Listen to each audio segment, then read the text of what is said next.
It was like a second, but enough to turn everything off, that's for sure. So that's what happened there. Um, yeah.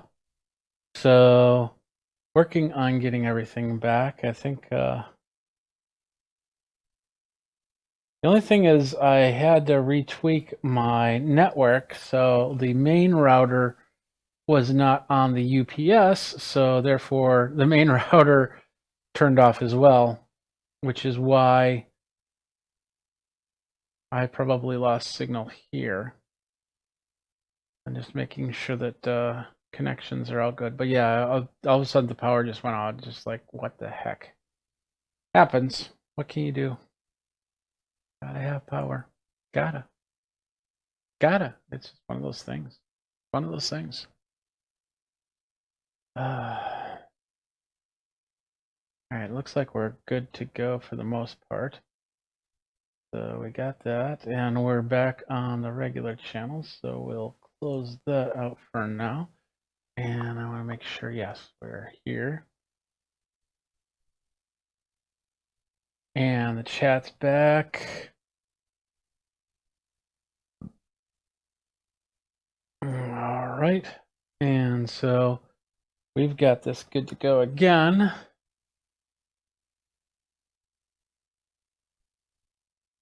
So let's hit this button. Let's get back in the preview mode. Let's get going again. I think if I do that, yep, there it is. Right there. All right, so there we are. And let's go live again. Let's first of all bring this back. We'll go live.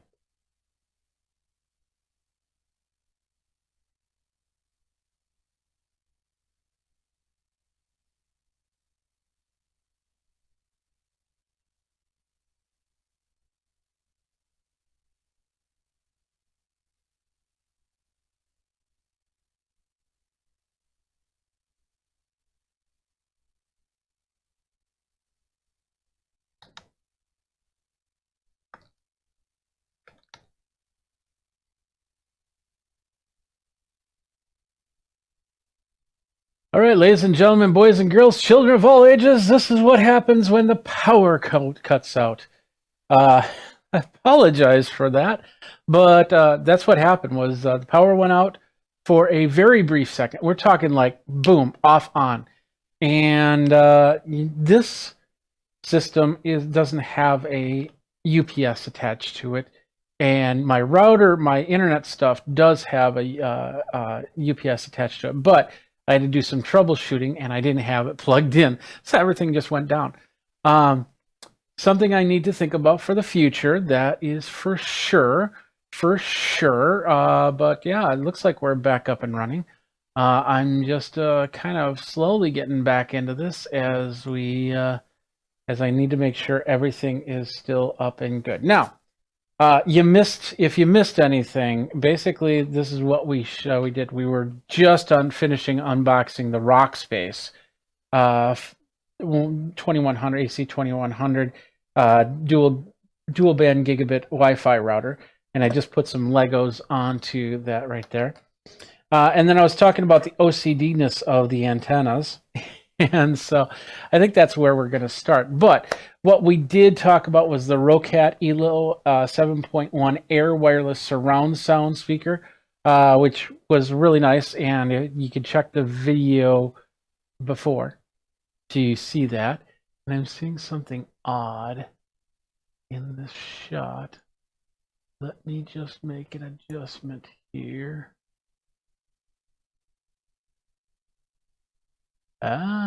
So that's what was odd with that shot. Okay.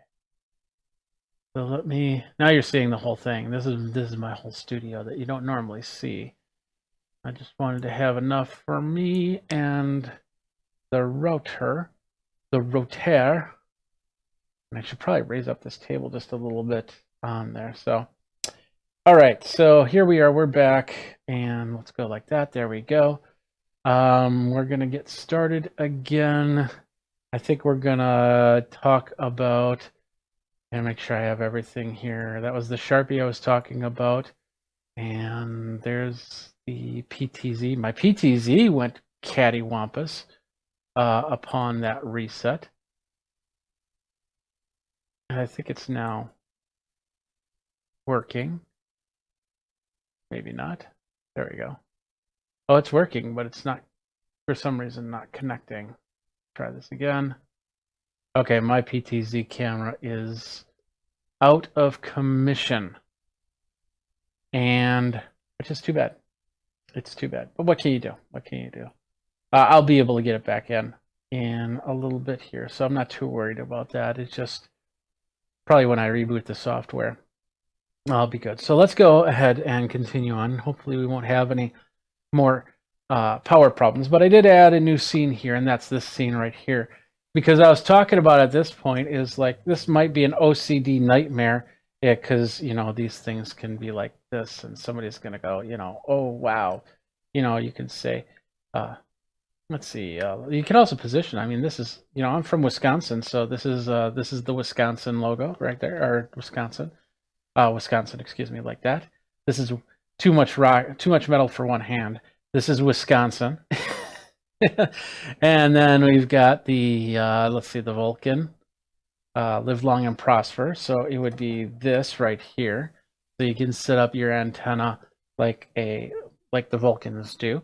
And you got different ways to do it, but these are not detachable. You can set them down like this, but that doesn't really work that well. If you have it on its side, it's best if you put them up. It doesn't look like they go up. They either go out or down. So let's see if we can, or to the side. They don't go up any more than that. So that would be, if you have this on your wall, then these things are just going to be like that. And like that. And they don't go down, so you can't put them, you know, underneath. But you can put them to the sides like this. And then that looks really weird. Yeah, you also can put them like this. Put your Legos on top of them. A little Harry Potter right there. There you go. And you're good to go. So that is the Rockspace AC2100 dual band gigabit router, Wi-Fi router. We will definitely hook it up and run some tests a little bit later. Harry's going to go over there. So check that all out, and we've got that. We got that there. Let's move on to the next item up for bid.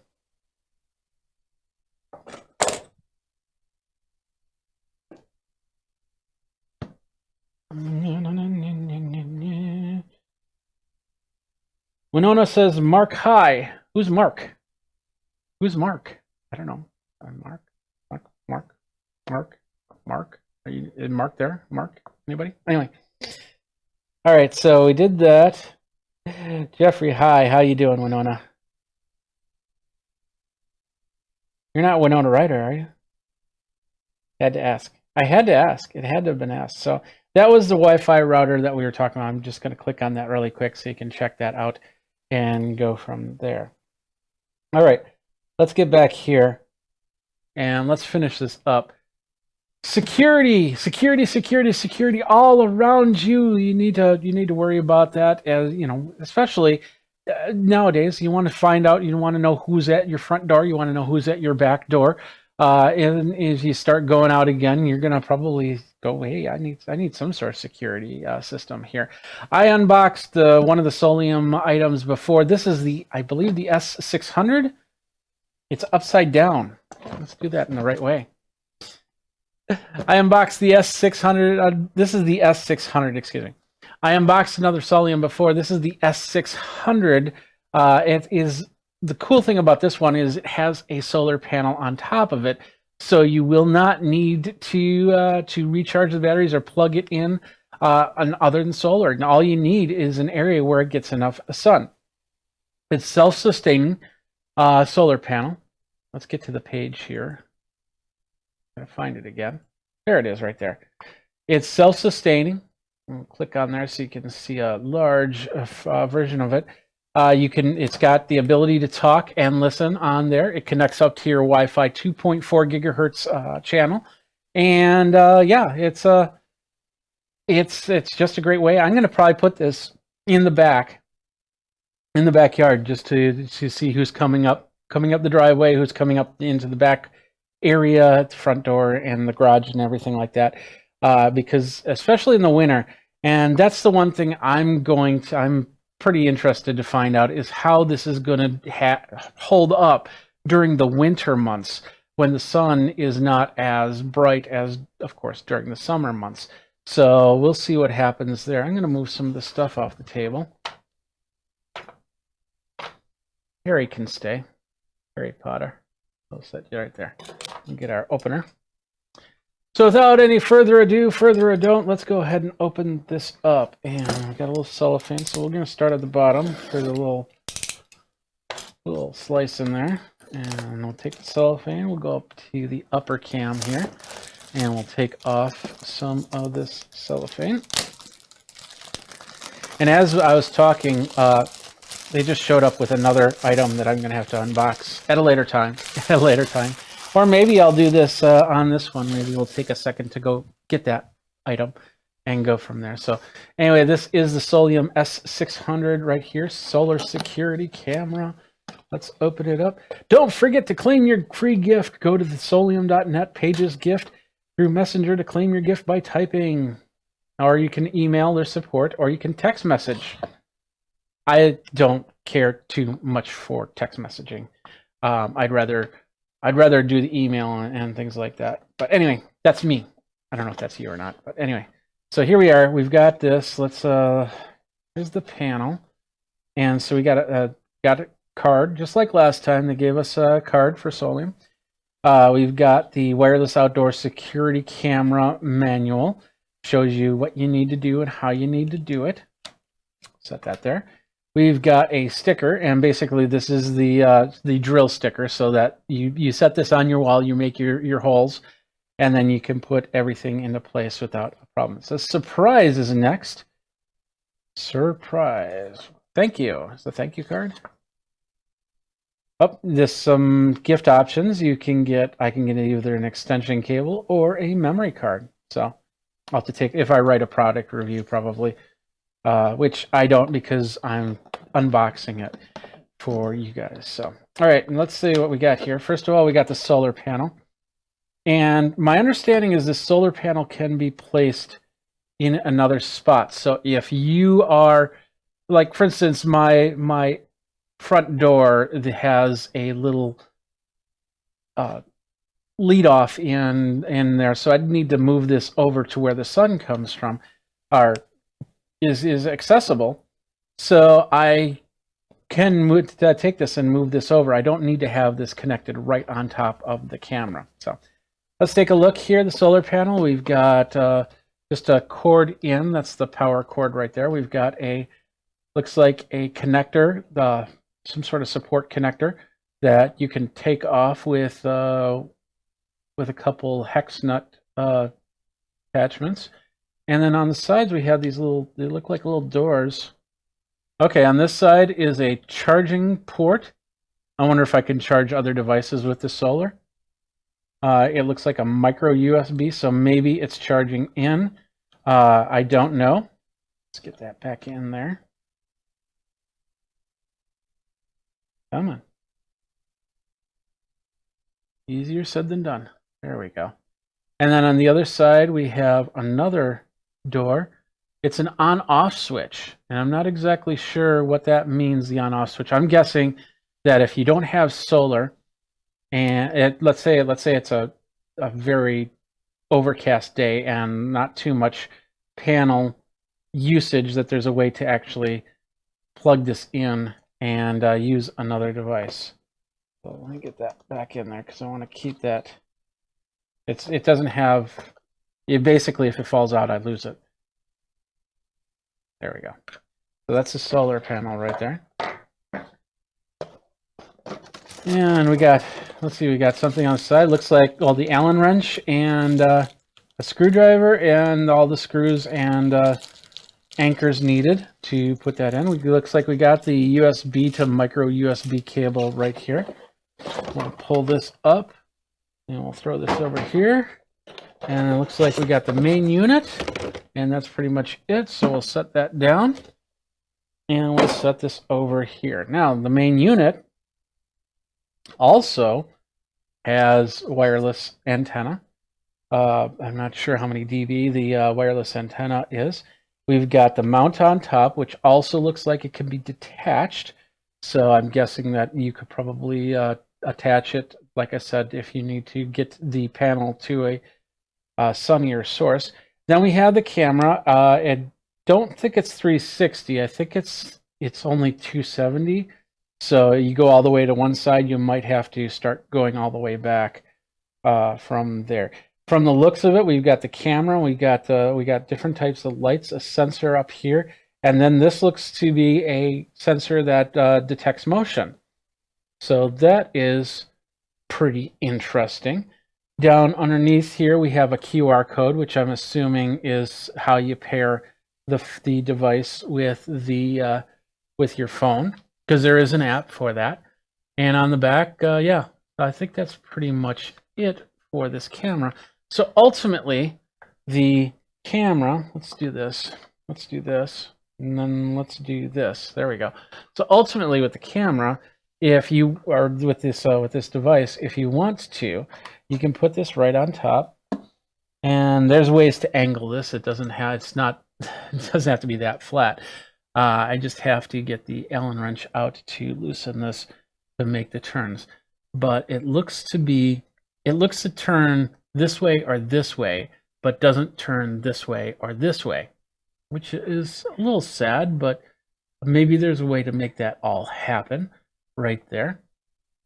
We've got the dual plug here. So here's the plug for the solar, and then this is the plug. This is the receiving plug, or the female jack to the male jack. So we can put this right on the wall, and then we can plug it in, and then of course the solar panel, and of course the solar panel will do its job and go from there. So ultimately, this is what it looks like if we were to attach it on the wall. Like if I come back here and just kind of set it like here, this is what it would look like if, of course, level.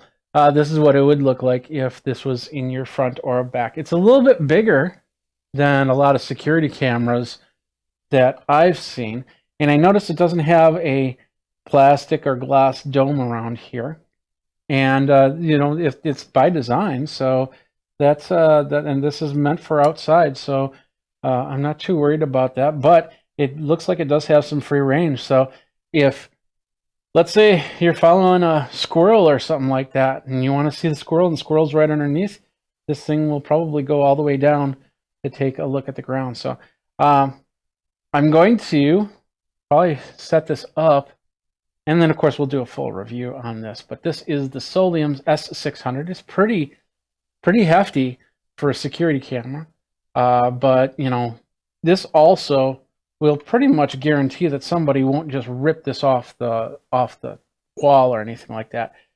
The other thing I noticed is, let's see, we take this off. It's meant for setting like this, but I bet you could probably set it like this, or if you have it attached to the roof, you could probably set it like that, and then of course there's probably a way to adjust it. On the back here, let's zoom in back over here. On the back here, looks like we have a door of some sort to open it up for, what is it? There's a reset button, and the SD card goes right here. So we'll have to take a screw and take that out. Let's go ahead and do that really quick. Winona's asking if that's okay to connect to an Echo or anything like that. I'm trying to avoid the magic word. I believe it does have the support. I'm pretty sure the last one did, but I'd have to look at the instructions first. And the other thing I have to do first is open up this bag, which apparently was not an easy task to do. So we'll look at that in a second here. I just want to open this up and show you how to get the card out. I'll take that, and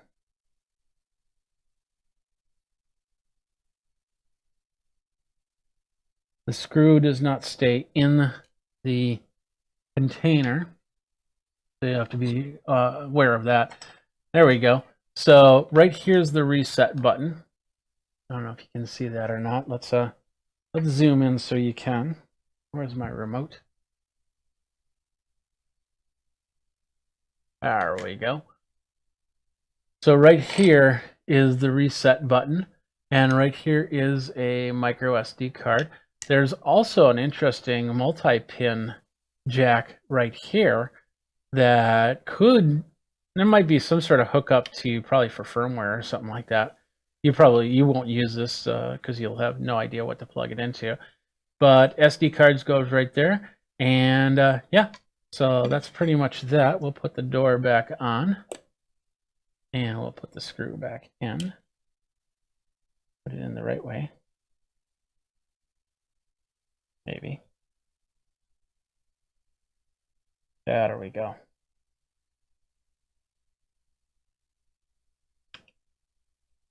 Now, if you were around during Prime Day, they did have a Prime Day deal. So maybe that kind of answers that question if it is available to connect up. Let's just take a quick meander through the diagrams here. That's showing you how to plug it in, install the micro SD card. It says charge your solar panel battery box. Oh, okay.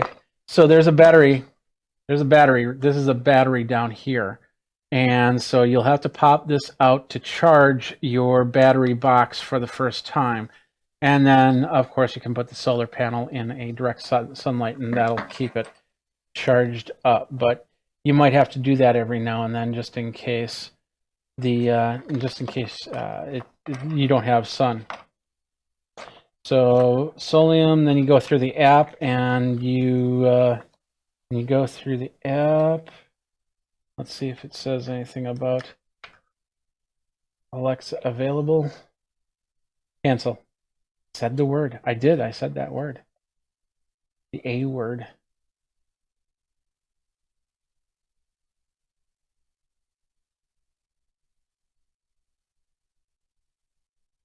And I don't see anything here about it being. Let's just check here. Could have swore the other one was as well.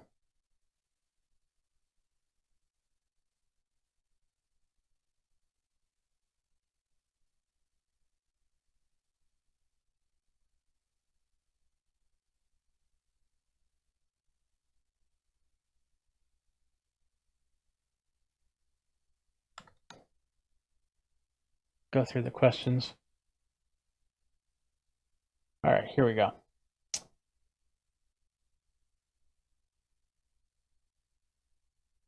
Okay, they say that it doesn't allow for any of the personal assistance for now, but that was back in April. They might have changed that, and they say that they're working on getting it ready for the ability to hook it up to your personal assistant. So right now, I don't think it will be, but for me, that's not a big deal because I don't normally go through the assistant for that. I usually go through the apps to check out who's at the front door.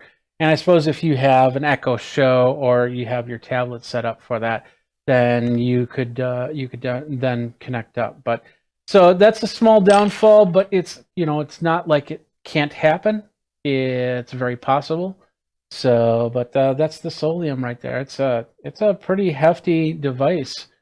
So it'll definitely, hopefully, protect the area. And like I said, I'll hook it up into my house and maybe in the backyard, and then see what we can do, how it can work for everything. So, all right, that's pretty much it for all the unboxings. But there is one more, and that is at the front door. So let me do that, and we'll get this out of the way. And I'm going to go get that box because it's pretty cool, right? Why not? Since we're on, might as well put that all in there. That in there. And all that so I don't lose it. Got to have that marker. In the meantime, You can also get the Echo Show. I have that in the list right there. So let's go do that and come follow me. Although you're not really following me, you're just hearing me talk because I can. All right. So we're gonna come here, and well, all the lights are on over here. Like I said, I had a power outage. Ever so brief power outage is crazy.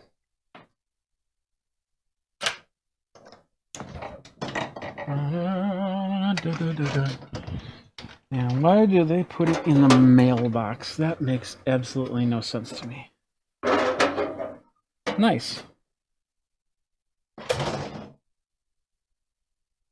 You know, I won't be able to show the front of the box because they didn't put it in a box, so therefore it's a big sticker right on top. Let's see if I can peel it off as I'm walking back. Easy breezy peel, nice and slow.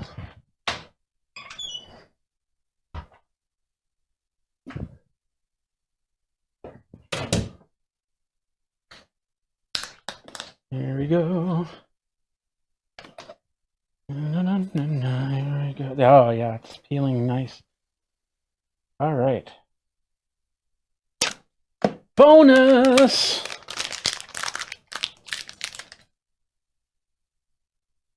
I just got this. I'm gonna add this.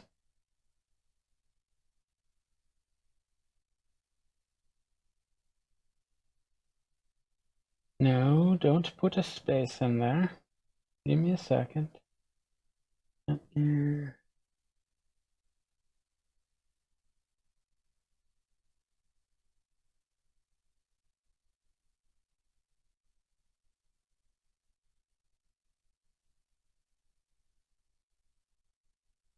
Where is this?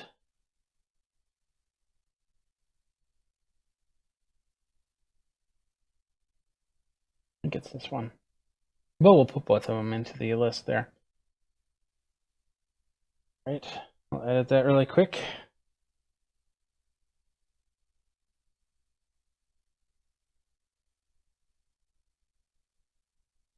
So like that. We'll return to the live stream. Ashley goes, hi. Hi, Ashley. How are you? All right, here we go. I think this is the right one.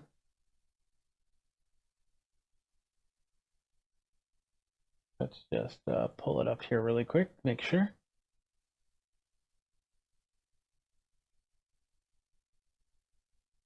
Looks like the right one. All right, there we go. Turn this back on. All right, today we're going to take a look at this. This is the way too close personal space. Hello, there we are.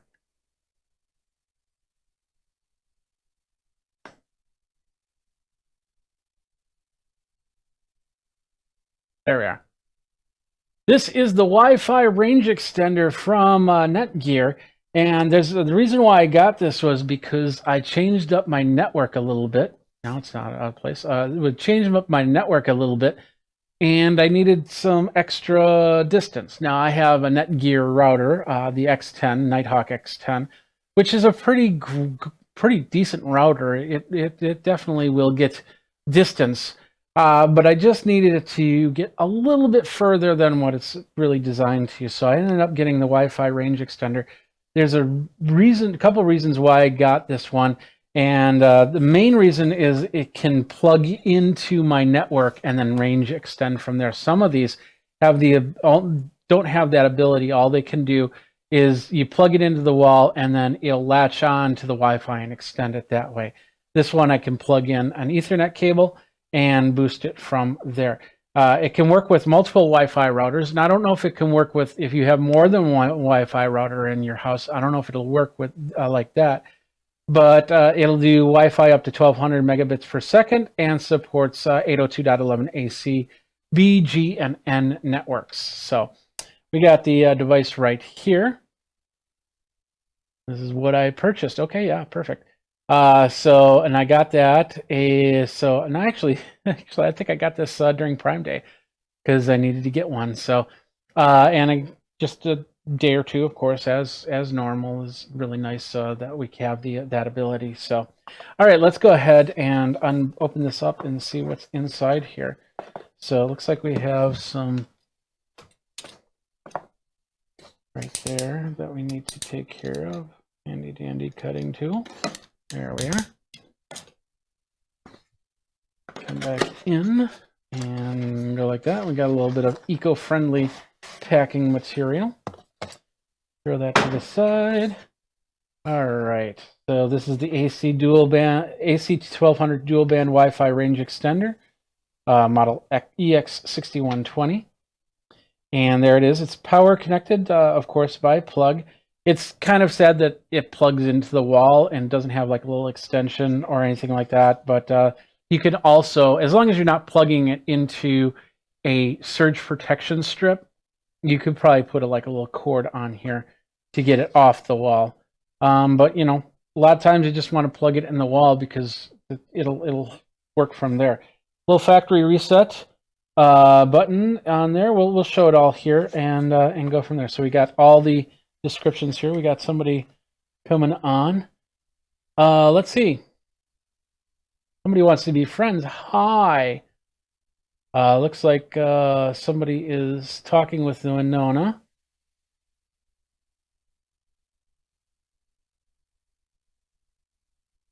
Asking, Molly goes, can we be friends? At least, yeah, we can be friends. Why not? Ashley goes, how old are you? I'm not sure. And then somebody is giving an age. That's probably not a good thing. Yeah, I think, Molly, you might want to stop that conversation right there. Just saying. Just saying. Anyway. All right, let's continue on with this unbox right here. So here's the unit right here. It's actually a lot smaller than I thought it would be. Let's take that to the side. It's actually a pretty nice size for an extender. I thought this would be a lot bigger. That's amazing for the size, and we'll go down like that so you can see it. So this also has the antennas, and it goes up into the sides just like that, or down, and can't go back. That's as far back as it goes. And I suppose it's almost 360, but they're pretty tight, so it doesn't feel like this is going to fall down. These antennas are going to fall down. Looks like we have some vents on the top. We got vents on the sides and here. We also have, let's zoom in a little bit. There we are. We also have the WPS button. So, and I'm pretty sure that's the WPS button for the router. So if you're on the other side of the house and you need to connect something up, you can hit that button and get the range going from there. We got the on-off button right here. There's a factory reset, which is recessed, I think. Yeah, it's recessed, so you'll need like a paper clip to get in there to hit the button. On here, there's the Ethernet cable that you can plug in, so you don't have to have this wireless to wireless, and that's how I'm going to do it. So I'm going to plug it in here. I really wish that they would have had a pass-through. So one in, and then, like, let's say I had a computer or something like that I was going to plug into, and I only have so many ports on the switch or router. I could plug it in here and then have it go out to the next device. But that's not a big deal. It's not there, but that would have been nice. On the front here, it looks like we have lights to say if the router is on, the device is on, and we got power. WPS. So I am going to plug it into a surge protector, but I am only doing that for the test. I'm not going to set it up other than that. I just want to see if it works. So we'll go ahead and plug that in. And it looks like it's lighting up. We got the power light. To turn it on. There, it's on. And it's not going to see a router device because I still have to set it up. I suppose I could try and set it up. Do I need to use an app to do that? I'm assuming I do.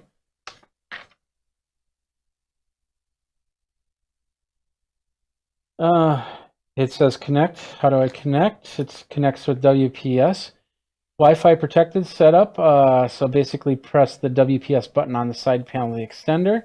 When it blinks, within 2 minutes, press the WPS button on your router for the access point, and then they'll talk back and forth. I think that's the only way to do that. But once again, I'm going to plug it in straight up to my network. So I won't need to figure out a WPS because it'll just get that information right from the Ethernet cable and do the extension from there. But that's it. That's it. I'll just turn that off and unplug that. Looks like it works. Looks good to me.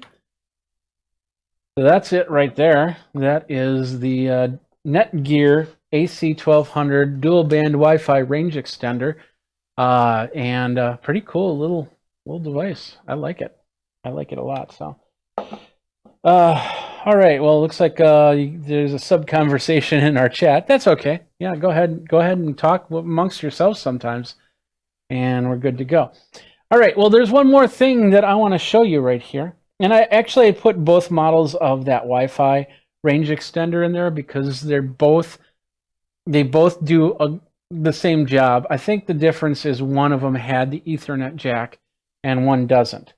So that might be the major difference. And of course, if you don't plug it in, it's not a big deal. So some other things I have in here, of course, you'll need some Ethernet cables.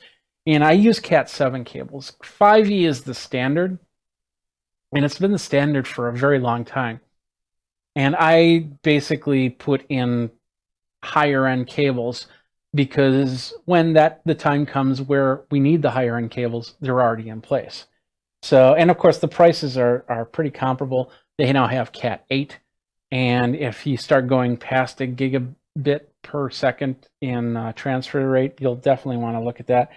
And then of course we have the USB cables.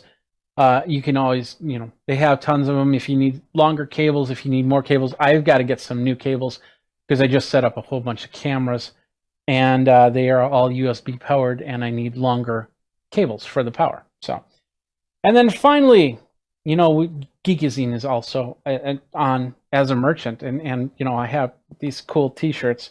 So you can get yourself decked out. If you're a video guy and you use the Stream Deck like I use, then you know exactly what this shirt is about, and go from there. So, all right. Well, that's pretty much it. Looks like they're continuing to have a conversation. I feel bad for being able to end this stream. And Molly is going, awesome. This live is ending. What? Where are you gonna go? Where are you? Where are we gonna go? I don't know. So anyway, thanks a lot for watching. Thanks a lot for having conversation. My name is Jeffrey Powers. If you have any questions, feel free to follow me up on the socials. Think Magazine, put in a geek, you got me. And we'll be up doing more live streams as we go on Amazon, on live stream channels over Geekazine and everything like that. So thanks a lot for watching. They're going to wait for the next one to go live. So you have fun with that. You guys geek out and take care. You've been watching Geek Tech Talk Live, the interrupted version, the power out version. And thanks a lot, and we'll see you next time. Take care.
All right, CES 2020, we're here at Stop Skate. We're going to learn a little bit about an electric brake for your skates. So we got Daniel here. How you doing, Daniel? Hi. So tell us a little bit about what Stop Skate is. The Stop Skate is the electronic brake system for roller skates. It's the very simple system. You have the remote control, Yeah. and on your rollers is the braking system. Okay. And this braking system is on your right and on your left rolls. So you got one on each skate. Yes. Okay. You have the remote control. And when you push the button, the brake working. Yeah. Okay, do it again. Do it a few times. Let's get closer. Yeah. And You you have won't the be remote shy. control and push the button, the brakes work. Yeah. Here. Okay. And it's the very long, but you must very slowly and only. It's very easy. Okay. It's very easy. Okay.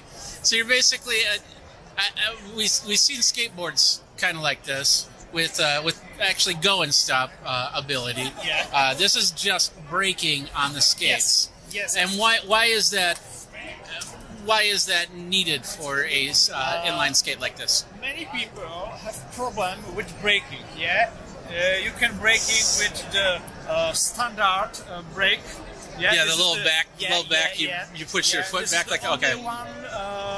Only one brake when exists. Many people brake the system of T. Yeah. It's the T brake. Okay. Yeah. But your wheels is hard working. So basically, it's a manual system, Yes. and Yes. this brings in something Yes. where you don't have to move your ankle, possibly sprain an ankle or something like that, just to stop your skates. It's very comfortable. Yeah, Very comfortable? You're right, and now you push the button and brake. Okay. Well, that's cool. Is it out yet? Yeah. It is out. How much does it cost? $300. $300? $300. U.S. dollars. Yes. Okay. Yes, US dollars. Okay. Is it available now? Sorry? Is it available now? Yeah. Okay. Where do people go to get more information? Oh. Website. Website. Yeah, the website is stopskate.com. Okay. Simply stopskate.com. Yes. Stop skate. Stopskate. That's pretty cool. All right. Well, thank you very much for your time. Thank you. Take care. Your business card? Will in a second. Hold on. Yeah. All right. That was Stop Skate. This is Jeffrey Powers with Geekazine.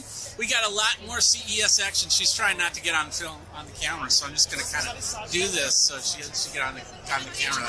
Anyway, Jeffrey Powers with Geekazine. We got a lot more CES action over at CES 2020. Go over to geekazine.com, youtube.com/Geekazine. Don't forget to like, subscribe, comment, bell notification for the next video. Until next time, you guys geek out, and we got a lot more video, so continue on.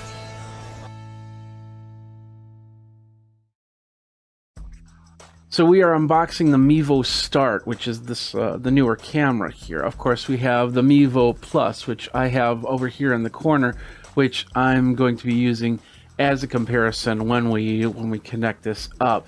But let's do the unboxing right now. We're going to go over here. As you can see, the plug and the card are already out. Now, this might be different. When you get it, it'll probably be in the box. But since this is a preview model, they probably set this outside of the box. So this is it right here. This is the Mevo Stream Now for everyone.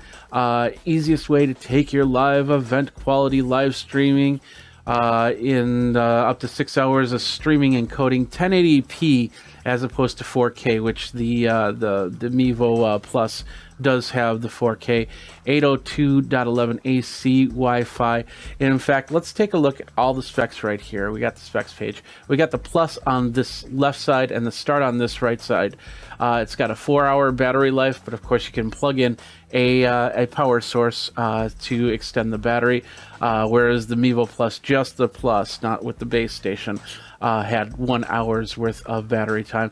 That had a Sony 4K sensor. This has a Sony 1080p sensor, the IMX307, and the processor, a little bit better processor, the Ambarella H22, as opposed to the A9 SE of the Mevo Plus.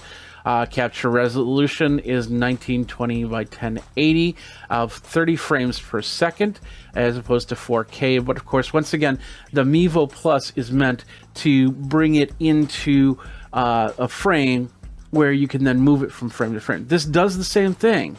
It does, but it's more meant to put a focus. So if you were to actually use the Mevo Plus and the Mevo into your live stream rig, I would probably set this in the middle to capture, if it was a one-on-one conversation, to capture the one-on-one conversation, and then have these starts pointed towards the people. But you could also have like 3 Mevo starts if you wanted to. With the phone, you could only do one at a time, so it's either the plus or the start, and go from there. So they both have their own features and functionality to them. So let's go back to the screen here. You can video stream at 1080p 30 frames a second. Video codec is H.264 and HEVC recording to 1080p. Electronic image stabilization in there. The vertical flip is there, and the high dynamic image is in there. So you could actually hang this upside down if you put it in your studio or something like that. Hang it into the ability to actually put into a mixer. This has a 3.5 millimeter jack, so you can still plug it into the mixer, but you don't plug it via a USB media device. You just plug it directly in. So that's a advantage right there. The wireless, they both do 802.11 AC at 2.4 and 5 gigahertz. Dual antennas, access point mode, or an existing Wi-Fi network. So, and if you're hooking it up to a bars or an live event Wi-Fi, a lot of those have Wi-Fi. Basically, they set it up so one device doesn't talk to the other, because if your computer talked to your friend's computer directly, then there could be problems. So if you're hooking it up to public Wi-Fi, you might want to have a sub router on there. And I have a few sub routers that I talk about over at Geekazine that you might want to check out. But because of that, it's best to, if you're hooking up to a public Wi-Fi, to throw it into a router that can also hook up to that public Wi-Fi and kind of become the repeater, giving different IP addresses for multiple devices if you go that route. Anyway, let's get back into here. What else we got? We got Bluetooth in here. We're just going through the list, kind of keeping the comparison. Ethernet with smart Ethernet adapter accessory. So you're going to have to get an accessory to hook it up to the Ethernet connection, and we talk about that in the interview that I did at CES, so you want to check that out as you're doing this. So LTE of course can be connected to an LTE hotspot, but it doesn't have anything inside the camera. There's no SIM card or anything like that. There is a micro SD card slot and USB-C connections, so, and we'll see that in a second here. So let's get into the unboxing and let's see what this puppy has in store. So we got the tab down here. We'll pull that out and then we'll pop this open. We'll bring this out and then we'll just slide this down like that. Bring that to the side. There's the Mevo box. As you can see, it says Mevo on it, and yeah, so we'll open that up. And there we are. We have the camera itself in a little piece of course, protective plastic. Let's take that protective plastic off. It's always awesome to do that. There we go. So now we have the Mevo unit. As you can see, it's pretty small. It's a lot as opposed to this one right here. And I got it on the cord, so apologize. But if you took this off, it's actually bigger than this, but overall smaller than if you have the full system. All right, so let's take a look at this really quick. On the back, let's just do a little quick zoom in here. On the back, we have the power button. We have the jack for your audio interface. We have a USB-C down here, and this is where the micro SD card will go. So that will show you the audio and the power. To hold down the power to turn it on and to do the connection for your devices. What else we got? We got a little plastic insert. We're going to throw that right there. It looks like a little green instruction manual. We'll set that down for a second. And then another piece right here. I think that's just it. Besides the silica gel, yeah, we have actually a pretty long USB-A to C cable. Of course, C will go in here. It's a long cable, so that's a really nice cable to keep around. And then, of course, the instruction manual. We'll open this up. Oh, okay. Inside the instruction manual, you also have a cleaning cloth. And then it's actually just a card. So the card just basically says, plug your camera in to charge. Of course, download the app at mevo.com/app. Hold the button on and then connect it up to the phone. So we can do that really quick. Let's bring out the phone here. We're going to turn this on, and I do have the live stream studio on. I don't know if the live stream studio is going to connect on there. We had heard a little beep from the Mevo. As you can see, a little white light is coming on. So we'll go from there. This is all in beta for software here. So we'll go down. Whoops, we'll go down. We'll go. So it sees multiple Mevo phones. It says has a unique name printed at the bottom of the camera. So okay. So we have, there's the Mevo Start, and then what I call Geekazine, which is the Mevo Plus. So we can connect both of them if we want to. We can configure the iPhone. So we we want to join the Mevo P1440. That's the last four of the serial number, if I remember correct. And we're gonna do this. And there we are. Look at that. We're connected. Hi. How's it going? I'm right here. Hello. So. And as you can see, it's got the face tracking on, so it instantly brings it down to the face track, which is pretty cool. We can let's put this on a tripod really quick. So I got my simple tripod here, and as you can see, it's a lot easier to set up than the Mevo Plus. It's smaller, so if you set it up, it as you can see, you don't have the height that the Mevo Plus with that extra battery has on it. But pretty straightforward. So now you're seeing it on my phone, and it's pretty close to face level on here. And then you can also do the face tracking and the regular shots that will end it up. Yeah, of course, when you stream, it'll stream in 720p and do the record from there. Let's do this. We've got the card in there. Turn off all the live follow stuff. We'll hit this record button. We'll just say choose the destination of the card, but of course we can go to Facebook, YouTube. It looks like Periscope, live stream, LinkedIn, if you have the ability to go to LinkedIn, an RTMP source, which is really nice, and Vimeo. We're just going to record right now. It says on the 16 gigabyte card, it's free 16 gigabytes, so that's perfect. We're going to do a 1080p recording, and we're going to hit the record button. There we go. We're now recording. Hello. And on you can't see it. Let's bring this up a little bit. On the Mevo Start, you can see this is the tally light. So that means that tally light will be red when it's on, and I believe green when it is not on, if you do multiple camera recording. So back down here, as you can see, it's working pretty good. We got about 32 seconds of recording. That is the basic connection. It goes straight to Facebook, so you can set it up really quick. Maybe you're recording somebody giving a speech or something like that. And the other cool part is I've got my Rode right here, my little Rode microphone, and we will just quickly plug it in, and then we'll turn this on. And now we're going to record it with the audio here. So hello, how are you? And let's just make sure. I'm going to turn this audio off. So with it off, yeah. So you see on the right side, it's not doing any audio levels. But when I turn this on, you'll hear click. And then, of course, you'll see the audio levels on the right side. You see that on the right side of the phone. There you go. And so now it's recording with the audio with this little Rode microphone. So I could have it, you know, right next to the camera. So I'd have maybe like here. It'd be nice if there was a place to put it on top. It's not flat, so it won't let me, but I can always get a special extension and then put it right here. So I got audio, and then of course I got to make sure that it's not in the frame, because you're seeing the Rode microphone as I slide it forward on the camera there. So you want to have it, it's best to have it up here.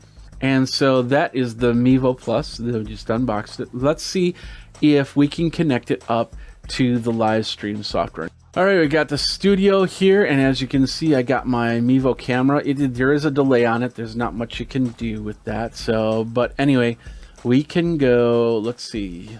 We go to inputs. We'll go to. There's our input. We'll say add input.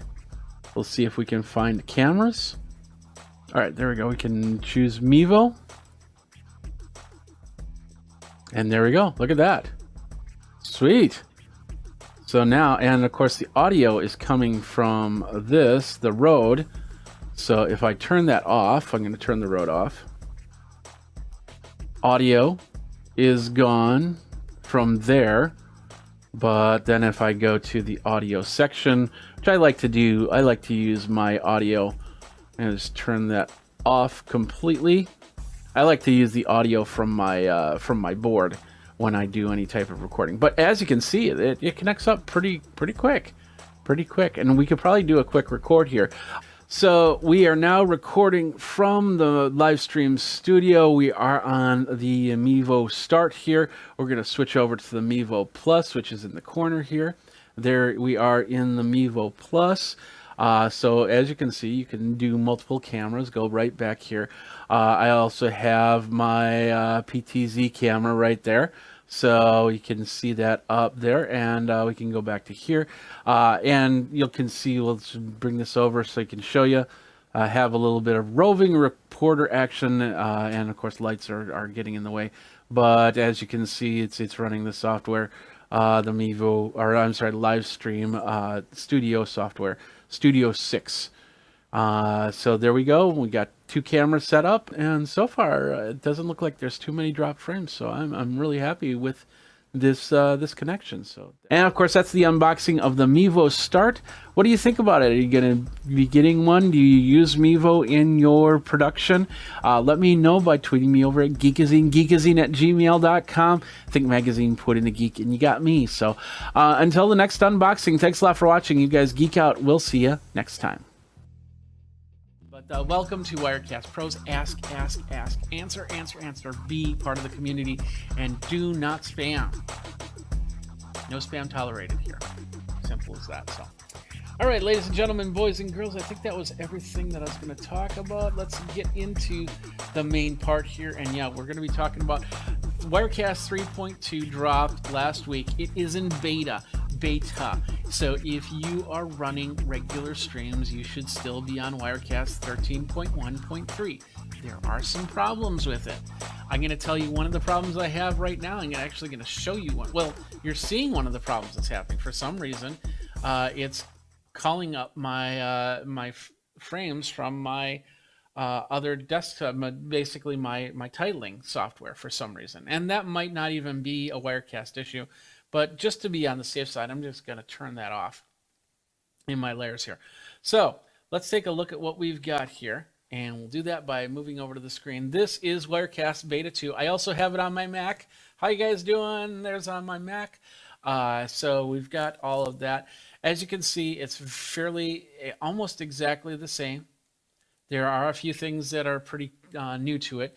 The first one is, and I'm going to do this before so you don't see anything like a serial number. We're going to go to advanced. That's where we're going to go, right there. And in advanced, we have this new cool thing called missing media image. And what is that? That is simply the ability to get rid of that silly question mark. Now, there's a question mark right here. And they say that it works, but I have this problem. It still shows up. You can see the question mark, right? I have it set to transparent, but it still shows up that way. So going back into preferences, so for some reason that's not working, but you'll have the ability to just have it transparent, so it won't show anything like a question mark. Or you can put in a custom image, and I have just an image, my logo, I have put in there. But every time I do this, and yeah, I'm not sure why it's still showing up the question mark. It should be switching back and forth. So, and that does happen on both the Mac and the PC. That's why they have tests for you to go. So here's the Mac version, and let's see. Let me think. How do I get a question mark here? I could probably do my. No, that wouldn't do it. Let's do.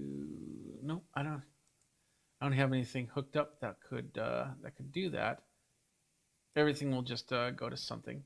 So anyway, the whole point is that it's not perfect, but once again, this is beta software. So, all right, what else we got here? So yes, NDI. We'll talk about NDI since Jeff is asking about that. And does it support NDI over SRT? I do not know that answer, but NDI, it's NDI 3. I'm sorry, NDI 4.5, the update for the latest version of NDI. I'm not sure of all the features that NDI 4.5 have, but I should probably read that up, right? Yeah, that's a good idea. So I will do that. But the NDI connections, it does a pretty good job. Here's my PTZ optics camera, and I have no real problems with that. I normally don't have any problems with this camera. When it comes to anything like that, it's usually stuff that I've put together. Like for instance, my other PTZ camera is up, and I'll show you it on this one. My other PTZ camera is up on a machine because that PTZ camera is a USB PTZ camera. And let's see, that's right. No, that's MacBook. I'm not seeing it. Maybe that's turned off. I'll have to see if that machine is turned off. But as you can see, that's the only. A lot of times I have issues with other NDI sources, but when I use my Connect Spark or I use the PTZ optics, there's usually not too much of a problem right there. So, but yeah, NDI 4.5, so it's got the latest version of NDI in there. No, we'll leave this over here. Got the latest version of NDI over there, and that's pretty cool. Let's move on because I'm already throwing off my game here, and that's okay because it's been a long day. What else? Let's see. Anything else in the settings here I need to talk about? I don't think so. So we'll go from here. Okay, perfect. Next thing is, this is actually pretty cool. If you go over here and you go to your settings window, the side settings window, and you go to your main page, you're going to notice 3 lines down here. This is a resize option. So if you want your settings to be a little bit larger, medium, or small, you can do that. It's only on that front page. Everything else is, the font sizes are what they are. It'd be nice if they were both there, but hey, that's not a big deal. And like I said, that's pretty good. So you can actually see your sources are a little resized right there. That's a nice little function right there. Next up is we're going to go to the big thing here. Oh, well, we'll talk about Rendezvous for a second. Rendezvous has been updated, yes. And I'm still testing the feature, but they've improved on a few things, including the Rendezvous audio, and that's part of the audio mixer. I think that you only get this with Pro. Studio does not have this option, but you have the Rendezvous mixing console right here, and it's all been updated, but the ISOs for Rendezvous are still not available for Rendezvous. If you don't know what an ISO is, basically it's the ability to set up a scene, like this scene right here, and then set up the Wirecast to say, I want you to record this scene and this scene only. Even if I switch over to the next scene or whatnot, this scene is constantly being recorded, audio and video. And then I could put the audio on another track and then send it out that way. So I believe that it would only send out that audio from this scene. For me, this wouldn't work because I put my audio on a completely different master layer, and I'm not sure if it would take that audio. And to do that, it's actually pretty straightforward here. We'll go, and once again, this is another pro feature. If you go to Replay ISO and go down to Configure, and then you say Add ISO, and ISO stands for something, and I don't know exactly the acronym, but anyway, you can say you can create an ISO, and we'll call this test or twest. We'll just say that is. And of course, there's only one source in here right now, so that's the source. So the audio source could be whatever you want it to be.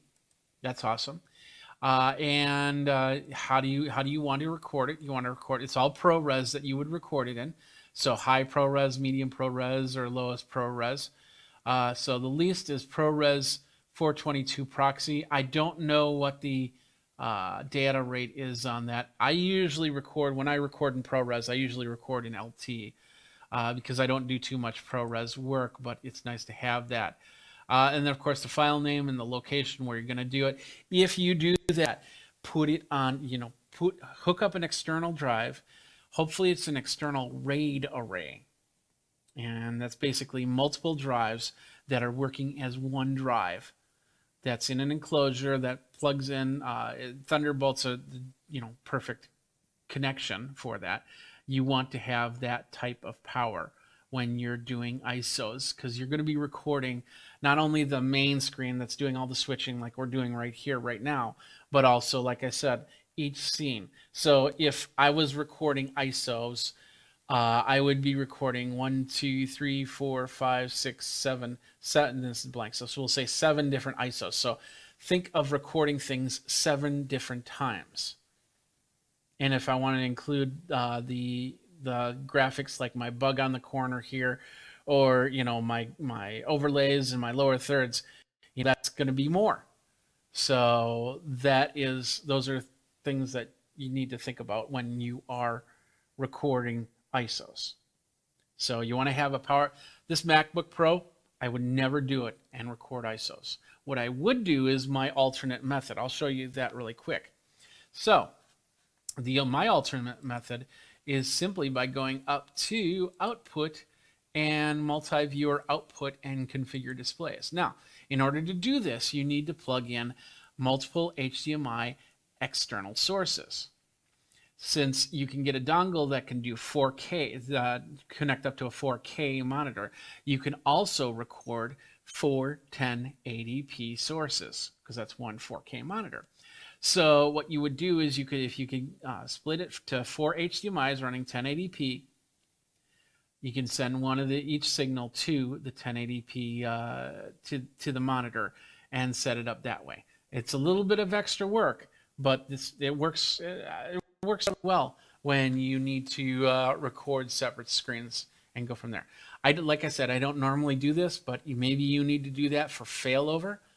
If I need to record from the camera, I would most likely have an SD card running from the camera, because I usually run things through a mixer, and that mixer has the ability to record the tracks.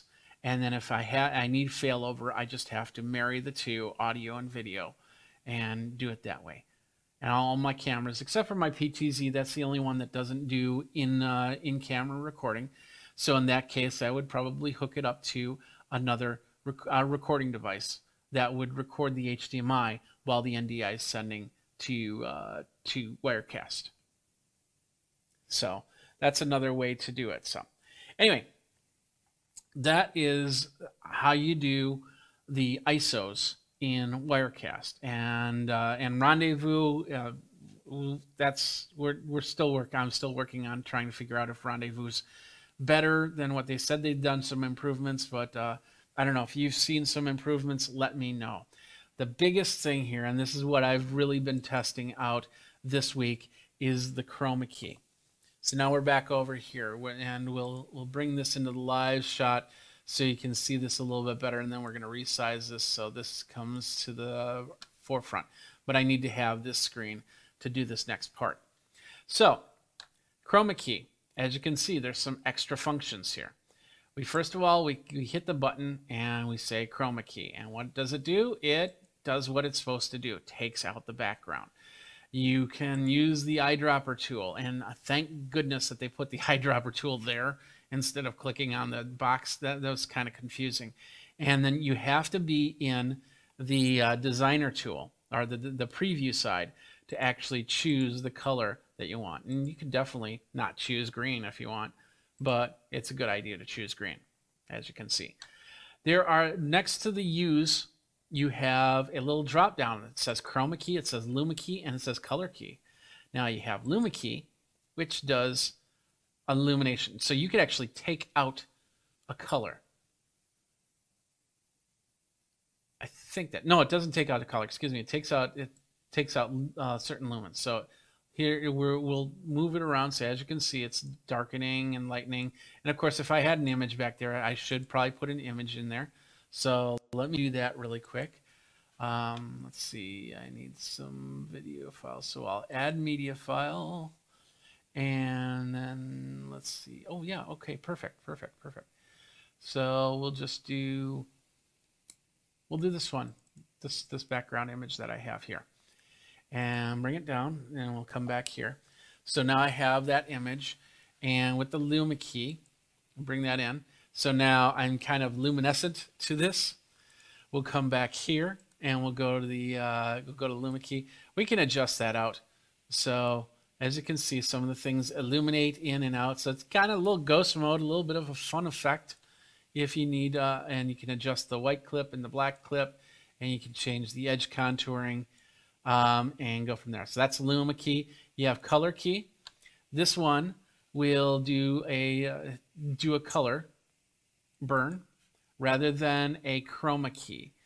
And so you're basically saying, I want this color and this color only. So as you can see, my chroma key, my green screen, technically is not lit properly. If I would have hit I should have been able to tap anywhere on this, and that whole background should be gone, simply because of the fact that that background should be as even lit of a screen as possible. And I'm working on that. So, but anyway, as you can see, so you can say, I want one specific color. You can even go like that. And then my forehead is gone. Where'd my forehead go? There's nothing in there. There's nothing in there. Anyway. So you can adjust the alpha clip, and there's two parts to this, and this is interesting. I don't know what it's called, before and after, but there you can create a range, and I've been playing with these ranges, and it does a pretty interesting job. Look at this. There I go. I am now pretty much transparent, so I could be ghosted right here just by my skin color. And that's not too bad. I mean, of course, you don't have to do skin color. I know that's a touchy subject in this day and age, but let's do the shirt instead. Let's move on to the shirt. So we'll do that. And now anything with grays will be illuminated, luminescent. So you see my eyebrows are gone, and my glasses frame is gone, but I can adjust this so things can come back. Let's see. Let's bring this over. There we go. I'm somewhat back, and now I'm somewhat gone. I'm somewhat back. And let's go the other way. There we go. I can be totally gone. So you have the color key, you have the luma key, but you also have chroma key. And chroma key is what we use most of the time. Now, yeah, okay, I got to change the color back. So let's do that. Boom, there we go. Out of the gate, the default settings for chroma key do a great job. But it's not perfect because there's a lot of factors that are involved in chroma key. First one is the color of your clothing. I'm wearing neutral colors, grays, blacks, whites. The other day I was wearing a blue shirt, like a sky blue shirt, and that was affecting the color key. But the cool thing is, this has the ability now to really understand the difference in the colors. Now, I was also, the day that I installed beta, I was wearing a green shirt. It was an olive green shirt. It's actually my podcast shirt, where it says Sleepy Podcast. One of the shirts that I have for sale, and you can get it on my merch page. Anyway, but even with my I have shorts on, and they're basically camouflage. And I stood up, and it completely ignored the fact that I was wearing the green, and it only worked on this chroma key back here. And that was really cool. So that means you can get away with some colors. You have to do some adjusting to get it all back in. The only issue that I have with the chroma key is that it is a single chroma key. So let's say you have you on one green screen and a buddy on another green screen, and it's got to be perfect for both, so it works for both. Because if you need to adjust slightly different for their chroma key as opposed to yours, then when you bounce back and forth, you'll have to adjust both of them. You can't adjust and then use it down the road. I don't know how to do that yet. And hopefully that's something that they'll work on for future releases, so you can do 2 or 3 scenes with 2 or 3 different chroma keys. Or if you're doing Unreal Engine, because lights go in different directions. I could go up and turn that light just a little bit to the left, and all of a sudden I'd have to redo everything. Now, the other cool thing about this is the bottom area. Right now we're seeing source, but watch this. I'm going to go alpha channel white and take a look at what happens here. Now, with alpha channel white, I don't know if that's probably dirt on screen. Yeah, it's dirt on screen. Now, this is actually going to show you where you have bad spots, where all of a sudden you'll see some of the granularness come through if we start moving this. So I'm going to move this a little bit. Let's see, probably not the right one. Let's do this side. Well, it's doing pretty good. Let's try this side. That's going to do the background, of course. And it's not doing what I want it to do, but oh, there we go. Let's do it that way. Okay, perfect. Let's bring this over a little bit. So now it's got that, and now we can see it washing out. But of course, now once we get to crisp lines, and it does a good job in moving at the same time, and I don't see any sparkly, like TV snow around the silhouette here. So I know that I've got a pretty decent chroma key to go into play with. Same thing with the alpha channel black. Now this is actually also pretty cool. So let's say you're doing something like you want to mask somebody's face or something like that. Look at that.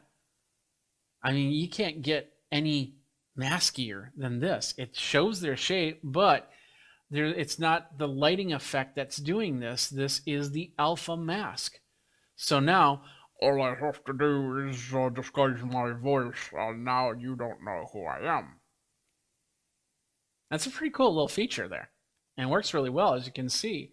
You can start doing the old Apple AirPod or iPod dances and stuff like that, or anything like that. So it's pretty cool. And I've just been really geeking out over these 3 options right here. But those 2 options are really to give you an idea how this chroma key is working. And so like I said, the first one, I would go to color key. And I, of course, would choose a color and then try and bring myself into this right here. There we are, where I'm in it. Now I know that this chroma key is not properly lit, so now I can make those fixes.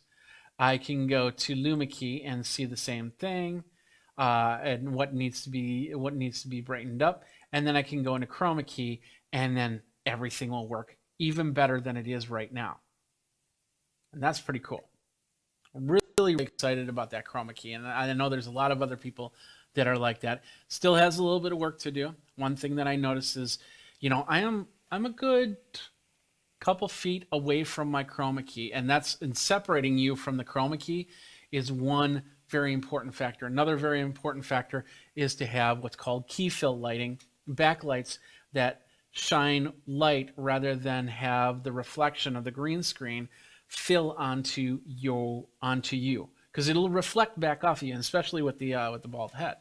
So, and I see a little green halo that I haven't been able to get rid of, and that's one of those things. That's a super user thing, but you notice it.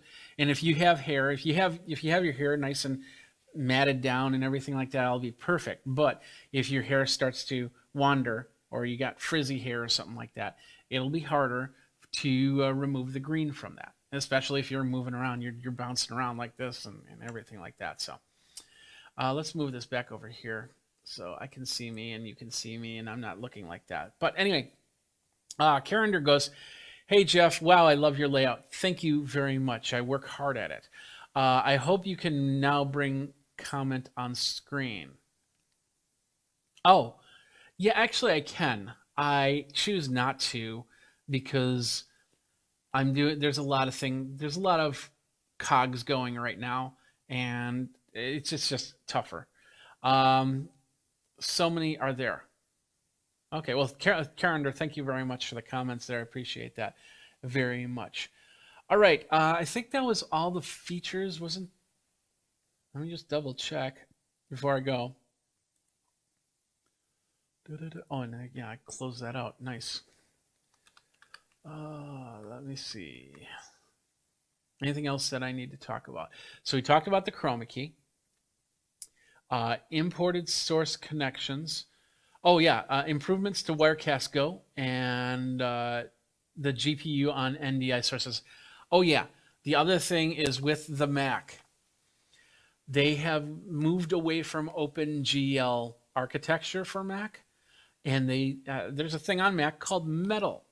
That's technically the comparable to OpenGL, and that's what they're now using on this, and that's supposed to reduce the process on this. In fact, well, I don't have this set up as a working model right now, but my understanding is I've had friends that I've already installed 13.2, and they've reported back that it's just an amazing difference between CPU usage before and after.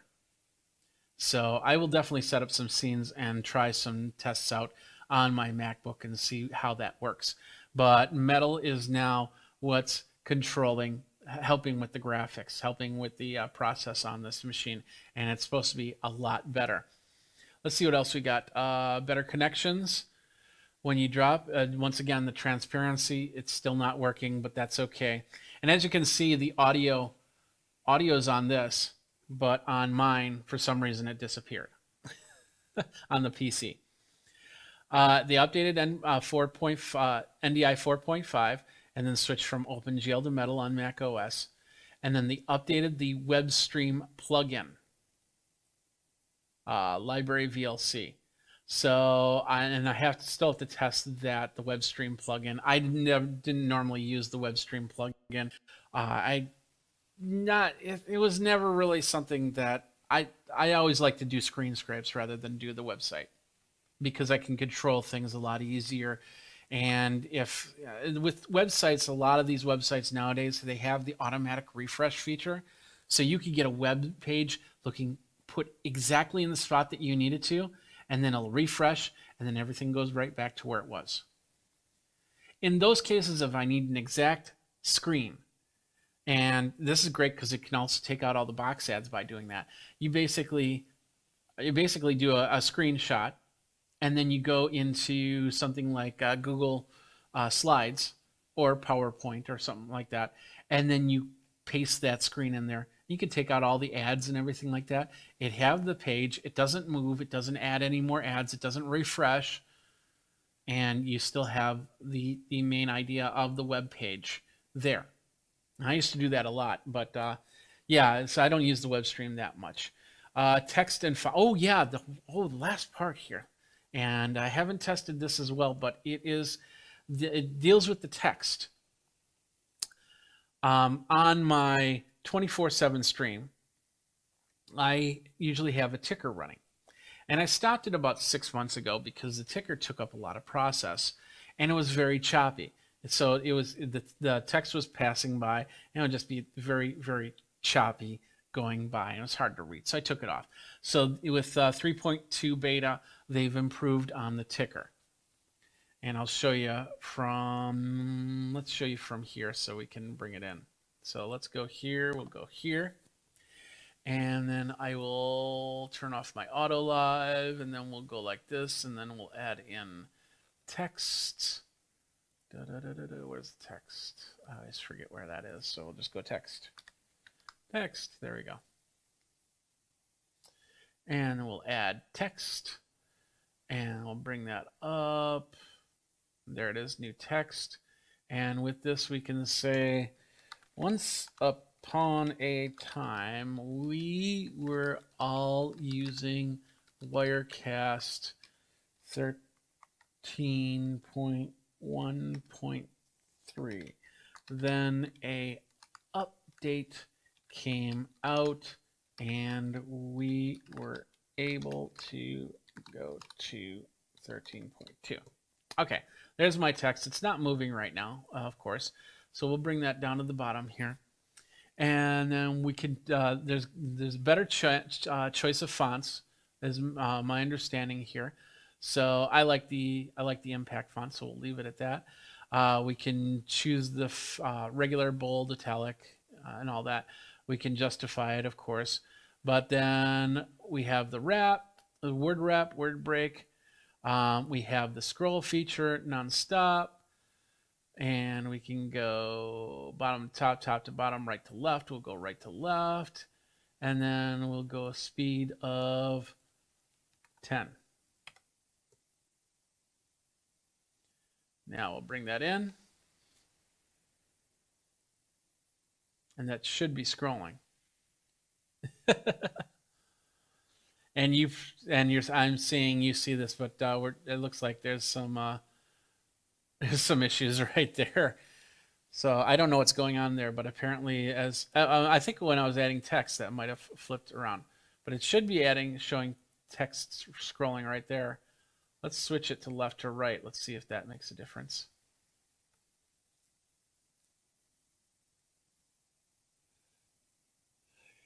Carinder is going, is the price of Wirecast the same? Yes, it's still $5.99 for the for Studio and $7.99 for the Pro with the $100 upgrade, I believe it is. So yeah, that will not change. When I saw Steven's video, he had lower thirds and text scrolling on bottom. How you do that in Wirecast? Well, I just showed you. So, so basically, you just add the text, and for some reason, that's not working for me. But once again, this is beta, so that's what it is. So, but yeah, so there you go. That is what we've got for that, and I'll have to play with the text a little bit more to get that going. I got to switch off the back off the auto live, and we'll go back here, and yeah, you just saw an email. Sorry about that. Anyway, so that's basically it for all the functions right there. Hopefully, you got an idea of how that all worked. And as this is beta 1 of 13.2, which means that, you know, things will get better as they go. It's important that if you're using Wirecast and you download it, you make sure that you have Wirecast 13.1.3 at the ready. And you could easily install 13.2, find problems, uninstall. You have to uninstall 13.2 before you can install 13.1.3. And on Mac, you can actually install it and say, keep the old version and the new version if you want to. But you'll have to also be ready to start over. Just keep that in mind. You might have to start over on everything if there is a crash, if you decide to put beta software on your production machine. So if you can't afford to do that, don't do it. Simple as that. But so far looking pretty good. And of course, this is the first time that I've used these scenes with 13.2. We did see some issues as I was going. As you saw that little thing with the screen, I'm not sure what was going on there. It was like it was resizing the screen. So we had that, and yeah, that's pretty much it. So.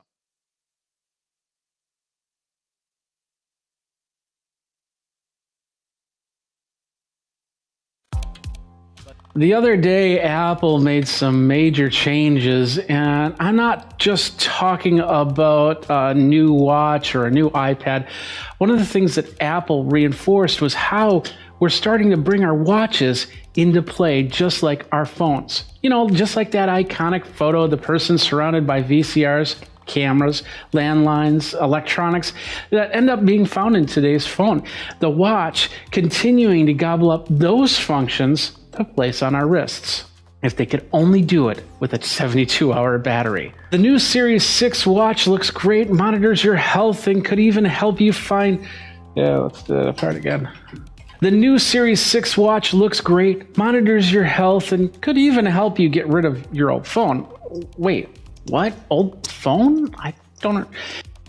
Welcome to a new series on Geekazine called The Focus. This is where we'll be looking at technology in a deeper dive. For this series, I'm keeping the focus on mobile devices for now. Apple Watch Series 6 was introduced at a virtual Apple event. I watched in a Zoom watch party, like many of you probably did, which made the experience a little bit better.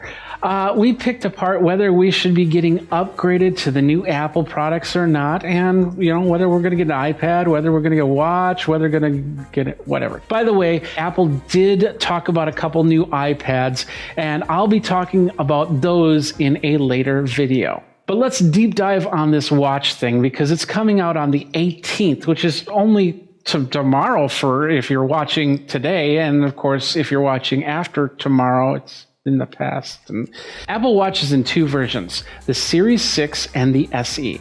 SE is technically the Series 5 with a few extra features. And Series 6 will start at $399, while the SE will start at $299.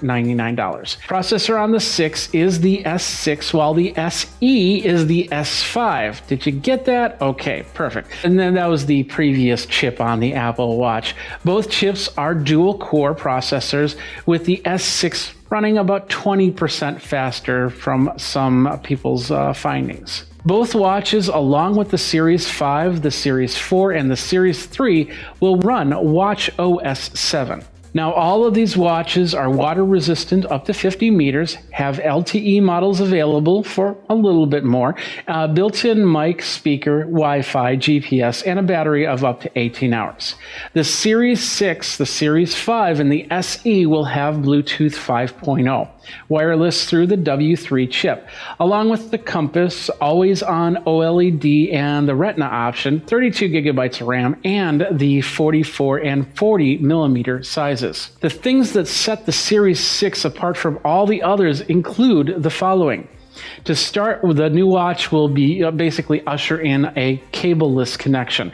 You'll need a magnetic wireless charging cable for power, but you'll either need the iPhone, you'll need an iPad, you'll need a Mac, or use the cellular service, if your watch has it, to get any software updates, photos, notifications, or anything like that. Another new feature is the U1 ultra-wideband support, which adds spatial awareness. Now think of this as a ping and receive type service between two devices running ultra-wideband.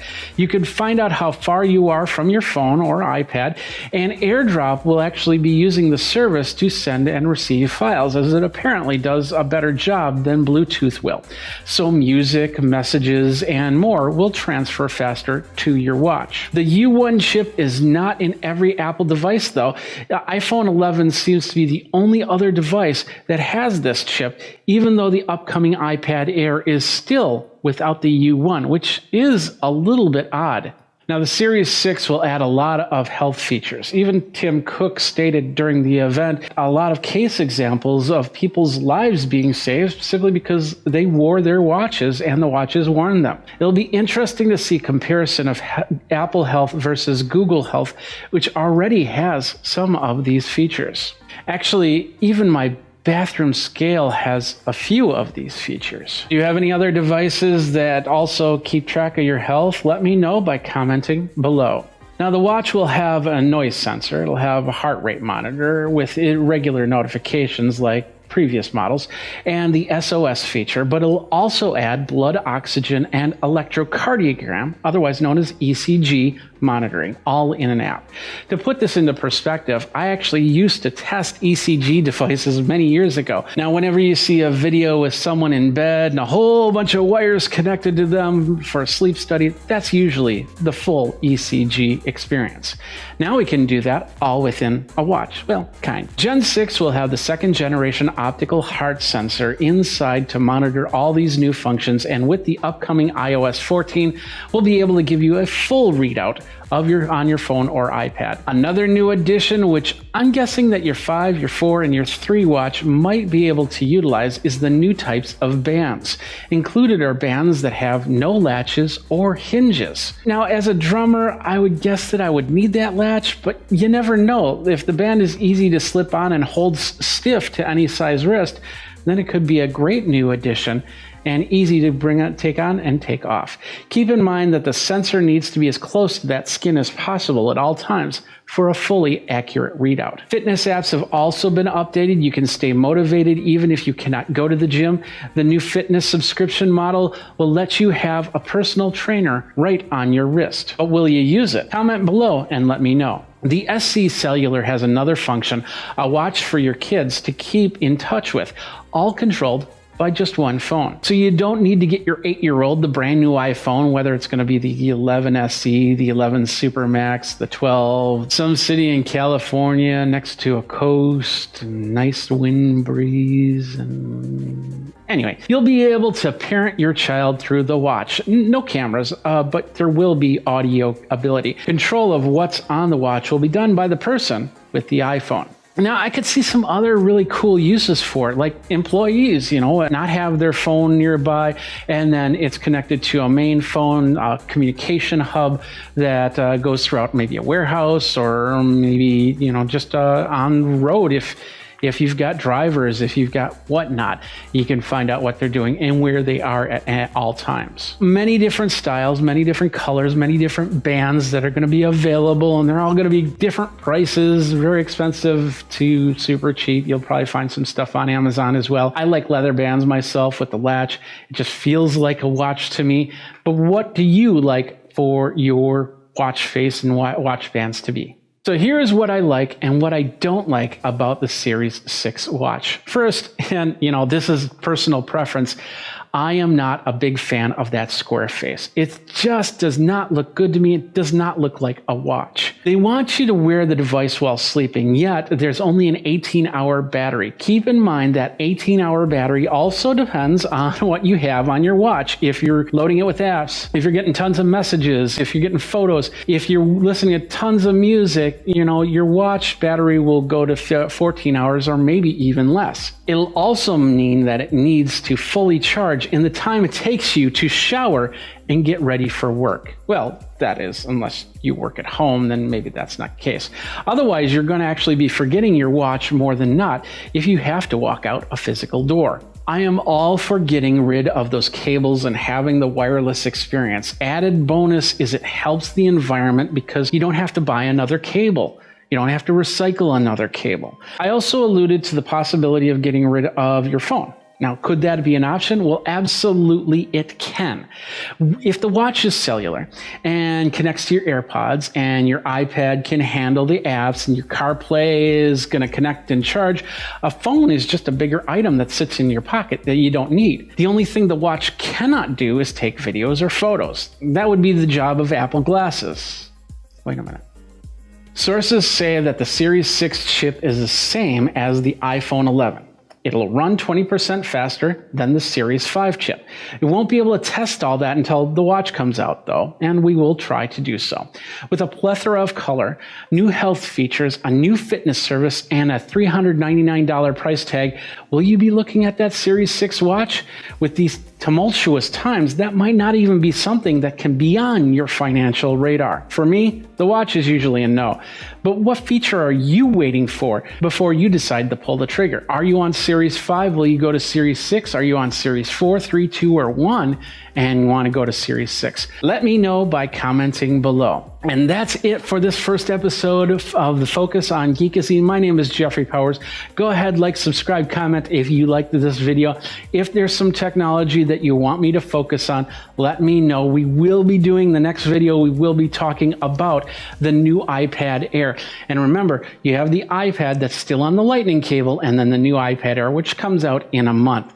We'll talk about that as we go. And until next time, you guys geek out and take care. All right, let's do this. Let's talk about Character Animator. This is a great program. If you use Adobe, let's flip here. If you use Adobe software, then this and you pay for the yearly version of the Adobe software, this becomes a part of the software that you get. So you get Photoshop, you get your Premiere Pro, you get your Illustrator, and you get Character Animator. And I've been on Character Animator ever since it was a beta. Back in 2016, it came out, and then I got Bell's palsy on this side. And I thought to myself, well, maybe I need to start doing animations and use it that way. And so I started playing with it, but then I just ran out of time, and then this side got better, and I was like, okay, I'm back to my videos. Of course, Bell's palsy affected me last month on this side of my face. It's a lot better now, but I still feel it. And so I wanted to come back into Character Animator and check it out because it's being used for so many different things. Like, for instance, did you know that Character Animator is being used on episodes of The Simpsons and a lot of the new animation shows out there? It's just amazing what you can do with it. You set up a scene, and then you run through the scene, and you have your voice actors there, and they set up their faces on the camera, and it can even do facial turns and things like that.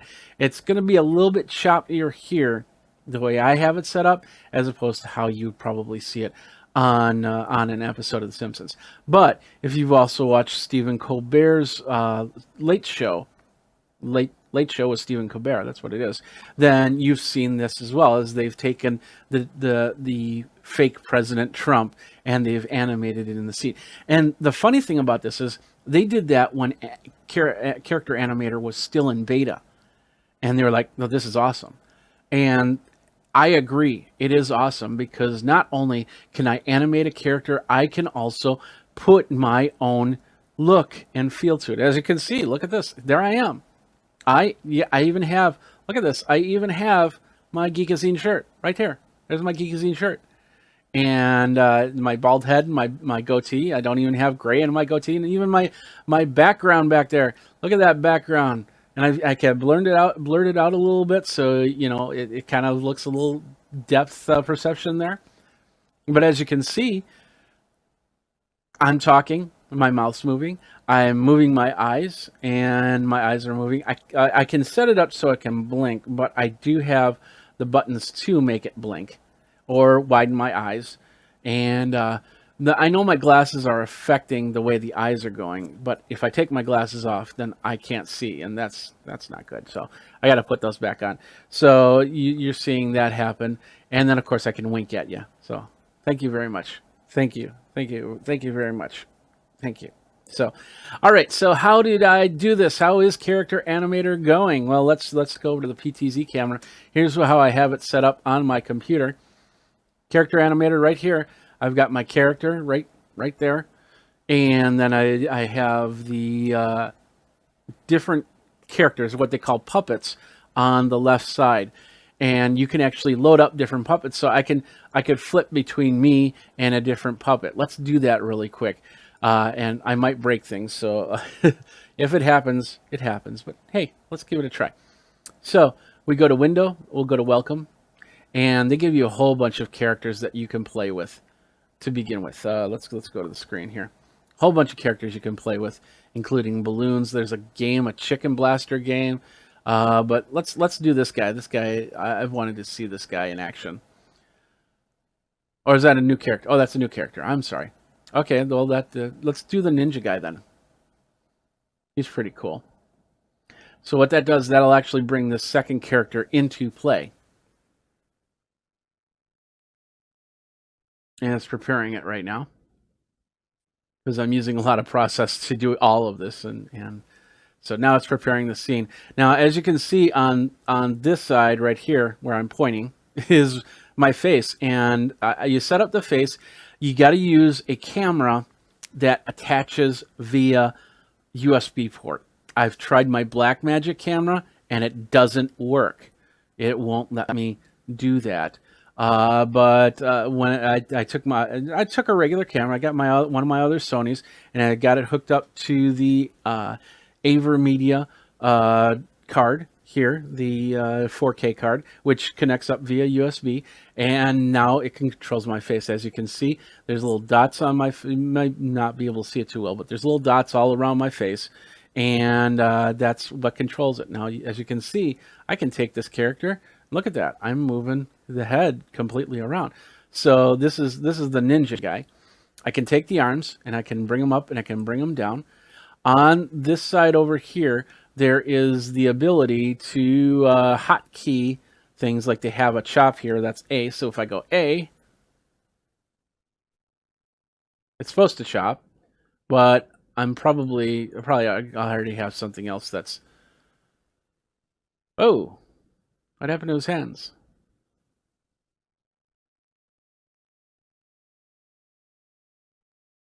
Do that again.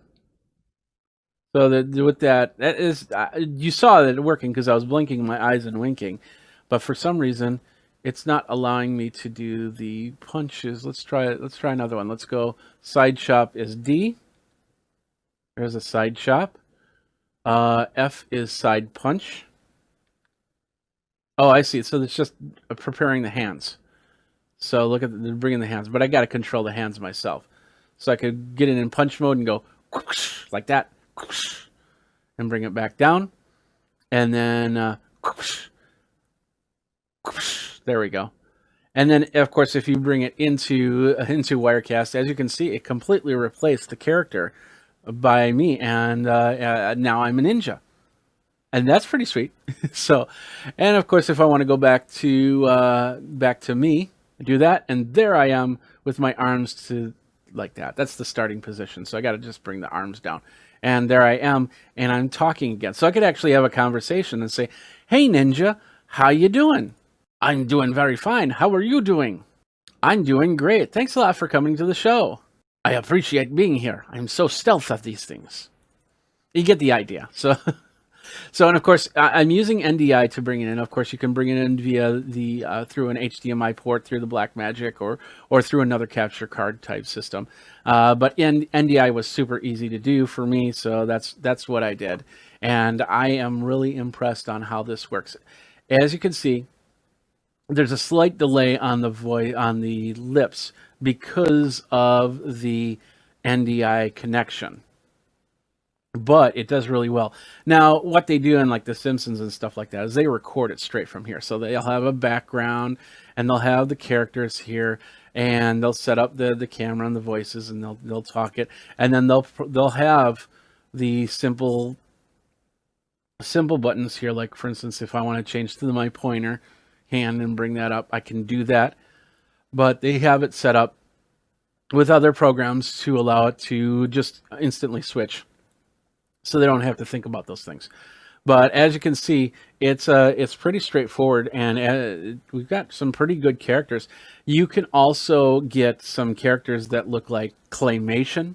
You can have some really odd characters. You could sit here and do a question and answer thing with your Wirecast. So, and once again, you don't need to be on. So if you have a really bad pimple day or something like that and don't want to show your face like this, you can show your face like this, and people go from there. Very straightforward to put it in. setting up the character, that was a little bit tougher, but there are animations out there. There are programs or videos out there on how to create your character. And I created, I used the default character to create this guy right here. And they show you how to do it. You can do it in Photoshop or Illustrator, which if you have the plan, the Adobe plan, you get that as well, and you can make the changes. So I just took the default character, put Geekazine onto the shirt, and gave myself a beard and, of course, the skin color change, because I think that he had a darker tone to him. And, of course, you can add hair, and you can have the hair do different things. Like, for instance, I could have my beard as a separate sprite, which then can move around as I'm talking. So if I had like my long beard like I used to have, then that could be moving around. Or I could put a head of hair on me, and then if I shake my head like this, it'll basically shake my hair as well, and it'll have its own movement to it, which is really cool. And then once I set up more of these triggers, I can do more better things, like not only just point, but also, not only just point, but also make it so it moves up and does stuff like this and then goes back down. But I haven't gotten that far in my setup yet, and still learning on there. Plus, since it's doing hotkeys, I can also use the Stream Deck to also make help with my with using these, so I can have more movement into my hands. And I definitely want that, because right now I could flip my hand, this hand right here, but I got a problem with it and my hand disappears. So I will fix that, I promise you. Maybe, I don't know, we'll see what happens, but it's just kind of fun. I think I know exactly the problem here. But it's still kind of fun to watch that go. And I do have legs and feet in this character, but nothing's assigned to them. So as I grow this character out and build it up, I can do.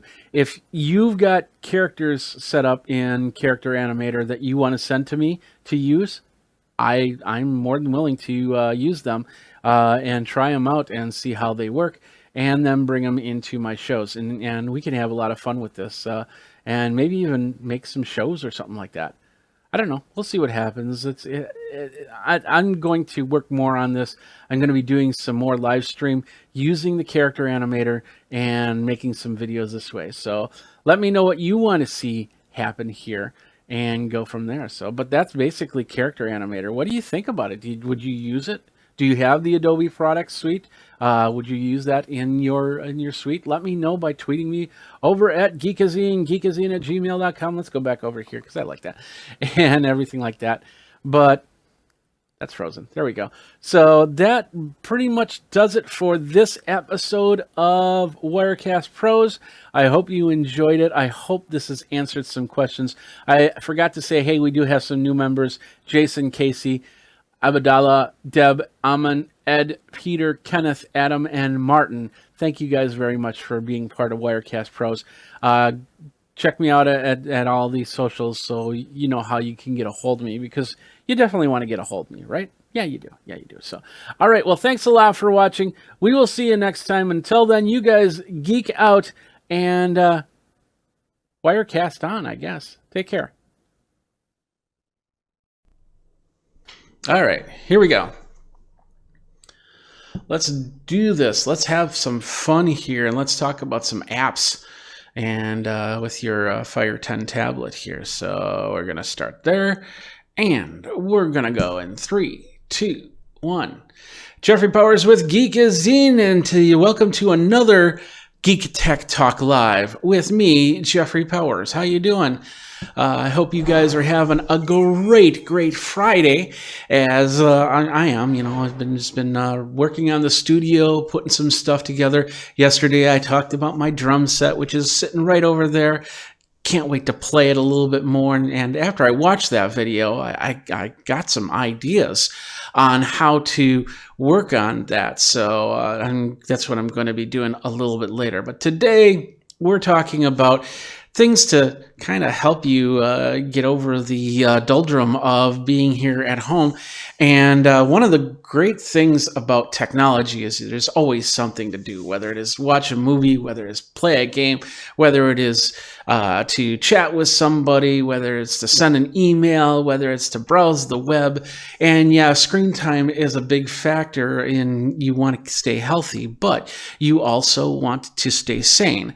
And a lot of this stuff will help you get with that as you're going. So you saw the socials over on Geekazine, so feel free to follow me anywhere, everywhere that we have a channel. So, all right, today I've got set up right here my Fire HD 10 tablet. This is a nice little tablet that allows you to connect up to do a lot of different things, and it is relatively inexpensive. Let's take a look at it. The all-new Fire HD 10, 1080p Full HD, so you'll be able to watch a lot of the video, a lot of the movies and TV shows that Amazon Prime has to offer, and even take some photos, do some video on your own.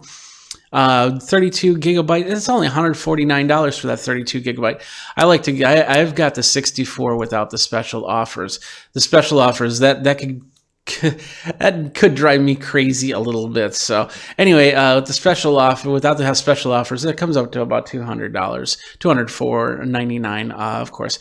And it's got a 10.1 inch screen. It's 30% faster than with the new 2.2 gigahertz octa-core processor and 2 gigabytes of RAM, 2 megapixel front and rear facing cameras, so you can do some video chats as well.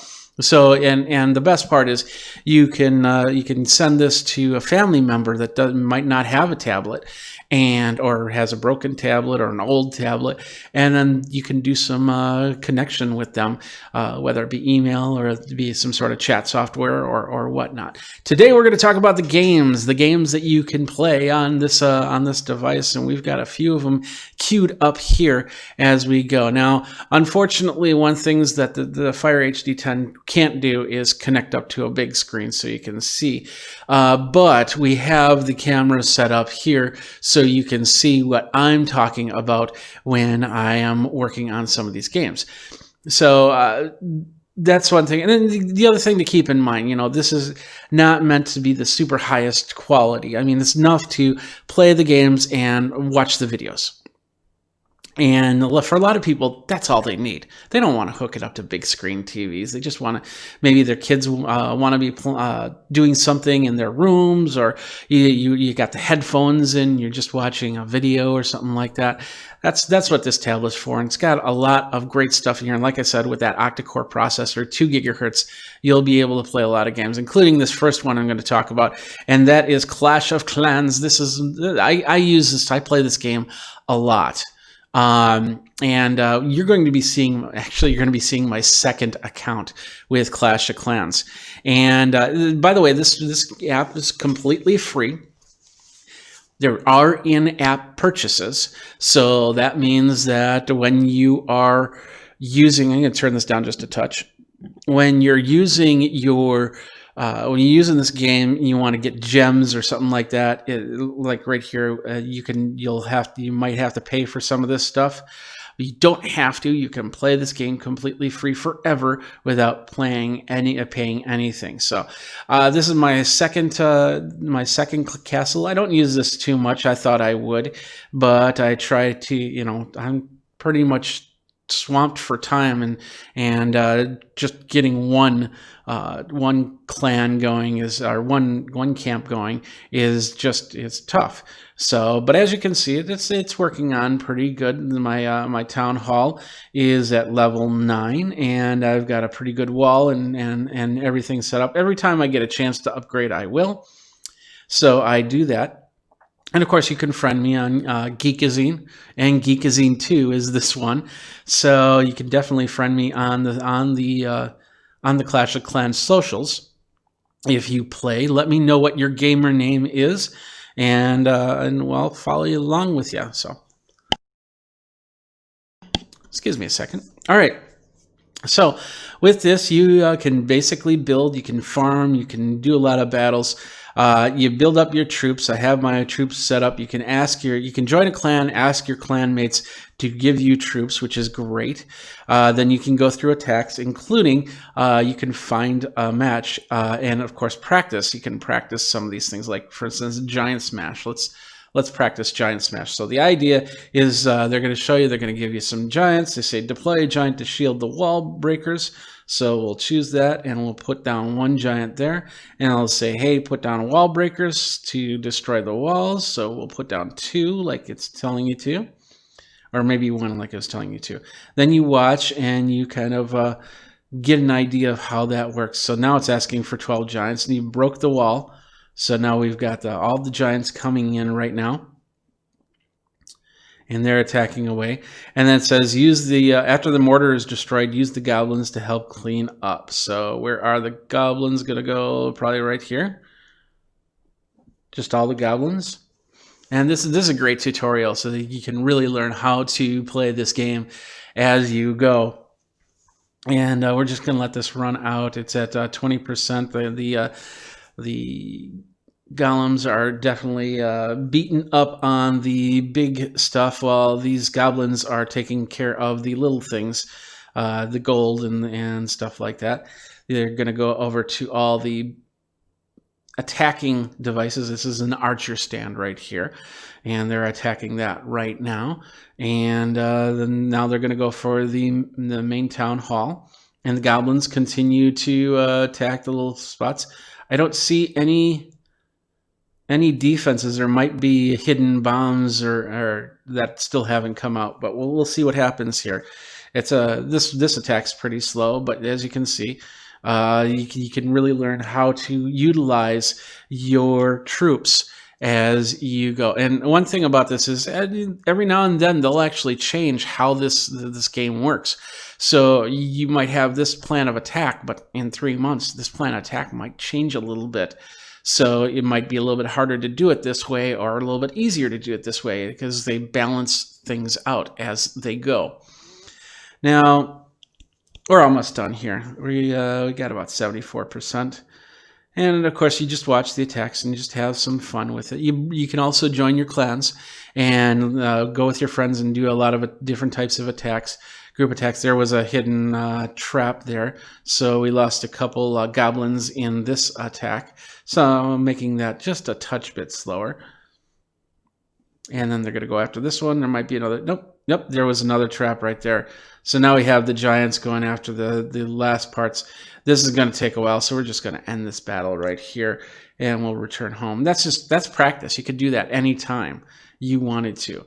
Getting back here, you could collect your gold, your elixir, and your dark elixir.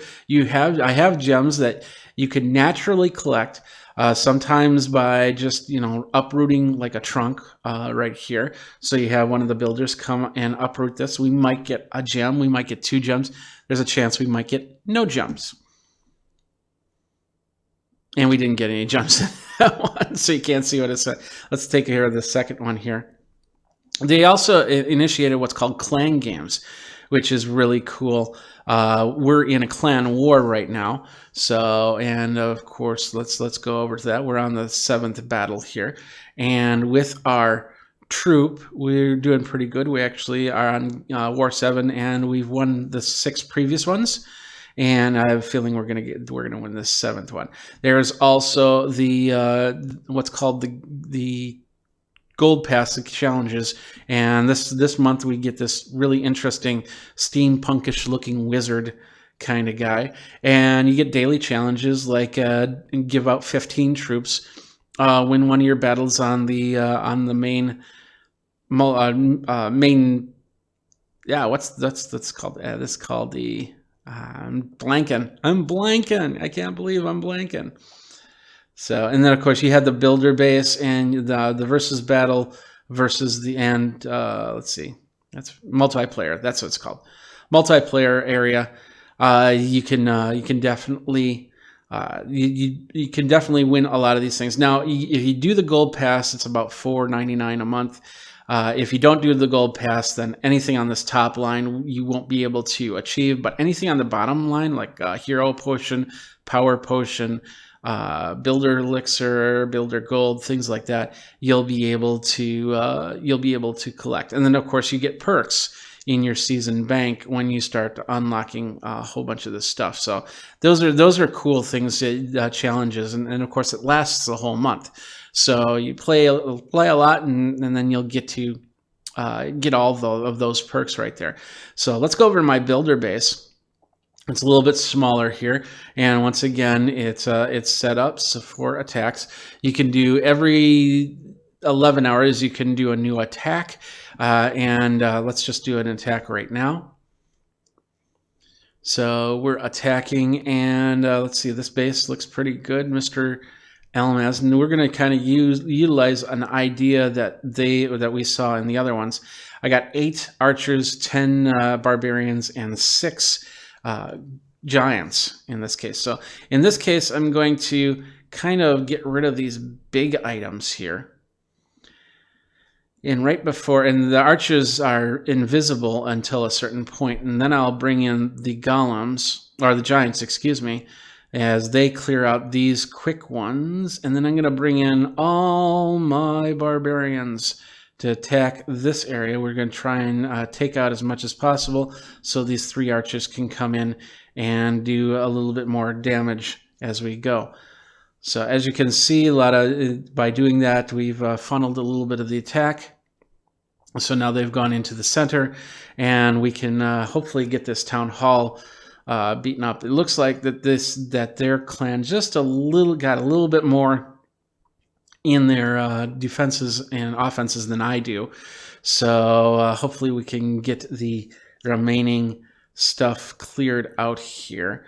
And I have a feeling that we got 1 archer going after the town hall. These archers are going after this stone slammer, and hopefully it will not kill our giant here. Oh, and I guess our archer got killed, so we don't have somebody that'll go that. So I have a feeling we're going to get 65%. That's not too bad. That could actually win this war. So we say okay on that, and we could actually watch there. Yeah, we did win that. We could watch Mr. Almaz's attack on us if we wanted to. So pretty cool. Lots of different things to do.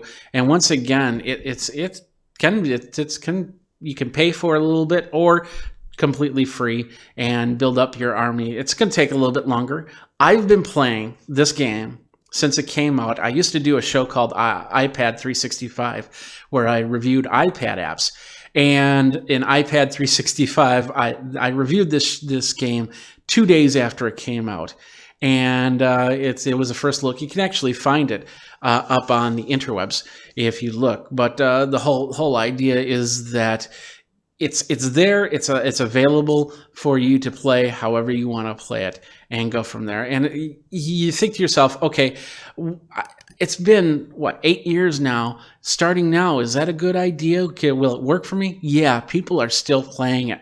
And of course, they're updating it on a regular basis. They just did an update where they added in this new thing, which I haven't seen. I haven't worked with too much. Let's bring it. Oh, it's not on this one. They're basically called super troops, which you have to have max troops to begin with. But then these super troops you can build to have attack a little bit more. And like I said, you have the wars. So you have clanmates. You can work with them, learn a little bit about putting together your base, learn a little bit about putting together your attacks and everything like that. Just an amazing game. It's Clash of Clans and absolutely free. Another game that's absolutely free. I like to show free games, and yeah, there is in-app purchases on a lot of these games. The next one we have right here is called SimCity. Build It. SimCity Build It. And of course, if you've played SimCity, I remember SimCity back in the 80s. Yeah, this game has been around for a very, very long time. And SimCity Build It is another version of SimCity. Allows you to just have some fun building your city. It's taking a second to load here. There we go. So now, as you can see, here's my city. It's a nice 3D topographical view. I can turn it around. I can zoom in. I can zoom out. I like how this works because sometimes I want to see how something looks. This is something I wish the Clash of Clans could have implemented, was that 3D turning view. But as you can see, I've built down my my area. Let's flatten it out. Let's do an overhead view. I build materials. So we have some iron that we have to collect, and then we create more. And then I have some wood I have to collect, and then we create more. Over here is some, these are, what are these? I don't know. Plastics. That's what they are. So I've done some plastics, and then of course some more iron. And this time I'm going to create some wood. When you create with that stuff, you go over here and you create nails and you create lumber. So we're at the building supply store. We'll create some more nails, and then we'll do a plank of lumber. And then over here, once you've done that, we'll go back to the 3D view. You can start using those materials to build things. Like, for instance, this place needs nails. We're going to build by the water because waterfront properties are awesome. So we're building up on that. We just leveled up to level 6, and now we can do factories. Did you know that you can now build an additional factory to boost your production? Yay, show me.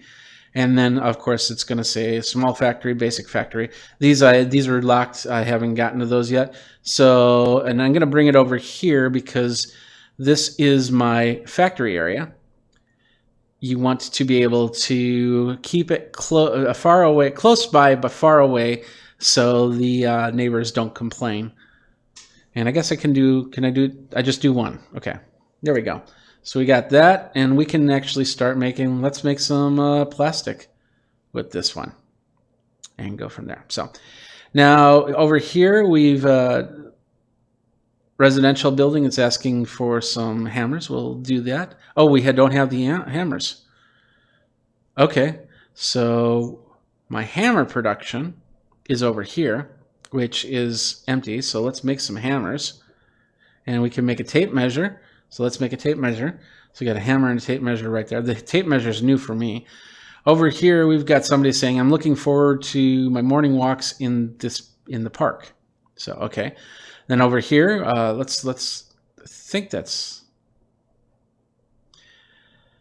and say times to build the mayor's mansion. We'll do a little bit later. We've got achievements.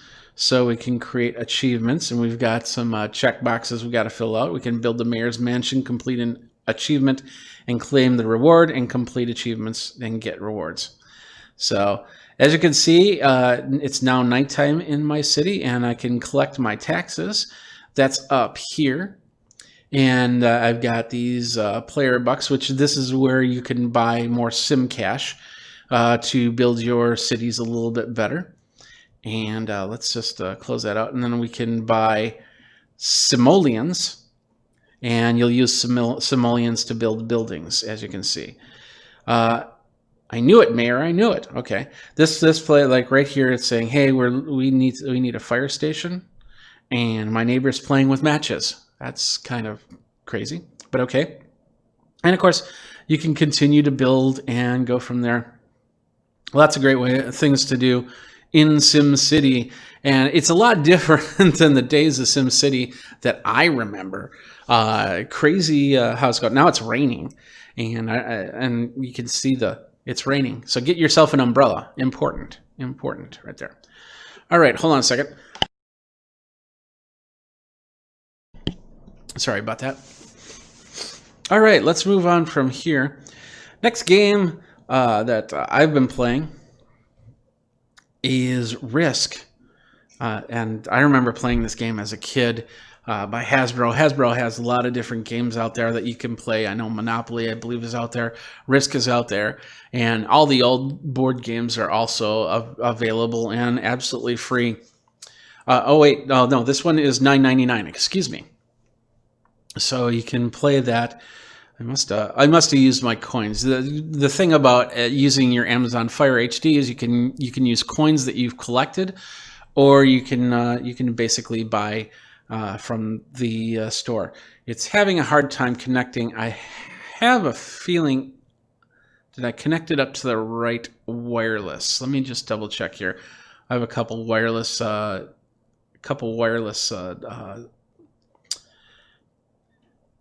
SSIDs here for which studio I'm in. So let me just check that really quick. Yeah, I'm on the wrong Wi-Fi. No wonder it's having a hard time connecting. Let's connect it up here, and this will only take a second. Feel free to ask questions in the chat, and I'll try and answer them as best as possible. All right, that's working. So let's do that. There we are. We're connected. Now, if we go here, and the other games, there is connection to it, but if it doesn't connect right away, it's not a big deal. But you will need Wi-Fi, especially for Clash of Clans. You'll need Wi-Fi to run, so it won't work on a plane unless you hook up to the Wi-Fi. It won't. It'll need some sort of connection. So, all right, now we're back here. Risk.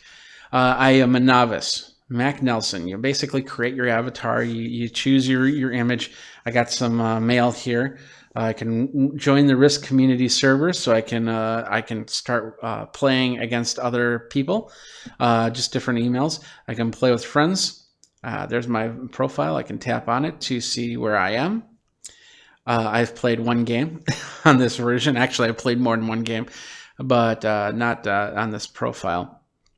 So you can play with friends. So as you can see, you build up your levels so you can do a lot more. You can change your settings, of course.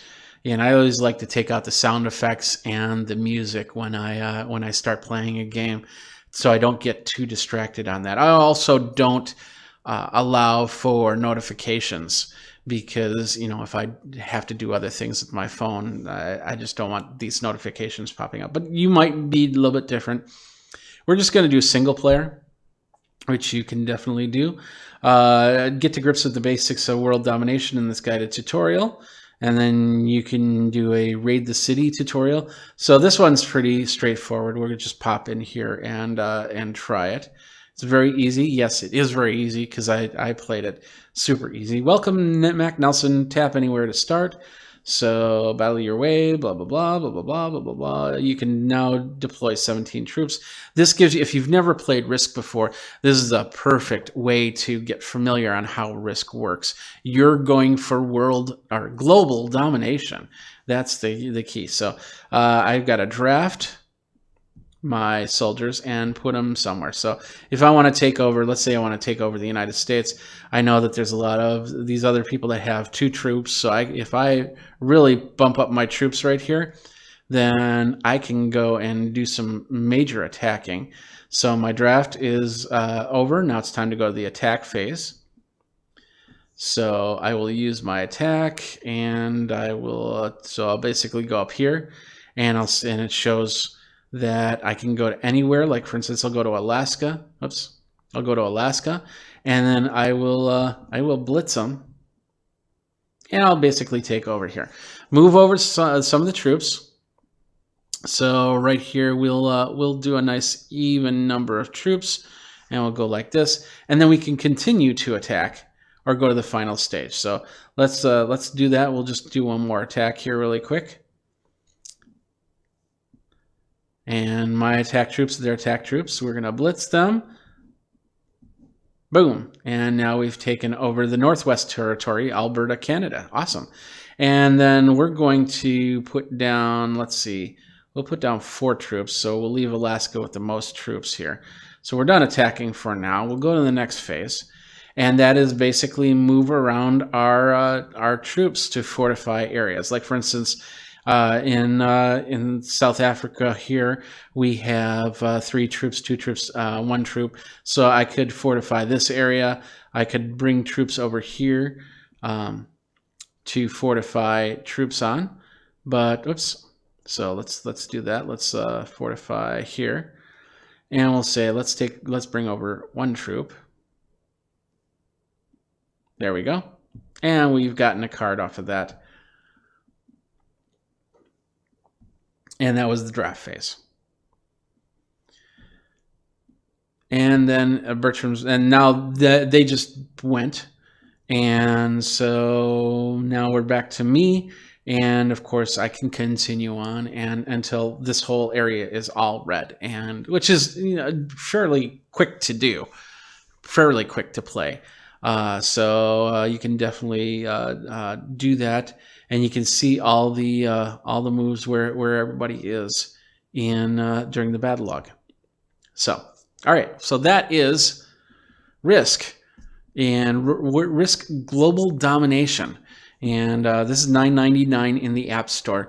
So you got to pay. There's a couple that you get to pay. But if you've got Amazon coin, you can also use that. If you got people that give you gift cards, you can do that too. Getting a gift card, oh, that's actually fairly easy. Let's do that. Let's show you how that works. So you go to Amazon,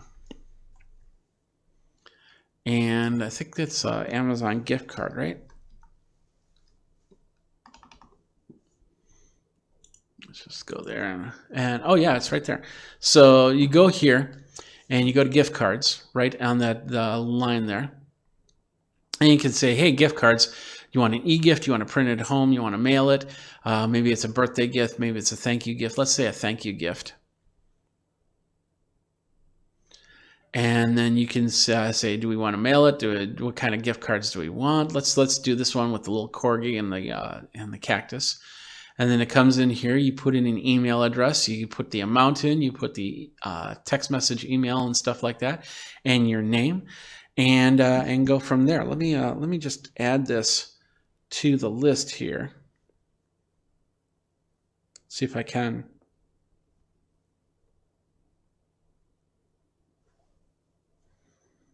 There we go. And you can do printed home gift cards. We'll just do the basic gift card here. And we'll return here. We'll go over here. There it is. And we got the $50 amount. So remember, my email is geekazine@gmail.com. If you definitely want to support it and the efforts that I do for creating stuff for you guys to watch and consume on your Fire HD tablets. So, but anyway, that's how you get the gift cards. By the way, I put up all the pages. This is where the tablets are, of course, and that one. Okay, there's Clash of Clans right there. SimCity Build It, and you can see the rating on there. We've got over 5,000 people that have a rating around, excuse me, 4 stars, and you can go down and read all the reviews on that and create your own review, as you know.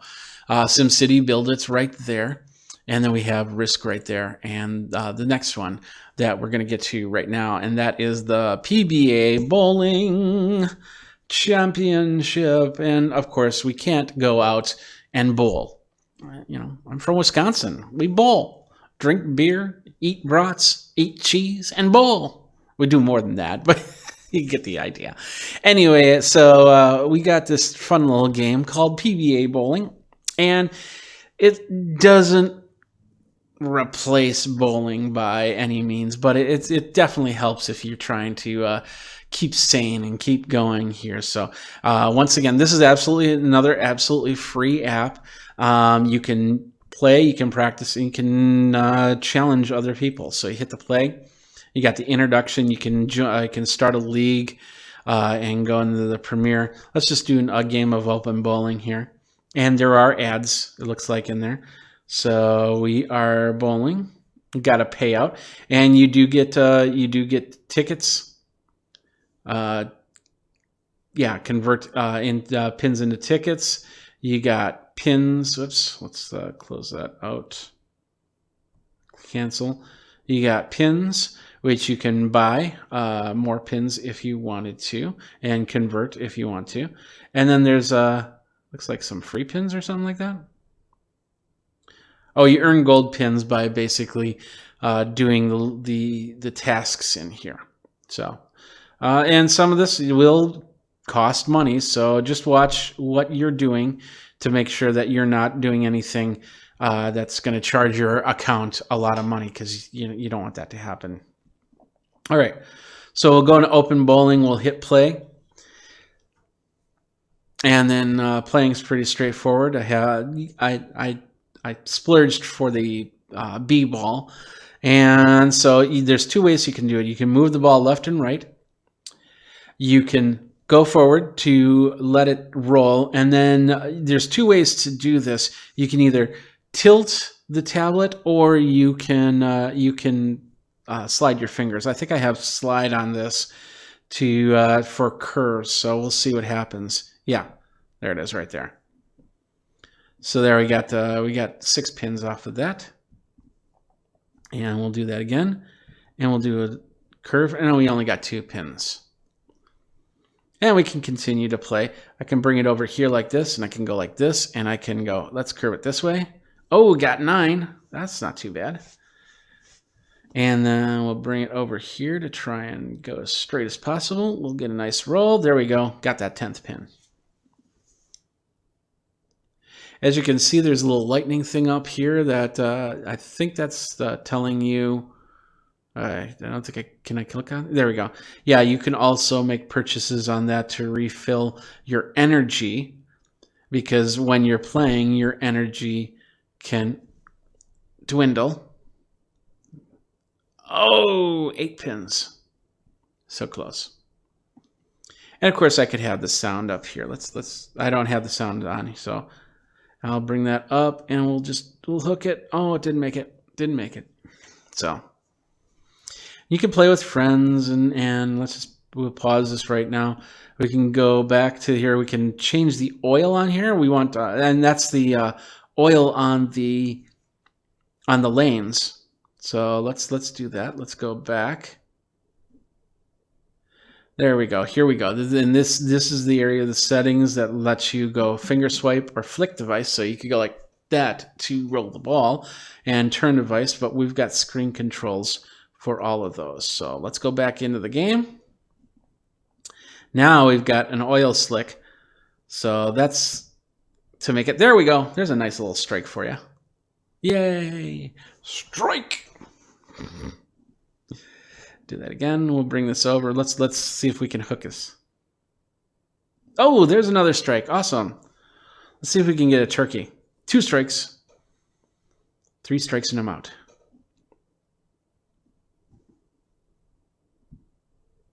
Oh, no turkey.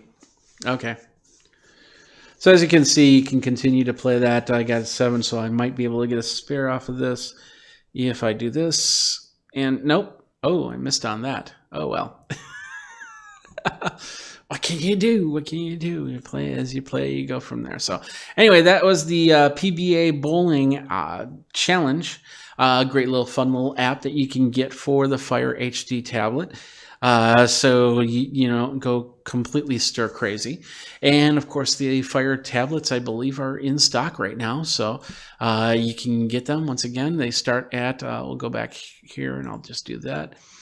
And the tablet starts at $149.99. That's for the 32 gigabyte model with special offers, which means that you'll see ads on the screen. But you get without special offers, those ads aren't there as much.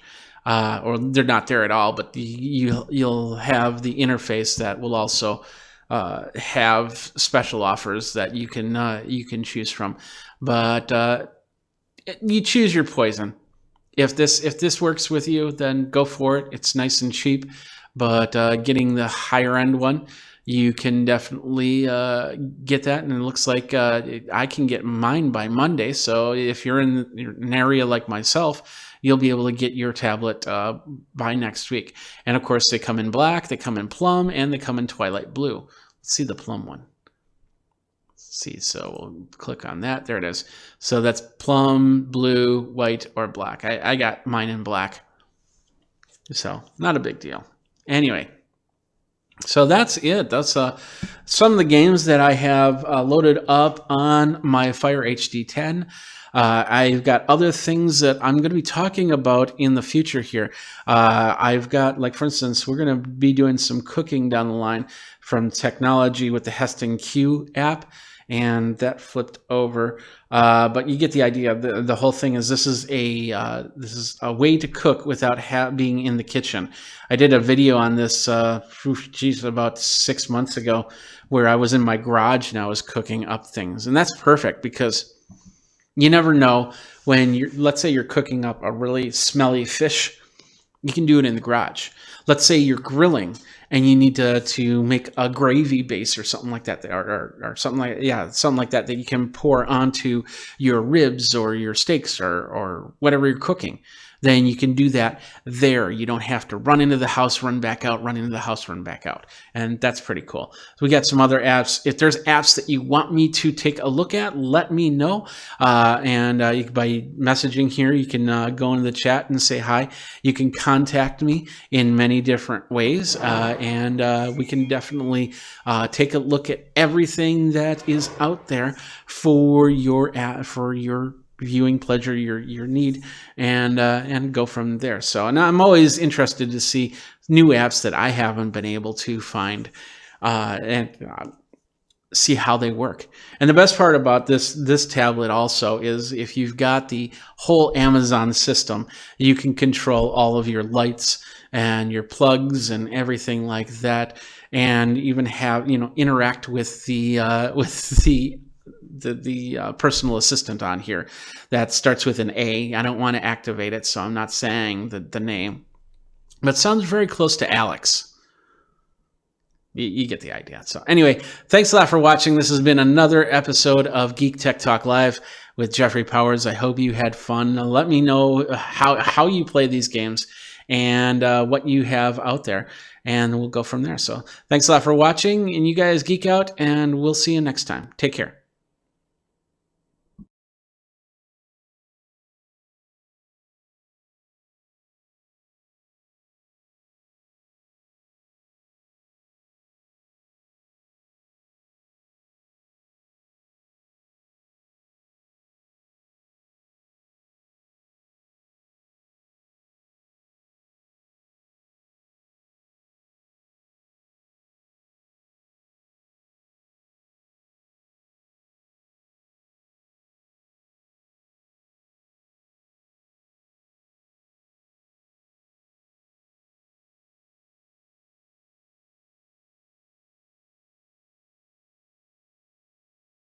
Let's do that. There we are. How you doing? Good thing I didn't do that at the beginning. Let's move that over there. There we go. Sorry about that. So anyway, we're just doing the after show. So you can definitely get in the chat and say hi and be a part of the after show here. But anyway, I was showing you the games area of Amazon App Store, and as you can see, these are all the games that I have. Minion Rush, I did not. No, I still have to download it. But of course, the tablet comes with some stuff that, some ideas that you can take off or put on or whatever. You've got, we have Risk and Sonic the Hedgehog, which I could download. Minecraft, I tried to play. I'm still having a hard time. And that's why I didn't talk about it on the show this time. So, but anyway, this is also an app. You do have to pay for it. In fact, we could go here. If you have any ideas, definitely come into the chat and say, hey, this is how you play this game. So, but I know a lot of people really get into Minecraft for their Xboxes, for their other devices. So it's available on the tablet. So if you're not in front of your Xbox or your computer playing Minecraft, you can get on tablet and play Minecraft for a little bit. Do whatever you need to do. As we can see, it's loading up. Spring sale is here. Free map now in the marketplace, and we can unlock. We'll just hit continue here. Here's the marketplace.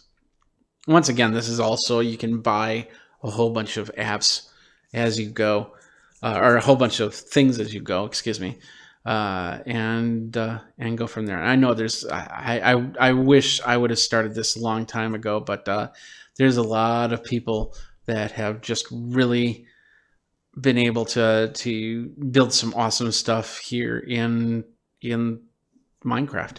So we got the Realms Plus with a 1 month free trial. We got some servers. I got no friends. But I can set up my profile, edit my character if I want to.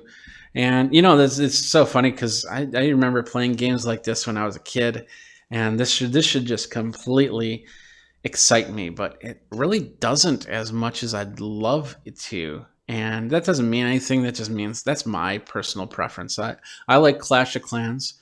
I'm still a big fan of Ultima 4, Ultima 3. I should find those games and download them. I wonder if they have them here. have to look. So I'm going to go to my App Store. Let's see what I got. Cross my fingers. So we'll hit search and we'll go Ultima.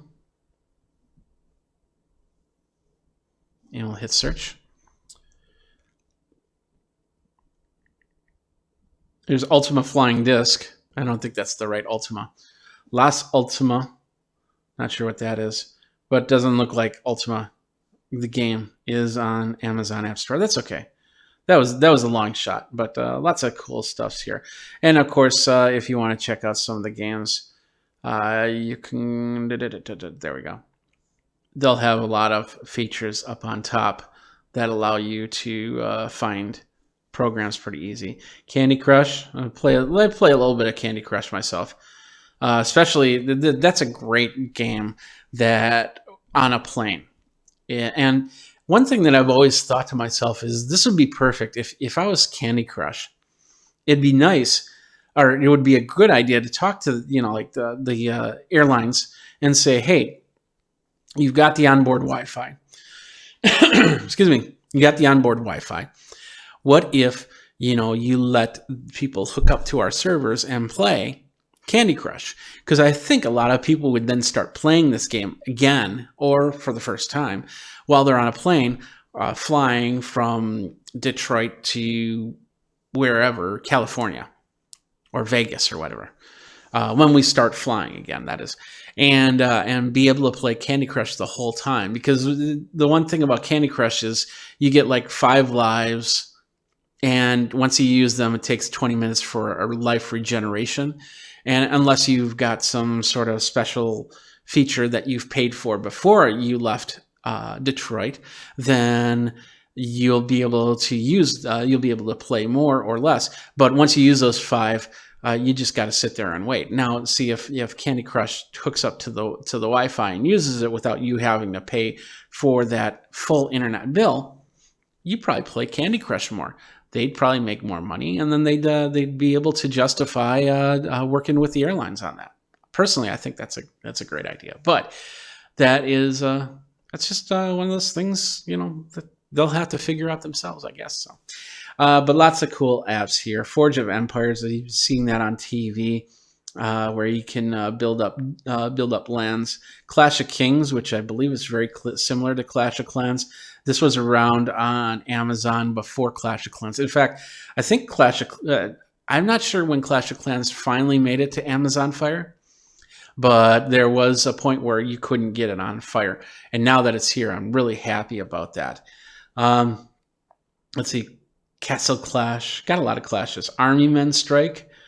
Clash of Clans. The Supercell that makes Clash of Clans also makes another farming game called Heyday, which you can also download on this tablet or your tablet. Either tablet. Doesn't matter. So we have a lot of stuff here. We've also got some cool videos if you want to watch it. If you got your Amazon Prime membership. It's recommending that I play Roblox, do a Zoom cloud meeting. I did a Zoom cloud meeting about 3 hours ago, and it got Zoom bombed very quickly. It was a public meeting, so they've since worked on some of the privacy issues that they've been encountering. Township, let's see, Dragon City, The Simpsons. I played this Simpsons game. I played this back when I was doing iPad 365, and so I have my Simpson. I'd have to figure out what my account and username and password is on that. I could be able to do that. Homescapes. These are interesting games where you have. Let's see. It's got a video right here. I'll watch with Amazon Photos. Just once. And basically it's saying, okay, you've got tasks, things that you have to do and how to do them. You can play and win. So it looks like a little bit of like a Candy Crush looking thing. It's up to you. Build up your house. So a little bit of everything in this one. I'm not too keen on it personally, but that might be a game to go. The Sims, there's another one. Lord's Mobile, there's another one. Fishdom, is this building your fish tank? Yeah, this is building a fish tank, and you can share your pets. That's pretty cool. And of course, you got slot machines and pokers. I stay away from that stuff. You know, gambling stuff, it's okay. But and it might be something that you might want to check out as you go. So, all right, what else we got? We got some great downloads if you're into like I said, the Zoom cloud meetings. Disney Plus. Do you have your Disney Plus yet? It's lots of content right there. Facebook, of course. Pluto TV. This should be one of those apps that you just get because it's free and it's got thousands of thousands of movies and TV shows. Excuse me, hundreds of channels like the Cat Channel. And let's download it. It's free downloaded, so let's down. And it's preparing. So yeah, we watch the Cat Channel every now and then. I watch Mystery Science 3000, mostly because MST3K has a lot of local ties to Madison here, and they had the new one, which was on Netflix, and it was okay. But the old MSTK 3000 and the Rift Tracks, which is the not the same thing, but the same thing from the same creators. And then, of course, you got TV Spotlight. I better get off of this so I don't have any copyrighted content on here. Let's do the guide. I think I can get a guide here. Let's see. We'll do that. Unable to activate picture-in-picture. Okay, hit settings. Let's see. I want to list of channels.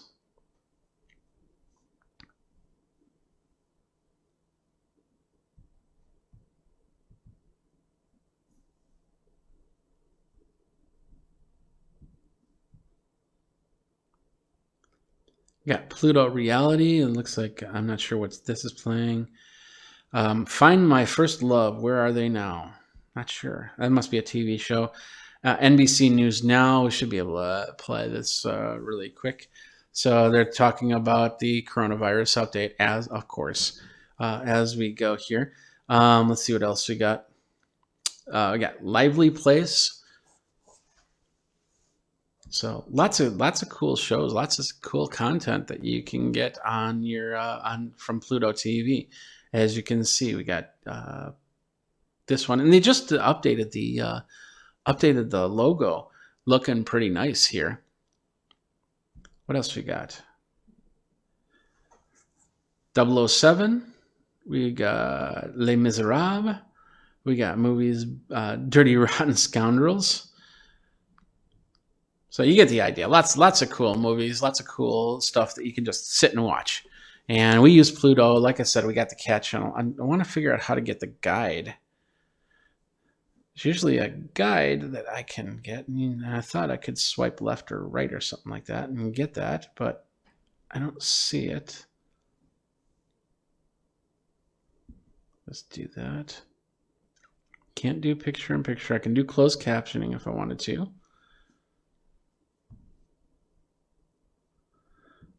I can, so with the closed captioning right there, you can disable it or you can say English. So you can get that going as well. And I'll have to play with that a little bit more because I just downloaded it. But anyway, that's a great app to have onto your Amazon Fire HD 10 or HD 7. I actually have a 7 here, and it controls my mixing board, which is way over there now. So if I got my headset and microphone on, then I can control the mixer from the distance and go from there. So that's pretty cool. Let's see what else. I also have my Dropbox on here, which it allows me to pull files from one computer to another. I guess I haven't signed up with this just yet, but anyway, you can basically, it's a way for you to have some sort of cloud storage, and that's a great app to have. Let's see. I talked about the One Smart Piano, which is the learning piano. It's one of the other live events that I did, and that was you can get that on here as well, and you can learn how to play the piano. So this is the app right here. I don't have a piano hooked up to it, but you can definitely watch some of the tutorials and getting started videos and play some games once you do have the one keyboard hooked up to it. So that's a pretty cool app right there.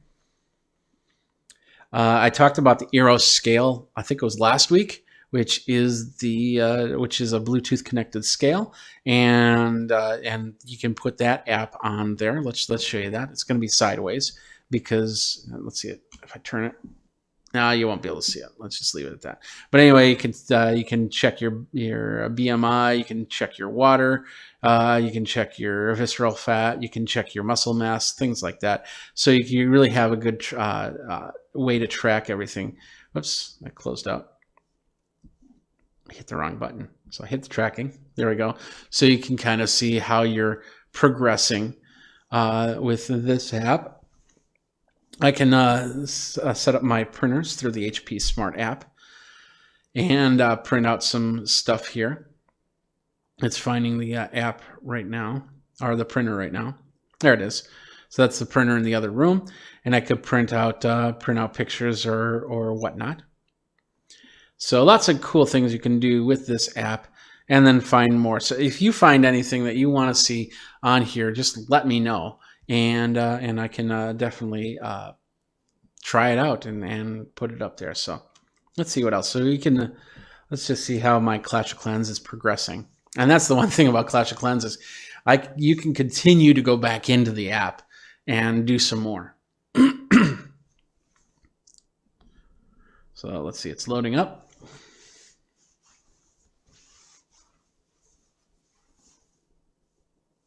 There we are. As you can see, I'm doing my farming. I've got 3 things I can upgrade. I've got 4.1 million and 2.2 million in elixir, and then I can upgrade my Barbarian King, which I think I will do right there. Upgrade, I'm to the next level. Takes about 2 days, it says. Let's see what else can I upgrade. I can actually upgrade my Archer Queen as well. Let's do that. Takes 2 days for Archer Queen. There we go, we're upgrading. And then I'm going to leave 1 because if I need to do anything extra right away, I always like to leave 1 available. Over here on the builder base, let's see if there's any upgrades that we have here. Looks like we finished a challenge. Which challenge do we finish? Start 2 building upgrades. We cleared that out. Good for us. So now we can go into our area here and get a hero potion. It says we already have a hero potion. You want to sell it for 10 gems? Yeah, sure. So now I got 10 more gems, which I can use for whatever I need to. Let's see how the upgrades are going. Let's take a look at the research for our star laboratories. Let's research this, and we don't have enough elixir to do any upgrades of the troops, but we can go to our builder and we can find out, hey, we got an elixir collector, elixir storage, hidden Tesla that we can upgrade. Let's upgrade our hidden Tesla. So we got more power right there. There we go. And we have the ability to finish now. I'll just leave that for later. Might need it for something bigger. And we'll go back here. Just have some fun with this. This was Clash of Clans. We'll go over there. Anyway, so lots of cool farming here. I can upgrade, do some wall upgrade. Looks like I have an upgrade ring, so I can do it that way. Let's see if I can do it on this one. Yeah, I'm trying to upgrade these walls better or more. So let's upgrade some walls. That one gets upgraded. That one gets upgraded. That one gets. I don't know how many rings I have, so we'll just go until we don't have any rings left. How's that? Yeah.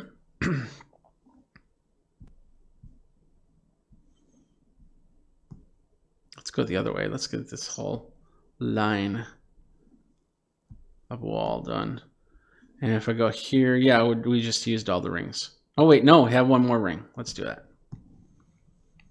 And I think this now would be 2 rings to upgrade this, but I've done a pretty good wall right there. That's awesome. And let's see, I have these upgrades at 2,500, and this is at 1,500, so I could start doing the outer walls. And I could even do this upgrade. I've been meaning to move this over as we go. So And that's that game. We'll go back to SimCity because some of our stuff is ready to collect.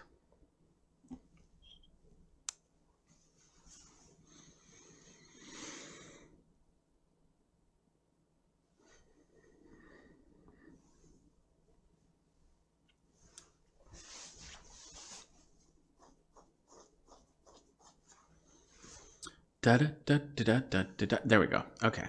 So now we got hammers. Talked about hammers. And we got that tape measure. Castle offer. Not yet. Tape measure. So we'll bring that over there. We'll put in a new hammer, a new tape measure. Build that up. We've got this. What is this? Oh, this is our challenge. So let's get our nails and the wood. And then we'll do it again. So nail, wood. And then we'll go over here. Our plastic is ready. And over here, we're going to put in iron. Over here, we're going to put in wood. Over here, we'll put in another iron. And over here, we'll put in another wood. And then, because we now have this new factory, we'll put the plastic down there. And it looks like I have parks and fire that I have to think about. So let's start with parks. And it looks like a Casino City sign. Ooh, let's put that down. Put it right there. Not enough sim cash. Oops, okay. Well, we won't do that then. And it looks like we have, whoops. I worked a deal. Megacorps has agreed to buy the wood for 90 simoleons. So I'll say, I'll do it. Yeah, what the heck. We'll collect some taxes. They're abandoned building reason no fire safety. Oh, it looks like it's on fire. That's interesting. Let's get a fire station in there. Small fire station. Right in the corner. There we go. Now we've got fire safety isn't something to keep on the back burner. That is true. And we just collected something off of that. So hopefully that will clean that area up. Just click off of that. And we've got this. So we got the hammer. Let's upgrade this in our tiny town. And that's going through an upgrade. I think that's we got some pretty good upgrades here. We got some more residential area that we could put in. So let's put in a residential area right there. Yeah. And then one more. Let's put one right here. There we go. There we go. We got some residential going. This is looking to upgrade, so let's do that. And then we can put down some road. We'll put it down right there. There we go. Now everybody wants something. What do we got here? It's handy that the hardware store is so close. Nice. Okay. And this is basically saying you need somewhere to live to. Oh yeah, that's the mayor mansion. We'll deal with that later. So, and we got the iron is ready to go, or the steel, or whatever it is. Is it steel? It's metal. It just says metal. The metal rocks. Yeah. And then we're gonna move this over to wood production. We'll do the first two metal, second two wood, and then plastics for the next one. And it looks like our new building looks pretty cool. It looks like we need water. So water. And we'll just put in a basic water tower right about there. Not enough simoleons. Okay, I'll have to get some more simoleons to do that. So anyway, I think that's pretty much it for now. So these are some of the games on my Fire HD 10. And I hope you enjoyed this. Thanks a lot for watching. My name is Jeffrey Powers. Let's put all this up again so you know where to find me. You can find me over on the socials, over at Geekazine. I think Magazine put in a geek, he got me. So thanks a lot for watching and playing along with me. Until next time, you guys geek out and take care.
If you had a computer in 2000, you might have owned this iconic brand. Gateway since has changed and currently owned by Taiwan-based Acer Computers. They have continued to release new Windows modules, including this ultra-slim notebook. I put this laptop through a couple of its paces, and beyond a couple of issues, I'm finding it to be a pretty solid laptop.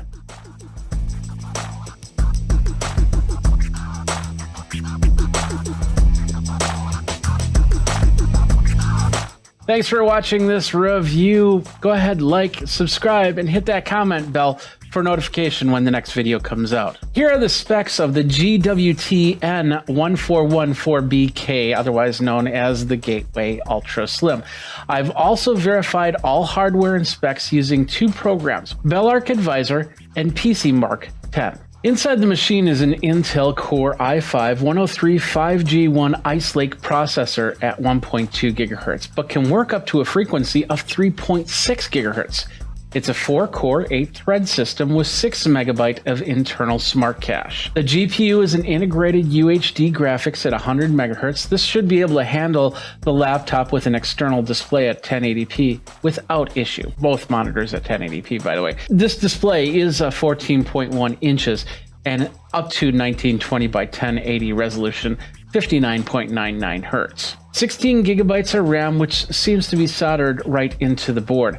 An M2 256 gigabyte SSD hard drive from a company called 4C, which is a product of Longsys with smart technology, and an empty M2 slot, which is behind a door on the bottom side of the machine, so you can update this with more storage at any time. Ports include an external HDMI 3.5mm headphone jack, two USB-A 3.0, and one USB-C, which is transfer only. It's not for charging. American Megatron's BIOS backend, and man, that display has not changed since the 90s. Bluetooth 5.1 and Wi-Fi 802.11 AC. The Ultra Slim model also has Realtek audio, but is also supporting THX sound. This is perfect for if you have a THX headset or 7.1 surround speakers. In initial tests, I found it to be perfect for late night movie watching or some simple game playing.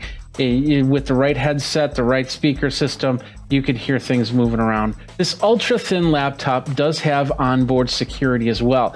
The BIOS can be locked down, and you can log into the machine with the simple finger swipe through the fingerprint reader, which is right on the top part of the touchpad. There's a 1 megapixel camera on this machine. Yeah, it's nothing to write home about, but it does do the job if you need to get on a Zoom or Skype call. I did a Zoom connection test to see how the camera and built-in microphone works. This is what they're going to see in here if they call you on Zoom or Skype. I'd love to find out if you're going to be using this for Zoom or Skype calls. Let me know by commenting below. Now, there's been mention online that this model of Gateway was manufactured by a company called EVOO. EVOO. This is another brand laptop that you can actually find at Walmart. Now, it's not uncommon for this to happen. Gateway has also tasked EVOO to make their new line of tablets, their 2-in-1 computers as well. EVOO also has the license for installing THX into laptops, so that's an added bonus right there. Finally, EVOO makes smartphones. So I have to wonder, is a Gateway smartphone coming soon? Let's check out some pros and cons here. Now, although the screen side is aluminum, the rest of the machine is plastic. The case also can slightly bend if you pick it up, so I wouldn't suggest holding it in one hand walking around the house like this. Keyboard and trackpad are not problems at all. I was able to work on this machine on a table or in my lap. I actually put this show together using this laptop. The middle of the trackpad does do a weird double click when you press it, but it doesn't seem to affect anything, so it doesn't double click on the screen or anything like that. It just is a small annoyance. Opening up the device was not that difficult. Just a bunch of screws on the bottom. You might need to do that to clean out your fan every now and then, or maybe upgrade the primary SSD. And of course, that fan, it does ramp up from time to time. You'll hear it. It noisily spins about 20-30 seconds and then back down. Now, the power cord is a simple 3-foot into 1.3mm coaxial power plug. The cord looks and feels a little cheap, and the power wart is actually attached to the plug. But this is also a 100 to 240 volt plug, so you can travel internationally without the issue. What I find interesting is this has a USB-C, but that's not a USB-C charge. If they would have just added the charge ability to it, this could have been a USB-C charging plug. There is a 10-hour battery inside, and charging is not an issue. I was impressed when I had to charge it up, charged pretty fast, but even more impressed when I put the machine to the side for a few days, came back to it, and found a 90% battery. Another thing I noticed when I opened up the case was there was a spot for a backlit keyboard. Now, it would have been nice if this laptop actually had that option. In fact, one of my criteria in looking at new laptops is if I have something to see the keys in a low light situation. Finally, the screen is not touch screen, so don't expect that. But a lot of laptops in this price range are pretty much the same. In all, the Gateway Ultra Slim does a great job for classwork, for surfing, for movie watching, and more. It's priced at under $500, and it competes with Dell, HP, and Surface equivalents using the Ice Lake processor. But what do you think? Are you looking for a computer for any type of classwork, any type of extra work, or anything like that? I've been looking at the different types. What do you see out there that's really sparking your interest? Let me know by commenting below. Don't forget to subscribe and hit that bell notification so you know when the next video comes out. My name is Jeffrey Powers. Thanks a lot for watching. Until next time, you guys geek out and take care. Hey everybody, Jeffrey Powers here from Geekazine. Today we're going to take a look at this right here. It is the Moto Drum modeler from IK Multimedia. It is a program that allows you to create drum sounds in your DAW, in whatever you need it to do, and a whole bunch more. Jeffrey Powers from Geekazine, Think Magazine, Put in the Geek. You got me. You can find me on all the socials, including Twitch and Twitter and TikTok and all that other good stuff. And today we're going to talk about the Moto Drum from IK Multimedia. Now, I've reviewed a lot of cool stuff from IK Multimedia in the past, and this is no different. It allows you to create drum beats. If you're not a drummer, you can create drum beats. If you are a drummer, you can create drum beats. You can attach it into your system, create MIDI, add these really specific, great sounding drum sets, and continue on however you want to do it. First of all, we got to talk about this. I did get a copy of this software to review from IK Multimedia. They did not pay me for this review. They are not editing this review. And of course, all opinions are that of myself and Geekazine. You can go over to geekazine.com/review to find out more on that. Now, let's get into this. Let's get in here. First of all, hey, you know, you can customize your sounds. You've got multiple kits and multiple drums that you can use. You can sync to multiple MIDI units if you want to. I got a couple MIDI units that I'm using, going to be using today. You can do real-time sounds. You can do pre-made grooves and a whole bunch more. The price, $299.99. Now, you might think to yourself, well, that might be a little bit too much, but for what you get, it really is not. It's just amazing. Now, I do have to tell you that I did get this software back when it did get released, and that was back in, I believe, September, August timeframe. The program was pretty solid, but when I was attaching MIDI devices to it, I wasn't getting the responses that I really wanted to see for this. They've since then not only have updates come up from Moto Drum, but also from the MIDI providers, updating it using for Catalina and for the latest Windows 10, and things have gotten a lot better. This is the website over here, Moto Drum. They have a full specs range, but we're going to take a look at the most important specs, and that is if you are a Mac user or a PC user, you can use this on either machine, and they work both great on either machine. For a Mac, you need a Core i5, support for AVX instructions, 8 gigabytes of RAM, 20 gigabytes of hard drive space, and it is a 64-bit plugin. So you'll need any program that uses a VS2 or VS3 or AAX. What we're going to use, we're going to keep it as simple as possible. We're going to use GarageBand. Just going to open it up in there. Of course, we're going to show you the interface first before we do that. Let's take a look at this a little bit more. For Windows, Core i5 also needs AVX instruction, 8 gigabytes of RAM, 20 gigabyte available hard disk space on Windows 7, Windows 8, or Windows 10. ASIO compatible sound card USB port 3.0 suggested. And I highly suggest that you download the free ASIO. It's right here. I'm going to put that right there. And that's basically an ASIO driver that has the lowest latency that I've ever seen. Now, like I said, you need to have a program. If you want to use this for any program, you need to have a program that'll allow it to come in as a VST instrument. We're talking GarageBand, we're talking Reaper, we're talking Cubase, we're talking Ableton Live on there. There's a whole bunch of programs that are on that. You might want to look at your program first to make sure that it can accept a VST, an external third-party VST instrument. Adobe Audition does not have MIDI support, so Adobe Audition, you can't use it on this. You can't import the tracks or anything like that. I really wish that Adobe would get something in a MIDI editor that would even convert it to audio so I can put it in a little bit easier in my programs, but that's neither here nor there, just so you know. But we're going to use GarageBand, and if you've got a Mac, you've got GarageBand. Simple as that. And of course, Windows, you'll have to get some software to put on for that. But there's many different MIDI editing programs out there that you can use to create that. Now let's get into the program itself. Here it is right here. This is the Moto Drum, and we have it on studio mode. Straightforward interface. We have our models. We can customize it. We can do our play styles, our room, our mixer, our grooves, and our mapping. These are all the drum sets that come with Moto Drum. We've got a studio set, we've got a jazzy set, a rock custom, a grungy reference. So you got a pretty good amount of sets. We're going to start with the studio kit. It just looks like a standard 5-piece drum set with a couple cymbals, hi-hat, and ride here.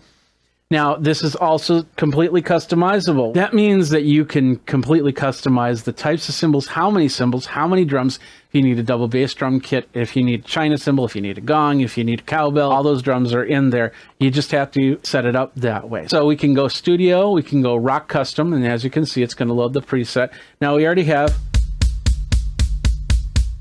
got the drum set. What I have set up here is on the Axiom Air 32.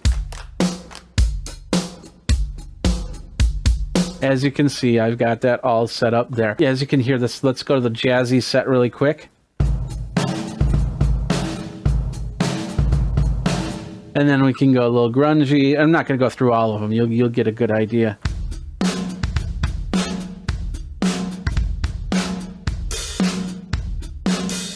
And then let's just do plexi as one more, because we like plexi. I like plexi drums.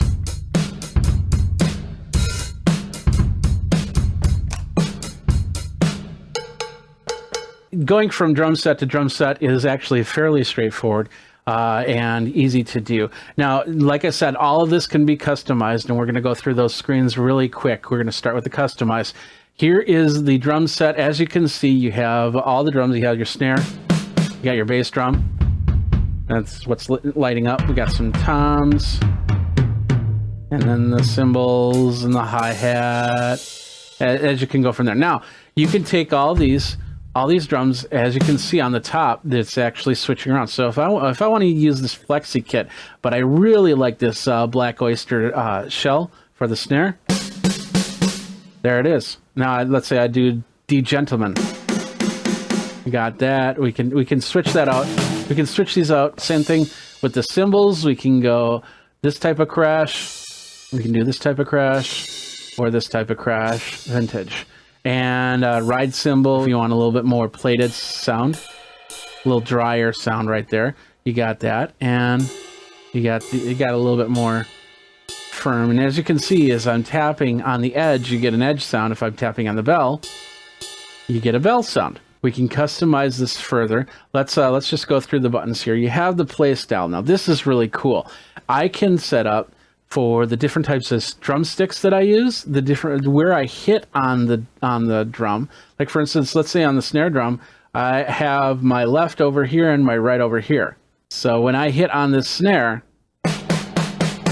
as you can see, I'm just hitting using a keyboard, so it's not going to do too much on that. but we can bring that on a little bit. You see that circle get a little bit smaller? That's the area that we use for our drum. And of course we can go nylon tip. We can have a little bit of different sound there. We can change the arena area for that. And we can do the snare drum. We can do the toms the same way. We can bring. I like to usually hit from down towards the middle there, and then of course the bass drum, kick. We can change the beater here. Let's say if we don't want felt, we want plastic. We want a little tacky sound. We can bring that in. We want a little wood sound for even more tack. We can do heel up, heel down. We can make all the changes there, but we'll just stick with here. We can change our room, so we're in a large studio. Let's go into a mid studio. We can go to a garage. We can go to a booth. We can go to cathedral. And with that, we can change that all from here. Bring that down. Bring it up. Or more and less. So you get the idea from there. We got the mixer here, which is pretty straightforward. Do you want less snare? Then we bring that snare down. Bring it down.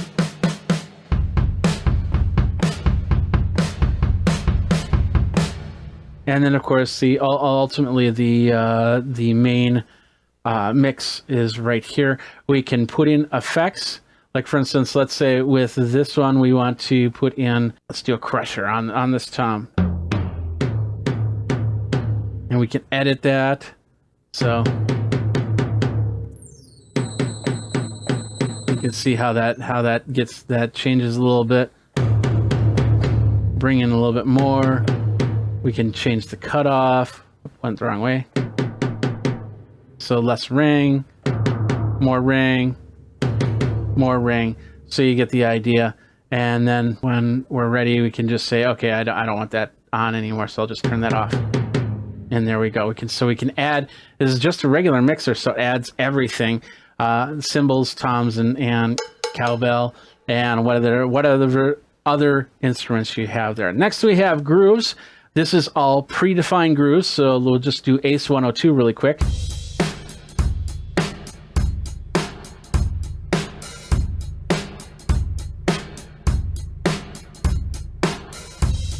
And so you get the idea on that, and you can change that up. And these are the grooves that you'll basically drag and drop into your DAW. So let's say you just want a straight up beat, you can just drag it into the DAW. I'll show you how to do that a little bit later. And then of course we have mapping. Now this is very important because not all MIDI devices are set up perfectly. So like for instance, I'm gonna grab a drumstick and I'm gonna hit the bass drum with on my DTX. Now I'm seeing that registered at the C1 level. I can go over here to kick and I say, but I want this to be something else. So first of all, I'm going to map it. So I hit this button right here and then I map it for the pad. And so basically I clicked on here where you see the little MIDI, and then I hit the pad and now it's mapped for that. And then I can change that. Let's bring it up a little bit. We'll say yes. Now it's not registering as anything, so we can bring it back down. There we go. Now in this interface, we can do a lot of different changes. Like we can do a velocity curve, basically drag and drop.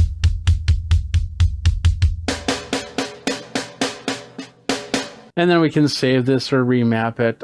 We can bring in more drums. There's the other bass drum. So with kick 2, we don't have anything assigned. We can assign it there. I'll say yes. There we go.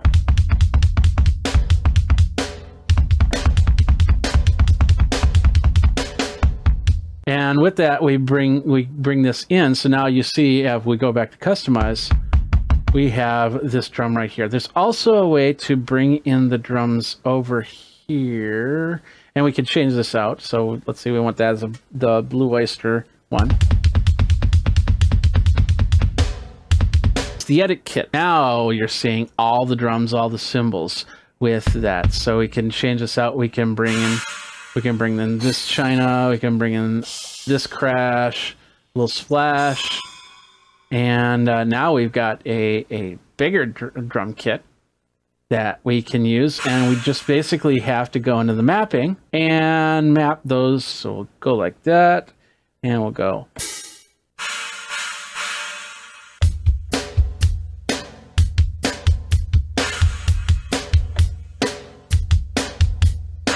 You get the idea. So we can bring in a very big kit for whatever style you have. Now, going back to the customize, we can do a lot more with the customization. That is over at the edit element. Now, this is where you can really have some fun with this. You can tell it what type of edges you have on your bass drum. You can tell it the diameter of the bass drum, the depth of the bass drum. Let's see, it can go from 12 inches to 24 inches. We got a diameter of 17 inches for a smaller or a really big drum. We can tell it what type of heads we want. We want a clear or coated head. Or do we want, what do we want for the resonant head? Do we want more volume on there? For our resonant, do we want dampening on there for our resonant head? Do we want to tune it a little bit to give it that poing sound? Or we'll just reset it back to default.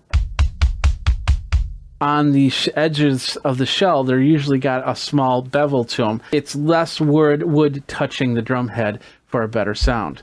So you can change those. We can go sharp. We can go point. Or rounded.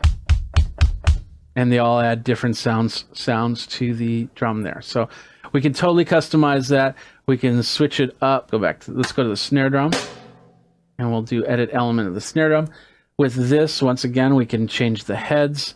We can get a nice coated head.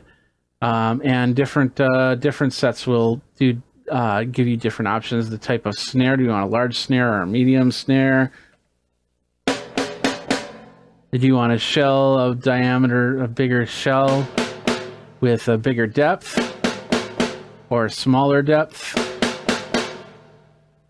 And all these, you get the idea. So there's full customization as to what you're doing with this drum set. And you can really just sit there and fine tune the sounds of each drum. So there's a lot of different sounds in here. We haven't even gotten into the best parts, and that is putting it into your DAW-based program. So, but first of all, like I said, everything right now we've been going through here.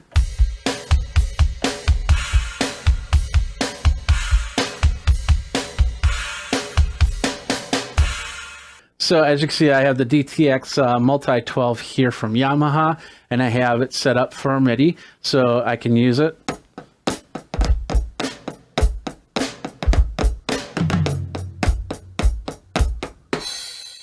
So we have a couple different ways you can do that, especially if you have an older drum module and you want some better sounds to it.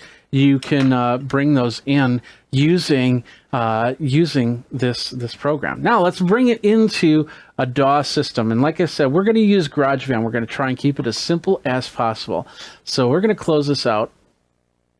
And we're going to go into GarageBand. We're going to say, this says a new thing, software instrument. We're going to go drum kit.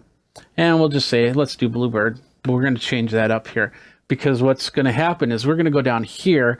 And we're going to see a thing that says plugins. And this will be like this when you start out. Do the drop down, hit the drum kit, and then you'll see Moto Drum in the list. Or it might say IK Multimedia sometimes. So either way, you'll go into Moto Drum and you'll hit stereo, and it loads the plugins, and then the Moto Drum shows back up. And we're using the drum, and we can change that up. We'll go to the Babinga. So we can go in here. Let's bring this down a little bit. We got the metronome ready to go. Let's record something really quick.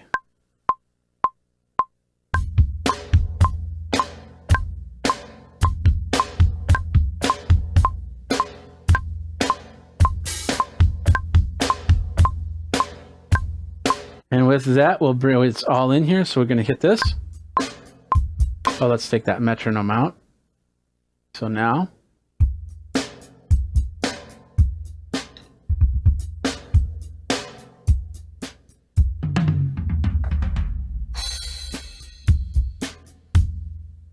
There you go. And of course, with this, you can go into the MIDI patterns. And you can change the velocities if you don't like the way that that you hit the drum or anything like that. And then really depending on what module you use, they can register velocity. So it can register a light hit or a heavy hit or maybe even a drum roll or things like that. And you might have to go in and do some tweaking into your MIDI editor to get the sound you want. Maybe you're doing like little flams and things like that. You'll have to make the adjustments because not everything, it won't understand everything, and that's any program. So you'll have to go into the MIDI editor and make some adjustments here and there. So expect that to happen. It's not going to be 100% perfect. But the cool thing about this now is I can go in here, and with this drum beat that I do, and I'm going to loop this drum beat.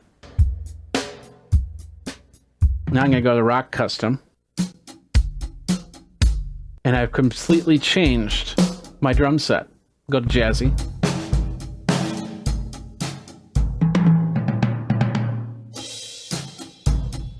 And once again, you get the idea of how that all works because they're MIDI hits. They're not, you know, you could put a piano to this. You could put a saxophone to this. It'll sound weird, but you can still do it and have the sound. But bringing in the Moto drum, it'll give you past the drum sets that something like GarageBand or Reaper or Ableton Live can offer, and give you different options so you can really tune it in. Now, you can also, like I said, you can also set it up onto the DTX. I have my Roland TD50 downstairs, and I'm still doing a little bit of tweaking on it. Like I said, never perfect, but you get it as close as possible so you can do some multi-track recording, and then you can bring in those sounds into whatever recordings you're doing. Now, the one other thing I didn't show you is that groove style. We'll go back over there. So with the same groove, we can sit here and we can just bring this up. It's basically a little drag and drop. And it's asking if we import the tempo information. We don't want to import the tempo. So now we can bring that right there and zoom that like that. And now we've got a pattern that works a little bit better because it's already been done and been cultured out and set up for all the hits and all the velocities in the right spot. So there you go. You get the idea from that. So that is Moto Drum in a nutshell, as best as we can in what we're doing at least 20 minutes here. Thank you guys for sticking around with me on this. We got a lot of great stuff here. If you want to check out more, I'll have the links in the show notes that you can get yourself your Moto Drum. And of course, if you go over to Geekazine.com, you can get the Moto Drum information there as well. So you have been watching. We've been talking about the Moto drum modeling. Really quick, what do I think about it? It is, like I said at the beginning, I was happy with the interface, but when importing MIDI devices into it, I had a hard time. There was a big set of latency, and this was on the Mac and the PC as well. That has been fixed with the newest version, and of course, as they continue, there'll be newer versions and updates coming through, and probably even more cool stuff that you can use to bring your drums into your music and make the sounds that you want to.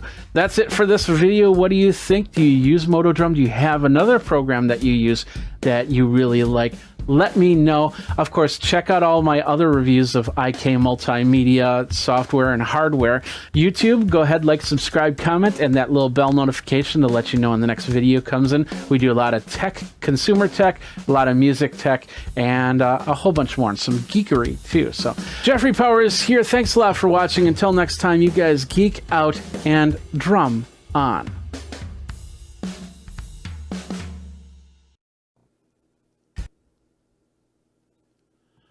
What's up, my geeks? Jeffrey Powers here from Geekazine, and today we've got another unboxing. We're going to unbox the iAdapt 6-in-1 multi-port USB-C hub from Canex.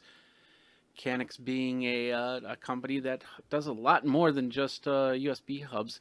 They do chargers, they do cables, and everything else. We're on the website page right here over at Canix.com, Kanex.com, and as you can see, you can get a whole bunch of cool stuff, including ports that do more than just 6 ports, keyboards, we got cables, it looks like, we got in-ear headphones, and docking stations for your iPad.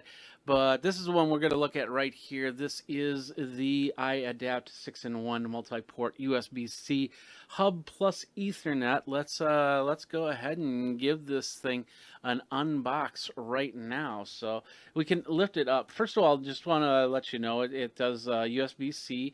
It has the 61 and 87 watt charging option.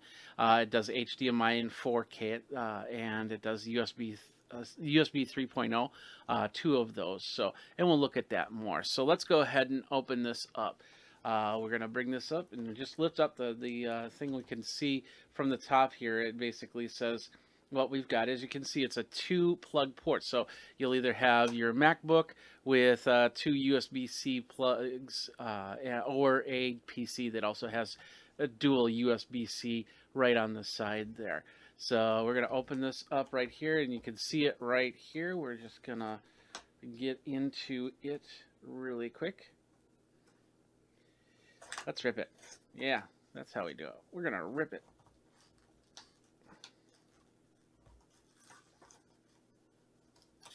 There. Now you know it's been opened. All right. So there it is. I don't see any instructions or anything other than that in there. We have the device right here, and I believe it can go on either side of the MacBook. We're going to put it on this side of the MacBook so you can see it. But what we have here, let's bring it up here. Let's zoom in a little bit on the camera, and as you can see, we've got USB-C right here. We've got HDMI port right here. 2 USB-A 3.0s right there. Over here we have the card reader. We've got a micro SD and an SD card reader. Over here we flip that up like that, and we have the Ethernet. It's not showing, and I know that the light, it just I need some light over here, but anyway, let's do this. Hold on. Ask and I shall receive. Here's some light. So this is the Ethernet right here. We're going to bring that up, as you can see, and that's where you can plug in your Ethernet jack if you want to. Bring it back down. We have the dual USB-C plugins right here, and once again the SD card right there.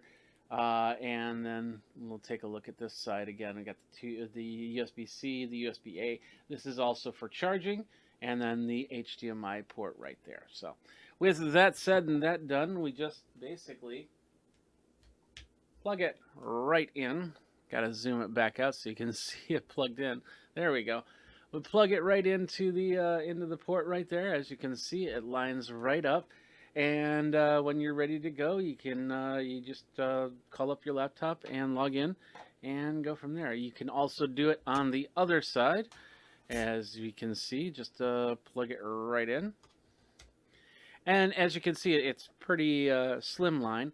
So if you're on travel, you're not sitting there wondering what's going on with your, the cables everywhere and just trying to figure out, just doing cable management all over the place. So it's kind of small and easy to install, just like that. And when you're ready to go, you turn it on. I'm not sure how powered my MacBook is because I haven't used it in a while. But yeah, it looks pretty good from there. And when I want to read, let's just get a card here. I think I have an SD card close by. There we go. We will put it in. I'm going to have to log into my computer. So we'll put in that SD card here. So let's do that.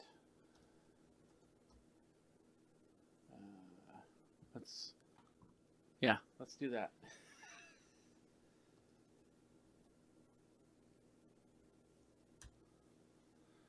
All right, there we go. So now we're logged into the PC, and I put the card in, and it should show up here in a second.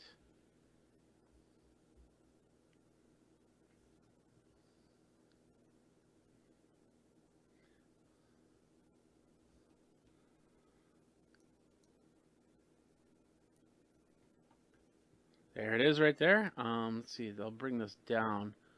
Maybe you can see that from there. If not, we'll just raise this up just a touch, and we'll zoom it in. And as you can see right there, that basically says right here where it says untitled. There's the card. It's one of my video cards, so it connected up and it looked right away. So that's pretty much it for that. That was that's the Canex 6-in-1 USB port, USB-C hub for your multi-port. Simple unboxing right there. I hope you enjoyed it. It is about it's under $100 is my understanding. I think it's $99.99. I'll have a link in the show notes so you can get to it, so you can unbox. We'll be doing a lot more unboxings just like this. You have a product that you want me to unbox, let me know by tweeting me over at Geekazine, geekazine@gmail.com. We'll put this down. Thanks a lot for watching. Till next time, you guys geek out for another unboxing, and take care. What's up, my geeks? Jeffrey Powers here from Geekazine. Today we're going to be taking a look at a couple of these. We're going to unbox them. These are the EasyViz cameras. Next on Geek Tech Talk Live with Jeffrey Powers. How you doing? Jeffrey Powers here from Geekazine, Think Magazine, Putting a Geek. You got me, and we got my socials, which are showing up right about here. That's how you can get a hold of me. Many different ways. Geekazine@gmail.com, of course. And we will go from there. We've got a couple products. First of all, I'm just going to kind of close this out so we don't have too much replication here. We're live and we're ready to go. So we're going to be talking about these two products right here. The first one is the EasyViz, and we're going to switch over to this PTZ camera so you can see it. We've got the EasyViz C1C home camera. As you can see, it's totally open, or not opened at all. So we got that. And then, of course, we've got the EasyViz C6CN. This is a PT camera, not PTZ. PTZ is point tilt zoom. This is just point tilt, so a PT camera. And they're both at 1080p. And they both work. I've used EasyViz. In fact, I remember catching EasyViz at CES a couple years ago, and that's when I first got my first two products. I just realized I had the camera. I thought I had the camera sitting right here, and I have a home security camera that's running. That's now a couple years old, and it does great. In fact, it watches my front door. So what we're going to do is we're going to unbox these two. We're going to set it up, and then I'm going to show you how it sets up onto the phone as much as possible, and go from there. First of all, let's take a look at these right now.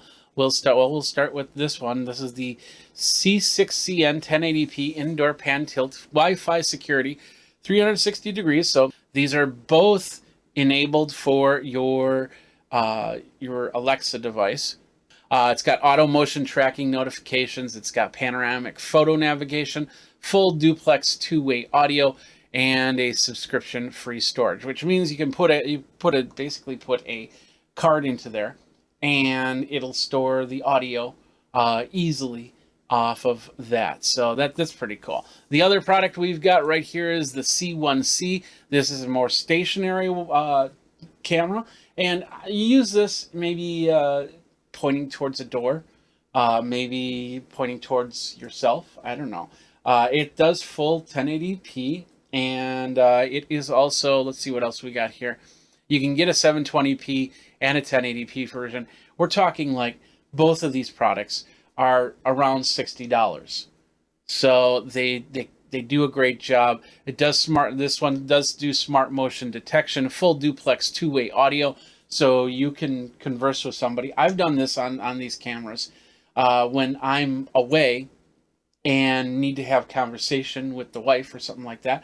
I'll make sure that she's aware that that's going to happen, and then we'll have that conversation. And of course, it is also subscription-free video storage. Now, the one thing about these cameras, just so you know, first of all, these cameras, they were supplied to me by EasyViz. I have gotten no sponsorship dollars other than that for this. This is just basically a product to review, and all my review products, basically my review policies, are there, and basically says I review the product. All opinions are of my own. No editing ability from on your side, and no keyword tagging or anything like that. And yeah, we do an honest review, the best honest review as possible. This is going to be partially unboxing, and of course, since I really haven't used these too much, it's not going to be. It's going to be what we first experienced type review, and some people will have some more in-depth reviews as they go. So those are the two cameras. So let's get started. We're going to move this one out of the way, first of all, and then we're going to switch over here. We are going to take one of my favorite tools in the whole wide world. It is the world's smallest screwdriver. And what we're going to do is we're going to use that to open up the box. I usually like to find a seam. I'd be very careful to not jam it in my fingers, and then just kind of break open the seam here. It's just easy to do it that way. And then let's peel it.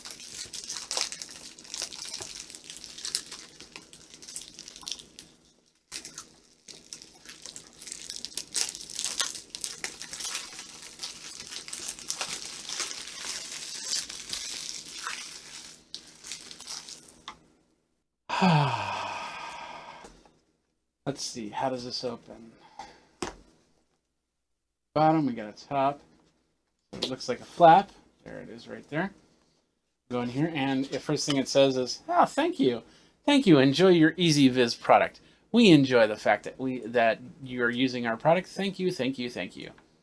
I'm just elaborating on the thank yous right there, but you get the idea. So it's a nice little card saying, here's how you can find us on Instagram and Facebook and Twitter.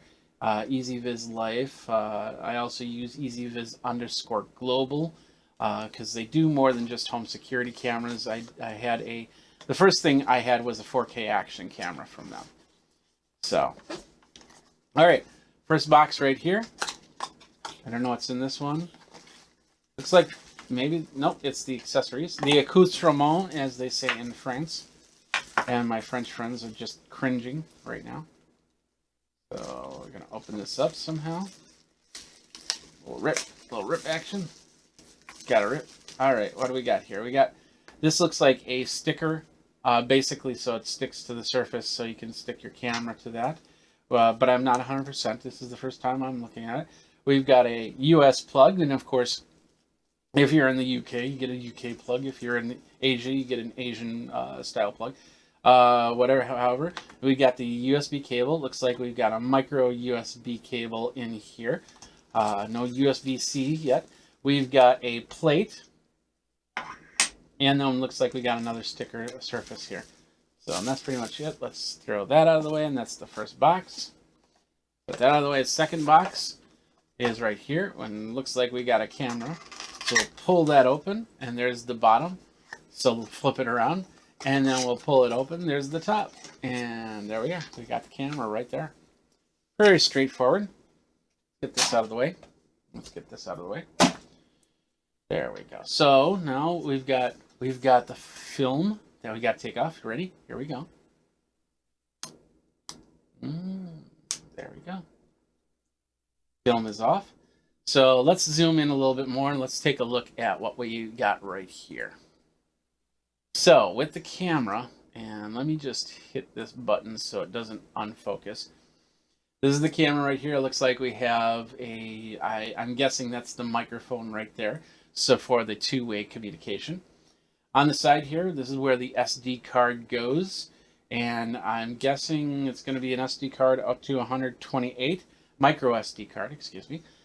Down here, we have the micro USB cable where you can put it in, and of course the power button, power probably reset as well down here, and that's it. As you can see, you can definitely point this in a different way. This kind of reminds me of those chairs that, you know, from the 70s, that you could half eggshell chairs that you could kind of lounge into, and some now podcasters have these chairs that that you can use for more solitude, which I've sat in before. So what this looks like to be is a plate, and it's got some indentions, but they didn't give you screws for it. So you would basically screw it to the surface like this, and then probably just sticker the bottom here and then place it right there. Oh, magnetic.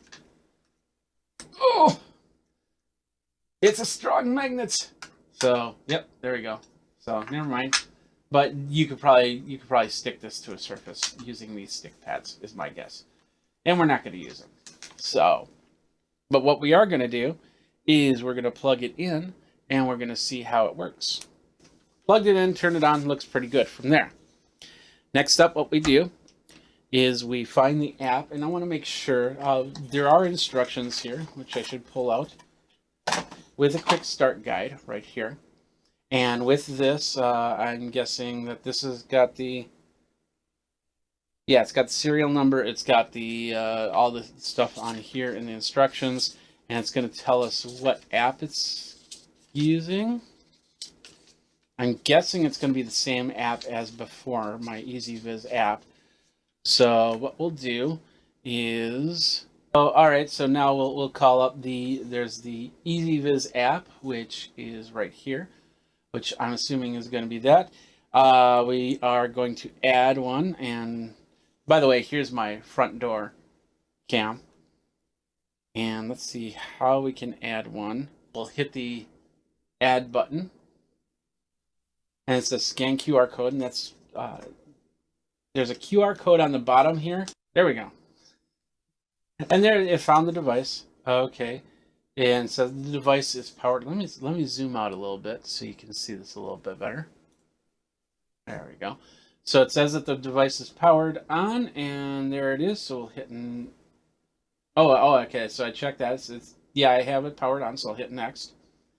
Power on the device and wait till it starts up completing. And that's basically this flashing blue light. I don't know if you can see that or not. But then I say, yes, it is flashing. We'll hit next. And then it's creating the connection. It might ask me for my Wi-Fi information. And now it says it's configuring. And it says Wi-Fi connected. And platform registration successful. there we go. Yay! We've got. Configuration complete. So there we are. Welcome to EasyViz. Wow, this thing really wants to talk to me. Should we have a conversation? Now, we can hook this up to our Alexas, and that's through the EasyViz app, and I believe you have to turn on the device here. So we're viewing the device, and the Cloud Play will view the device here. So now, as you can see, it says I got a free trial. I'm not going to do that, though. So we have my front door, and now we have this one right here that shows me, and it's got the sound on. So we got the settings. We can turn the audio on, and we can turn the audio off.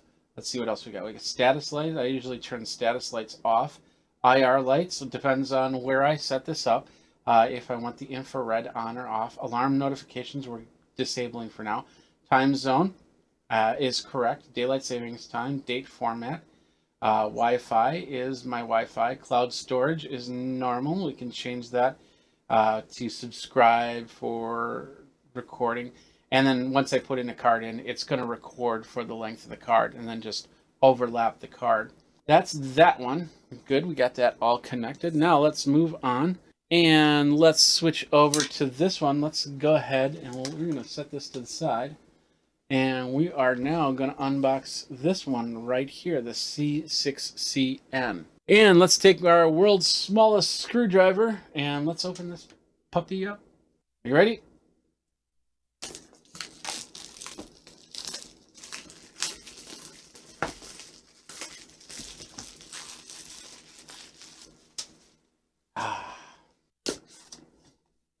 It's the same box. Now I got two of them. No, I don't. But anyway, okay, so this has got a box within a box. We'll set this over here, put that down there. We'll open this up this way. There we go. I'll show you this view. Inside here, there's the camera. Inside here is the camera. Now this is a little bit more delicate, so because this does move, this will turn this way, and then up and down. Let's pull that out. Got more stuff. We got that same thank you card in the box. We've got the same quick start guide, and it's probably got a different QR code on there, of course. And then we'll bring this down, and we'll set that to the side. We'll even set that out of the way. And in here is, of course, pretty much almost the same things that I'm guessing. Yeah. So this is a mounting guide. So if you're putting it on a ceiling or something like that, you can stick this on and then drill the holes and then put the camera on later. It does have some mounting screws and anchors to that. That's awesome. And this looks like a wall mount, so it looks like it goes in. Yeah, it goes in and clicks, kind of like your smoke alarm, to get it on and off.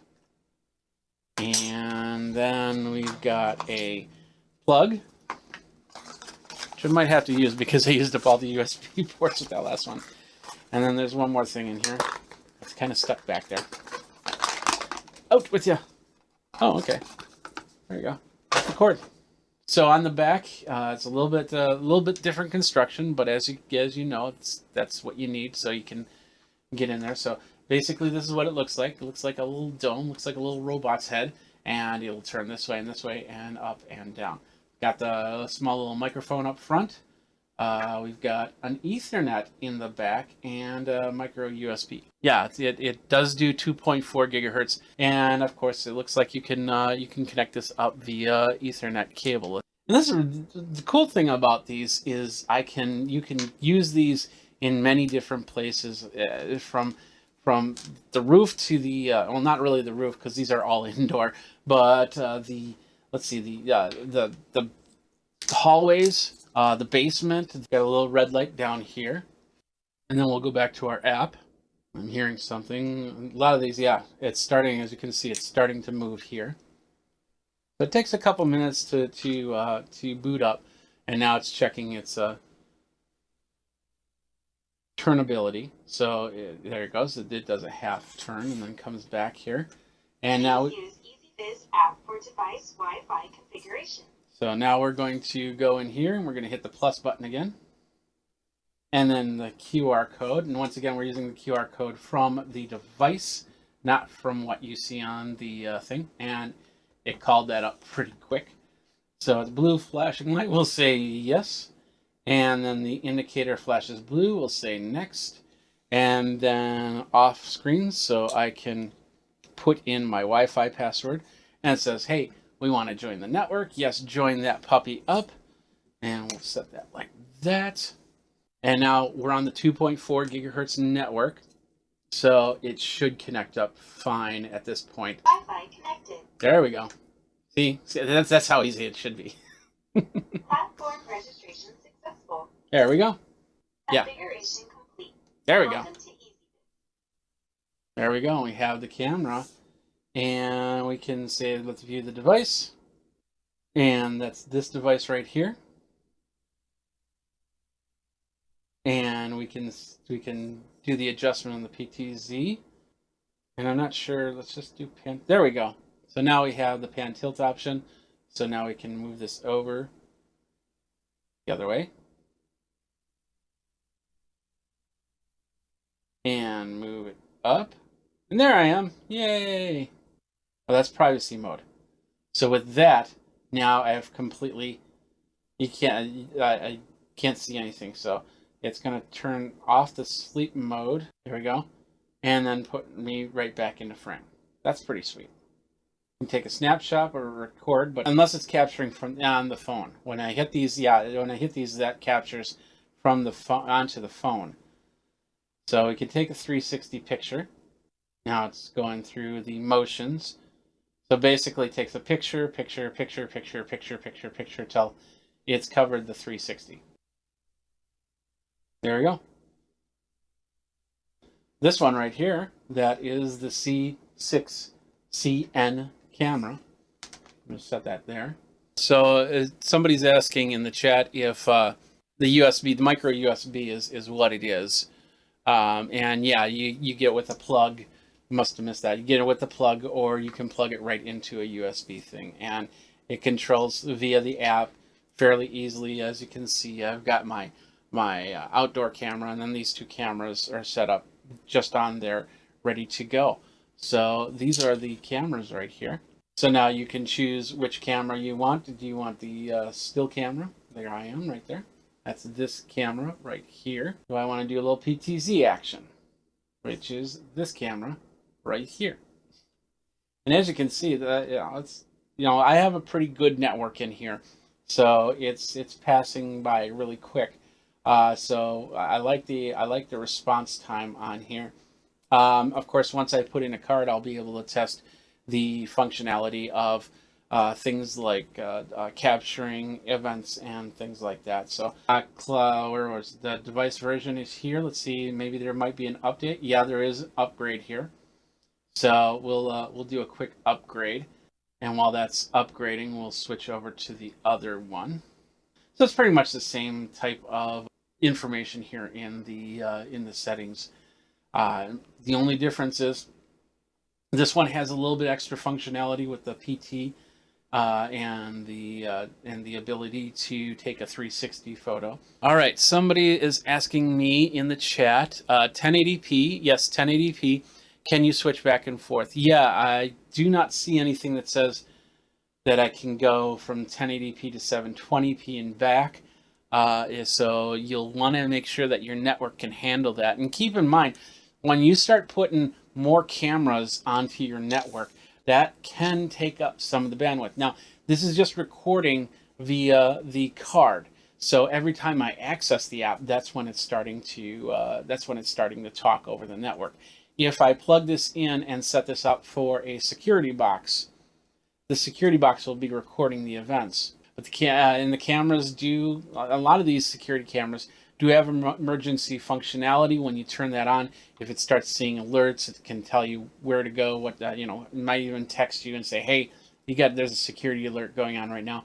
And if that's the case, then it does need to talk over the network. So the more cameras you have on the network, the more chance that the security cameras could bog down your network. What I always recommend when it comes to security cameras is to actually get another router. If you don't have a router that can handle multiple Wi-Fi zones, then you can basically get yourself another Wi-Fi router and you plug it into your router, and then you can configure that for all your security cameras so that Wi-Fi router is doing nothing but talking back and forth between your security cameras. Somebody did ask earlier if there was a way to connect this up so I can see it onto a TV. I know that there's a way through, there used to be a way through RTSP. So inside the app, we're in the app a little bit more. We have an album area, which shows some of the stuff that I've already recorded, and that's on the other one. We can share some stuff out. So if you got friends or family that you want them to look on the device from time to time, you can do that. We've got security set up, functions settings, so go with security, so we can do Face ID login if we wanted to. Function, that's for the app, by the way, so you don't have to put in a password every time. Device auto upgrade, and we have that disabled. Wi-Fi configuration. We can change the Wi-Fi on this if we want to. AP mode configuration, so I'm guessing that you scan in a QR code and that'll take you through another one. The LAN live view, which you can scan your network and see what's going on there. I'm not going to do that. IFTTT, if this then that, it's a great service. So okay, when you get an email, your EasyViz camera, so it senses motion, it'll email you. It will turn on sleep mode when I arrive home. So if you have, let's say you have a camera in the bedroom, which a lot of people don't, but let's say you did. You had to have it for security, or maybe to watch, to make sure that when the dogs get up on the bed, which one's ripping up the pillow. I don't know. Then you can use that ability to sleep mode. So when you come home, it just instantly goes into sleep mode, and then turns back into active mode when you leave. So we can hit continue, and I think, yeah, it's gonna connect up to your Amazon. You'll need to put in your email. Oh, that's signing into okay, that's signing into if this then that. That's why that didn't work. So that's it right there. This is the regular C1C, and then of course you have the pan tilt option, which is the C6CN. Both have the ability to record up to 1080p, and you can put it in multiple places, infrared lighting in there. So far looking pretty good. We'll put some SD cards in there and put them into probably one in the studio and one in a spot in the house, so I can check to see what's going on as I go. But that's pretty much it. What are your questions? Do you have any questions? Remember, you can always go over and check with me at Geekazine, Think Magazine, put in a geek, all my socials right there. So you can contact me there, or geekazine@gmail.com. If you have technical issues, I highly suggest that you talk to EasyViz on those technical issues first. I am not a technical support agent there.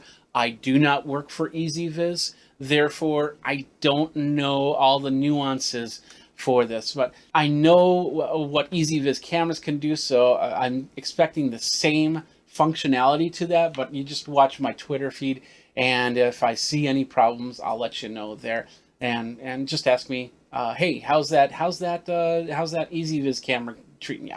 All right, well, once again, I'd like to thank the folks over at EasyViz for these device reviews, so I can show you how this works, how to set these up. We've got a lot more products that we're going to do, and I'm going to talk about on the live channel. Of course, Geekazine.com is where I do all my blogging from, and we can go from there. So until next time, you guys geek out. You've been watching Geek Tech Talk Live with Jeffrey Powers.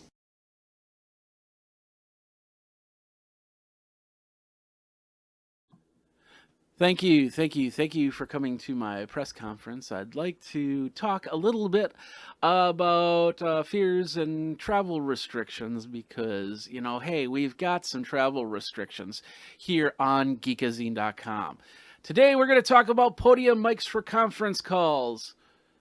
Basically, you're probably going to have to worry a little bit about what's going to happen with your job, and some of you do a lot of travel. I do a lot of travel when it comes to going places and meeting people, because that's what I do. That's how it works. But with a lot of conferences canceling and a lot of companies now putting on what are called travel restrictions, so you are very restricted in your travel for your job to make sure that you stay safe, and the company can make sure that you're safe and everything like that. So what they're doing is now we're looking into more video conferencing. And so some of you, which rely on face-to-face, now we're going to have to find this new reality of conference calling. And maybe your computer is not set up for it.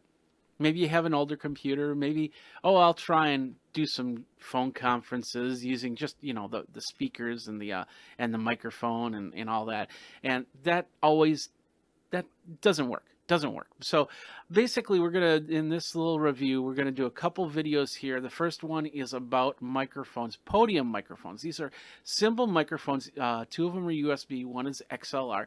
And the idea is to show you having a external microphone source, what that can do when you're doing a lot of phone calls, a lot of conference calls as you're going. Now, the one thing I like about podium microphones as opposed to those big old microphones you see podcasters use, like on the stands and stuff like that, is just basically the fact that they're very slimline and they look kind of decent when you're in front of a camera, because they're just so small, and they show that there's a microphone there, but it doesn't have to be empowering the whole view. So you can see my face, you can see the microphone, and when you go face to face with somebody, there's no microphone involved there. If there is, it's so small, you just don't see it. So that's the same idea. So you can look at a camera and look at the person you're talking to. They can see you as close to eye as possible, and you can speak clearly, and they can understand you. Now, these microphones aren't going to be the best microphones in the world, but they're affordable, and that's the key right there. Now, what we've got three microphones. Let me show you the three microphones. Two of them are USB based, and one of them is XLR based. XLR, of course, being like a regular microphone here. Whoops, wrong one. Let's do that. There we go. Being like a regular microphone that you would hook to a mixing board through an XLR cable, so you can so you can control it through the mixer. Now, I've had this one for about a year and a half, and I use it from time to time when I don't want to put on the headset mic and just get some information out there. These two I just picked up on Amazon, and I do want to tell you that first of all, with my review process, all of these microphones I purchased with my own money. If you have any questions, I want to know more about that, go over to geekazine.com/review, and I'll lay out all the rules and regulations, what I do for reviews. So no money has come through. All opinions are of Geekazine as always. So we're going to start with the pile since I do know it best, and we are talking through it. And of course, we will talk through the other microphones as well. The key of this is that we're going to try and keep it as clean as possible, which means no post-processing. Right now, this microphone is set up for post-processing. There's not much you can do with a mixer because you'll have to set the gain and you'll have to set the levels. But once you do that, you can control compression, you can control gating and stuff like that. And right now, that's all set up right now. So I'm going to turn that off in a second here and show you how this sounds without gating. And I'm tapping on the table and I'm getting kind of close so you can hear the plosives. Peter Piper picked a peck of pickled peppers. You hear the pops. You know, that's not much you can do on certain microphones. You just have to figure out how to deal with it. That's why a lot of people have windscreens. And two of these have windscreens for it. The third one here, yeah, this third one doesn't come with a windscreen that I saw in the box, but you can easily get some sort of windscreen if it becomes a problem.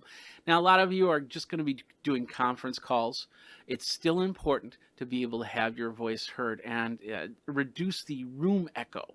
And that's a key right there. Now, my room here has a little bit of sound control to it, so it doesn't echo like, you know, a lot of rooms that you would get into, a conference room or something like that. But you definitely want to put that into consideration when you are choosing your microphone. So we're going to just test the three and go from there, show you the features and everything like that. Like I said, we're going to start with the Pile. This is the Pile PD Mic C5. And you can get it on Pile's website, or we do have I'll have a link to Amazon there. It is basically a wired XLR microphone, podium microphone, that does require a mixer with phantom power to use. But if you have all that already set up, it's not a big deal. There is a 9-volt battery that you can put in there, but with the phantom power, you don't need to worry about that. So let's see what we got. We got the PD Mic C5, and it's got I had the range right here, which is something like 20 hertz to 14 kilohertz. No, 40 hertz. There we go. 40 hertz to 16 kilohertz with a 200 ohm output impedance and a sensitivity of minus 40 dB to 2 dB. Now, you might not know all that information, what that information means. It just means the range. So this microphone is not good, not great if you're miking it up on a bass drum for something with a low sound to it. But higher end voices, female voices, will work really well on a microphone like this because it gets up to about 16 kilohertz. So it's got a decent range for vocals, and that's the key right there. 40 hertz to 16 kilohertz. Perfect right there. Now, what I'm going to do is I'm going to turn off the compression, the EQ, and the gate, and you're going to hear this in its raw state. So let's do that right now.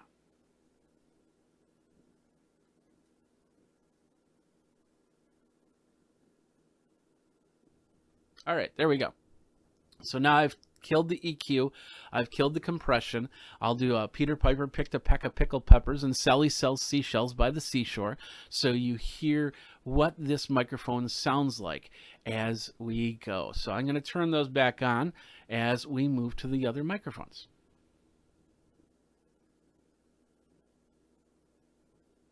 Now keep in mind, this is the only microphone that has any type of effects set to it simply because of the fact this is what I normally use, and I've already had it set up that way for a very long time. The one thing I do like about this microphone is Pile's support. Now, this is not the first one I had in the line. The first one I had actually died. And so I called up their support. They have 1 year support on it. They sent me another one without question. And they basically said, well, keep the other one. I threw it away because it was broken anyway. But the support they got within 30 days, I got a replacement microphone. So that's pretty cool on there. The price on this is about $33. And of course, that depends on when you purchase the microphone. It could go up, it could go down, you don't know. But the idea is that this is the microphone right here that will hook up to a mixing board. So if you don't have a mixing board with phantom power, you'll need to add that. And of course, figuring out how to bring it into the computer. So that's the Pile PD Mic C5. Let's move on from there. Let's go over to the CM Tech. That's the one over here, the smallest one. We're going to move this slightly over. Hopefully you don't hear that too much. All three of these microphones will have noise, so if you tap the table and things like that, it's going to pick it up. But, there are ways around that. You can put these microphones onto like a towel or something like that, maybe a small box, raise it up so it reduces that type of noise. But the cool thing is, and things that people don't realize, is when they're talking on a laptop microphone, they start typing on the keyboard, and all of a sudden everybody else hears that in abundance, and it's just annoying. The other thing, of course, is echo, and that's because the microphone is so close to the speakers and you're not wearing headphones. Then all of a sudden you have this feedback, and everybody hates that feedback, but the originator doesn't hear that feedback a lot of the time, so therefore they don't know how to fix it.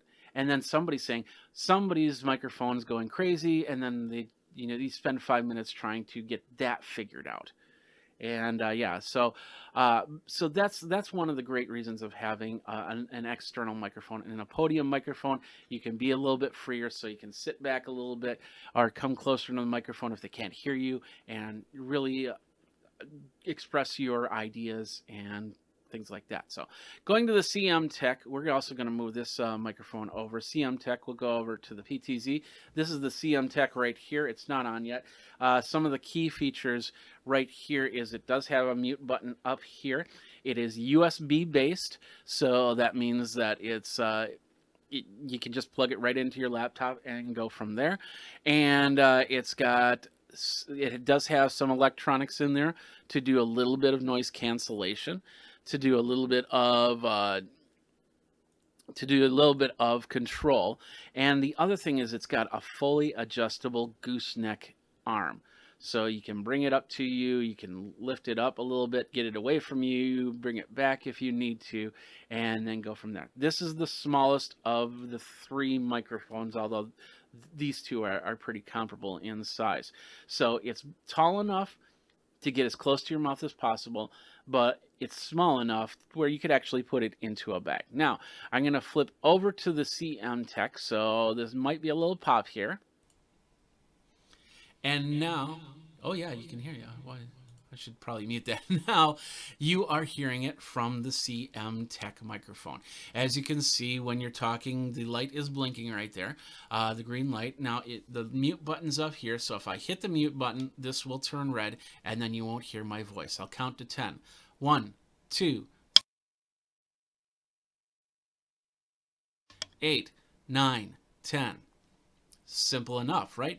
So you can see that it's plugged in with these nice blue lights. So if you don't have the lights on full, if you're not doing a video conference call or a podcast for that matter, then you know that this is on.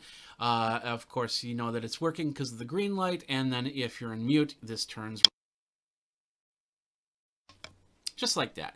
Now, a little bit of tapping on the table so you can hear that. A little bit of plosives. Peter Piper picked a peck of pickled peppers. And that's pretty much it. Sally sells seashells by the seashore. Now, once again, this is without any extra setup or anything like that. You can get some apps depending on if you're using a Mac, if you're using a PC. Some of these microphones, I haven't tested them up, hooking up to iPads or iPhones or anything like that, but they might be able to work through those devices. You can test that out on your own. But these are microphones that will work great for the Mac or PC, and go from there. And then, of course, you can get apps that can control the sound a little bit more if you need that control. And that is right there, this one, the flexible gooseneck 360 adjustable. And you're still hearing it from the microphone from CM Tech. All right, let's move on from here. We are going to flip back here to the main one, which is the pile. There we go. Check, 1, 2. Yeah, there we are. So now we're going to move this microphone out of the way, and we're going to flip it over to this microphone, which is the Fifine, F-I-F-I-N-E, podium microphone. Now, keep in mind, some of these, I found these on Amazon. They've got some interesting names to them. All three of these have their own company web pages to them, and I found them on those as opposed to an Amazon page, as you're seeing right now.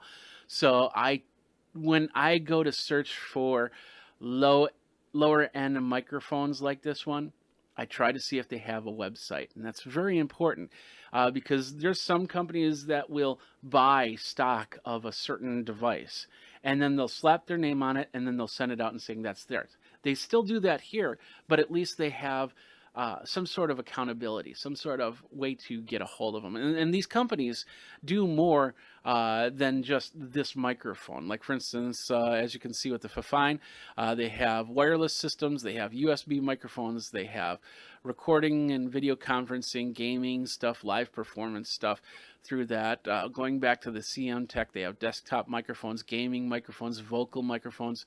So they have, and of course Pile does a lot of audio visual, not only podium microphones, but wireless microphones, but speaker systems, mixing consoles, and all that other good stuff. So with this, that was the kind of the criteria on getting these microphones. Now we've got the Fifine, and let's take a look. This is one I'm impressed because it's got one other feature that the others don't have, and that can really help. And that is, it's got a volume feature. Now, with the Pile, you don't need to have a volume feature because that's what the mixing board is for, to improve the sound by pumping up the volume a little bit more. With the Fifine, this is a USB microphone, so the volume is right here. Of course, it's got the mute button, just like with the other one. And then it's got what's called a double gooseneck. So there's a small gooseneck down here to bring it up and down here, and then an upper gooseneck to tilt it like that. So we'll get close to the voice. We'll come back to here, and now we're going to switch over to the Fifine microphone, and I got the volume down to nothing, and I'm going to go all the way up to 100% and then back down.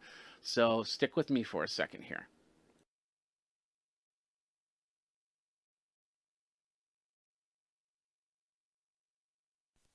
One, 2, 3, 4, 5, 6, 7, 8, 9, 10. Okay, let's get it at a decent level here so we're not blowing out your ears from the other ones. It had the mute on when I started, so let's turn the mute. Let's do the mute again. 1, 2, 3, 8, 9, 10. So it's got the ability to mute the microphone. It's got the ability to change the level, so you can go into like a Skype or something like that, and you can adjust the level right from there, and then you'll have a microphone ready to go. So the Fifine microphone, it's actually the smallest of the three, although with the gooseneck, that doesn't make it the most portable. The CM Tech one can be moved around. As you can see, I can adjust it, so I could put it into a bag, but this one will basically lay down and then back up. So this might be perfect for not as much travel as, you know, something that you have on your desktop ready to do any type of talking that you go. This one, like I said, you could put it in a bag. This one, I believe, is also working for gamers, and it's got a cool look to it for your gaming, your vlogging experience on whatever, Twitch and things like that, and go from there. So this is the Fifine. Once again, no extra stuff to it. It's what you're hearing is what I'm saying. Let's do a little tapping. So you hear that. And then, of course, Peter Piper picked a peck of pickled peppers. Sally sells seashells by the seashore. Now, with that said, these are the 3 microphones. I'm going to switch back to the pile here for a second. All right, we are back to this microphone. So I don't know how these sounded because I wasn't listening to it as I was speaking. So these might go completely crazy. These might go not too bad. I'll talk about it in the show notes, how I felt that they sounded. And then, but you've got a good idea of how they sound for a voice like mine. If you've got a voice similar to mine, then it's perfect. If you decide that, you know, if you have something on your voice that's higher or a voice that's lower, then you might want to check out the different specs of each of these microphones.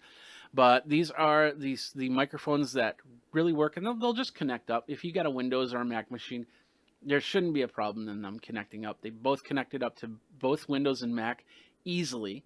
All 3 of them, technically. So it's not a problem on that. Of course, if you have a Mac and you got a newer Mac, you'll have to get the USB to USB-C connector. But once you get it connected up, there is no problem with using these microphones in any situation. So these are 3 of many you'll definitely find on Amazon. And in fact, if I go to Amazon right now and go podium microphone,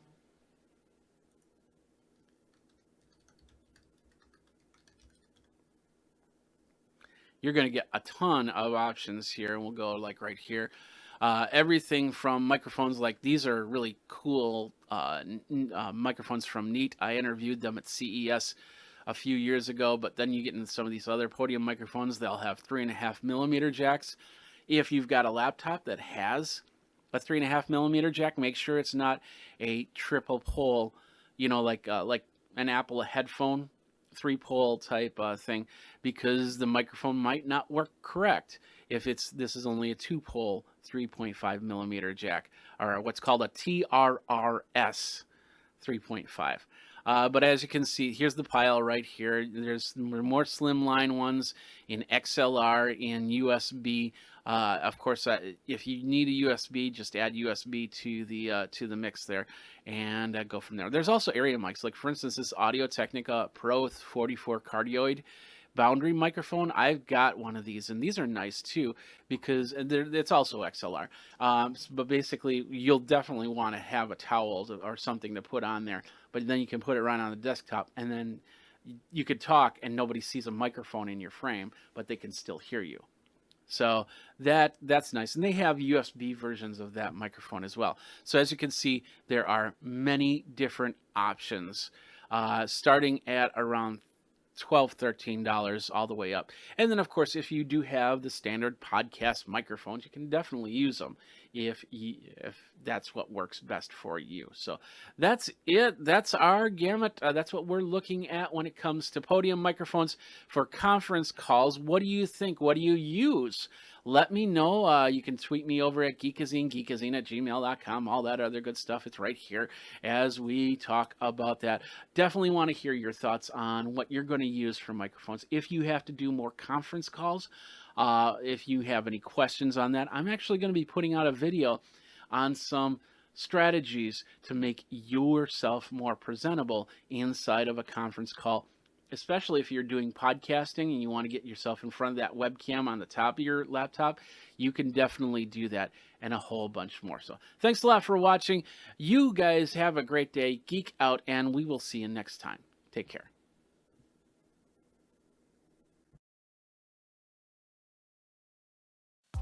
The new iPad Air is same as the old iPad Air, except with a new chip and, oh yeah, a fingerprint sensor. Last week's Apple announcement gave us a new watch with fitness and health apps. I talked about it on last week's episode in the first focus.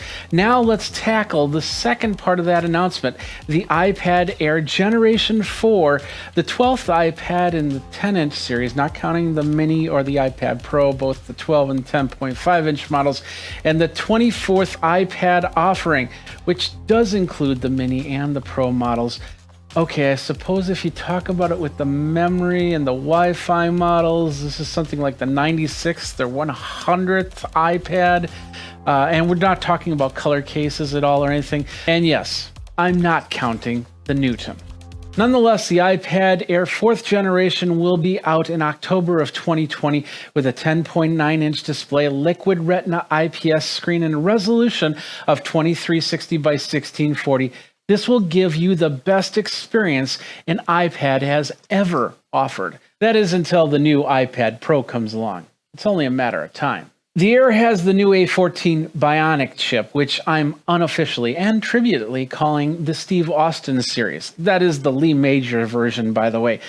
When Mark Wahlberg finally dons that red jumpsuit, then we can talk about it. By the way, let me know if you're excited to see a Mark Wahlberg Bionic Man in the comments below. The chip's ARM V8 instruction set includes machine learning control, 16-core neural engines, secure enclave, and 64-bit architecture. The CPU is still a 6-core processor, but is only 5 nanometers in size. That's 2 nanometers smaller than the A13. Now, to put it in perspective, the A4 chip, which was in the iPad 1, was about 45 nanometers. It's 1/9 the size. And no, I don't know the chip size of the Newton. There are 11,800 million transistors in this chip, and then you could get email, you could read your Facebook, you could do your Twitter, you could take your selfies, your TikTok, if that's still a thing in about a month, play games, and cry when you broke your screen and forgot to get Apple Care. Other features will include a 12-megapixel wide camera with an f-stop of 1.8, illumination sensor, 5-element lens, geotagging, panoramas up to 63 megapixels, stabilization, and a whole bunch more. You'll be able to record your 4K 60 frames a second videos of those kids running around the floor or whatever you're going to do, but make sure you have enough disk space to save all of those files, because it's going to fill up really quick. I don't even think a Newton can record or even save a 480p video file in its memory. If you're looking for ultra-wide camera options, well, you're kind of out of luck. This is a feature only the iPhone 11 and iPad Pro have. Let me know if an ultra-wide camera is important in your iPad purchase.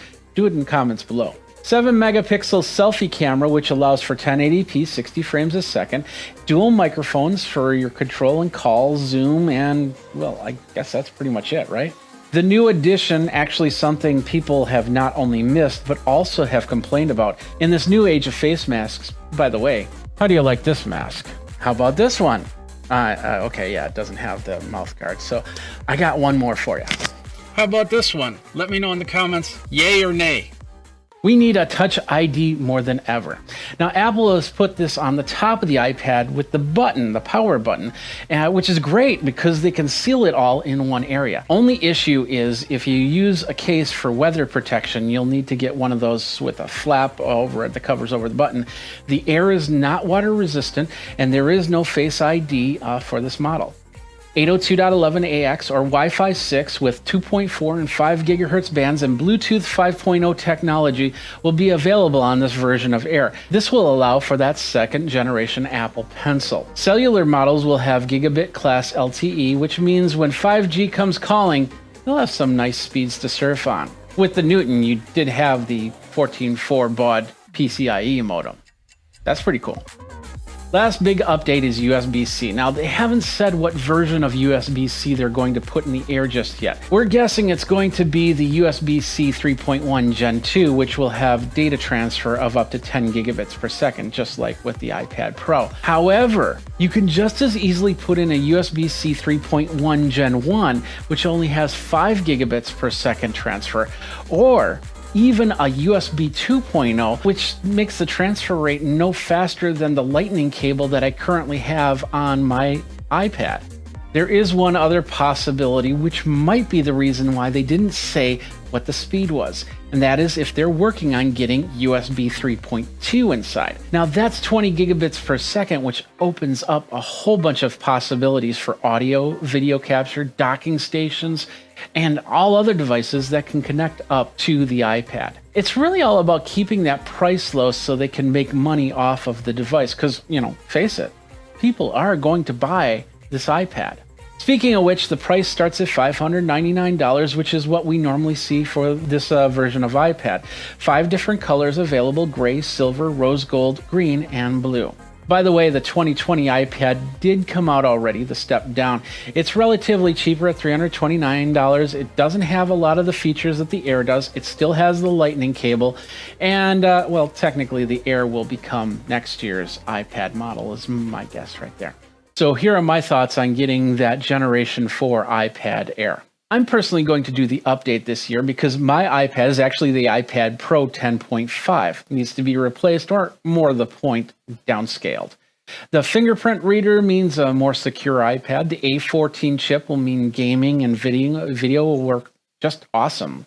No LiDAR, which Apple teased at, no ProMotion, no flash on the camera, and no U1 chip, which I find a little bit interesting. Now, in the previous episode of The Focus, I noted that the U1 option is in the watch for better AirDrop transfers, overcoming Bluetooth issues or wireless connectivity issues. The only other device that has the U1 in it is the iPhone 11. In all, it'll be a good iPad upgrade if you don't want a Pro model and your previous model is a few years old. That or gaming graphics on this Air will look really nice. Now, rumors believe that the Air will be announced on October 13th and possibly coming out on the 19th with the Pro model. Okay. Rumors speculate that the Air will come out around October 13th, which of course is in line with the event for the new iPhone. Since we have a few seconds, let's talk about this new iPhone. I won't say much about the next iPhone, which is tentatively called iPhone 12. Just remember, it's not the 12th generation iPhone.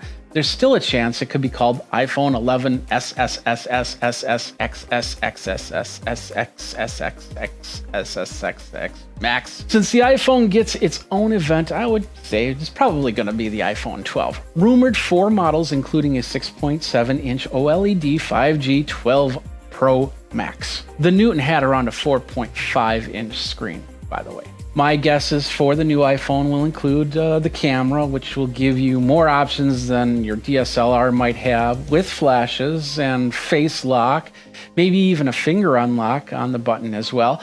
It'll have the same A14 Bionic chip as the Air, along with all the features you could find in the iPhone 11 or the iPad Pro, just not an iPad Pro. If the iPhone 12 has a USB-C 3.2 inside, you could start seeing an all-in-one dock and lots of videos on how you can replace all your computers and devices just for your phone. Just as long as it stays underneath the $1,200 mark, right? We'll have to wait and see on that, but in the meantime, are you going to get the Air? Or did you get to watch? Or are you going to get the iPhone 12? Let me know by commenting down below. And that is the focus for this week. Next week, we will be back with another focus, and we'll take a look at some of the mobile technology out there as we go. Of course, please go ahead and subscribe, like, comment, and ring that bell so you know when the next video comes out. Geekazine does a lot of reviews and interviews and a whole bunch more. If you've got an idea for the focus, please let me know. Thanks a lot for watching. Till next time, you guys geek out, and we'll see you next time. Take care.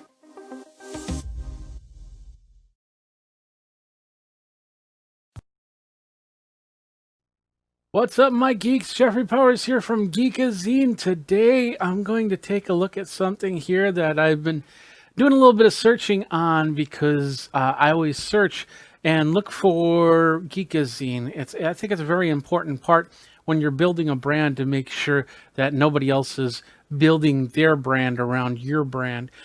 So I conduct regular searches for my name. Now, the cool thing about Geekazine is it's easy to search for because not too many other people use Geekazine because why? it's a unique name. And when you build a website, a lot of people say, try and stay away from the unique names. Have something that's solid, even if it's like 2 or 3 words, like the big trees or something like that, because then it's more easily searchable. But the fact that my brand pretty much created its own little corner on the internet, it's been nice and great to search for, because then I can find myself. Like, for instance, if I search for Jeffrey Powers, I get a swimmer, I get a lawyer, I get a French horn player, I get, and of course I get myself.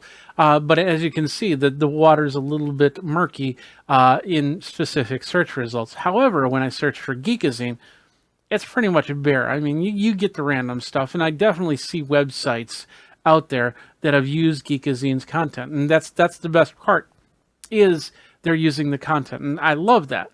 But when they use the content incorrectly and they fake things, I have a problem with, and that's what I ran against. So what I did was I did a search, and I didn't use Google, or I didn't use Bing. I didn't use those.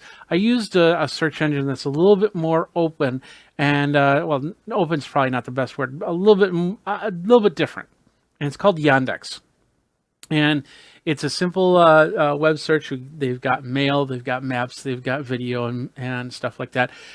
They're also in Russia, Ukraine, Belarus, Uzbekistan, and Turkey. You get the idea. So I decided, okay, I'm going to do a search on Geekazine and see what shows up here, as opposed to something like Google. Because you got to remember that sometimes when you get bad sites, Google decides, okay, we're gonna knock that out. And so it doesn't show in their search results, and rightfully so. But in this case, I want to see those sites. I want to see this content. And I also create Google alerts for myself. So when new content shows up, it'll pop onto Google alerts. And I've seen these things before. And a lot of times, they're fly by night. They come and they go. And it's not a big deal. But this one doesn't seem to be come and go here. So I did search, as you can see. And it's got, Geekazine's the first top result, which should be geekazine.com, and then my YouTube page, which makes perfect sense. And then so they show some of the images that you can get from Yandex, which is the same images you can see on Google or Bing. Perfect, no problems. My Facebook page, my Twitter profile, Soundboard. I must have signed up for Soundboard at one time. It looks on the up and up, so no problems there. My Twitch channel. See, and then of course some of the videos that they've indexed on Yandex. So that's all well and good. We get to about the 3rd page. We're going to skip the 2nd page. We get to the 3rd page, and this is where we're going to see some really interesting things. And we start with this thing, uaclips.com, and I don't know if I have that first. I don't think I have that. Yeah, it's not up there first. This is there was one before this over on trvid.com. That was it. But you see AZ clip, you see LV clip. In fact, you're going to see a lot of them that are even going to be something clip, like DE clip. I think that's for Denmark clip, or vid, something xvid, or something like that. So, but it's very, it's either vid or clip is in the names here. So, all right. So we go to some of these sites, and as you can see, we'll see some of the videos that I do. But you're going to see something a little bit more than that. And we'll go to this first one here. Let's bring it up here. And as you can see, this one is the trvid.com. And as you can see on the top here, it kind of looks like my YouTube channel, but it's not my YouTube channel. In fact, here, let me just show. Did I pull up my? Yeah, I didn't pull up my YouTube channel. Let me do that really quick. So let's just give you the reference here. So we'll go to youtube.com/user/Geekazine, which is the official name for it. But anyway, so as you can see, there it is. And I've got TubeBuddy on here, so you're going to see a little bit different. And then, of course, is me signed in. So let's do it from an incognito window over here. So we'll bring that in, and I'll bring that up, and I'll bring this over here. And then we'll bring this over here. So now this is what you guys see. The subscribe button, and you hit subscribe, you have to sign in. The videos, the home button will let you see that I have a live video going on now. But as you can see, my videos are going up here. Now, let's go back over to here. you could see my videos. In fact, you're seeing the latest video. Now, that was 3 days ago that I posted this video, configuring a Stream Deck for Wirecast. But as you can see up here, it has my description. In fact, if you go over here, and I think it's in the About area, there's that description right here. And of course, it's all set up so people can index me, find me, and go from there. So it's all set up like this is Geekazine. Now here's some of the big differences. And this one right here, there's no sidebar on this one, but we'll show you some sidebars in a second. And of course, they have a unique logo here, which is great, but everything else, if you want to subscribe, this abone of, which is technically subscribe. Let's try on Slate. Yep, see, subscribe. You hit that button and it just says subscribed. You remember what happened when we did it on the other one? It basically said, hey, you got to sign in first to subscribe. So, but everything here, it'll say that I have 1,812 videos, which is probably right. I got 1,812 public videos, 6,100,000 views, which is probably right. And then looks like 100 comments, but I don't know if that's right or not because I have a lot more than 100. So as you can see, it's pretty much trying to duplicate, and even down here, it's even pulling the comments from my site. It's weird. And sometimes they'll link, sometimes it depends on the site. Sometimes they will link, sometimes they don't. This one doesn't seem to link. But as you can see, looks like last 50, 60 videos I did are all here. And if you click on them, they're going to take you to a page that looks like a YouTube page. And we're just going to, we'll bring down the volume here really quick. But anyway, it looks like my page. The only thing, this is interesting. Right down here, right here, it has my old Geekazine logo, not my new one that you saw on the previous page. But as you can see, they've got their own ads. Finding single girls and new diabetes leaves doctors speechless. But down here, this is where I have the problems here. First of all, the description exactly the same, except they're not linked. So I have down here, check out the gear I use over at geekazine.com/about or /gears-i-use. They can't click on there to get there. Whereas on my channel, you can click on that to find out the gear that I use to create these videos. The other thing is this one right here. This one has an interesting sidebar. So this is the let's translate that. We can share it, and it's going to share to trvid.com. It's not going to share to YouTube. And of course, the comments, and they got the share link. It's got a download option. It can download HD 720. Now, you can get a third-party piece of software to download your videos. I've done it before, especially when you can only download 720 videos on YouTube, and I have 4K videos, and I need to pull that one back down. So I'll use that to pull it back down. But this one, it will download, and it looks like I think this one was in, let's see, the settings. Where'd the settings go?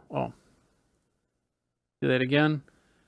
Settings, quality. It's not going to show me.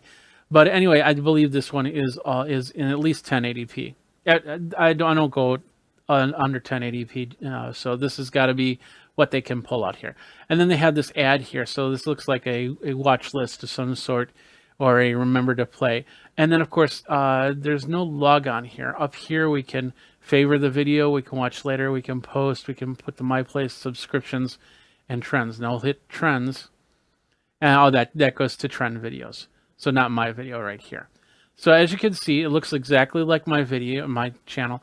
The only saving grace to this is the fact if I click on the YouTube right there on the video itself, it'll actually take me to my YouTube channel. And as you can see with my YouTube channel, we'll show more. There's all those links I was talking about. So if you want to find out the gear, you click on there, and that goes to geekazine.com/about/the gear I use, which I need to update. So As you can see, that's doing exactly what it needs to do. So that's the only saving grace, is you can then get to YouTube and then continue on with the videos. But in this case, you're watching videos and it's looking like this is my channel. And then it's taking likes and comments, because you can, in some of these, you can actually sign in. And then when you sign in, you're allowed to comment, you're allowed to like. And all of a sudden, those likes, those comments, they don't show up on YouTube. They show up on their site. So now I have no idea. They might be talking about things. Somebody might be asking questions about this video. I have no way to answer them because they're commenting over there. Some of them have a Facebook Connect.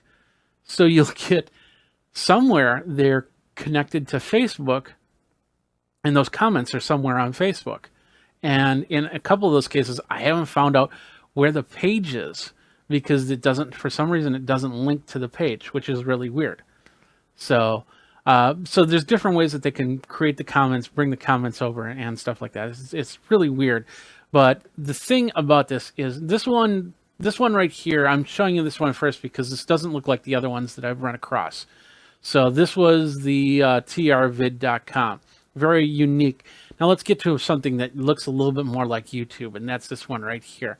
And that's uaclips.us. And in fact, if you go over here, you go to azclips.us, lvclip, declips, the xvid. You see that? So, and as you can see, my banners, this banner, I put this banner up 2-3 days ago. Actually, I updated it to put in a little bit more on the graphics. And I did that. I think I did that yesterday. As you can see, it's up there. In fact, I see anything about 12 hours. There's a 12-hour delay on that. And here, let me show you. This is the perfect example to show you. We'll go over it. This is NBC Nightly News, and we'll refresh it just in case they added anything new. And as you can see, their latest video is this one. These two right here. Swimmer Lewis Pugh to take frigid Antarctica plunge, and the NBC Nightly News for January 1st. Now we'll go over here. And as you can see with the videos, there 4 hours ago. 4 hours ago, this Antarctic plunge was posted, and it's already been ripped and moved over here. And if you go over here, we'll click on both of them. And think about this. This is the other thing is this is in incognito mode, so we're going to get ads on this, but we're not going to get ads on this because it's an embedded video. Now, embedded videos do have ads to them, and that's good. But for somehow they're finding a way to forego the ads. And I'm not sure how that happens. There's probably some sort of programming trick you can do to make sure that the ads don't play on here. I know there at one point there were some embed videos where it wouldn't play ads at all. But in this case, none of these channels, none of these websites play ads. So now, if you're using this for your ad revenue, you're getting the views. You're not going to get the subscribers. You're not going to get the likes. And you're definitely not going to get the ad revenue because it's not showing up here. For some reason, they can block these ads. And it looks exactly the same. And this is, once again, this is not just Geekazine. This is everything. This is, like I said, this is NBC Nightly News. We find the most recent. We'll go here, and we'll go to this drop down, and we'll go to, I believe this is trending. It's in Russian, so let's just translate it really quick. And they have it as popular. So that's their popular videos right now. So we'll go to YouTube and we'll go to trending. And as you can see, there's a little bit difference between them. But 2 days ago, these videos came up 2 days ago. And even the live channels, Geekazine goes, we're live 24/7. Over at youtube.com/Geekazine. So you can watch all the same live channels there. And once again, if you click on any of these live channels, hopefully we're not going to click on anything questionable. it goes straight into the video, and you can get to YouTube by clicking on YouTube, and it'll switch you back over there, and there's ads playing. So as you can see, you lose on that, and then they gain because they've got their Russian princesses that you can click on. There's probably more ads down here. I won't get into too much, but doesn't this look exactly like a YouTube experience? Not a totally, but it's definitely got something close to it. And in fact, let's go to live stuff. There's a live link here. They've just, in the last couple of weeks, they've just changed this interface. So, of course, you'll see this looks more like the older interface of YouTube.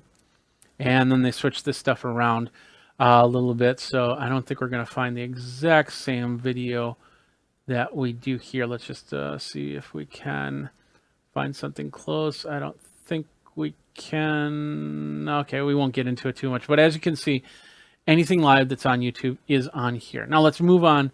Let's keep going here, because once again, here's the other thing. Let's go to one of these videos. This is on the xvid.us. And we'll pause it. No ads.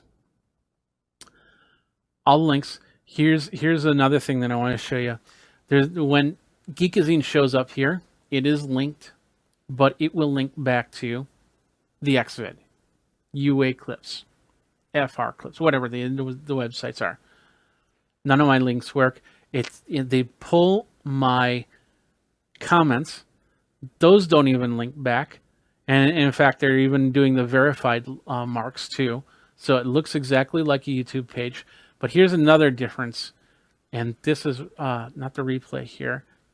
Maybe this one doesn't have it. If I hit subscribe, as you can see, it turns blue, and that's not what YouTube does. If I hit the link here, it turns blue, and that's not what YouTube does. I can add to my playlist or watch later. I can share it. And this one just does the embed or share, but they're all links to xvid. They're not your links. Now is one, I want to show you one that does this, and maybe they took it off, but even 24 hours ago, they had this. Here we go.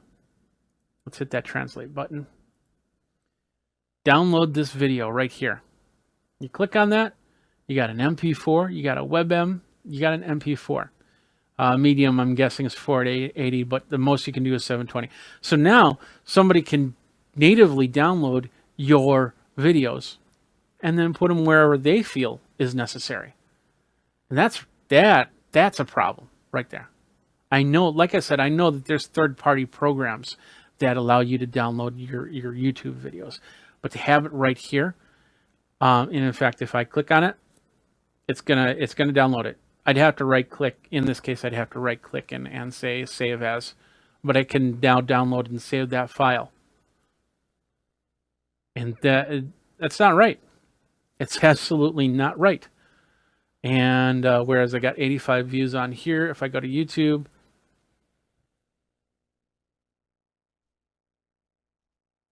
I got 85 views. But I don't see, I think what they do is they find out how many views I have here, and then they forward it over. But then when you watch it, those views aren't going back to YouTube. Well, in that case, they are going back to YouTube, but I bet you that they're even counting in there. They got a way to count them. And when you like, those likes aren't going back to YouTube. They're staying right here. Any comments, they're probably not going back to YouTube. They're staying right there at DE clips, at LV clip, at AZ clip, at UA clips. I don't have a problem with a website pulling my embed videos. And in all reality, I even don't have a problem with the ads not playing on the embed videos. But when they rip the channel completely word for word, making it look like a YouTube channel, in fact, even with, it looks like the YouTube logo up on the top corner. The only difference is instead of saying YouTube, it says UA Clips. To have that look exactly like the channel is just, it's amazing. And so what I've done is I've talked to YouTube about this, and I've asked them, what do we do? What can we do to stop this? And they said, well, you can do a copyright infringements post one. And I said, well, that really doesn't make sense because they're not infringing on my copyright for the video, but they are infringing on the text, because text, that's technically plagiarism right there, because they're taking word for their website, and they're not attributing back to Geekazine in the way that I feel that they should. So, and then I talked to them and they said, well, that's not really copyright infringement on your part. And they said, yeah, you're probably right. So now what do we do at this point? How can we make sure that these websites aren't pulling ad revenue and off of your videos, off of my content? In fact, I go on there, you look and you'll see lots of content creators, even the tech savvy ones. I bet you if I go here and I go, let's do this. Let's go Marcus Bromley. There. And wait for it. Look at that. Well, there's Marcus Brownlee channel. He's got 10 million followers. MKBHD, 10 million followers. And so when, like for instance, this one 3 days ago about 2020 tech he's ready for, 2 million views. Already, 2 million views.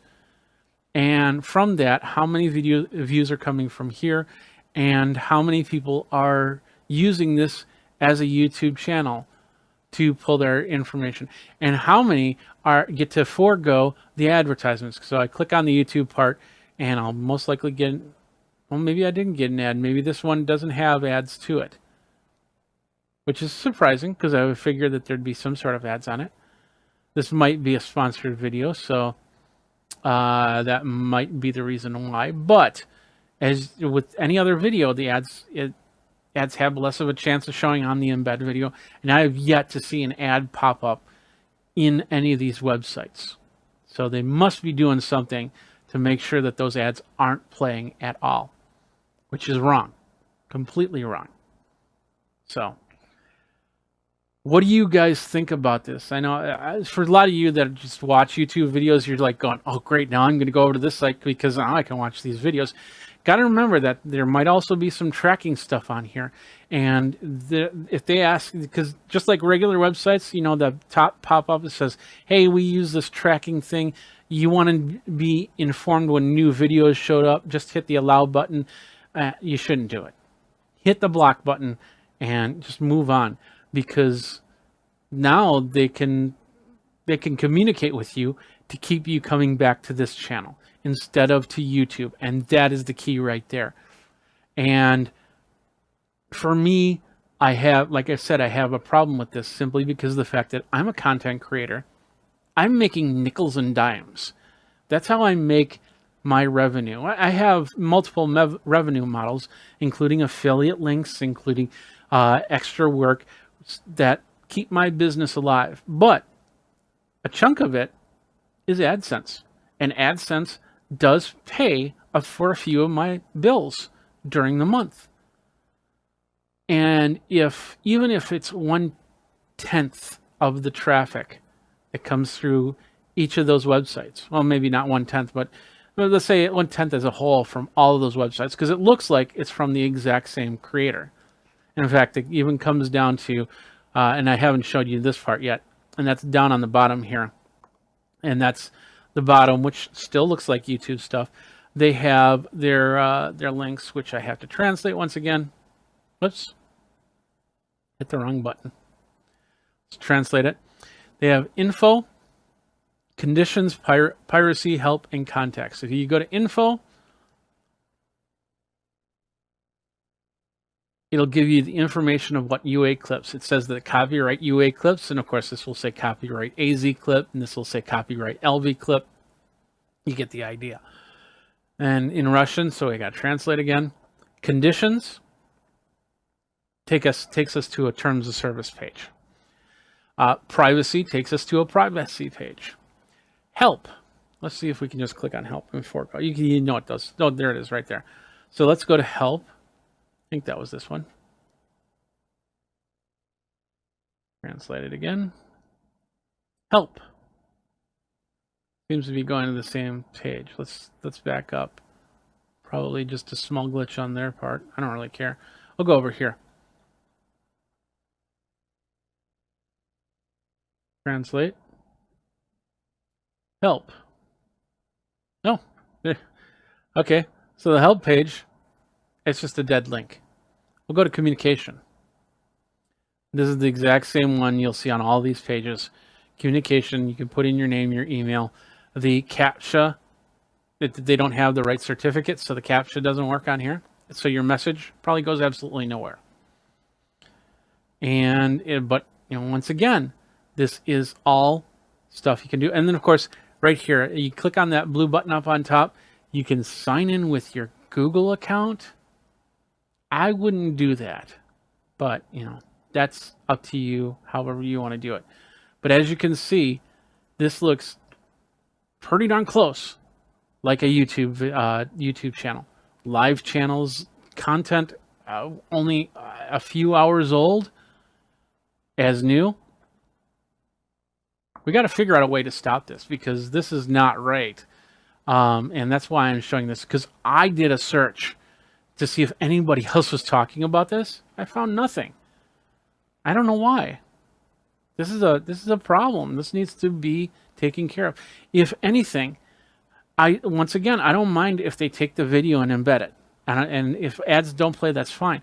But if I have a description and you use that description word for word, and there's links there, those links better be coming back to geekazine.com. Those links better be going back to the area that I want them to go to.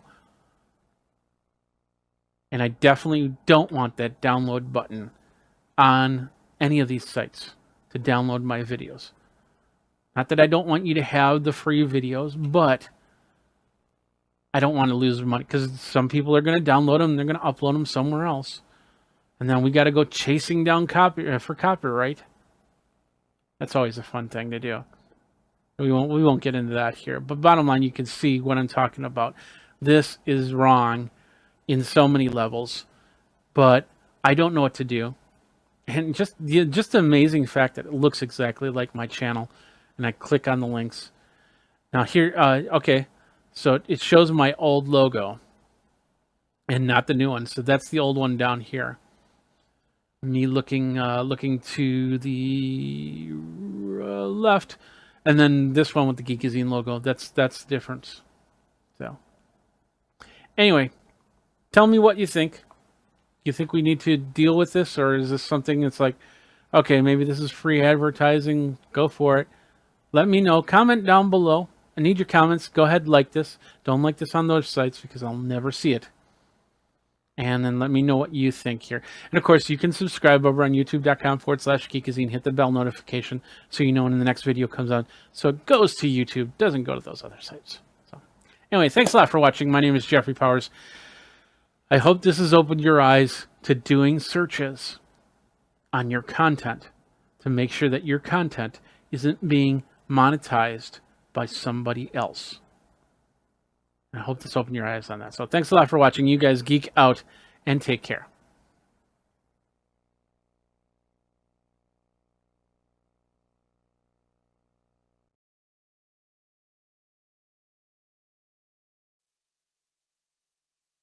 What's up, my geeks? Jeffrey Powers here from Geekazine. Today we are taking a look at the KimaFun wireless headsets. They got several of them that you can get right here, right now. 2.4 gigahertz wireless headset for doing videos like this, maybe doing speeches, maybe doing teleconferences wireless, and a whole bunch more. We're going to talk about that next on Geek Tech Talk Live with me, Jeffrey Powers.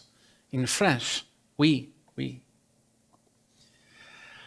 Hey everybody, Jeffrey Powers from Geekazine, Think Magazine, Put in a Geek, you got me, and we are here talking about this little product right here. Follow me on the socials right there. I'm on all of them as Geekazine. First of all, I want to let you guys know that I do review products, and I did get this product for review. They have no say in what I say and how I say it.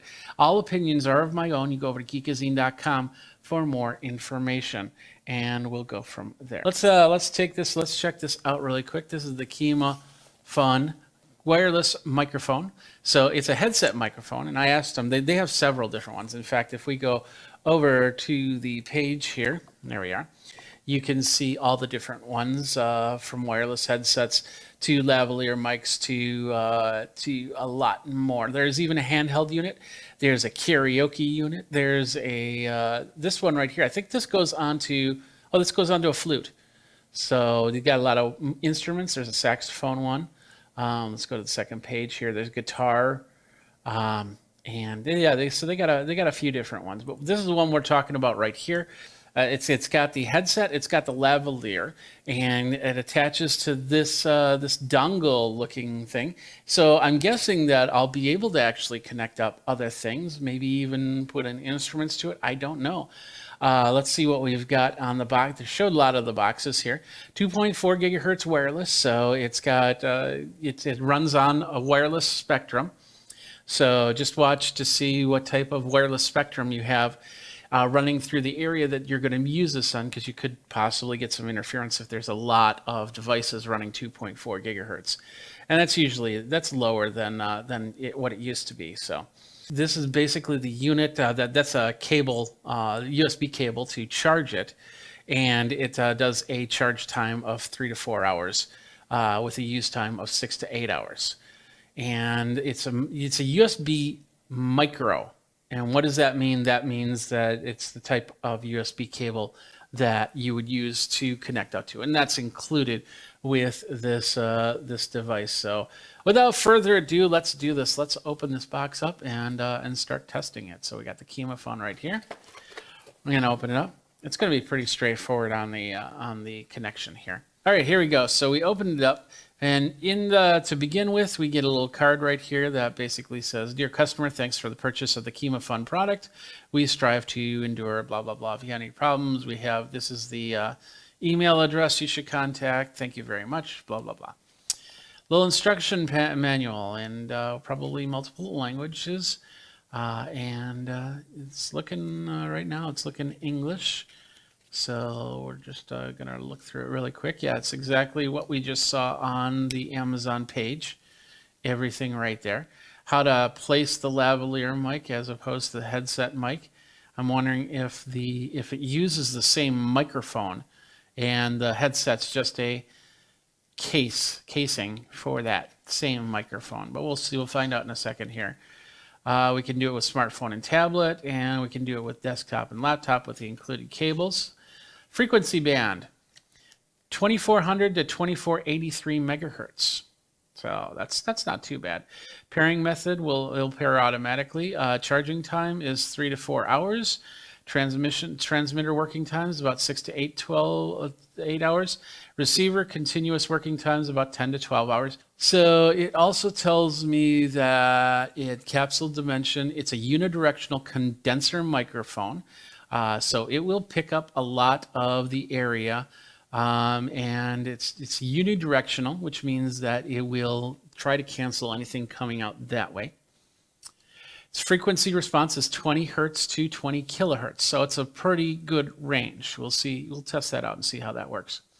The impedance is 680 ohms, and it's about 1.5 volts. Maximum input sound level is 120 decibels. You don't need it louder than that. So that's basically the instruction manual. Let's push this up just a skosh so you can see things better. All right, so we got a couple in this bag right here. We've got a couple foams, and it looks like we've got a jack to plug in. Next up, this is, I believe it might be the lavalier. Yeah, it looks like the lavalier. So yeah, these are two separate items, and that's pretty cool because let's say you're running the headset and the cable's starting, it's an older unit and the cable's starting to go. You can switch to the lav and continue on. It's pretty big, and it's got a nice little clip on there. So can't wait to give that a try. And then what do we got next? Let's pull out the other cables. This is the adapter cable they were talking about, and this is for an iPhone or or any other phone that does 3-pole items. So that's basically the stereo. So one of these is the headset, and the other one is the microphone. Next up, this is a clip of some sort. I've seen a little bit on it, but I'm not sure. I think this is, well, this looks like a belt clip. So I'm guessing that so one of these items fits on the belt clip. I'm guessing the receiver to the headphones or headset. And then let's pull this out. We've got the headset right here. That looks pretty nice. It's got a little gooseneck right there and very adjustable for that, but definitely fits on the head. Now I've got my other headset on, so let's see how well we can knock this around. And then this is a little gooseneck, so you can bring it like that. So you can have some conversation, and they can hear you. Definitely. So that's that. Let's take this off for now. We'll put it back on later. Let's go back here. Next up in the bag, in the box, we have another cable. This looks like the USB micro cable, and this looks like a split cable. So what this means is when you charge the units, you'll charge it using the same cable, and that does change the charge time. So if you need to charge faster, you might want to get separate cables for that. I'm not a big fan of these split cables and usually just throw them out because you never know what damage they can do to any device at all. All right, we have 2 units here that send the receiver and the capture device. This is the receiver. This is what you'll plug into your phone or your PC or anything like that. It's got a regular stereo input, and that other plug will shows you that you can plug that in into a mixer or something like that, and it'll give you the 1/4-inch jack here. Unbalanced this is called balanced, and the other one's called unbalanced, that single one. So there's a little bit of plastic on here, so let's take back the film. We all like to take back the film. There we go. On the side we have the USB cable and then an on-off switch. So, and I don't know if this is powered at all. We do have a blue light flashing right here. That's gonna, I don't know, I think it's looking for its pair. So we're gonna leave that, we're gonna set that to the side. We're gonna zoom back out. Let's pull out the last piece, I believe, off of this whole thing. And this is what you would have on your person. So this is the unit that sends the signal, the audio, to the laptop or the phone or something like that. As you can see, it's got the 8-inch jack input, which is a screw input. That's cool. So it doesn't unplug. You'll have to screw it down to keep it going. Just like with this headset, that's how that works. And the same thing on the side. We've got the charge and then the power on. And then I'm assuming, and once I have a feeling once I turn this on, these are going to pair together, and those blue lights are going to stop blinking. Just like that, they stop blinking. So I don't know how much battery life is on these, so hopefully there's enough to do a couple examples and go from there. But you get the idea, and then towards the end we'll try and hook it up to the computer to see how that sounds. But right now that is the Kimafun. It connected fairly quick. So, and it'll be interesting. What I'm going to do is I think once I turn this off, that'll start flashing. Yeah, it'll start blinking. So I'm going to turn this back on. I'm going to do a quick walk to the other side. We'll see if that starts blinking. I won't be able to tell as I'm walking away, and we'll do this so you don't see the green screen on there. So I'm going to walk out, and I'm going to close a couple doors, and then you're going to see with this first door, it might just start blinking. No, it's still doing good, so we'll keep going. It says about 100 feet. And now I'm going out to the garage. I'm going to open up another door. I'm going to close that door. There we go. Now you probably see some blinking. You might even hear some static on my end. So, 2 rooms to connect. That's not too bad. You definitely, and that, like I said, even my headset probably went in and out for a second there as I closed doors. walking from part one to place one to place two, because like this one did. That was my indicator. It was when this started blinking. I'm assuming that this started blinking as well. So right there, that's the Kemafun headset, and it's connected. It looks pretty connected. So now, what the next step is to actually just try it out. Anyway, let's go back over here. So as you can see, it's a plug with a twist on it with a little threaded nut on it. So we'll push that in, and then we'll turn this down to lock it in place. There we go. And now what I'll do is first of all, I'll see if there's a way to test if there's any lights that come on. 1, 2, 3, 4, 5. I'll come really close to the microphone. So no, I don't see any indicator or anything like that. I'm going to take this, and the belt clip we can just basically clip to the unit. Plug it right there. And now we can put it onto our belt. If you got a belt. If you don't got a belt, then you can't put it on a belt. Simple as that. It's a little tough, but there we go. There it goes. And it might not be totally on, so it might snap off for a second there, but we'll figure it out. Now, another thing is you shouldn't put a microphone on top of a microphone, because that might cause some different issues. But that looks pretty good. So how do I look? Do I look like some infographics salesman type thing? I don't know. Which microphone do you like better? Do you like this microphone, the bigger and more noticeable, or the smaller one and less noticeable? Let me know. Let me know. So, all right. Any questions? We don't have any questions yet, so let's continue on. We're going to start with the iPhone. I got my iPhone 7 here. And of course, with your iPhone, you need to have the lightning splitter. So I got that. And then we need this cable right here, which is basically what determines your microphone from your headphones. So you can plug in a set of headphones. And all these have these little plastic caps on it. That's just protective. So you could probably just throw those away. But if you want to keep them, that's fine. That's up to you. So let's see. We have one that's going to say microphone and one that's going to say headset. There we go. So we're going to plug this into the microphone side. And this one doesn't have a screw, although the receiving unit has a screw down, this cable does not have that. So not a big deal. It was pretty solid when I clicked it in there. So let's get it on the iPhone.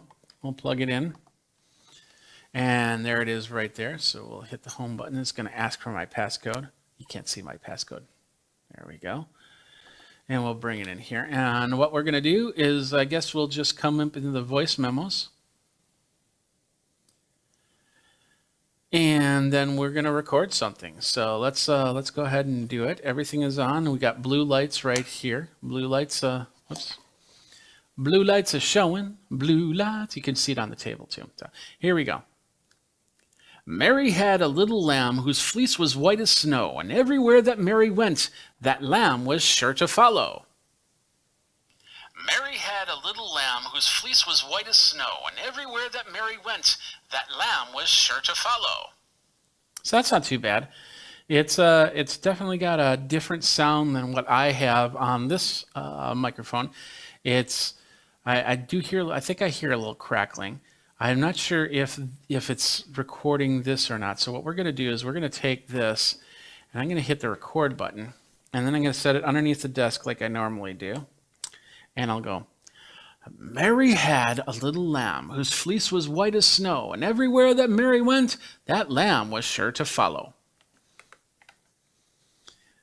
All right, so is it coming from the microphone or is it coming from the phone? So let's find out here. Button. And then I'm going to set it underneath the desk like I normally do. And I'll go, Mary had a little lamb. As you can tell, what I just did there is as I was saying that, I was putting it under the desk. If this would have been from this microphone, you would have heard it actually lose sound and sound a lot more muffled. But that's coming straight from this headset. I'm not sure how great that is, how Not so great that is, because there are absolutely, oh, leave that unplugged. There are absolutely no controls for this. I can't turn up a gain or anything like that. It's very automatic for connecting to a phone. So now what we're going to do is we're going to connect it up. I'm going to connect it up, see if I can connect it up to my PC, and hopefully we don't kill everything doing that. So let's do that.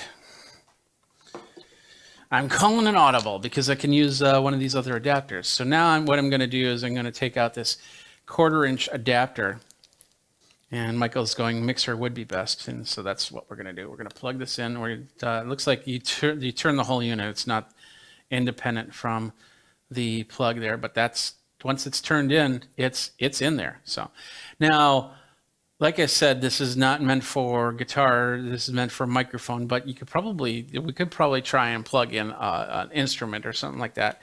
But it probably will cause issue. So let me turn on we'll plug it in, and I want to hear it before I come over there. My headset's over here. I was using it for something else. Gotta love it. This is gonna be mono, because I have my headset in the other thing. So let's get this down to 0. If it clicks, there we go. So now I'm going to turn down this microphone, and hopefully I don't think you'll be able to hear the other one. So this microphone should be down. I'm going to even mute it. I should have just muted it. There, I muted that microphone, and now you should be hearing from the other microphone, and you might be hearing from one side. Let me make sure that it's running in stereo. That's the streaming program that I'm using. I just need to change the properties on that. Oh no, you should be hearing it from the center. So now I am running from this microphone. It's got absolutely no effects, no compression, no room noise cancellation on it or anything like that. So I just want to hear it from here. Yeah, Michael's saying no loss in quality. It's actually sounds pretty decent for that. And as you can see from my headset microphone to the actual microphone, there's a difference. But I can even pull this in a little bit more, and I just might have to turn down at the mixer. So we won't do that too much. But let's do this. Mary had a little lamb whose fleece was white as snow, and everywhere that Mary went, the lamb was sure to have some lunch. I don't know. Anyway, I was going to try and say something funny, but I guess I don't say stuff that's funny. I don't know. So anyway, so that's the sound of the microphone. It sounds pretty good. And as Michael's noticing that there's no loss in quality, it does have, like I said, it does have the range of 20 hertz to 220 kilohertz. So, I could literally put this on the bass drum of my drum set and get a bass sound off of it, or the high end hi-hat or cymbal, and it should be able to register that. So I'm not saying that you should use these microphones for miking up your drums, but you could in a pinch, and that's not too bad. One more time. There we go. Put that in. There we go. So now the high end, this is the high end all the way down. Let's go all the way up. That's the high end with a little bit of hiss, a little bit of room noise, as they call it. And then back down to unity. I'll bring that there. So that's the sounds from the mixer there. And come back. Say hi. Hello. How you doing? What'd you think? Yeah, he's a little bit of low end, which makes it brought out the low presence in your voice. Oh, thank you. So, that is basically the mix of all three. So I guess with a little bit of tweaking, I could really mix this up. Now let's pull out the lavalier, and I will turn off the sound when I flip it. All right, so now we should be back. Yeah, I heard when I unplugged it from the dongle here, I heard through my headphones way over there the click. So I'm glad that I unplugged it so you could hear it from there. So, but this is how the lav looks, and I probably would put it underneath my shirt and then attach this to the belt pack. I wouldn't be surprised if you could get other microphones for it, so you could technically have a real high-end microphone that, for like my Sony the headset microphone that I have right now. In fact, let's do that. Let's have some fun. We are now on this headset mic with the Kimafun. And you can get a skin-colored lavalier headset microphone that is one of the units that you can get with Kimafun. But this is the headset that I have right here. Please don't ask what it is because I don't remember. It was it's a few years old. So, but this is what it sounds like with that. Let's take off all the extra effects again. So now you're just hearing straight from the microphone right here. All right, so this is the Kimafun headset. You can get it. It's on Amazon right now. Here's the link to it. About $56 for this one, but of course they have other versions of it as well, including a skin-colored headset at $59 and then just a lavalier at $59. This actually is less price for this dual headset. So, and from what we saw and heard, it sounded pretty decent. So I like that. Richard Martinez goes, hello, what are the uses for this type of headset? Well, it's really simple. It's whatever you need the headset to do. If you're doing a vlog and you want to hook it up to your phone, you can do that. I showed you how to do that. If you are doing a presentation on Zoom and want a wireless headset mic, you could probably do that. You might need to get a couple adapters so everything plugs in properly. If you want, I suppose you could hook it up. Well, I have it hooked up to a mixing board, so you could use it, I suppose, for your vocals if you wanted. I probably wouldn't use it for singing, but hey, each their own, I suppose. If you want to, there's a lot of different reasons to have this headset microphone, and it does a pretty good job in that. I'd love to. Maybe I should probably get behind my drum set in a little bit, and just kind of see how well the microphone reflects off anything, any extra noise. That is, and that will always be the Kimafun wireless headset. It's about $56 to $59, depending on which version you get. And you can get them for microphones. You can get them for instruments. You can get them for whatever. It's got a good range to it. Sounded pretty good from what I heard. So it would probably be a good in the pinch type microphone for anybody that has to have, doing something professionally. So that's it. Thanks a lot for watching. My name is Jeffrey Powers. If you want to contact me, Geekazine, Think Magazine, put in Geek, go over to geekazine.com, definitely, and we'll talk about it. We're on all the socials, and we'll go from there. So you've been watching another fun episode of Geek Tech Talk Live with Jeffrey Powers. I appreciate everything. I appreciate you guys coming on. Thanks, Michael. Thanks, Richard, for doing that. And until next time, you guys geek out and take care. Hey everybody, Jeffrey Powers here from Geekazine. We're going to be talking with Amy Corbett, who is the Brickmaster and of course the LEGO Senior Design Manager at LEGO. We're going to talk about the show LEGO Masters. We're going to be talking about LEGO brick building, and I'm going to show her some of my creations. We're going to do that next on Geekazine. All right, we got a special guest on right now. We've got Amy Corbett. She is the Brickmaster, and she's a LEGO Senior Design Manager at LEGO. How are you doing? I'm very good, thank you. How are you? I'm doing great. In my new home office. I like your home office. It's got a lot of LEGO to it. It does have a little bit of LEGO. I've got my Brickhead collection, where is it in display up here, and my minifigures. There's little sprinklings of LEGO all over my house. So give us the full rundown of who you are, what you do at LEGO. Yeah, so of course, most of you know me as a judge on LEGO Masters, but my day job is actually a senior design manager at the LEGO Group, where I run a team of designers to create new toys and product experiences, most often for kids, using the LEGO brick as our creative medium, of course. It's also for adults as well. As I've gotten into my LEGO thing, as you can see on my table here, I got a few little Legos. I've been doing these LEGO builds. Thank you. I've been doing these LEGO builds, and I've been doing them in real time, which means that when I publish it on YouTube, it's published brick by brick by brick. I don't do any editing unless there's like a big pause where I had to go to the bathroom or something like that. But everything, so they can actually follow along with me. And so these are the two that I've done so far: the Starfighter X-wing and the dinosaur one. And of course, my latest one is going to be this. Got the right. There we go.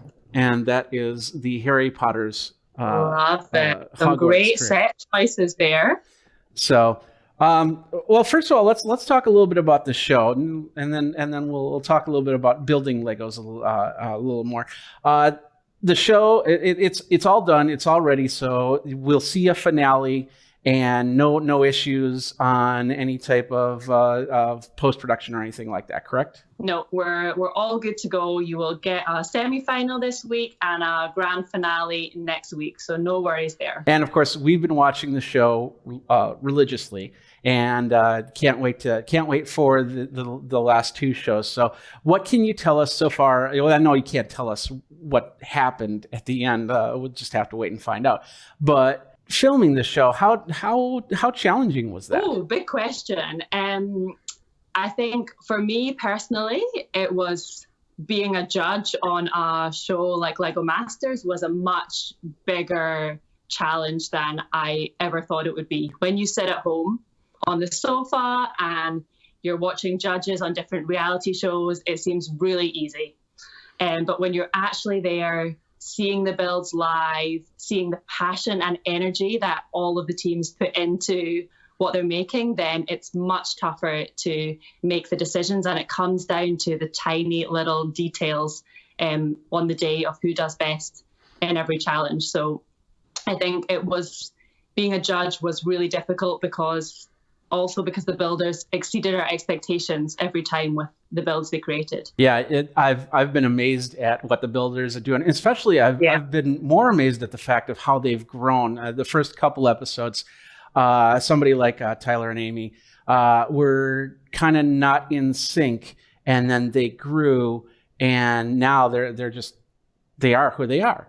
I think that was one of the most amazing things for me to see as a judge and as a coach on the show, because of course we also checked in with the teams all the time and gave them tips and tricks and pushed them to how they could be better builders. And the growth that some of the teams have shown in the competition is absolutely incredible.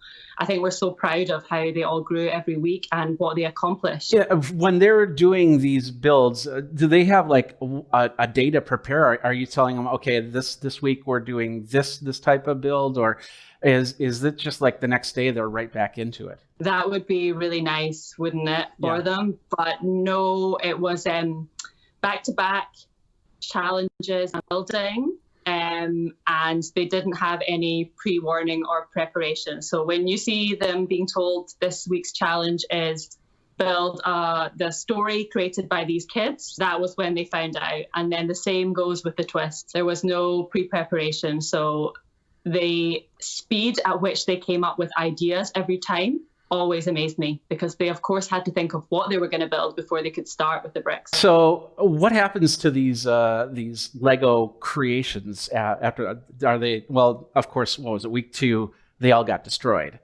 but are they going to be displayed anywhere that you know of? We had 3.5 million bricks there all the time for the builders to use, but of course they use a lot of bricks in every creation, and every Lego brick is designed to be in lots and lots of wonderful builds. So we reuse the bricks as much as possible. So after every challenge, we take amazing photographs, we film all the builds, and then actually there's a team that take them apart, so we can reuse the bricks to make even more wonderful creations. There's a few key builds that maybe have been saved. I don't know, maybe there's a chance sometime in the future that they will be displayed. I can't really give you any details of that. I would guess that the winning build would probably stay constructed and use that, but we don't know. That's my assumption, but we'll leave it at that. Out of all the advice that you've given the contestants, what's the best advice that you felt that you gave to them, or if you haven't gotten that far yet, any advice to any type of future Lego builders? That's a tough question. I think for the builders on the show, one of the best pieces of advice was to plan out what they were going to build before they started, because it would really help them to focus and to know each other as a team. And I think exactly like you said with some of the teams in the beginning, they weren't working in sync. And then as soon as they worked out how to work together and saw the strengths in each other and how they could best support each other, they made truly amazing things. So I think if you're building with someone, it's really great to know each other and your building styles. And if you want to get better at building at home, I think just build as much as you can. Yeah. Set yourself little challenges to build as many bugs as you can in 10 minutes, to replicate your house, to make different details, things that you wouldn't naturally make, and push yourself. And the more hands-on you are with the bricks, the better you will get. Now they had, when they were building, they had tablets, which they were drawing on. Is there a specific program that they're using to build their creations with? They were just using them often as a sketch pad to sketch out the idea. So it wasn't a specific Lego program they were using. It was what was available on the Microsoft Surface is what they were using. Oh, okay. How about you? When you say, okay, we need to make this design, whether it be something from a franchise creation or a movie or something like that, or something that's kind of on the top of your head, how do you go about the process in putting that together? Yeah, I think every Lego designer is different. I very much like to think through the idea, sketch out a little bit of how I think the layout and the composition is going to be, and then I move quite quickly into the bricks. And I'm very much hands-on with the bricks rather than computer programs. So I love to grab first some of the bricks that I think will inspire me the most. So the little details actually that I say I really want to focus in here, the colors that I want to use, and make a little color palette of how I'm going to balance the colors. And then I quite often build in white or gray first, actually, to get the silhouette down before I start moving into the color and details. But of course, our team did not have the luxury of making a trial run before they went into the big build. So they had to make a lot of these decisions really quickly and just go for it. Yeah. Just amazing stuff there. So a little bit more about how you guys put together your Lego creations. How long does it take to put something together, have it ready, and then have it out for the masses to use? So we have, in the Lego offices, we have different phases of how we work. We have a time where we work very blue sky, it's open ideas, anything is possible. Mm-hmm. And then we make some decisions on what are we actually going to make, and we build it, put it into production, get it ready to go into the boxes.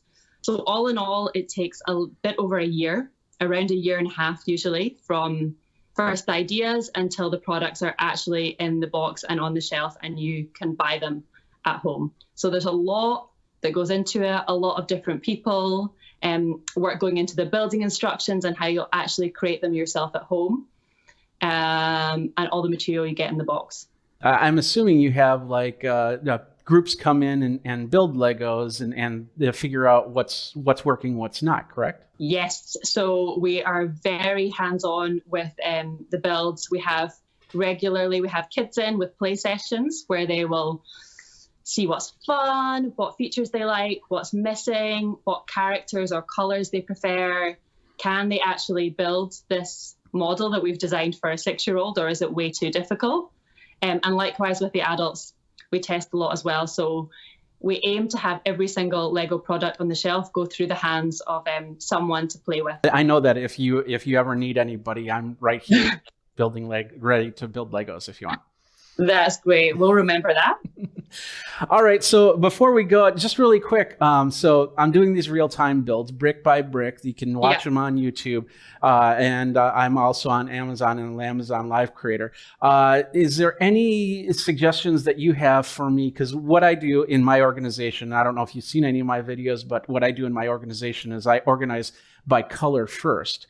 To put all the bricks together. But is there anything that you can think of that could help me move it along so I'm not taking too long I'm not being too fast for some of these people? I like to start by organizing by color, taking all the bigger pieces aside, and I always keep the bags of small pieces separately because finding the small pieces amongst everything else is extremely difficult. So for me, that's the best way of sorting. What other tips? Always be thinking one step ahead in the building instructions, I think. As you're putting the brick down, move on to the next step. That can keep you building quite fast. And yeah, that's my best tips, I guess, for building. The more you build, the more you follow the instructions. I guarantee the faster you will get. You should see me and Jamie following instructions. It's very fast. Well, if you ever want to come on and build Legos with me, you're more than welcome to. So yeah, maybe I can do that sometime. Really quick, one last question. What's it like to work with Batman, Will Arnett? As you can imagine, it is extremely fun. He never switches off, constantly joking. So Jamie and I were always laughing on set. And I think their dad jokes were rubbing off on us by the end. At least I know I started telling dad jokes by the end of it.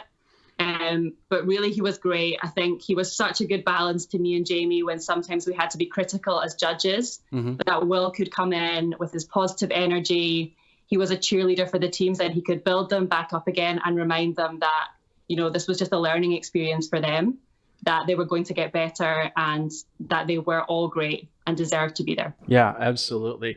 And, you know, I think he makes, all of you make this show so much different than any other reality TV show that's been out there, because you have a little bit more fun with it. I mean, it's just all the jokes, all the back and forth, the working with people, the fact, you know, saying, okay, it's time for a commercial.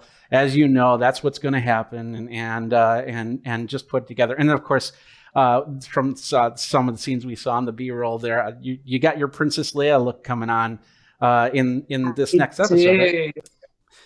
I do have the Princess Leia look coming on in the next episode. That's a little bit of a surprise. I don't think there's been very much about it so far, but it was really fun little nod to that classic Star Wars look that I had throughout the episodes. And I definitely preferred that look than the Emmett outfit that I was in episode 5, I think it was. The Leia one was a lot more fun. Yeah, that was a pretty interesting outfit there. So, but I can't wait for the I'm a big fan of Star Wars, of course, being a geek. So I can't wait for the Star Wars episode to air, and then I can't wait for the finals. Jennifer and I will be sitting, watching, and waiting. So, Amy, thank you very much for your time. No, thanks for having me. It's been great fun. All right, well, there you go. Check it out, Lego Masters on Fox, of course. If you're watching after the fact, you could probably get it on any of the streaming services, including the Fox streaming service, and be able to watch it from there. I'll just say bye. Bye.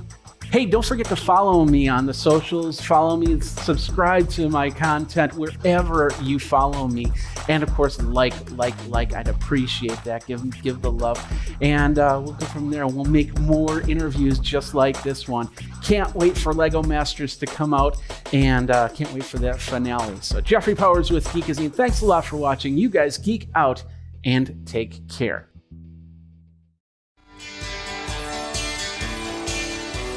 Welcome to Geekazine's Virtual Conference Coverage 2020.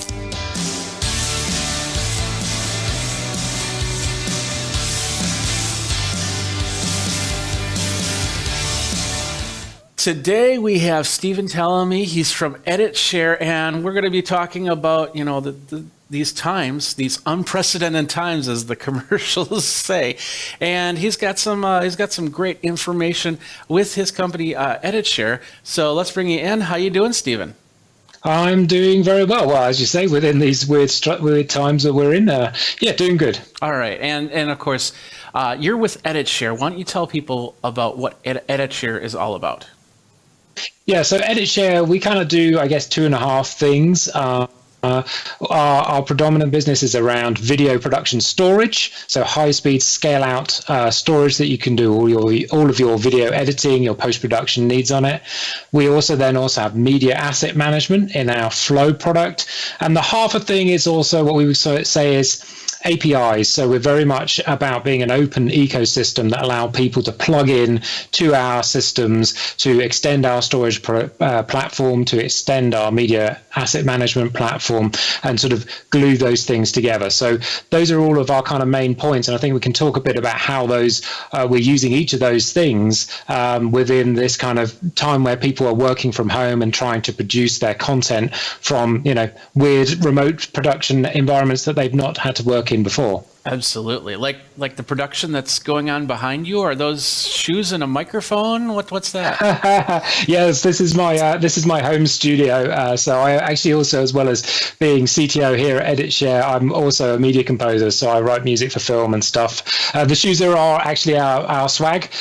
So we should get you some actually. The little ones. Normally we'd walk around the trade shows with them. So NAB we would have had them out then. But of course we're all a bit virtual on that kind of sense. So yeah, absolutely. So, all right. Well, let's get into a little bit about EditShare and what you want to talk about today.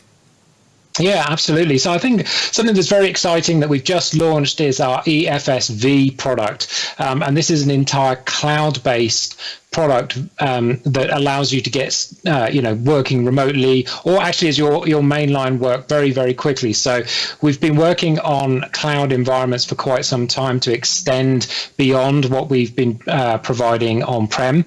So on-prem, you can buy our physical storage, our media asset management, and the EFSV product allows you to extend that into a cloud environment. And we've done that to allow people to very quickly spin up an instance in the cloud. We've been partnering with a number of people in the ecosystem, so people like Adobe, AWS, and we've built up our whole ecosystem so you can do all of your editing in a cloud environment. Okay. And what type of requirements do you need for one of these systems?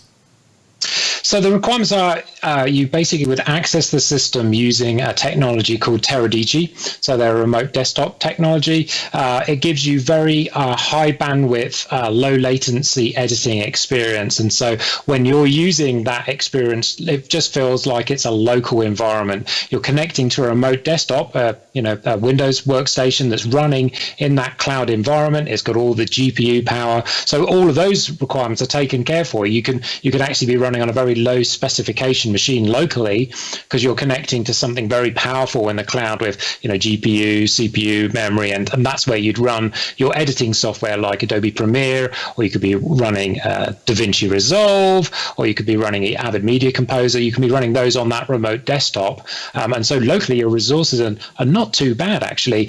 You do need some bandwidth, of course, to run that. Connection into the cloud, so you need the back and forth to have that really nice responsive thing. But other than that, it's pretty lightweight, and that's I think is a really good value because it means that wherever you are, if you've just had to sort of you've had to leave your current production facilities, you're working from home, you don't have the specs of laptops or environments locally, you can very easily unlock that power in the cloud.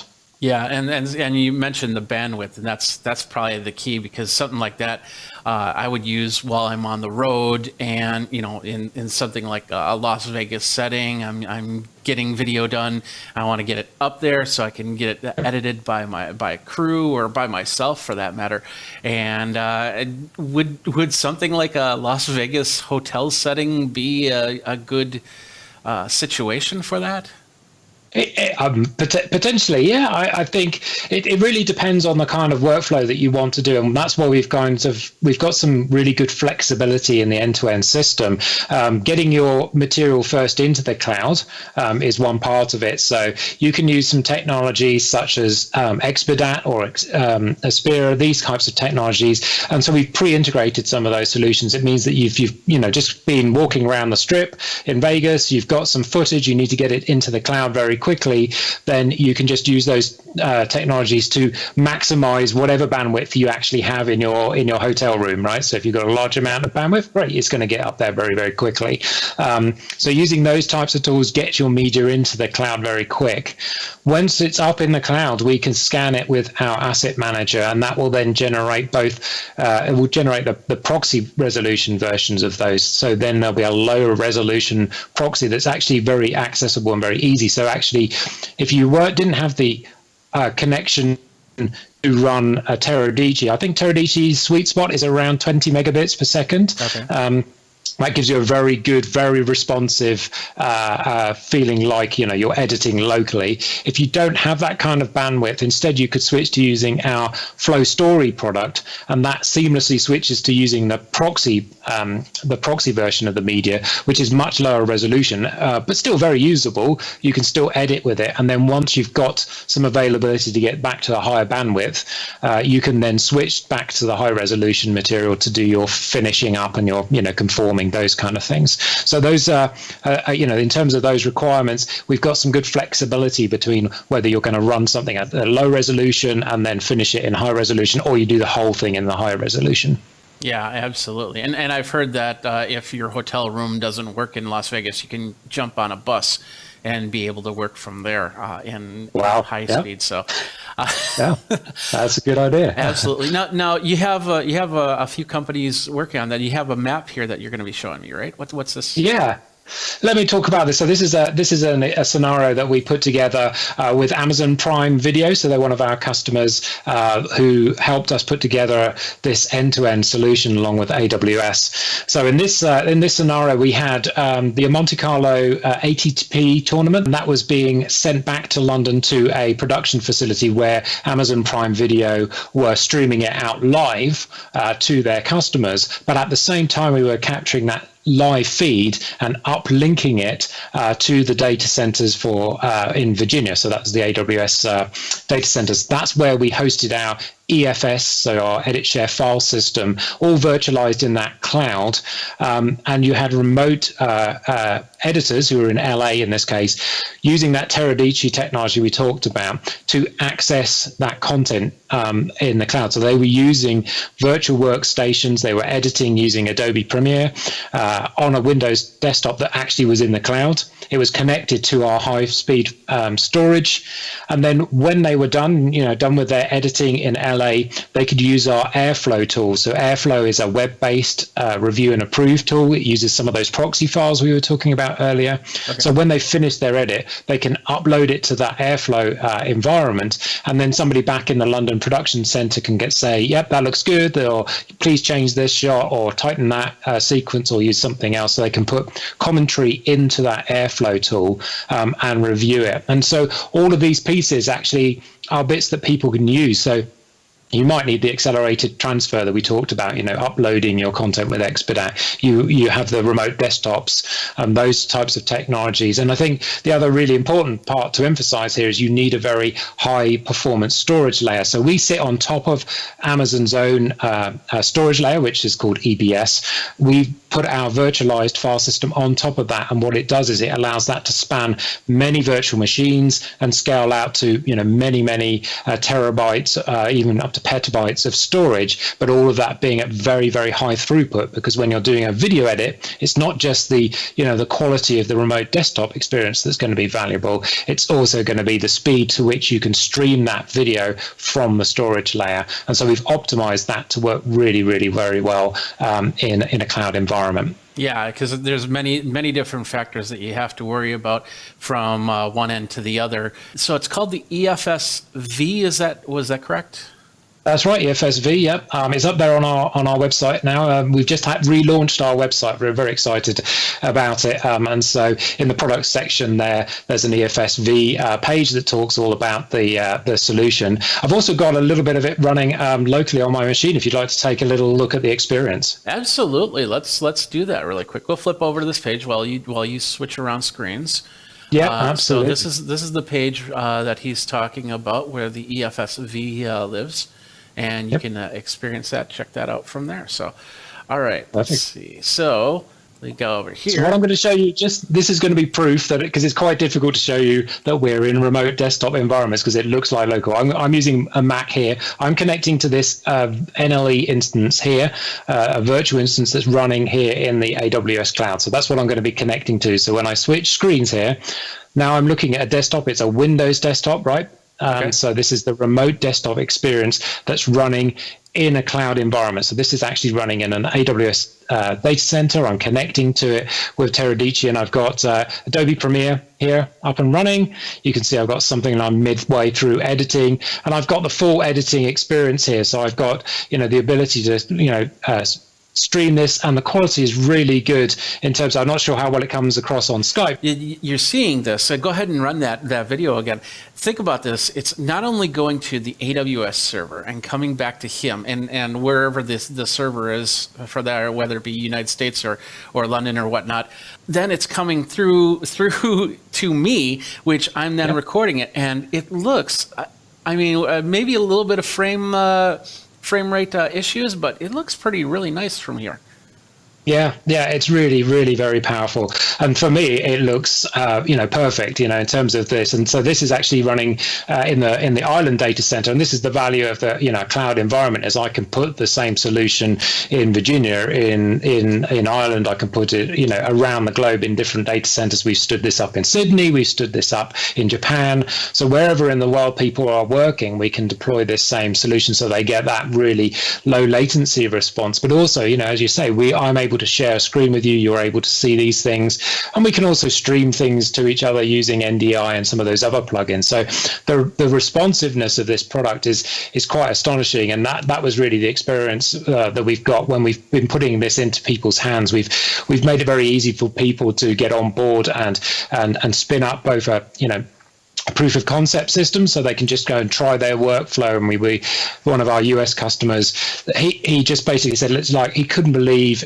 how good it was. He could do exactly the same workflow that he would normally be able to do in his production suite. In fact, he had multiple monitors set up in his rig at home, and he was able to split the Teradicci remote desktop across all of those screens.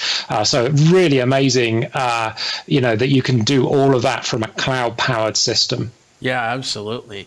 Let's talk about. I'm assuming this is all going to be scalable, so there's probably no one set price, one introductory type situation here.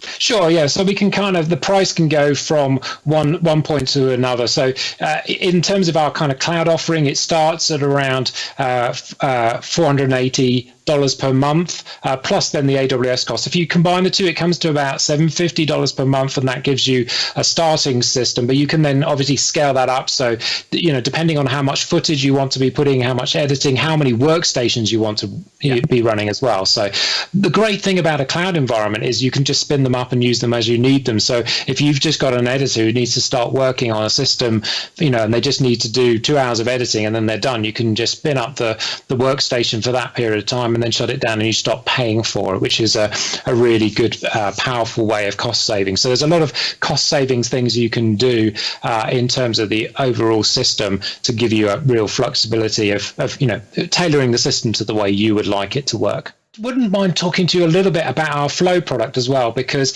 our Flow product is our media asset manager, and that Media Asset Manager is really helpful in terms of these remote production types of scenarios.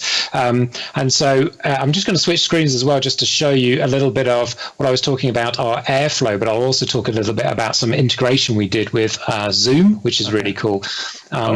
So this is our web browser. So this was what I was talking about earlier when we were talking about Amazon Prime. They were using this online review and approve. And what I've got here is various clips that I've got imported into our asset manager, and I can see a whole bunch of information, metadata about it. I can preview this media in that proxy format, so it's not in the high resolution format, but in a lower resolution. So this is me now accessing this locally on my workstation, using this tool. So it's very easy for remote production types of scenarios. I can be doing an edit in high resolution somewhere somebody else where can be accessing the proxy versions of those and viewing all the clips and editing them and putting in markers. So you can see I can put in range markers, I can select stuff. So helping that editor out choosing the sequences from all of the rushes that have come in, they can use this tool very, very quickly, and then they can then switch to either continue to use our Edit Share products, or they could switch to bringing that into Adobe Premiere or into DaVinci Resolve or into Media Composer. They can switch in between those kind of environments. And something that I was playing around with, because a lot of us are using these virtual desktop and virtual sharing things, was, what ways could we actually ingest media from those? So we use Zoom a lot. Here at Edit Share, we're doing lots of conferences, calls, lots of meetings, lots of knowledge sharing, been loads of great stuff that we've been doing. And we've been doing these external webinars also using Zoom features. And so I was kind of curious, well, could we make it seamless and easy for people just to go and select the content from Zoom and import it? So actually what I was showing on the screen there actually was all content that I've imported from Zoom using this ingest tool. So you can come in, you can pick all of the recordings that you've got in your account, pick which ones you want to ingest into our flow tool, and then in the background it ingests all the media, it tags it up, and then it's all available for you to tag up, to use, and you can see all of that data here from Zoom. And then I can switch to an editing tool. So I've got this flow story, which is using the proxy based workflows, and I can take all these things. So these are all sorts of Zoom recordings that I'm skimming through. I've maybe brought in some clips, like some nice intro clips, and then switching into showing the Amazon console, and then other footage. So I can edit together all of these webinars into something that's a shorter version. And we're finding a lot of our partners are wanting to do this. They want a version of it, but they only want 10 minutes from the middle of the webinar where we were talking about some particular topic, or they want to translate it into their local language and just show bits of it. So providing people these tools, and what I'm doing, this was this proxy workflow I talked about earlier, where I'm pulling all of this directly from the cloud. So all this material is still in the cloud, but I'm working with it locally through those proxy resolutions. So this is a really cool thing about Flow, is it gives you a lot of flexibility. And because of giving that flexibility to people, we've made the Flow product free of charge until July 1st. So for people who want to be, working from home or having that flexibility of remote productions, Flow is a very, very powerful tool. And with those API integrations, the Zoom one was an example. We took the Zoom API and our APIs, combined them together, and you've got a lot of flexibility. We've got API integrations with AI services, so they can do translation and transcription and object detection. So if you're looking for a cut or a scene but has got a bicycle in it, we can have already pre-index that, and you can go and find those in the Media Asset Manager. So there's a lot of power in that tool, and we're really pleased to be able to offer it for free during this time when people are trying to adapt to a different way of working. Absolutely. So that's all amazing, and we could probably go on a lot longer on this, and I'd love to have you take my video and edit it down, but that's going to have to be on me, but that's okay. Stephen, thank you very much for your time. Editshare.com is where people can go to find out a little bit more about that. So thank you very much, Stephen. Thank you.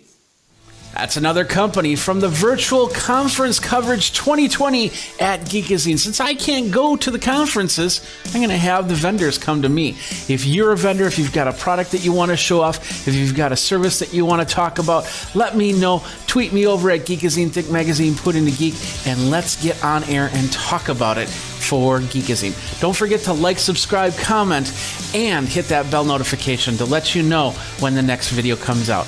For the Virtual Conference Coverage 2020, Jeffrey Powers here. Thanks a lot for watching. Till next time, you guys geek out.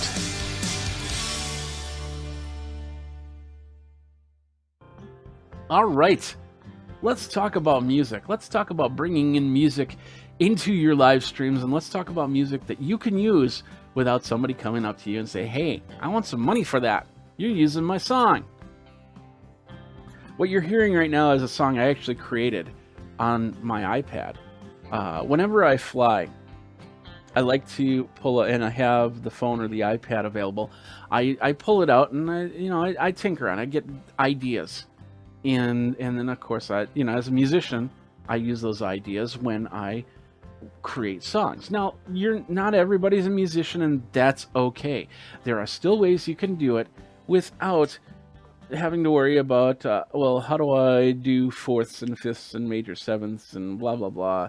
Like, for instance, I could bring in a hip hop beat. And I can use this beat and I can actually control it if I want to by little bits and pieces. So you get an idea that there's change to it. And then, of course, I can stop it altogether. So there are different ways to do this. And once again, these ways so far, there have been no copyright to it. Nobody's going to come to you and say, hey, you got a copyright strike because you're using our music. Hey, you know, it's just not going to happen. And if it does happen, you can say, no, this is my original music. So go away. Now, keep in mind, you can't just take like a Billie Eilish song and then create it using one of these programs and then think that you can use that. It's got to be your own creation. I'm going to show you 3 ways you can do it. And even if you're not a musician, these ways will help. But there's many other ways. Now, first of all, before that, we'll talk about some other ways that you can get music in. But keep in mind, if you're using it for live streaming, if you're using it for anything beyond YouTube, especially if your videos all of a sudden show up on TV or show up on Hulu or something like that, then the music, then you face a different type of copyright. Because and this is what I use. I use a program. Let me call it up here really quick. It's called Epidemic. Yeah, there it is. Epidemic Sound. I had to think about that for a second. So this is basically some software that you can use and you can sign up as a YouTuber, and it'll give you music to put in your soundtracks. And a lot of the videos that I put up on YouTube, up on Facebook, will have Epidemic Sound in it. Because I just don't want to deal with it. And it's never going to get past YouTube. And if it did get past YouTube, I'm going to have to take those tracks out or relicense them.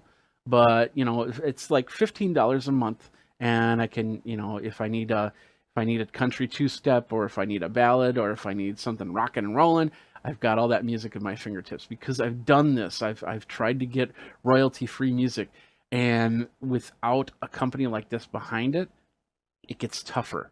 In fact, there is a video out there that I had music in that is commercial free. They're not they're not looking for money, but somebody on YouTube found a way to actually create the license for it. And so every time I'll get dinged, not a copyright strike from YouTube, but I'll get dinged. I'll get a message from YouTube saying I can't monetize the video because this music is not mine and I don't have permission to use it. Well, the person that put the copyright claim together also doesn't have the permission to use it. So I don't know. I'm working with YouTube on that, but this is a great way to make sure that I always have music at the ready and use it for. And once you put it into a YouTube video, let's say you cancel Epidemic Sound, and they're not going to come back after you because you used it. You bought it for that time period that you used it. Now, if you use that song after that and you don't have a license set up, yeah, you're going to get dinged for it. But anyway, that's one. There's several different other ones. Video Blocks also does that with story blocks and audio blocks, because then you add video and you add audio and you add pictures and stuff like that. So if you need something more than that, and of course, even on Wirecast, we have the ability to bring in the stock photo. With that is actually video blocks that they're using it from, they're licensing from. So you can bring in audio, you can bring in video. But once again, if you do something more than just your YouTube videos and your YouTube live streams, you might get some emails, you might get some issues and somebody asking for money. So with that said, let's talk about these 3 ways that I'm going to show you. And one's a hardware solution, 2 are software solutions. And the first one's super easy. If you've got a MacBook, this is the easiest way to do it.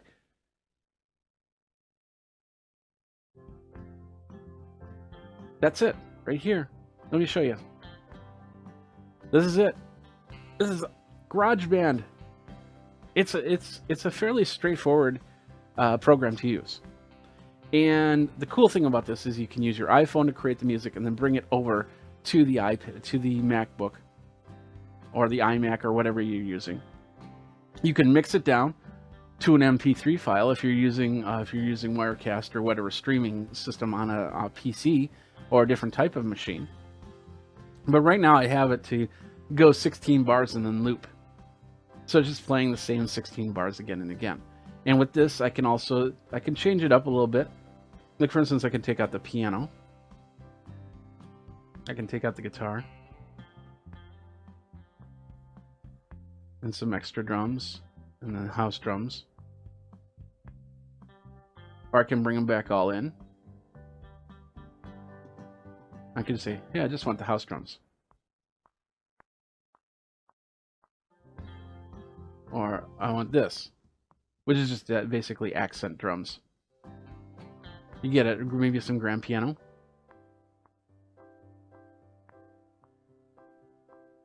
I don't know how well you can hear that, but you get the idea. Is that you can bring it in. Let's just bring up the volume just a little bit. So now, like I said, let's just do the main line. Take out the metronome. A little bit of acoustic guitar.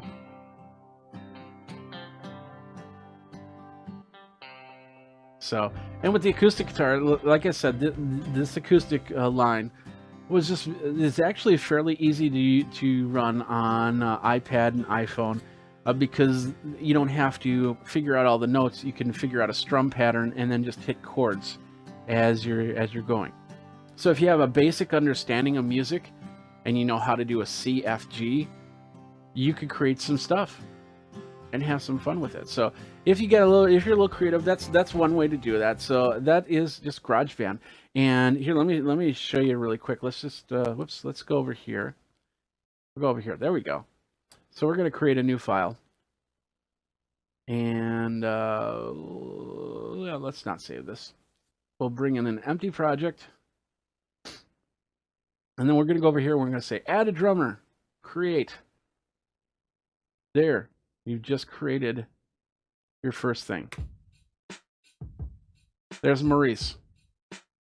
And what's cool about this is I can sit there, I can change how he plays. Louder, more complex. I want more of the hi-hat. I want shakers instead of a hi-hat. I want some percussion in there. Add some fills. Or I don't like this. Let's go to Boutique 808. There we go. Let's do some electro bump.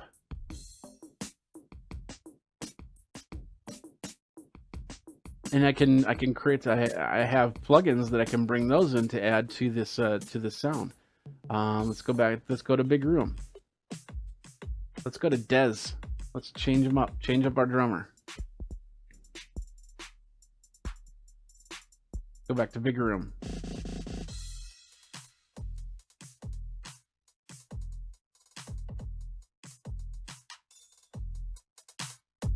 There we go.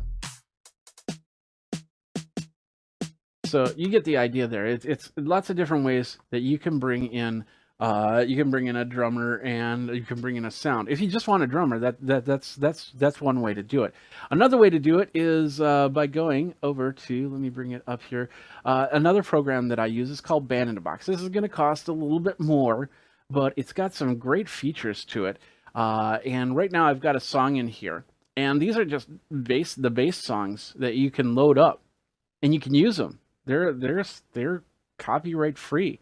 And then I can change things a little bit if I wanted to. Like, for instance, we'll just go to the basic song here.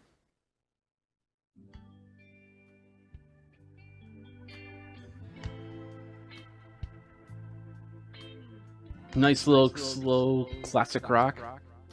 I got an echo. I shouldn't have an echo. That's weird. Hold on a second.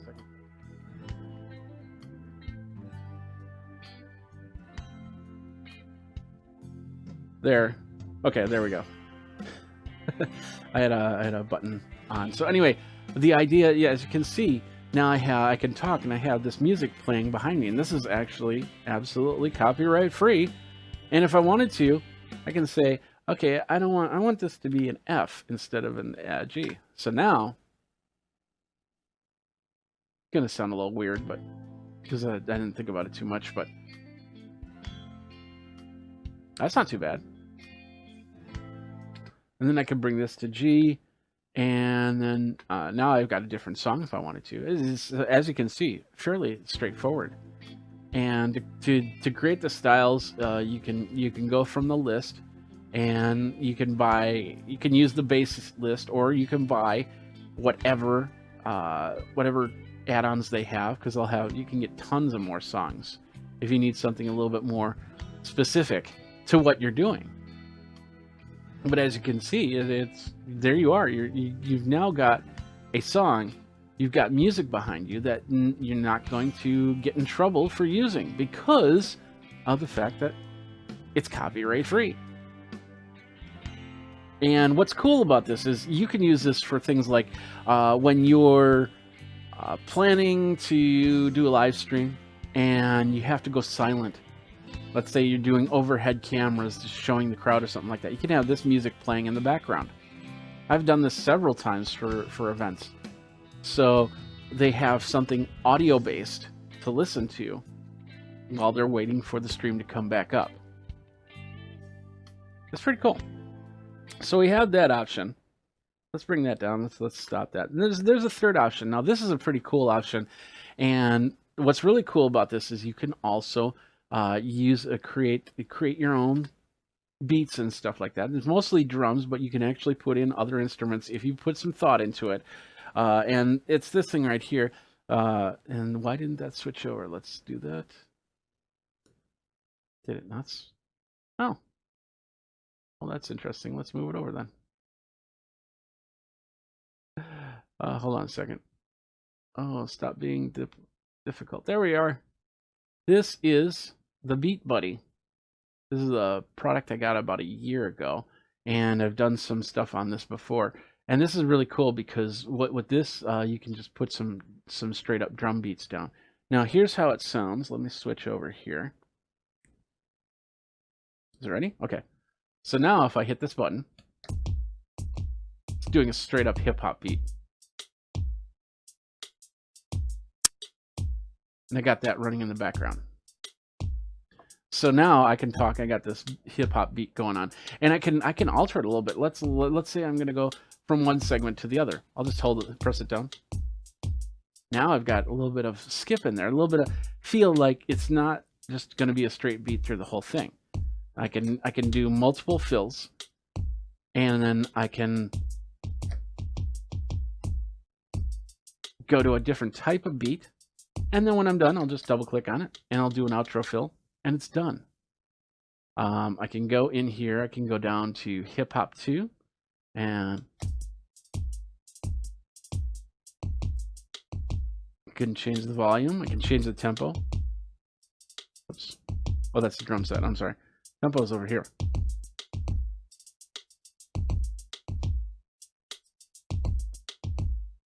I can slow it down. And then when I'm done, I just stop it. And once again, this is also, you get some basic drum beats in here. You can add your own. There is an online community that does a lot of cool stuff. Like you can do funk and drum and bass. You can create your own. If you know MIDI, you can. They have a program that you load up, and you can change all the MIDI on there.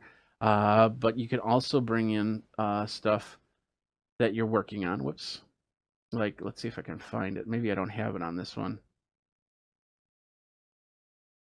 Got metronomes, voice beatbox, voice world. Nope, I didn't bring it in, but there's some premium demos here. Let's see. Here's a Phil Collins demo. So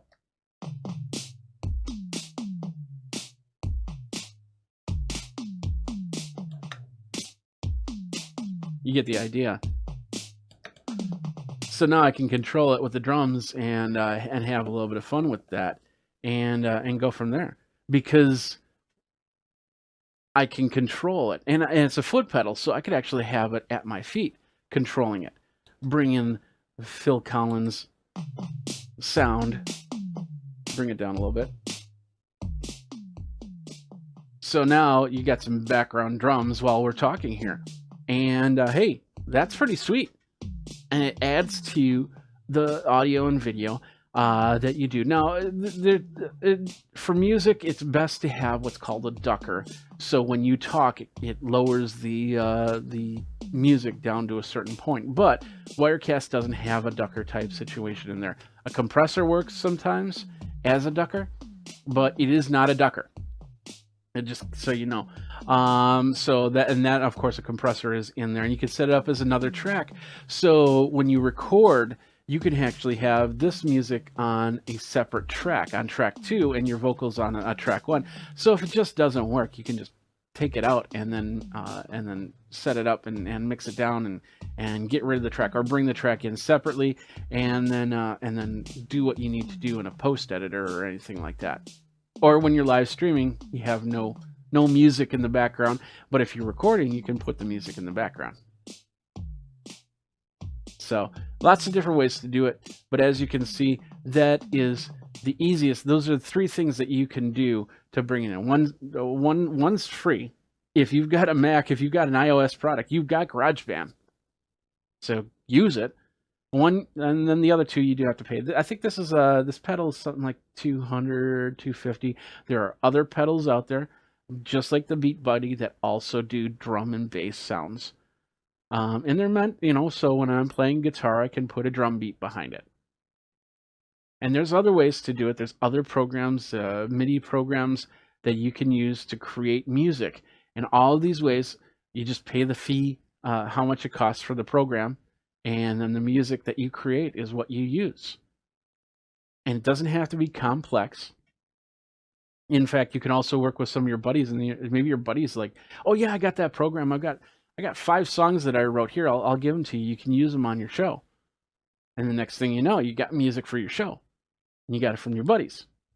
So I went a little bit long on that, but you get the idea. These are 3 great ways for you to create music and put it in as your back live stream and have a little bit more as you're going from there.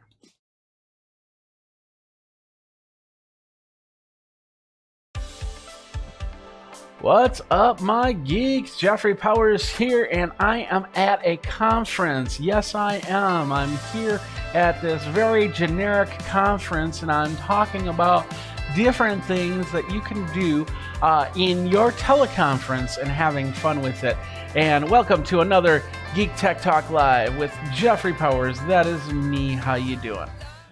So we're here at this conference and we're having a lot of fun. And wait a minute. Let's do this. Boom. Hi, how's it going? Jeffrey Powers from Geekazine, Tech Magazine, Put in Geek. There's the socials right there. And today we're going to be taking a look at a piece of software that lets you do this. Hi, I'm at a conference and I'm talking, and all of a sudden I'm floating this way. Wait, what? Something's wrong. Okay, I'm back. This is called Character Animator, and yeah, what I have set up was my first ever puppet, and it's not perfect. But I'm going to show you some puppets that you can use. There's ways you can create your own puppets and do a lot more, and you can have a lot of fun with it. For those of you that are doing online conferences, teleconferencing calls and stuff like that through whatever software that you use, you can take this software and you can use this inside as long as it accepts the video in through Adobe. You can go and follow me. You don't need to do it, but if you want to check out when I have more, because I have a lot of cool stuff, you should check out the Lego builds that are over here on the Amazon Live channel. You should check out the technology that I review. And then, of course, all of these Adobe how-tos are definitely going to be part of this whole thing.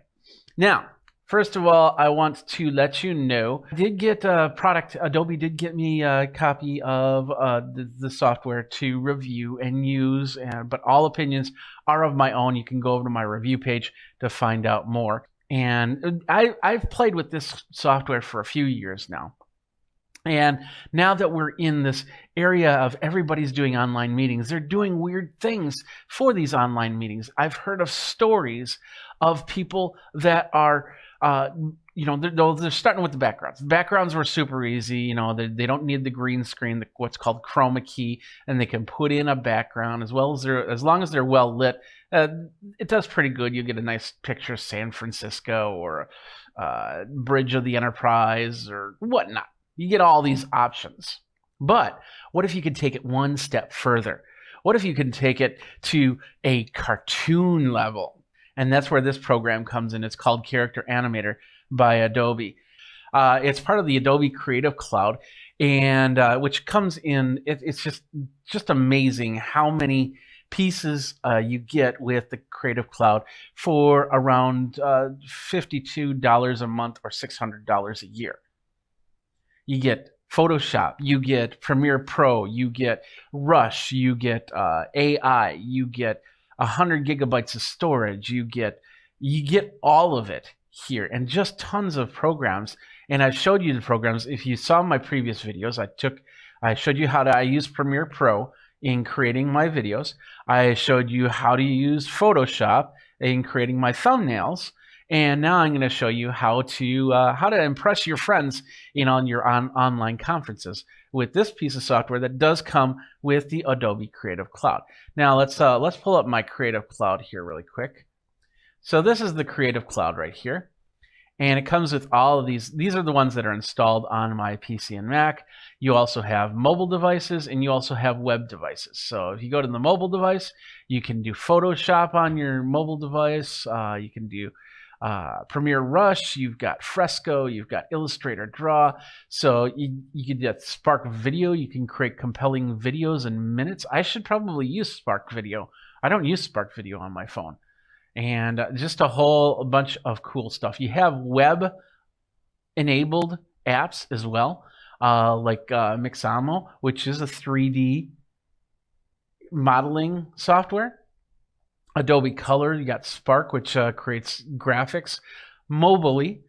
So you can go up there and then create your graphics and then put it down. Because there's a lot of times where I'm not by my computer, and something like that would really, really help me, whether it be on mobile or desktop or web. So, but these are the programs that I have installed. These are the programs I don't have installed. So as you can see, Dreamweaver makes web pages. Dimension is 3D design. Lightroom does photo touch editing. Animate you can do something similar to Character Animator, and it's very possible the Character Animator and Animate will eventually merge together. I wouldn't be surprised on that, but for right now, these are two separate programs. Prelude is metadata ingest with Fuse, which is it's a beta. And you can get beta software and play with the beta software for 3D characters in Photoshop projects. So, and I'll have to show you how to do some Photoshop 3D creations, because I've made some logos already in 3D, and you can do a lot more with that. It's pretty cool. It's pretty cool. So, but anyway, we're talking about Character Animator. And let's just go to Character Animator's webpage here. Let's go back here. So this is basically it. This allows you to create characters, or what they call puppets. And and you could actually create yourself as a puppet, like I did right there. That was a very crude version of me. I made a later version, but I just don't know what happened to it. And I had to reload my PC, so I probably wiped it out in that. But, a lot of people have been using Character Animator. In fact, at the beginning, while it was still in beta mode, CBS was using this on Stephen Colbert's show to make President Trump. And that's the program that they used, this one right here, to make that character. And he was sitting on the chair, and it's easy to do. You can bring it in. I could actually have my character standing right here. I've got him in a background right now. It's a conference background, but you can do a whole bunch more with that. And I'll show you how that all works as we go. So, and if you got any questions, feel free. There's a comment section right over here. go ahead and ask questions, then I'll try and answer them as best as possible. Let's see, we also have, if we go to the page, there's like puppets and puppets galore. And I know that you can also get puppets. If you just don't want to spend the time to figure out how the puppet's created, you can actually have people make puppets for you. And you could also go and get pre-made puppets if you want to do like a simple video on how to do something, you know, like a little professor with a little yardstick or something like that. And then you have all that going. And you can bring it in scenes. You can actually even make a whole 30-minute, 1 hour, 2 hour, 5 hour, 20-hour video using Character Animator. And so you bring your creations out. It depends on how you really want to use it. Like I said, I've been using it on and off for the last couple of years now. It's amazing. And now with all these conferences, I used it today in a social teleconference call, where, you know, everybody, they're checking up on your well-being. We got a VIP section that, you know, meets every now and then, and with the VIPs, we sit there and say hi. So I came in as a unicorn in that same conference room setting right there, and I just had some fun with it. And you can too. And you don't have to buy a llama to bring to future teleconference calls. You can make the llama and show it right there. So let's get into this. Let's take a look at Adobe Character Animator version 2020, and it's right here. And it basically is using my face movements. Now, if you see on the top right-hand corner, you're going to actually see my face, and I'm going to be talking. Now, with this face, you're going to see some red dots around my face. This is the mapping of my face, and this is what makes the Character Animator magic happen, because it uses my face and uses my movements to make movements. Now, this is a very stiff movement of me, and the mouth isn't moving as well as I really want it to, but newer Character Animators, they'll do that and do that a lot better. And all you have to do is go to the home, and you've got like a whole bunch of characters that you can start with. If you want to be this guy right here, Chad, you want to be a walking walkabot. This just basically walks and talks. That's kind of cool. You got the wizard. You got the Dr. Apple Smith. You got this blue guy. This was the unicorn Stardust that I used. Let's start with Stardust. And once it loads up, it'll be a lot sooner to switch between the two. So there we are. Here we are. We've got the unicorn. Or Stardust, and as you can see, I can move him around pretty good. I can move his hands, but I have to use my mouse to move the hands. And then there's a thing called triggers, which you can set things like you can do keystrokes basically to have the hoofs move up and down, maybe the legs move around. I don't think the legs move on this situation right here, but as you can see, when I'm turning my head, the Stardust turns its head. When I move my eyes, and the eye movement, because I got my glasses on, it's harder for it to see. Now if I take my glasses off, it'll see the movements a little bit better and work from there. But I need my glasses to see, so I'm going to put them on, and so it looks like Stardust is looking up into the distance. If I tip my head back a little bit, it might do that. So there's little nuances that you need to be aware of when you're creating your character. We gotta get up here. We get back to this screen, which is basically exactly what you see right here. It's the same camera I'm using to bring this in. I can choose from any type of camera. It could be a webcam, so I could have it completely separate than this camera right here. But I choose that this camera right now makes life easy. I can turn it off. And now Stardust is just going, what's going on? Nothing's happening. I can turn it back on. And there I am. If these little red dots you see around my mouth and my face, if they're all out of whack, like let's say they're over here or something like that, then we have this little button right here that says do reset. So basically I got to put myself in the middle of the frame, not talk, and then hit that button. I'm going to do that right now. 3, 2, 1. There. Now it's just reset it, and so with that, you should see me talking, and the scene that you saw me before in the conference room, now you're seeing with the unicorn, with Stardust. And I can move around. I can dance a little bit. I can move my arms and wave my arms. I can do this and this and this. If you notice, they have a really cool option that in some characters it will allow you to elasticize the arms. So if I was to stretch it out like that, it could go all the way to the top right hand side of the screen. But in this case, these have bones. And with these bones, it allows them to not stretch like that. Anyway, so you have your character right here. And bringing in a character, that was pretty straightforward. Bringing in a background is just as straightforward. You just have to import an image. I imported the image. Did I import the image? Yes, I did. It's called, what did I call it? I call it background. Simple as that. And then you bring it in that timeline. Now, if you've used Premiere Pro or any of these other programs, you've seen this timeline before. It works a little different than with Character Animator than it does through like Premiere Pro or something like that. But you need to get a little used to it, because right now it's a little weird to go back and forth. But once again, you figure it out. So the background, I have it pretty much set up the way I wanted it. It was a conference I took a picture of a couple years ago. And so I just went into Photoshop. I blurred it out a little bit so it looks so you could see me in the foreground and that in the background.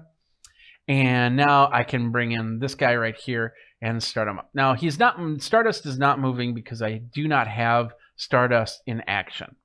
So if I click on Stardust, it's now going to prepare it, and now Stardust is available to talk and move, and just like I'm doing. If you're seeing me in the top corner, I'm going to wave like this.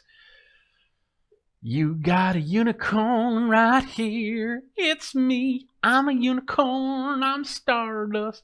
Yep. You get it. Okay. So, and then of course, once again, I can move the hands and say hi. Now, of course, Stardust is not in a perspective frame with the photo. And I could actually split up this photo so Stardust could be actually on the other side of this table. But I want Stardust in the foreground. So with that, I go over to this right side. And the right side is the puppet trek behaviors.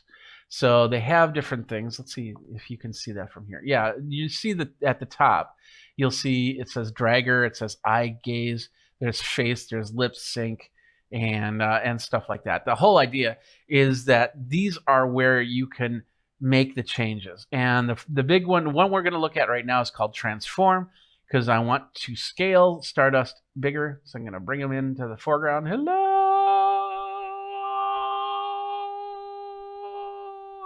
Back up. Oh, he's upside down. Oh. So this is Stardust. We're going to make him a nice, about there. Now we got to reposition him because he's kind of up there. So let's reposition him. So that's the position Y. Bring him down a little bit, or her down. I don't know. It's up to you what you would call him or her. And then let's scale Stardust back a little bit so we can get the unicorn and the horn and the hands or hooves.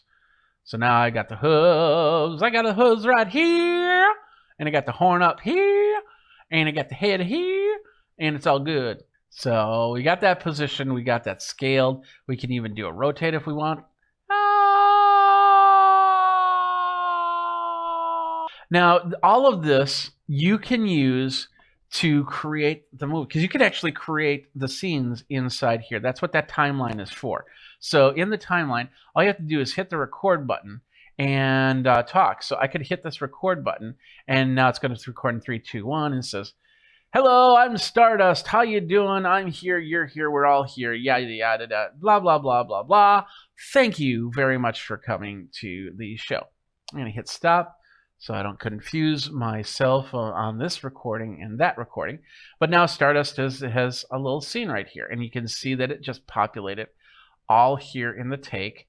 The camera input, the audio input. I didn't set the audio on here. I don't know what audio input I'm using, so it probably didn't do any audio to this. But if I did, then I hit the playback and I can actually hear what I just said. and go from there. So, but that's basically, you can, like I said, you can create scenes, you can make the background move, you can make the foreground move, and how you create your animations. Now, through the magic of third-party protocols, I can actually take this character and bring them to another area. And I do that by using a program called NDI by NewTek. And the idea of NDI tools is it allows you to capture the screen and take it to another computer.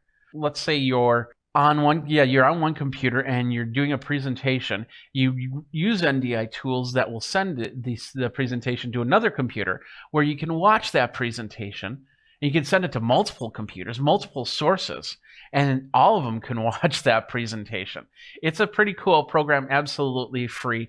And just look for NDI tools and you're good to go. That is what we use because Adobe has adopted NDI tools for this use. So once you install NDI tools, we'll go back up here and we'll go to Edit and we'll go to Preferences. Inside of Preferences, we'll just zoom this over here. We got Live Output. Now, any external cameras options will be in this output. So I can send Stardust to my first monitor, my second monitor, my third monitor, my fourth monitor, or a capture card or anything like that, whatever's set up in there. NDI output is where I'm going, and I hit the setup here, and that's going to take me to the NDI page. That's not what I wanted to do. So let's just bring that back for a second here. So I have that box checked. And when I have that checked, now that can bring this over to the other program. In order to do that, I have to run one of the NDI tools, and the NDI tool is called the virtual input. It's on Mac and it's on PC. It's the virtual input, and you just basically have to say, "Hey, I wanted to use the Adobe Character Animator." Simple as that. And then it comes into other programs. And definitely, if your teleconference program allows you to do NDI video in, then you'll be able to do this. You can actually do this in other ways. Like I said, there are other ways to bring that in, and that's using different types of software and hardware. Like, for instance, if I'm using a video capture device like ATEM from Blackmagic, you basically set up a program that will send this video to the ATEM. Or if you got another, many different protocols, internet protocols or wired protocols that you can install. And then once you install the driver or the software, then it'll show up on that list that I showed you a little bit earlier. And with that, you'll be able to create something like Stardust here. Now, maybe you're not into Stardust. Maybe you want something. Maybe you want to do the walkabout. Let's do a walkabout. So now this is the walkabout character. As you can see, that loaded up a lot faster because it was already in my scene area. So I have the robot. If I raise my head and scrunch my head, I can move it around. I can do that. I can turn. I can go back and forward with this. He can't turn his head, but that's by design. I can't move the hands. I can't do the legs because it's already doing a motion. It's walking. And with that walk, that's all it's doing. It's walking and talking. So I could be a walking and talking encyclopedia. We also got, what else we got? I'm trying, Chloe is the default. You'll see the updated Chloe right there, which will have hand movement. And I don't think she'll have foot movement, but some of them do have the ability to move their feet. So you'll be able to, like for instance, the ninja right here, you'll be able to kick and you'll be able to thrust. Let's bring Ninja into the scene. It's going to take a couple seconds. But once I bring Ninja in, Ninja doesn't have a mouth, but he has mouth movement, or she has mouth movement. We don't know if it's a guy or a girl. But also has the ability to move the hands. Now, so I can move it with my mouse, and as you can see, it's not only moving it, but it's also giving me cartoon motion. So I got that. I got the foot where I can do that, and this has got the elastic, so I can do the. Let's bring that back.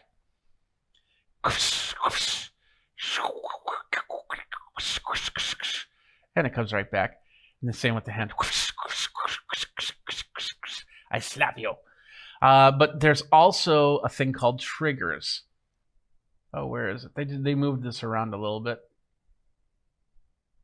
Here we go. Here's the super kick. Let's replay the super kick. Like that. And there it is. So they've made part of this. They obsolete things every now and then. That's Adobe will to improve things. So anyway, down here we have these replays where we have the side punch. I'm doing the sound effects for that, but you get the idea. The super kick, side punch, and you can record some of these. So if you want to do a hand gesture, you want to do a wave or something like that, then you can record that and create that as a replay. So you can just hit a key, and these are all, they can all be hotkeyed. So you can hit a button, and then all of a sudden I'm punching you. Ha ha ha. Now I can take that background and can put that background back in here. Let's put it in. There we go. Now I've got my conference room background and my ninja. Of course, my ninja needs to be rescaled, so I'm going to rescale him or her and bring him or her down. There we go. And now I am ready to kick this conference into high gear. And when I was back here, down here, you see a lot of red dots, and then some of them aren't red. They're kind of blurred out or something like that. So that basically, when the walk was grayed out, and so I couldn't walk. But when I made it happen, and now I start using the left arrow, ninja starts walking left, right arrow, ninja starts walking right. And I can change the speed. I can change the step phase. Let's change the step phase a little bit more. So you can see it looks a little bit more jumpy. And you get the idea right there. So now I can go, there's one thing called the motion lines. And I can click on that for motion lines. And now I have that. That's the frontal motion lines. We got arm movements. We got head turns. Let's see if we can bring that in. Let's bring that down, see what we got. Okay, this just shows sensitivity for that, and we can change the sensitivity for the head move so it moves a little bit slower or it moves a little bit faster. What else we got? And some of this stuff is just putting together the input of the parts, the moving parts inside the character, the puppet as they called it. So as you can see, I can change the sensitivity on those eyebrow tilts and bring it back to where I need it to go. Same thing with lip sync is I can go in there and I can say I want the jaw movement. Oh, I think this is what I was playing with. The jaw movement to be a lot, or a little, I'll bring that back to there. And now it's just regular jaw movement as we go. So now we have our conference ninja ready to attack the men and win the battle. Hata! Hata! Now, it's all well and fun and to play with the ninja and play with some of these other characters, but how do you create your own puppets? Well, what you basically have to do is you have to take one of these puppets, and like I said, Chloe is the default puppet. There are two different types of Chloes. There is an Illustrator version, and then there's a Photoshop version. And depending on which version, which program you want to use, you'll want to load up that one. So if we go to, oh, this is still loading, but if we go to Chloe Photoshop, is it this one? Yeah, this one. We're in Chloe Photoshop 2. There's Chloe. Hi, Chloe. How's it going? Her lips aren't moving. Why aren't her lips? She might be. Okay. Chloe might be voice activated. So I got to make sure that I have the right audio. And we'll say, okay. And now look at that. Because I'm using my voice, and you can see this up here. Now my voice is what's moving her mouth. And so as you can see, that's got that meter right here. If you're covering your mouth a lot, then this is perfect for. In fact, let me show you this. So, oh, you can't see it this way. I'll cover my mouth, and I can keep talking, and Chloe keeps talking too. Isn't that cool? So now with Chloe, what I can do is I can go in and I can send this to Photoshop, or in this case Photoshop, or the Illustrator. I can send that version to Illustrator. Okay, so now we can export Puppet. We can edit the original. So we do that. That should open up Photoshop. There we go. And this is going to bring in a layered version of Chloe. Now, Photoshop, if you've got the Adobe Creative Cloud, you get Photoshop with the program.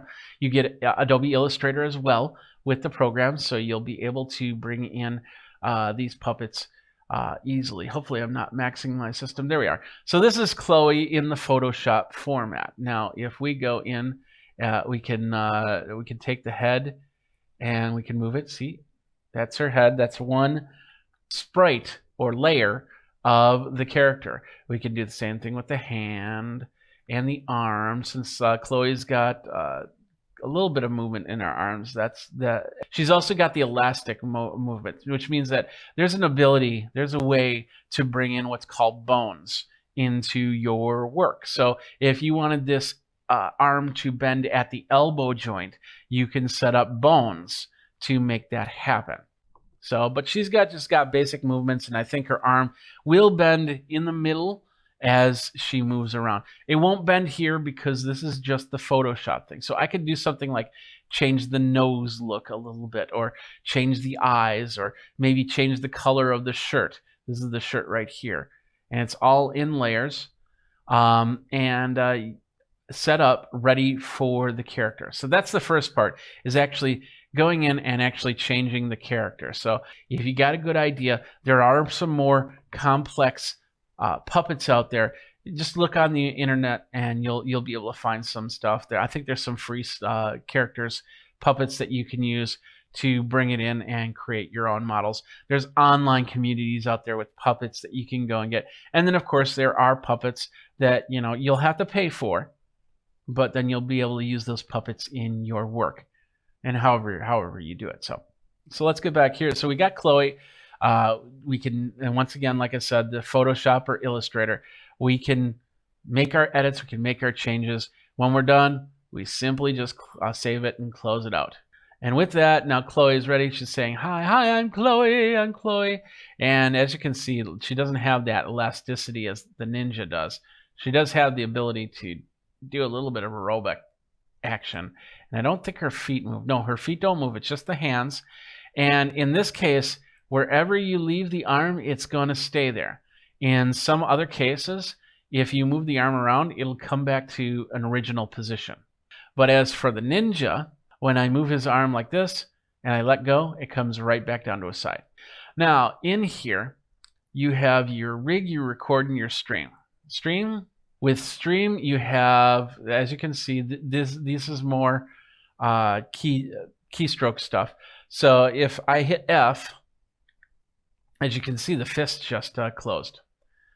If I hit D, they open up. If I go S, they flip to the side, and then of course A, they're open up. If I hit Q, I turn to the one side. W, E, R, and T.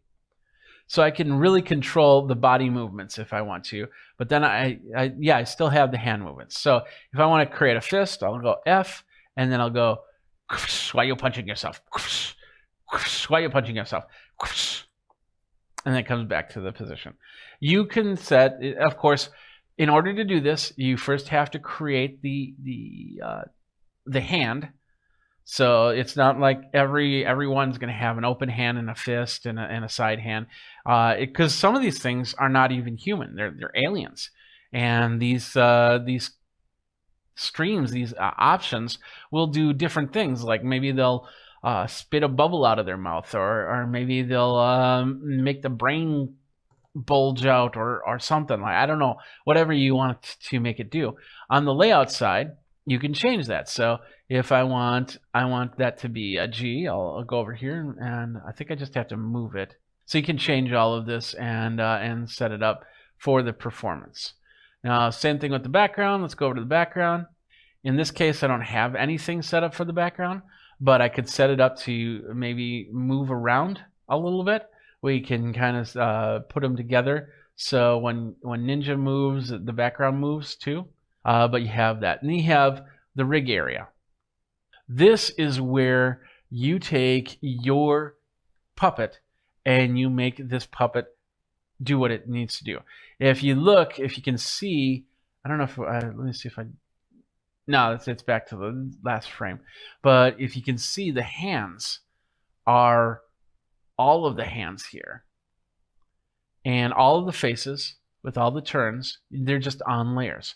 On this side, let's see if you can see it from this one. Yeah, on this side, you have all the ways that the ninja can move.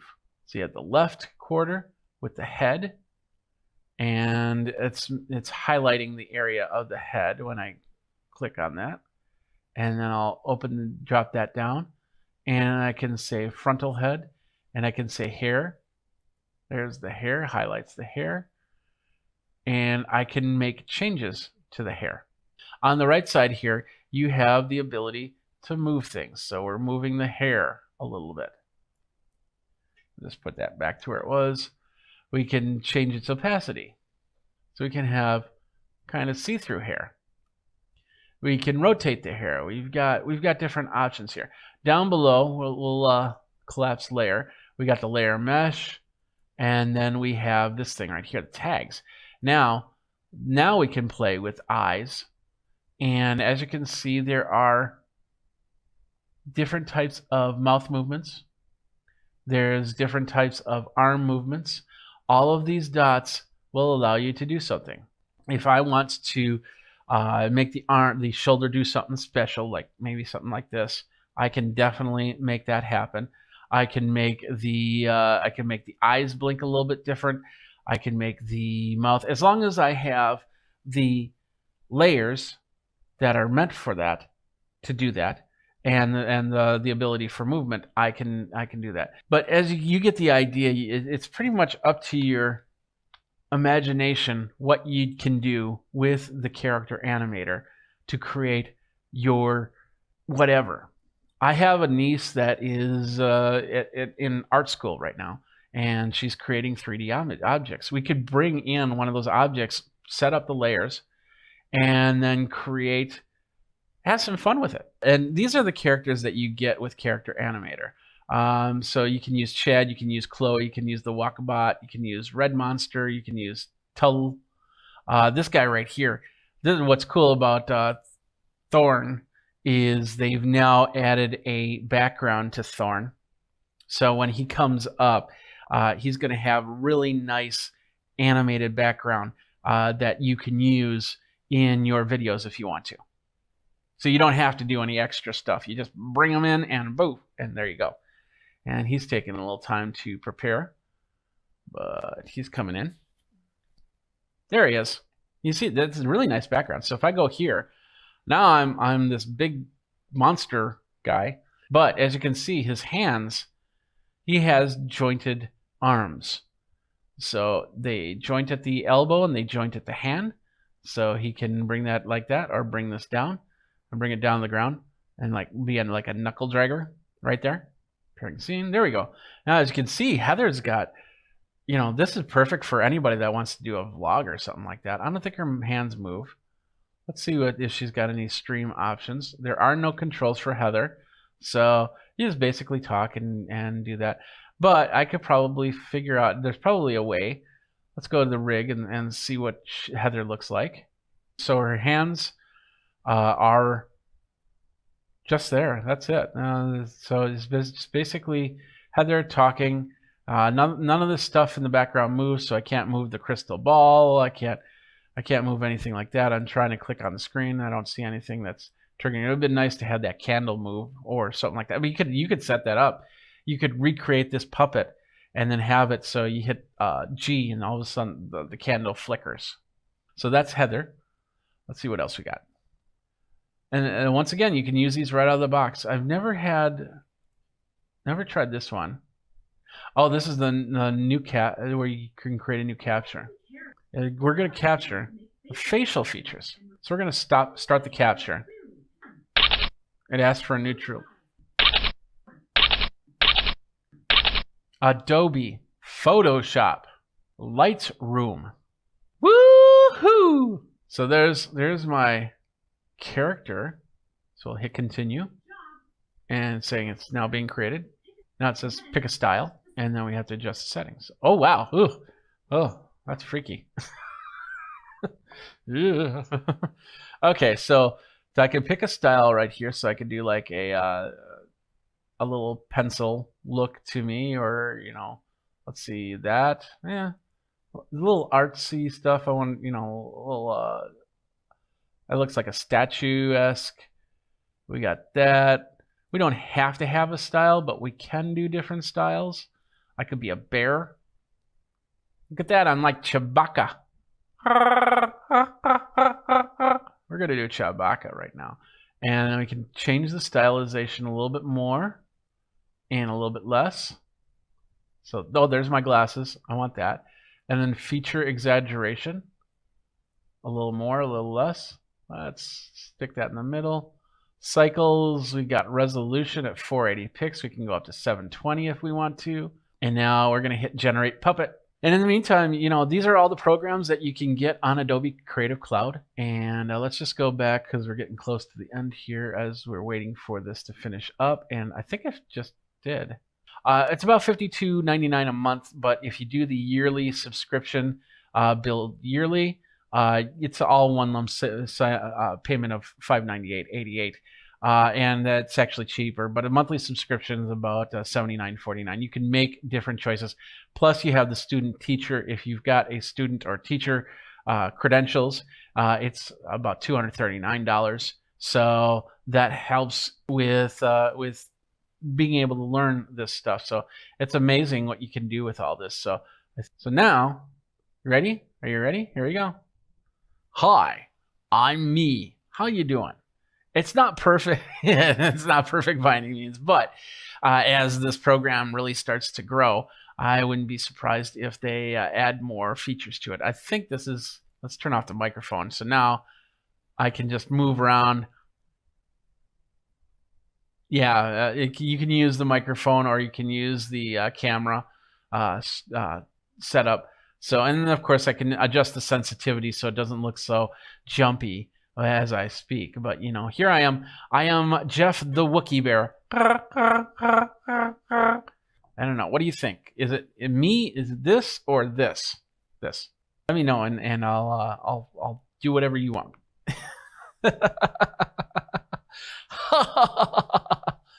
So, all right. Well, that's gonna do it for this. Let's get back to this guy right here. And that's going to do it for this episode of Geek Tech Talk Live. My name is Jeffrey Powers. There we go. Now, so you've been watching another episode of Geek Tech Talk Live with Jeffrey Powers. Tell me what you think. Are you going to use Character Animator? You can bring it right into your teleconference program. I know the popular teleconference programs will allow you to use this to bring it in as your scene. So you can have a lot of fun with it. Like I said, I was playing with it a little bit earlier at a conference, and people were laughing, and it just made the mood a little bit cooler. So let me know what you think. Of course, you can reach me on the socials. I'm everywhere. You can find a social. I'm there. Just think magazine, put in geek, and go from there. Thanks a lot for watching. This has been another episode of Geek Tech Talk Live with Jeffrey Powers. Yeah, so as we finish up this conference call, does anyone have any questions? Brad? Yeah, can we get better coffee for next time? Well, since you're at home, I suppose you can kind of get your own. Anyone else? Wizard? I need more skin cream.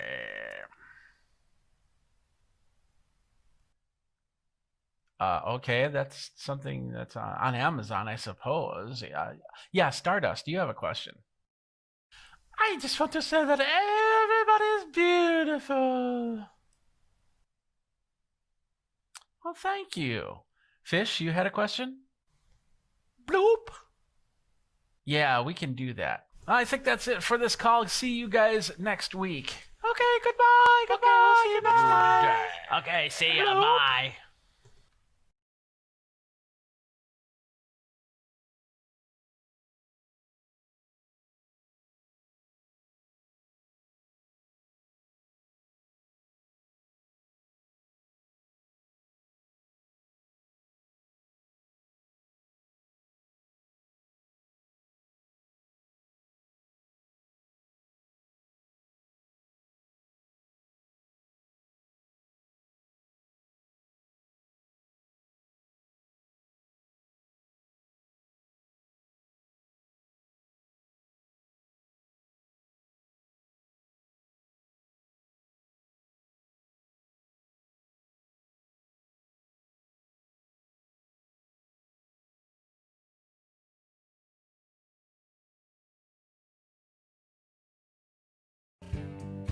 What's up, my geeks? Jeffrey Powers here from Geekazine, and today I'm going to show you a really cool thing that you can do on Facebook. I've talked about 3D photos before, but now we're going to talk about how you can make yourself a custom Facebook 3D photo. You maybe don't have an iPhone or an Android phone that can do all that. Maybe you want to take some of your old photos before this whole depth and 3D photo thing happen, and make them into 3D photos. You can do that. I've even done it with this screenshot from here, and I'm going to show you how to do it. First of all, Jeffrey Powers with Geekazine. Think magazine, put in the geek. You got me. I am here just for you. Thank you guys very much for coming to the show. I'm adding a little bit of more how-to stuff here, so if there's anything you want me to look at how-to wise in technology, let me know by tweeting me over at Geekazine. Well, this is where it all started. I decided, hey, I'm going to test this out. I knew that there was a way to actually make Facebook photos, but I want to have a little bit of fun with this. So I made my first one, and it just was not that great. But then I made this one right here, and I was really impressed with how this works. Now, this is the Facebook image. As you can see, I'm moving around a little bit. Let's zoom in a little bit. It says how do construction workers party? And if you can look closely, and it says they raise the roof. It's hard to see on here because of the fact that you can see it better on the phone. You can see it better when you're scrolling up and down, but that's the idea. Now, I made this 3D photo the other day. I used an image that I got back when I went to South Korea. That's actually in Seoul Square. They had an inflatable moon, which was really cool. And then I decided, well, what would happen if I made a 3D photo with that? And this was not in a 3D photo. I don't even think I took it on an iPhone. So I just took the picture and I brought it into Photoshop. Now, you don't have to use Photoshop, but I tried to do it in Paint, and it doesn't work that well. In fact, I couldn't figure out how to do it in Paint. So maybe you do. Maybe you're the Paint aficionado. If you are, let me know by tweeting me and commenting down below over on YouTube. Don't forget to like, subscribe, and the bell notification for the next video, of course. I tried to do it. So I ended up doing it in Photoshop, but I also downloaded GIMP and tried it in GIMP. Now, GIMP is an absolutely free software that you can get on the absolutely free interwebs. Well, not absolutely free interwebs, but you get the idea. You can put GIMP onto your computer, and you can do this exact same thing. All you need is a program. And if you're on Mac, you have Mac programs, but all you need is a program that can invert image, basically create black and white photos, and darken out certain areas and lighten out certain areas and all that stuff. I'm going to show you how to do it in a second here. So I'm going to do it in GIMP. I'm going to do it in Photoshop, and then I'm going to show you how it works. So let's first of all, let's go over to my first thing. We'll go back to the How to Construction Workers Party. This one was actually fairly straightforward. It took a couple times to actually get it to work, but the idea, it's actually really simple. All you have to do is create two files. One is the JPEG of the image, in this case the moon, with the text, How to Construction Workers Party, and they raise the roof. I'll show you how that all works. And then you have to create a second photo, and it kind of looks like a negative of the photo, and it's really not. And here it is right here. So you have the background, you have the mid-row, which is the moon, you have they raise the roof, and they were both they raise the roof right there. That's basically the secondary photo, the depth photo that you create when you create that. Now, I've kept it really simple from here, but it does work from the basic gamut of white to black and grays in between. In fact, if you look at the moon here, you'll notice that it's at a gradient. And the reason why the gradient is to create the depth. If it was all white, it would figure it like a flat object, like a quarter or something like that. And therefore, treat it like a quarter, like a flat object. This has a little bit of roundness to it. So yeah, as you can see, I put a little gradient in there. Now, when you get into shaping stuff like a head or something like that, that changes the gradients just a little bit, and you really got to work on that and play around with that. So your first photo or your first image is basically this one right here, where it shows everything. In fact, I have it right here. Let's bring it up.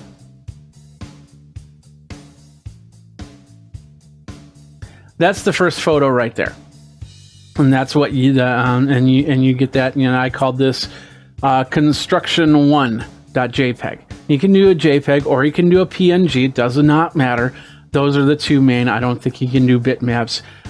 Just JPEG and PNG. So how do construction workers party?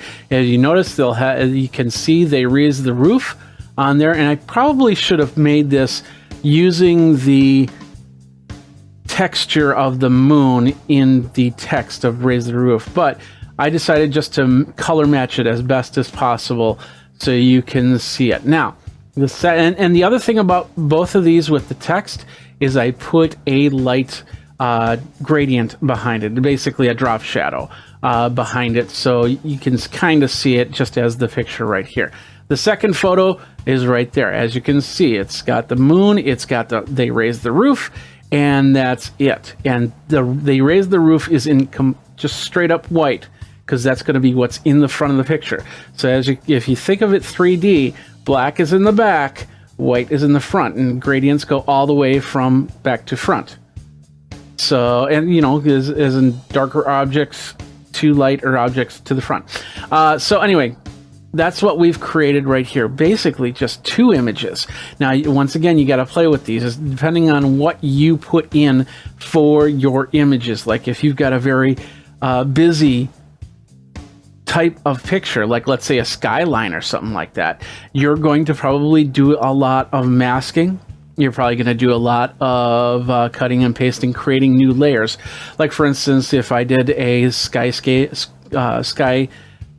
of Madison, I would have the clouds, and that clouded area would probably be all black, and then we'd have the skyline, which would be probably a gray, and in this case it wouldn't be gradients here and there. It'd just basically be a gray and a black, and that would be the two background and middle ground, creating the layer. And then let's say there's a little ship sailing, because Madison's on two lakes, and our skyline, we can get a really nice shot with a nice lake in front of it. And let's say there's a boat sailing by, and that boat I can cut out and make that object the foreground, the 3D object that moves, and then the lake even be a lighter gradient or a gradient of different grays to bring it forward to the front. So in this case, like I said, the moon, we're just doing a gradient going from the back to the front. And of course, they raise the roof is all in white, and then the background is all in black. Now, with that, those are just the two images. That's it. So what we're going to do is we're going to take those two images, and we're going to come into Facebook, and let's just close that. We're going to take both of the images at the same time, and we're just going to drag them over into the post. And what it's going to do is it's going to see this, and I did not tell you how to label these. The first one, it doesn't matter what you label them, as long as the second one, the depth picture, is labeled _depth. So let's say picture is your picture.jpg or picture.png is your file name. The second file, the one with the gradients, has to have picture_depth, picture_depth.jpg or .png. Those two files, and maybe I can show you this a little bit better here. If I do this, because I've already done these, and as you can see, we got construction1.jpg and construction1_depth.jpg. So hopefully you get the idea there. And what that does is it puts the two together to create this. And as you can see, it works really well. You might have some problems with it. You know, it doesn't happen the first time. It took me about 3 or 4 times to actually get this going, but it does work after a while. So, just put it up there. You can actually bring it up into the page, and without posting it, to actually see what it's going to look like when you're done. If you don't like it, you just hit that little X button in the corner and you start over, and you do a little bit of adjustments, and then you bring those back in and then test it out, and whatever. If you like it, then post away and make your post known and go from there. So that is that one. Let's go to the next one here. Next one is my cat, Scotty. I decided to take a nice little image of Scotty. Where? Oh, yeah, that's because I have like that. Okay, there's the image right now. And so basically I took this image and then I cut out Scotty. So there's basically, because we have a lot going on in this picture. There's what we call her kitty condo is around her. A lot of bars around, so got to deal with that, because this actually took about 8 or 9 times before I was actually 3 or 4 times before Facebook said, you know, hey, well, okay, we can put these two together. And then a couple times because the cat and the bars were moving together and it looked weird, and still looks a little bit weird, but I think I got it pretty much matched out from here. So the cat, we got the cat. We're going to have this would be the first image right here that we would save. And then the second image would be this one right here. This kind of looks like a negative. And you basically can just do the Control I or Command I if you're on Mac to make the image negative looking to it, and then doing a lot of color dodge, and then I changed these to black and white so it doesn't have any colors coming through it. So, and then of course a lot of adjustments, like the little hammock above her head, as you can see, is more of a gray, and it's one solid. We're not worried about the textures in this part of the image. We're just worried about where it's going to get placed, the Z index on the image itself. And of course, as you can see, I did a lot of color dodging, or color burning, excuse me, to bring out the back, and then kind of bring a little bit of the bars into play here. So then I, of course, then brought in Scotty as full white. Scotty is going to be the front focus of this image. So that is the 3 layers of this image right here. And of course, once again, I saved the image as I saved it as Scotty JPEG, and then this image right here got saved as Scotty _ depth.jpg. Now, the end result is fairly straightforward. Let's go back here. We'll just take the 2 files and we'll bring them in. And it can take a little while for this to come together, because Facebook is taking both parts of the photo, stitching it, and then bringing it back to you in a 3D photo. So sometimes, this can take a minute to do, depending on your internet connection, depending on the speed of your computer. You might have to wait a little bit. But once it's done, you'll see what we've got right here. So let's and of course, this one, like I said, it's taking a little bit longer, and there have been times that this Facebook just said, no, we can't put it together, try again. And they give you all these instructions on how to do it. And so this is the end result. As you can see, the bars are separating, moving around too much. So I would probably have to do a little bit more shading to get that going, but I wanted to definitely get a feeling that there were bars around, so you could see the different textures. So it's not going to be easy in some cases, and if you can get a picture that actually has all the layers put out, and you can make the shades from there, that helps out a lot. So once again, not the greatest photo, but this was not a live photo, one that captures depth, or that's portrait mode. That's it. So we could take the photo and turn it into something really cool. Now, like I said, you don't need to use Photoshop. I did bring in GIMP here, And you'll have to forgive me because I don't know. I haven't used GIMP in a very long time. So it took a little bit of learning curve for me, and I tried to keep it as basic as possible. So once again, what we have are the 3 layers. The first photo is a photo of me, and this is just basically a screenshot of me on my view of my video here. So I took a screenshot of me, and then I cut out my image, and then I basically made it white, and then the background I decided to make it black. So just simple 2 tones there. So this is the depth picture, and I named it jeffgimp.png and jeffgimp_depth.png. So now we're going to go back into here, and we're going to take these, and we're going to bring this in. As you can see, it's accepting the PNG files perfectly, and it's going to do a little bit of processing. Once again, as you can see, it took a little less time because a lot less detail to have to map out there. But the end result is not too bad for the 3D photo.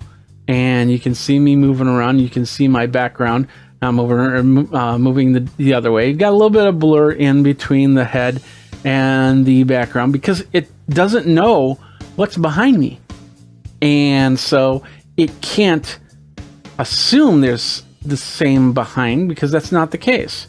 So you'll see a little bit of blur, but that's basically with any type of a photo like this. And I don't think there's anything you can do unless there's a third layer that they put in that actually you can take a picture of the area and then match what is really behind me. But Facebook's not going to do that just for this simple idea. So that's basically it. We've got 3 photos, and we've got a Facebook 3D photo, and it's pretty cool. And I've been doing a lot of posting on there. And the one really cool, the even more really cool thing about that is I can now create some awesome stuff, like I showed you with the construction one. I was pretty impressed with that. Let me pull that back up here. I'll leave this page. So basically, we can have a little bit of fun with this and see what happens. So let's bring that back up. Here we are. So how do construction workers party? They raise the roof. And I'm going to play with this a little bit more with different images, trying to keep the background image as simple as possible. With this moon, it made it great because once again the gradients were there. If you noticed also, when I had the moon, it was never completely white in the middle. It was always a gradient to a slight gray. That way, it doesn't compete too much with the actual text that you are seeing move around when it says they raise the roof. And of course, the how do construction workers party, that worked very. Before this was my first one. My best friend Bob nominated me for the 10-day photo challenge. Day 1, I unfriended Bob. Now, as you can see with this one, the front. This is what I'm telling you about the white. Is it basically just sticks right to the front of the image and messes with the text and messes with the moon to the point where it just looks a little bit odd when you move around. But once I changed that with the moon, the text all came in line. And I already posted this, so I wasn't going to repost it, but it looks a lot better on the second time around. And then, of course, the third time around being this one. And I think this came out really well. And you can check it out over on my Facebook page. That would be facebook.com/Jeffrey Powers. But you get the idea. And I'll post a couple onto Geekazine, including this one right here that I'm going to be working on very soon. Let's bring this up. I'll show you this one really quick. This is an upcoming video that I had at CES. And it is for the Unreal mixed reality glasses. So I thought, hey, why not make a depth photo out of that, 3D photo out of that, and go from there. So it's going to create it, and there we are. So there is it's going to be the 3D photo that when I post the article, and then I post it on Facebook, you will see this image, which will be the 3D photo moving around. And I think it turned out pretty well. for what I had there. So, and of course, if you go over to geekazine.com, you'll actually see the flat image. They won't have the in-depth movement to it. But you get the idea. You can have a lot of fun with this in many different ways. So let me know what you guys do to create some really awesome content by simply going over to Geekazine. You can find me over at geekazine.com. Think Magazine, put in a geek, you got me. Twitter, Facebook, TikTok, Instagram, all these. Geekazine is where you're going to find me. We're on Twitch, we're on YouTube. Don't forget to like, subscribe, comment, hit that bell notification so you know when the next video comes out. And hey, you can also join the Patreon movement. You can also tip me. There's a lot of great ways. It'll show you in the show notes there. Thanks a lot for watching. Jeffrey Powers here from Geekazine. Until next time, you guys geek out and create more cool Facebook 3D photos. So take care. Hey everybody, Jeffrey Powers here from Geekazine. Today we're going to take a look at a very cool product from our friends over at IK Multimedia. It's the iRig Pro Duo IO. It's an amazing thing for some of you musicians, podcasters out there to do 2-channel recording on the fly. And we're going to talk about that next. Geek Tech Talk Live with Jeffrey Powers. Hey everybody, Jeffrey Powers here from Geekazine. Think Magazine, put in a geek, and you got me. And here we are. We're here in Studio B. It's been fun trying to get this all put together. Socials are right here, by the way, if you have any questions. I wanted to get this out to you today so you can see what this is, the iRig Pro Duo. It's an amazing product from our friends over at IK Multimedia. Now, first of all, before we start, I do have to say IK Multimedia gave me product to show off. They have not paid any sponsorship fees or anything like that. All opinions are of Geekazine, and we do have the review policies over here that you can check out if you have any questions. Technical support, I'll try and help a little bit, but your technical support should be done by IK Multimedia. These guys are awesome. They'll respond to any problem they have. And of course, they have a ton of stuff for the musician, whether you're doing keyboards, or you're doing vocals, or you're doing guitar. I was introduced to them first of all when I was started playing guitar, and they had this app called Amplitude, which allows you to create the perfect pedal board and set up from there. And of course, this works with Amplitude. You can get it for your PC, for your Mac, and just amazing. These interfaces, I've had many different versions of these interfaces, and it's just been amazing. So I'm really excited to unbox the iRig Pro Duo IO and get that going as we go from there. So with that out of the way, let's take a look at some of the specs on the iRig Pro Duo. First of all, it's a mobile 2-channel audio device. It also has MIDI interface, so if you want to connect up that way, you can do so. You can connect to any recorded device. It does have phantom power. It's 20 hertz to 20 kilohertz. And it costs you only $199. And here it is right here. This is the iRig Pro Duo IO. It is, as you can see, it's got 2 channels in. We've got 2-channel audio and audio adjust as we go. So, and of course, you can start learning your French by saying Interface mobile audio MIDI et tu Kenya. I think that's how you say that. My French friends are probably going, what are you doing, you crazy, crazy person, you. So anyway, we're going to monitor the chat. If you have any questions, let's go ahead and unbox this thing. There's many different cables in here, and it's important to keep the instructions and keep the cables close by in the box. Let's open up the box here. And this is what I mean. The first thing is you'll get this thing from IK. This is more than an instruction manual. Do not toss this, because it will most likely, as others do, have serial numbers in there inside here. And I'm not going to show you too much because if I got my serial numbers on here, your registered product information. Now, if you end up uninstalling this and reinstalling this, you want to have this product information close by. Plus, it's all QR coded, so you can just take a picture and download it. And then there's apps that you can download with this. So this it's something you've got to keep. Here we go. We've got the iRig Pro right here in the bag. We'll just kind of do that. And there it is right there. Let's take a look at it a little bit more. To start with, we've got two dual. They're XLR and 1/4 inch inputs. So if you've got an instrument or you got a microphone, you can plug it into either of those.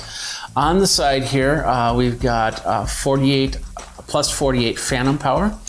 We've got a volume control right there.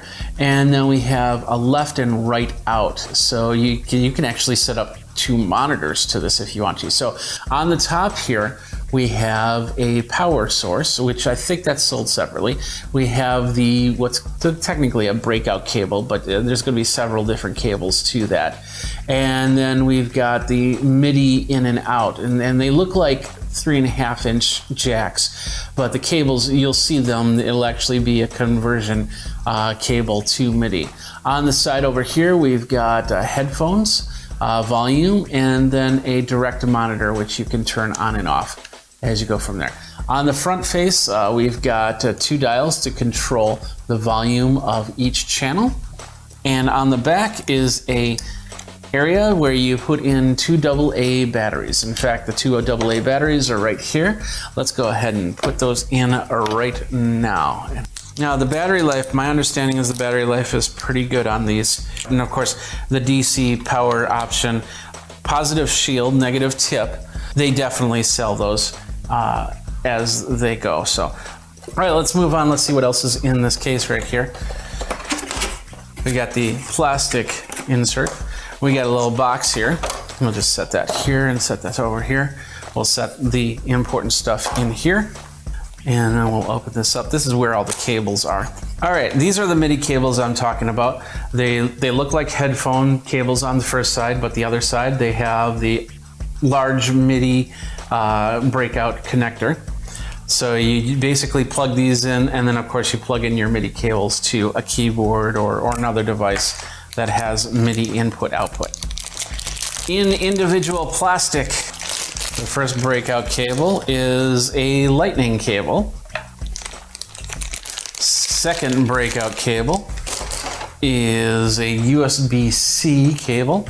And this, they've had previous versions that had older versions of USB cables, so you could probably even get a 30-pin, but I don't know if you have the old 30-pin iPad. I'm not sure if it'll work or not. You can definitely try it out and see if your older iPads will work for that. This is just a regular USB. This will connect, you can then connect this to a Mac or a PC. These are all the cables right here. Basically, we're not going to be hooking up anything MIDI. What we're going to do is we're going to hook up a guitar and a microphone. And I've got the guitar and microphone over there, and we're going to use the USB breakout cable. So hopefully I'll be hooking it right up into my system here, and then you'll see. We'll move the tables and I'll play one of my original songs. Down here in the breakout cable, you have, it's basically, it looks like an old mouse or a keyboard connector like you have on the back of some computer PCs. So you just have to align it. There you go, simple as that, and then we can hook that up to the PC. On the bottom, like I said, we have the XLR and the 1/4 inch jack input. So we will put the vocals in one. We're plugging in the 1/4 inch jack, and this will go into the guitar.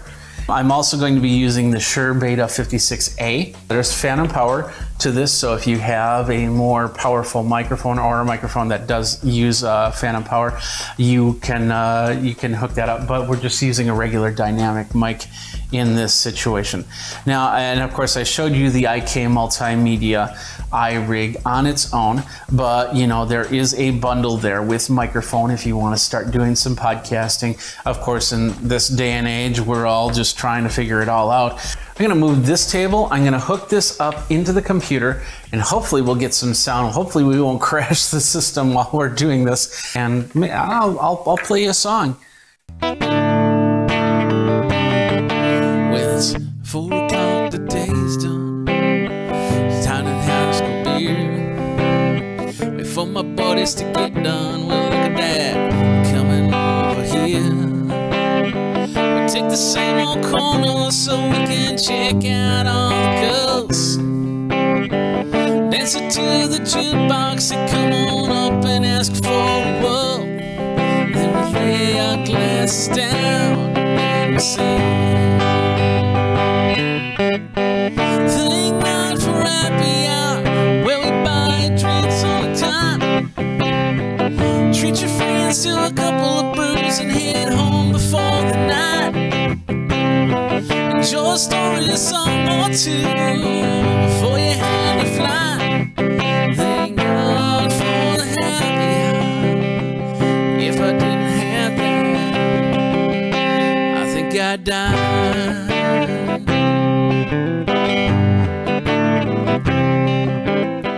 Or maybe I'll just play in the background.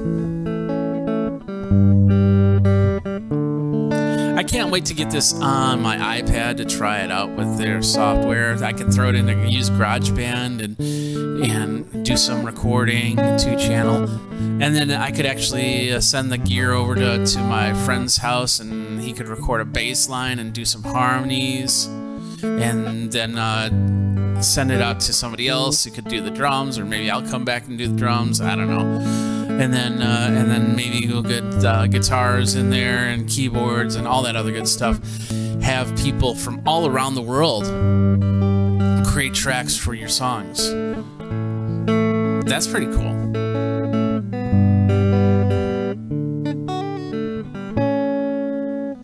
So anyway, that is the iRig Pro Duo IO. It's a nice little product. I'm having fun with it already. I can't wait to get into a recording situation and do a couple songs, and of course do some live streams on there. I can plug it into the iPhone cable and hook it up. I don't need to use my system here. I can just do a straight up guitar and singing and just have some fun. And that's this episode of Geek Tech Talk Live. My name is Jeffrey Powers. Thanks a lot for watching. We got a lot more stuff. You got me in the socials. Think Magazine, Put in a Geek. And what do you use to do your recording, do your practicing with? Let me know and tweet me over there. We'll talk and go from there. Until next time, you guys geek out. We'll see ya, and let's have some fun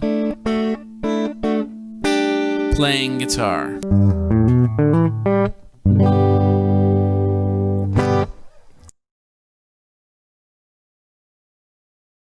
We have so many others. We'll just leave it at that. But I want to get to this Telestrator software now, because this is awesome. And I've been playing with this for a little while, and it's great because I have the ability now to draw on the screen and see what's on the screen. And it's a company that is called Panimation. And the software itself is not that expensive, where you can create your drawings, and you can actually do more than that. You can actually build together different features. Like, for instance, okay, let's say you've pre-recorded some content and you wanted to have a little Telestrator to it. So I could be talking like this, and then all of a sudden a little box draws. Let's say I'm talking about somebody's enterprise IT infrastructure. And then I say, well, it all starts with a server. And then all of a sudden a box draws up here that has a little server, or a picture of a server for that matter. And then lines drawing to that go to the different boxes that go to the computers.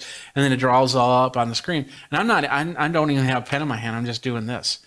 So you can actually record stuff on here and then telestrate it later, and then break it down and then bring it into your video as a pre-recorded video. So that's an option there. But you can use it as a Telestrator. The whole John Mann, well, you get this person right here, and he's going this way, and that guy's going that way, and we're all going all these ways, and there's a plane behind me. Ho!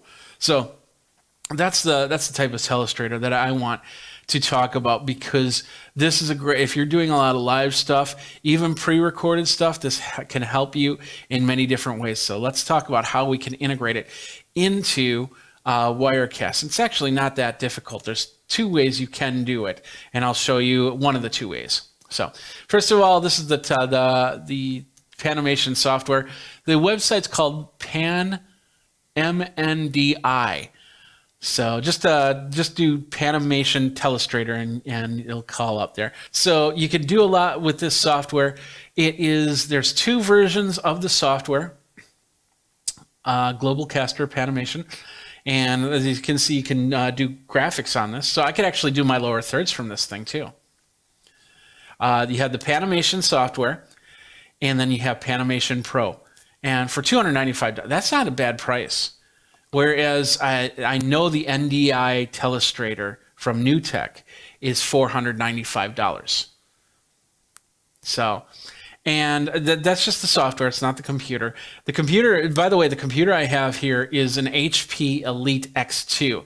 I got this 4 or 5 years ago. This is not a new computer by any means. I got this this machine basically because of the fact, and I had a review up on Geekazine somewhere. I got this and I use this whenever I have presentations. So you have a presenter and you have a bunch of bloggers or something like that around a table. So they would use this as the PowerPoint presentation because I could take off the keyboard and throw it away or whatever. And it has a Wacom pen. The Wacom pen doesn't have, I don't have the battery. It's like a AAA battery, so the pen's not working right now. But I have my Mix 2 pen, which is also a touch screen pen, and it works perfect. So I can use that, and that's what I've been using today for that. But anyway, this laptop is using a Core M5 processor in it, which is not the latest, and it wasn't the top of the line even back then. This is a mobile processor, the M5 processor. So, and it's on the Sandy Bridge chipset, so it can do a lot that the Core i5 could do at the time.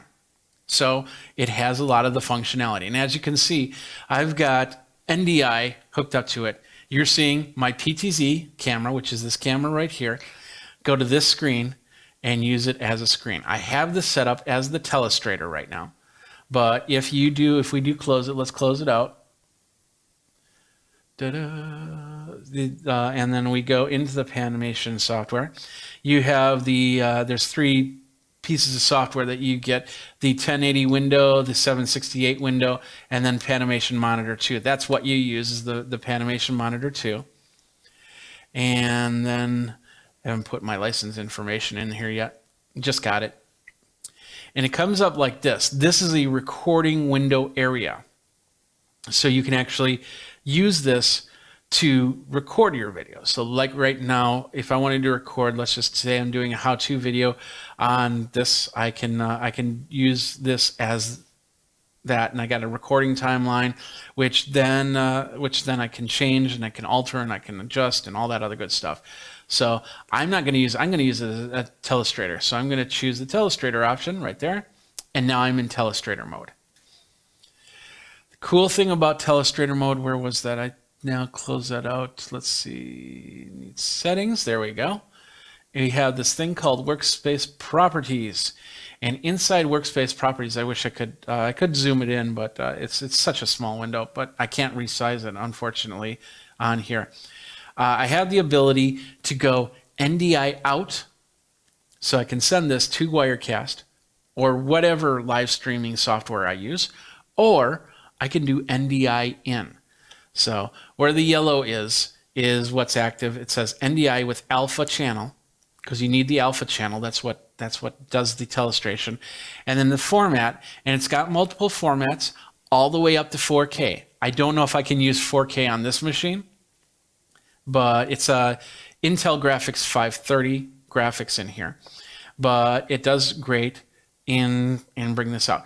So I've got this Telestrator, which works really, really well. So now I want to bring it into Wirecast. So then let me just show you really quick. So I've set up a couple things. Basically, this is basically a punch. So it creates a circle around the screen. Now, in all reality, you should technically be seeing a circle right about here.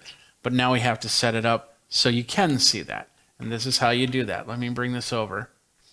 It says 8 NDI outputs and resolutions up to 4K. if you're interested in that. So anyway, here is my setup for Wirecast. Oh, first of all, Mike is going, hi, just joining. Thank you for the review. You bet, Mike. Thanks a lot for being on the show. All right, so there's two ways to do this. The one way I would have to reset up my Wirecast. And as you know, my layer system goes like this. My top layer is always the penultimate overlay graphic. Like for instance, the Geekazine bug that I'm now turning off and turning on. That is on the penultimate master layer 1 because it needs to be on top of everything. Master layer 2 is usually my graphics. This is the things like my lower thirds and stuff like this that you will see on here. And I also have, I do have here, I could actually put this here, but then I lose all of this stuff, which that shouldn't have popped up. But anyway, the whole point is that that's what that layer has always been. The third layer has always been my camera shots. So there's me up close, my screen, the PTZ, all the shots that I have up here. Fourth layer is always audio because I've always separated audio from video. I hate cameras that camera audio. I don't want it. If I have to have it, I use it. But if I don't, I run everything through one source. And these are all my audio sources. Then the fifth layer, this is always the throwaway layer. So I could utilize this by bringing the fifth master layer and bringing it up, turning it into the third master layer, which would then bring the third to the fourth and the fourth to the fifth, which means I'd have to do a whole bunch of work in my Stream Deck. So I might just do that if I use this Telestrator software more. But the other way to do it is to create a scene. And I'm not talking about going to a Walmart and starting to yell at the staff or something like that. I'm talking about, and let me turn off my auto live so this doesn't switch over. I'm talking about creating a scene with the master layer on there. So we have my PTZ camera, which is right there. Now I basically just copied that and brought that over. And then in here, I said, okay, add a layer. And now basically it's an NDI layer. And in that NDI layer, I said I want that PC. And on the machine, I have NDI Tools 4.5 installed, and I'm using the scan converter. I think is it the scan converter? I always forget. It's the yellow one. And then I set it to the screen. So now it sends out an NDI signal of the screen. But this also, and I don't even need to do that now I'm thinking about it, because this has NDI inside the software. And so scratch that last part. Inside if you turn on the NDI in here, it will send it out. They'll send the video out to this machine. So now with this setup and everything's active, I just have to go to this scene. And now if I hit that circle stamp and hit here, it's now going to show up with a circle right here that's overlaid. So it's over my hand, as you can see, whereas this one is not. And then I clear it. And now I can do this writing, and I can go, I'm talking about this and bringing this over here and la, la, la, la, la. And you've now got a telestration right on the screen. Let me switch back so you can see this in its full glory. And we'll just do it like this. There we go. I think I've got this set up right. Let's bring this back to where I need it to. Okay, so now this is on the PTZ screen. Don't watch this screen because this is not going to be perfect. And as you can see, it's doing the Inception thing as we're talking. But it's a great way to start. So if you want to draw on it, you can see yourself as you're drawing. I set up another scene. There's no plane behind me now. This is my Telestrator scene. And I can't see it on here because I haven't... Have I? No, I did. I haven't set it up yet. Actually, I have set it up, but I've turned on the NDI. And that's basically going into your output and output, NDI output, and start. Now, in here, let's go back here. We need to go out of the PTZ camera and we need to, it should show up my Wirecast Live output. It's small, so it's, I'm not sure, I'm not hitting the button. There we go. And now, if I switch to this, boom, hello, no plane, remember? Now I have it down here, and you can't, unfortunately, you can't see it unless I do this, the split screen again. But I'm seeing myself not in real time. It's actually a small delay, and I suppose if I had a better graphics processor in here, it would be more real time. So now I can talk about my enterprise computer system, and I can say, okay, so I have, let me do this, bring that up. So I have my computer, and it's got my camera that's pointed at me, blah, blah, and that's wired. And then I have a camera in the cloud on my network, basically, that's pointed at me, blah, blah. But then this is going to another computer that's handling another camera, and then it's sending NDI back to this computer. Now, both of these computers are going to my router. There we go. And then that's going to another machine, which is handling all of my graphics.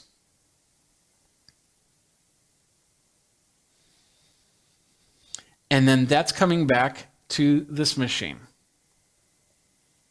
like so. It's a little bit delayed. I apologize on that. Once again, I didn't refresh the, let's refresh the NDI on this case. So if this was plugged in as opposed to being wireless, it would do a lot better on the connection for sure. But I also needed to have the mouse plugged in. We did have some small problems at the beginning because I ran the resolution at 1080p on this laptop, but I had it at 125%. And that causes problems. Any type of software like that will cause problems. It's not just a their panimation software. It's not that.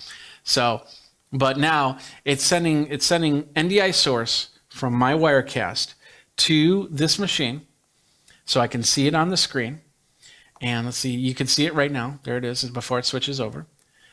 So I can see myself on that machine, and then I can come back. The best part about the scene, though, as you just saw, I can keep all this scribble up and then switch to another scene, and then you don't see that scribble anymore.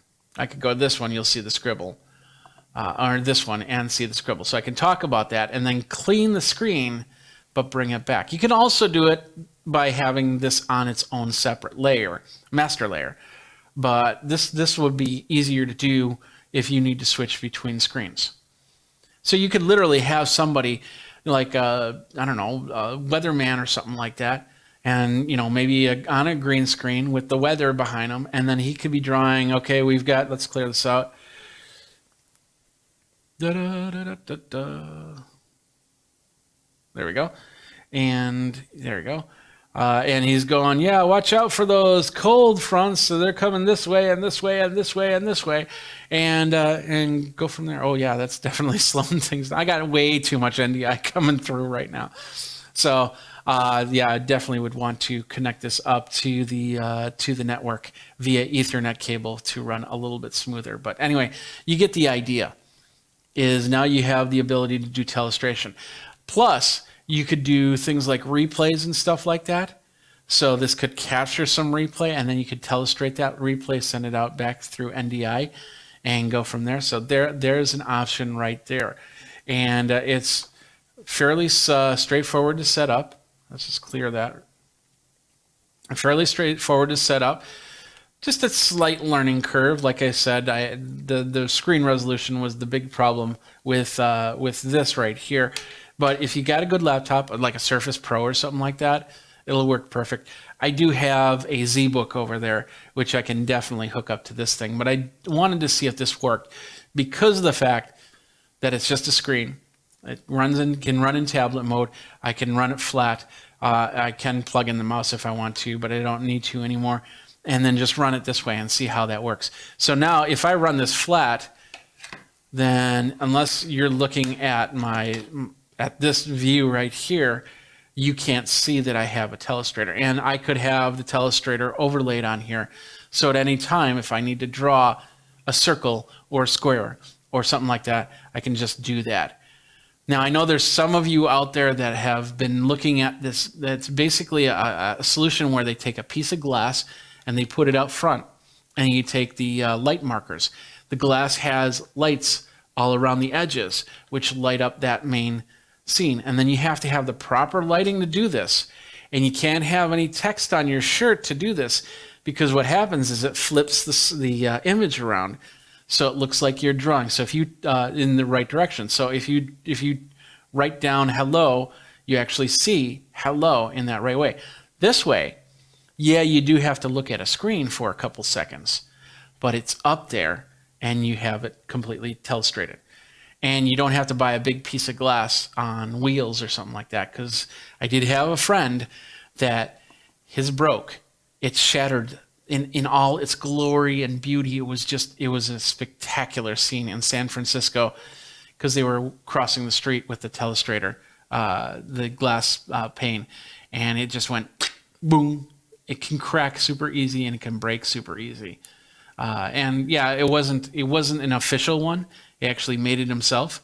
So it is what it is. But and I love this technology. I love this idea, but it's not for everybody. And this is a good alternative, because I can take this on the road with me.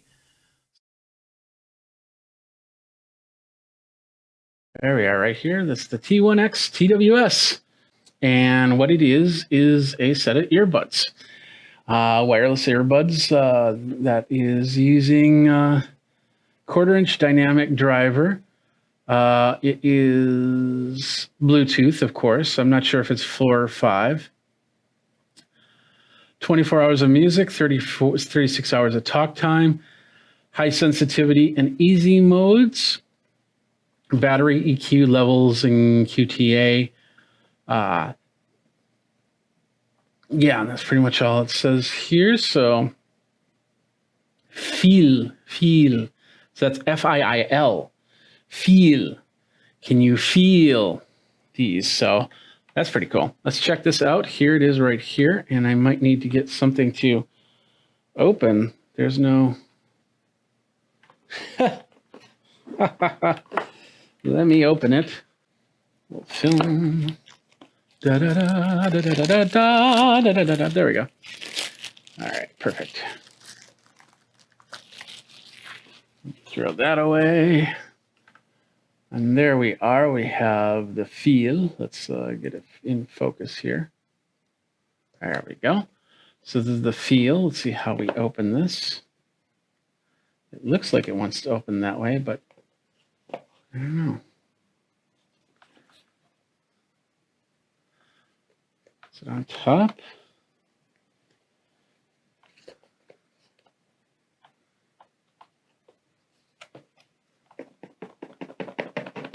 There we go.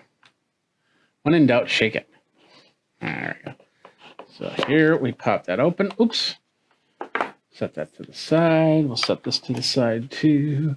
What do we got here? What popped out is the Art of Audio. Earbuds activation. And they do not make it easy to read. That's what it looks like. So anyway, it's just basically open up the case and charge the batteries and connect to the device and blah, blah, blah, blah, blah. There's an earbud sync option, so we'll do that. So what do we got in here? Well, it looks like we got earbuds and the case. Now, here's the case. We'll pop this out. And it's got a little film on it. And so the film, you'll just slide it out like that. There we go. Throw that away. And then we have the 2 earbuds. Let's pull out the foam. I like to keep this foam because you never know when you use it for something, because it's a nice solid foam. I can use this for different projects. So even though the box might not stay, the foam will definitely stay. That's a really nice foam. And plus, it makes it's like a little French face or something like that. Hi, how you doing, folks? I'm the foam. Anyway, feel. Open it up. And we've got the 2 earbuds. On the earbuds, they have like little handles or something. I'm wondering if you could actually put on a tether hook or something like that. Let me zoom in so you can see that. Like that. So as you can see, there's like a little holder. I'm not sure why I don't see any type of tethers yet, just yet, because we haven't pulled it all out of the box. So anyway, we put that in there. And we put this in there. It doesn't really snap like a AirPods Pro, but that's the case. And as you can see, it's charging already. Let's show you the size. We got an AirPods Pro right here. So this is the size differences.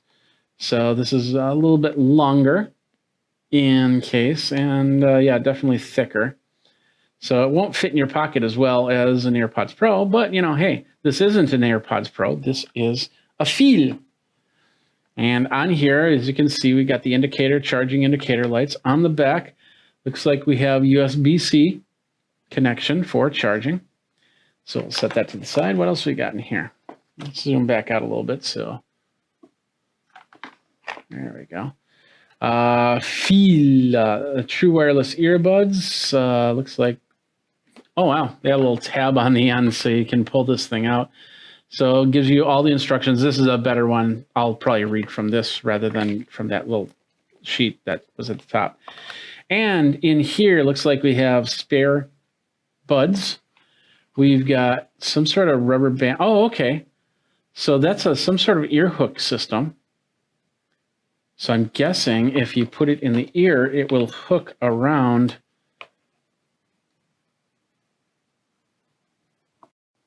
There it is right here. Yeah, it hooks up there, and it's trying to pair up. And do that again. So yeah, that's some sort of tab that'll help keep this in the ear. So that's pretty interesting. I don't know how well it does. We'll have to play with that and go from there. It does make the case a little bit harder to close the case easily, but it does close, and of course it's charging, as you can see here.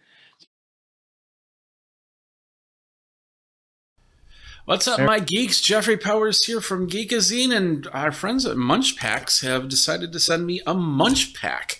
Interesting. What is Munch Pack? They're just basically you can discover new snacks from many different countries and stuff like that. You know, when I've traveled overseas, I've tried a whole bunch of different foods and snacks, and this is going to be no different. Now, I'm not getting paid for this. They just sent me a pack to munch on, and so I thought I'd unbox it and show it to you really quick. So let's do that really quick. So this is the Munch Pack. Let's open it up. It's a simple box. Of course, you can send it as a gift, and you can send it as a, send it to yourself if you're really hungry. You got the Munch Pack right here. Canada, Spain, Philippines, a lot more. Let's see, we've got, this looks like from South Korea. We've got something from Canada. Oh, it says on the bottom, Costa Rica, Spain, many different areas. Did you know that South Korea's national dish is kimchi? And hopefully they don't have well, maybe they will have some kimchi in here. I don't know. So you get the whole Munch Pack, family packs, and stuff like that. So that's pretty cool. We got a little piece of wax paper here, and this is going to be now showing us everything that we have in our Munch Pack. And we'll start on the top here. Let's take a look here. Chick Chack, everything flavored snacks. We got the guide right here. Oh, that's cool. So let's see, Chick Chack. Chick Chack, there we go. That's from Israel. I've been to Israel before, so I've never had a Chick Chack. So pretty cool. Delicious, crunchy, salty, everything bagel-inspired snacks. So if you're into bagels, the Chick Chack. All right, next up, let's set this over here. We got some Zapp's potato chips. I know I've seen Zapp's before. They are from the United States, so you can get some Zapp's potato chips. Going to South Korea, these are the Crown Shinseng. These look like a honey type potato snack, wheat snacks as they call them. We'll put it right here. And oh, wow, they even send drinks. Here's a nice little Fanta. This looks like it's coming from Japan. This is Fanta Yokin Orange Yogurt. And yes, this is from Japan. Orange yogurt. Crazy. So let's set that over here. What else we got? Watermelon slices from Vidal. Vidal is, let's see, this is from Spain. Spain's always, I've been to Spain a few times, great place. So these are the watermelon slices from Spain. We got some Pepro from Latte. This is Pepro Nude Chocolate. And this is from South Korea. Oh, this is from South Korea. Okay, another South Korean delight right here. Let's set that right there. We got some yummy gummy silly straws, and I think that was right next to it. This is from Turkey, and that looks pretty yummy right there. Lots of sugar here.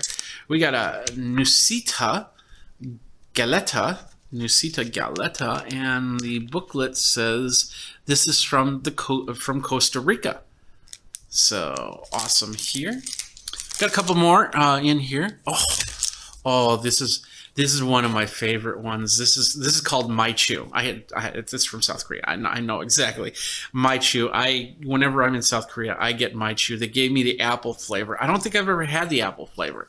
So, and I have never had it in this format. So I'm wondering if this is more gum than anything. Grape is my favorite when it comes to the My Chew. I love the grape, and apple. We'll see how the apple tastes here. Next up, this looks like some sort of candy tape of somewhere. This is the Extreme Fruit Sea Extreme. This comes from Thailand. So pretty cool food from Thailand. And then the last, but certainly not least, is the Double Dutch. It's a stroopwafel. And I'm guessing I know where this is coming from, but let's just double check because you never know. Double Dutch honey vanilla stroopwafel. Oh, no, I didn't know it's from Canada. It's coming from Canada. So, I thought it would be Switzerland or something like that. But this is from Canada. It's honey vanilla. So that is it. That's the munch pack. Let's take the box out and let's set up this candy really quick. So this is all the candy in the munch pack. Oh, I forgot the Fanta. Got a Fanta. Love the Fanta. That's yogurt. That's crazy. Yogurt. And I know I think I've tasted yogurt drink before, but I can't wait to try this, of course. And this is part 2 where we're going to try. We're going to eat, we're going to have fun, we're going to be yummy and everything. So anyway, Jennifer's right here, so you might see her hand, but she wants to be off camera, and that's fine. So what do you want to try first? Savory. Something savory. I'm going to give you the munch pack so you can read that up. We will start with the Zaps. These are the Zaps right here. They are Evil Eye New Orleans kettle style already. So let's open it up. These might be a little bit spicy. I'm waiting for you to go. Okay. All right, here you go. There they are right there. That's the chip. Ready? Cheers.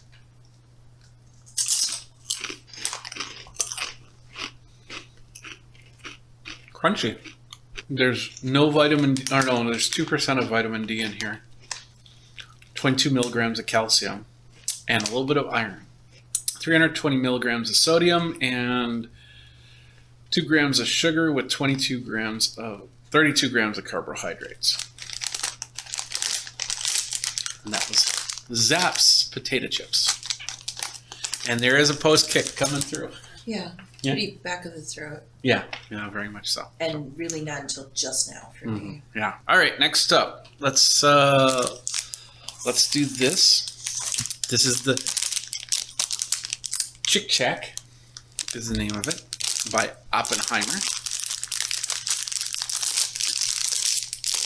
Let's open it up.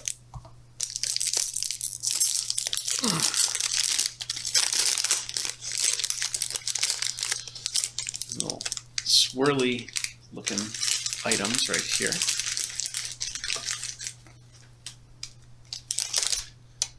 Cheers.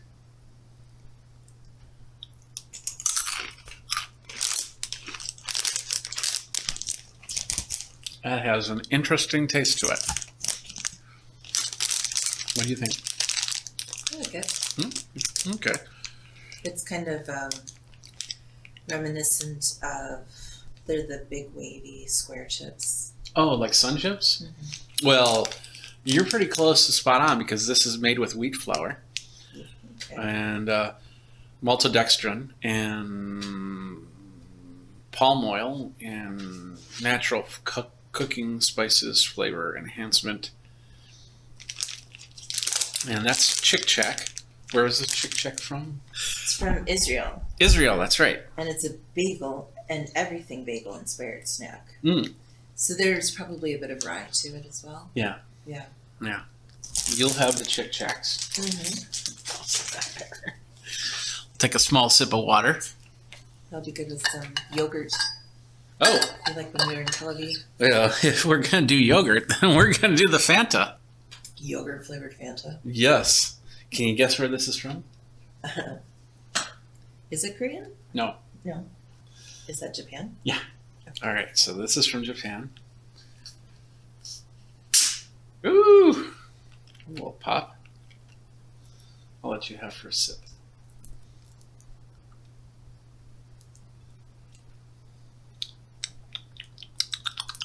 Yeah. That's not too bad.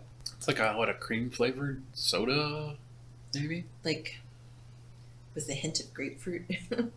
There's something tangy and a little citrusy Mm-hmm. that goes beyond a cream soda. Water, high fructose starch syrup, sugar, dextrohystralone, lactic acid, carbonated acid, potassium, sucralose, and ascorbic acid. Lyokin, orange, is like orange, not orange. I don't know if it's Iokin or Lyokin because it's written both ways. Oh, okay. It's probably a very loose translation, though. We could do watermelon slices from Vidal. Let's do that. There we go.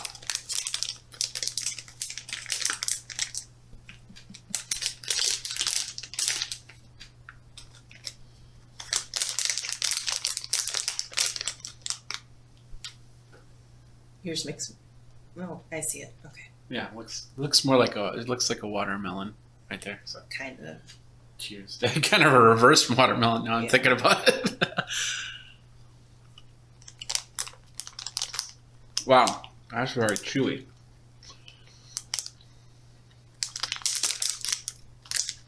It's like I'm chewing into rubber because you can't really bite into it that much, but it's got a sour flavor coming out of it. Watermelon sours are the one candy I used to love to get when we would go to the candy store. Oh, really? When I was little. Okay, well, this one's yours too. 20 milligrams of sodium, 22 grams of sugar, and 30 grams of carbohydrates. So, no vitamin A, no vitamin C, no calcium, no iron. Yeah, very Which firm. some people like. Firm, yeah, yeah. Well, this is from, where did it say it's from? Oh. It says it's from New York, New York. Oh, there it is. I'll let you look it up. No, you can. Spain. From Spain. Yes. I don't know what part of Spain, though. I don't remember seeing this while I was in Spain. These marvelous sugar-coated gummy watermelon slices look and taste surprisingly just like the real thing. These sweet gummies will be sure to satisfy your sweet tooth. Spain. Spain. I definitely think there's a sourness to them. Yeah, which definitely. it doesn't really say on here. Yes. And again, I like watermelon sours. I prefer that to just straight watermelon. Okay. It's just really firm. Yeah, very firm. Yeah, absolutely. All right. What shall we try next? Something salty. Salty. So we're going to go back to South Korea. And I don't know if I had these while I was in South Korea. Can you read this? Mm. Jennifer's been working on her Korean. I'm just looking to see if it's written in a better font anywhere. Yeah. Because Yeah, that's the problem with some of the Korean food is they create this really outrageous looking font, and so sometimes it kind of looks odd. All right, well, it looks like a little guy right there, and then another dude right there, and I know that this works as in consonant, vowel, consonant. Mos mar le noon, Okay. which doesn't make sense to me. Yeah, that's okay. You did a good Yeah. job. You tried. You can do better than I tried. can. So. That's debatable. And on the top here, I can tell you that this in small print right here is called Crown, because it's the name of the company who makes these. You can definitely smell it. There it is right there. Interesting.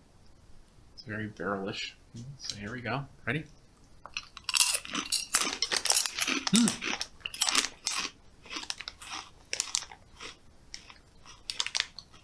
Pretty good. Light, airy, crispy. Yeah. It's Korean. I'm guessing it's rice based. Yeah.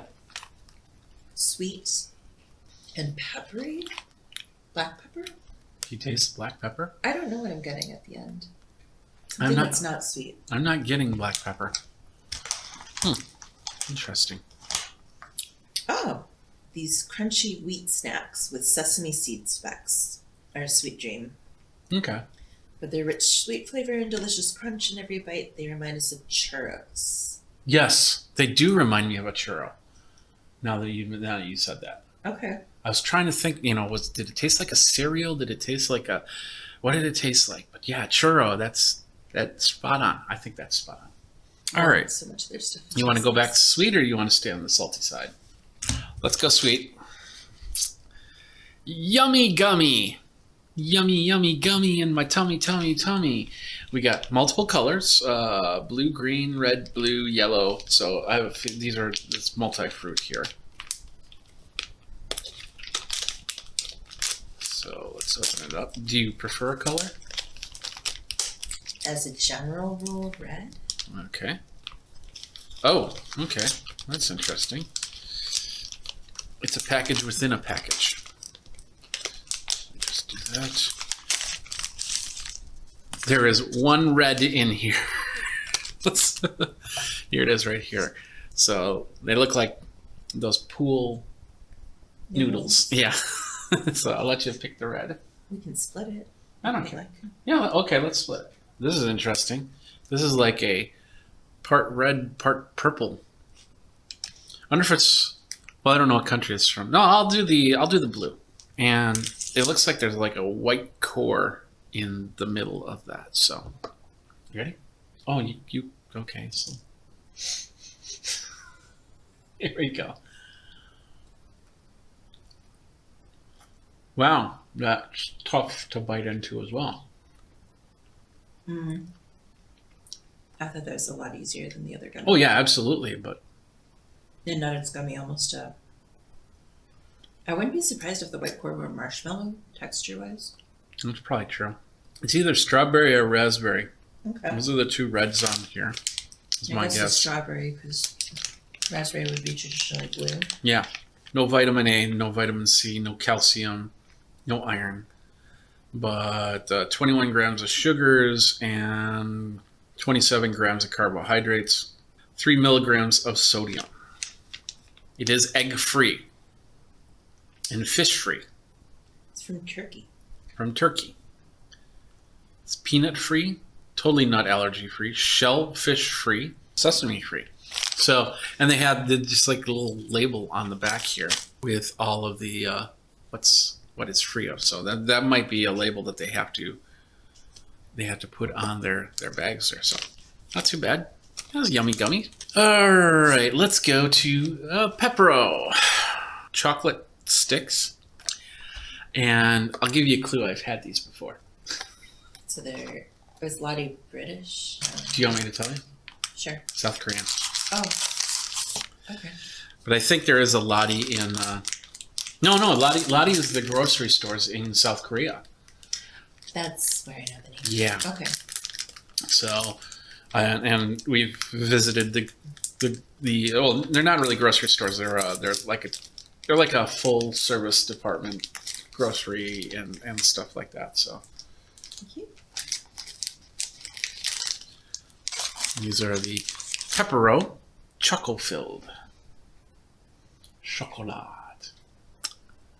I see we're having fun.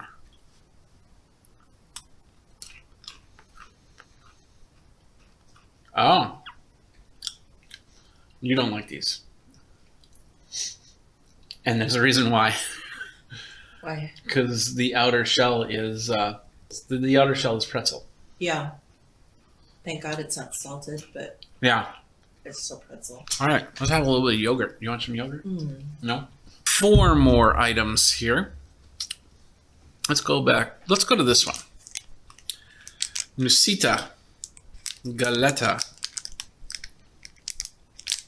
They look like some sort of cookie. And it looks like they're going to have a fruit or a chocolate flavor. If I can open them. There we go. Ooh, okay. So do you want the fruit one or are these oh, these are like Neapolitan. So they're the cookie with some sort of red filling in the middle. With a face. The little face. It looks like at first it looks like a Ninja Turtle face. Is it a dinosaur? I don't know. Yeah. Right there. And oh, there's on the vanilla side. There's one too. So, cheers. Need some milk, maybe. Mm-hmm.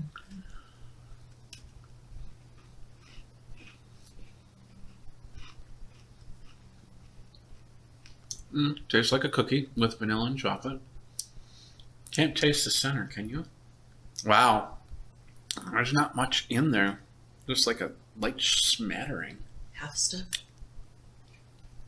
instead of double stuff. Yeah. Not bad.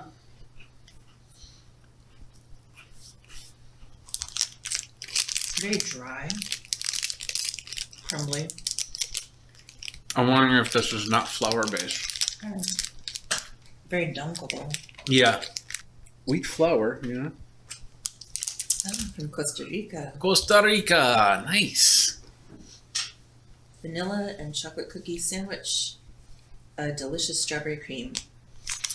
All right. That leaves 3 items. One we've had already.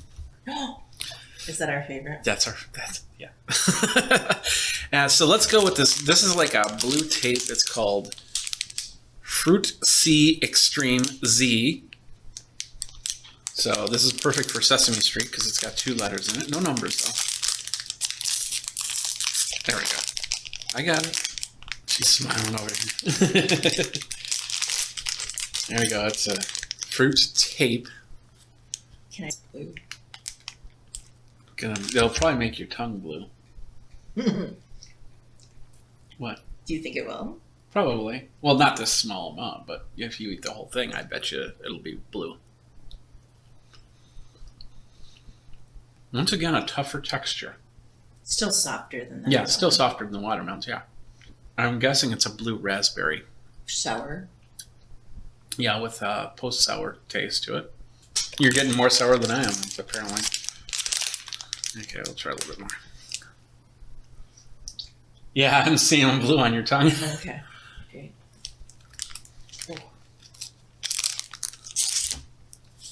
Oh yeah, there's a sour.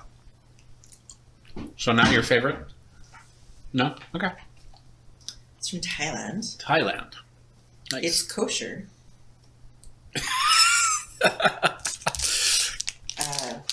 Blue raspberry. Give your taste buds a delicious sweet and sour kick. 12 grams of sugar, 18 grams of carbs, 10 milligrams of sodium, 1 gram of fat. And yeah, it does say on this label, it says kosher parv, special production. So I learned something new today. I didn't realize that there was a kosher need in Thailand. I guess, yeah. All right, let's go to the stroopwafel. Where do you guess this is from? I'm sorry, what? Where are you guessing this is from? I don't know where stroopwafel is from. Okay. I just know that I like them over my tea. There we go. Double Dutch, honey vanilla.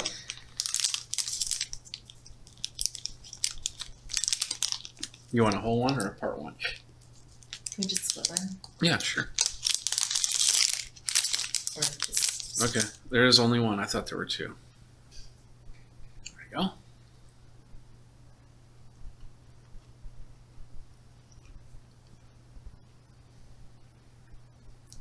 I like stroopwafel. Mm-hmm. Yeah. I definitely notice the honey tones. Yeah. So I think if you like stroopwafel if you like your coffee or tea with honey, you're going to prefer it to a caramel flavor. Yeah, that's true. We're just enjoying the stroop. What was the first time you had a stroopwafel? You brought one home for me. Probably the first time you traveled internationally.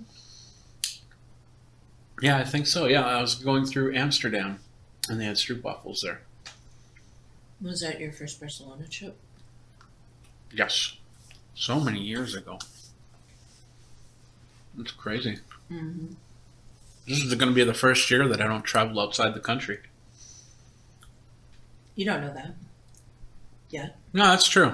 That's true. That's true. So, all right. Double Dutch. Where are you guessing that this is from? I know the answer already. Does it say on the side? Yeah. No. I read it before. Canada. Yeah. Do they do a lot of honey in Canada? Well, yeah. I would. Oh, honey. Yeah, I suppose they do a lot of syrup. I don't know. I would guess so. That's probably not natural honey. It's probably No, it's just... real honey. I don't know. It doesn't say real honey, but... I'm guessing that's not real honey. What do we got? 10 grams of sugar, 23 grams of carbohydrates, 75 milligrams of sodium, and 6 grams of total fat, including 3 grams of saturated. All right, that leaves one item left, and this is my chew. Mm-hmm. I can recognize that. My chew. It's like Pikachu, except mine.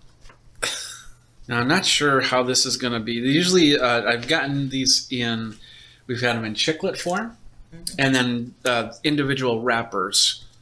So I don't know if this is going to be like a stick form, or if this is just going to be like a Pez dispenser looking thing, or whatnot. So we'll open it up like I would some gum or something like that. Right now you look like Charlie. Charlie. Oh, I get a golden ticket. Oh, okay. There's a little. It looked like I technically did it right. There looks like. There we go. A little foil rip open cord thing. So individually wrapper in a wrapper. This is the apple version, and like I said before, I love the grape version. They also have the cherry version, and maybe I have had apple. So I remember the yellow. So there's apple's your favorite. Oh, sweet. Well, this is yours.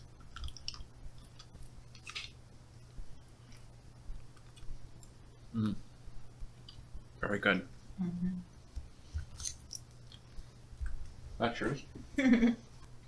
It's like Laffy Taffy, Mm-hmm. but with the texture of a Fannie Mae caramel. Like Really? there's just something lighter, and once it warms up to mouth feel or mouth temperature, the mouth feels amazing. Mm-hmm. Yeah. And like any of the flavors, the apple's my favorite. But Yeah. I just love the chewiness of it, the firmness. But Can't tell you the ingredients on this, but there's a lot of sugar and a lot of carbohydrates. Munch Pack is all about. Boom, and that's the Munch Pack box. And those are all the foods right there. Let's go right here, minus the two that Jennifer's got over there. So interesting. If you've gotten a Munch Pack, let me know, and let's compare our munches and go from there. So thanks a lot for watching. Thank you, Jennifer, for being here and tasting it with me. Thanks a lot for watching. You guys geek out. Check everything out. I know this is not a normal video that I do. We use lots of tech stuff, but you know, we're having a little geekiness here, and I do want to thank the folks over at Munch Pack for making the Munch Pack. We'll put a little smiley face on me. It's a nicely curated collection. Very, very much so. And there's more than one pack, so they can get another Is that pack. why this brochure's so darn big?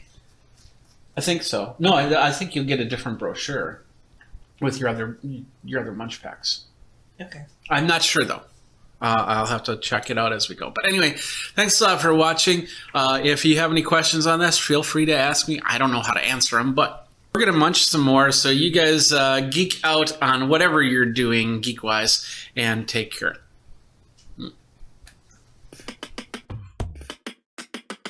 What up, my geeks? Here we are. We've got this thing from Singular Sound. It's the Beat Buddy. We're gonna rock now. You're gonna see, and I'm just not a good beatbox rapper there. Jeffrey Powers from Geekazine, and we are looking at the Beat Buddy by Singular Sound.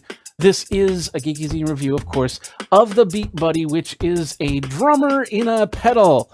They have a few of those out there, and I saw this at NAMM last year. Of course, this has been out for a few years. They have a few different versions of the product, and pretty impressed on what you can do with this little pedal right here. Getting back and forth with sounds and with buttons and stuff like that. And of course, Singular Sound, they sent me the Beat Buddy to review. I got a product to review, but of course, all opinions are of Geekazine. You can go over to geekazine.com/review to find out more about that. All right, so this is the Beat Buddy. You're hearing it in the background. Let's get over there. This is the Beat Buddy right here. It is a pedal that you use, that you cook up in your guitar chain or vocal chain or solo, just like I have this. And you can use this to create drum beats, whether it beatbox, whether it be a rock beat, a jazz beat, or whatnot. The pedal is what you get alone. Of course, they also have the Beat Buddy foot switch, which adds extra options to your beats and stuff like that. Let's get this turn this off for a second. Let's take a look at this thing really quick. So what it is a simple pedal that you can do different beats on. Let's zoom in on this pedal really quick, and we'll show you everything that it's got. First of all, it's got a really nice LCD display right at the front that's going to tell you everything that you need, what you have on your Beat Buddy, what drum beat is playing right now, what kind of drum set you have, your volume, your beats per minute. We have the volume right here, which turns that up and down. We've got the drum set, so we can actually change the drum set. We can do, we got voice, but we could actually change that to Latin, and then all of a sudden beatbox with Latin.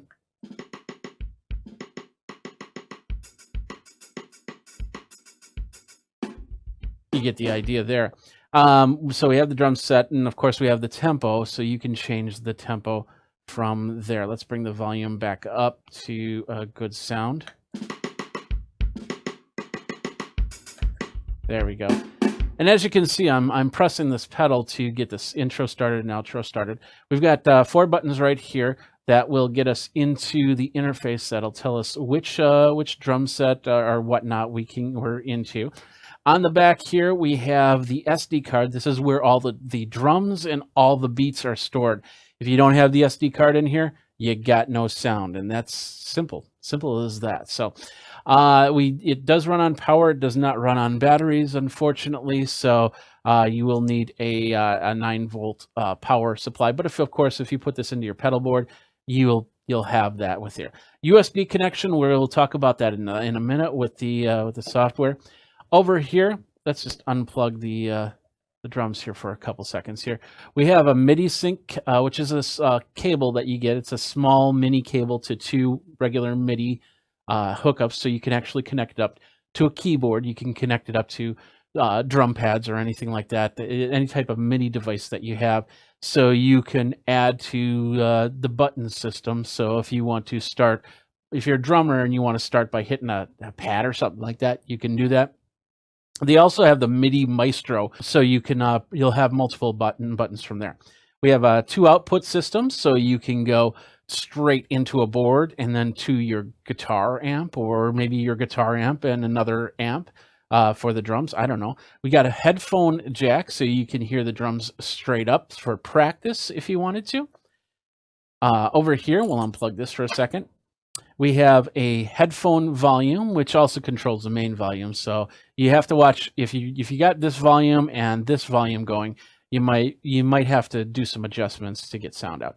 We have two inputs, a mono input and of course a stereo input, and then the foot switch, which I just had plugged in. So we'll plug that back in. So now we have the Beat Buddy ready to go. And like I said, we can put the guitar, and I'll show you some. I'll play a couple songs in a few minutes here, showing you all the things that you can do. All right, let's look at some of the beats that you have from the card. And you can also get another card which has a lot more beats to it. And there's a whole group, a community that are making songs, making beats, because you can use a MIDI editor to create songs and put this in here. So what you have is an intro and an outro. You have the main beat. You could have multiple beat variations for each song. So if you've got a very complex song that goes from 4/4 to 5/4, if you've got a song that does a hand percussion to a drum set to a drum set with cymbals to a drum set with all crash cymbals in the sound, you can do a lot. It'll also have some transitions in there. So, and of course there'll be a few different transitions, so it doesn't sound the same type sound every time you want to transition or put in a drum fill. So lots of cool stuff here. So let's go in here. Oh, and the middle button right here is also the ability to tap the tempo. So if you don't know the exact tempo, you can tap it to get there.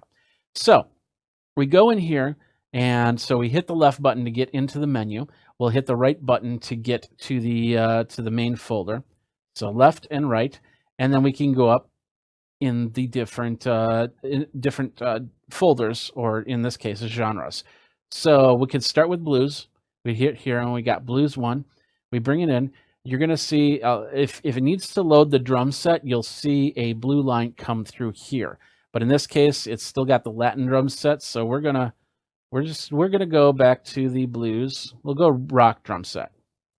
Now see, it's bringing that blue line, saying that it's loading the drum set. So we got to wait for that to come in, so we get all the sounds. And these are all actual wave sounds.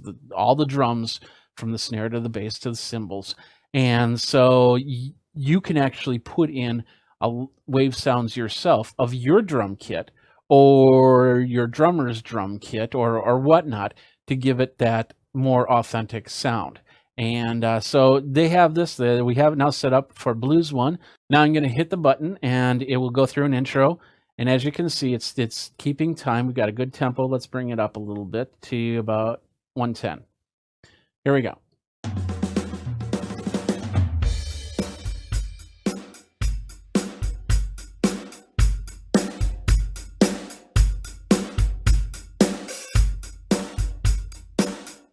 So we got a good beat going.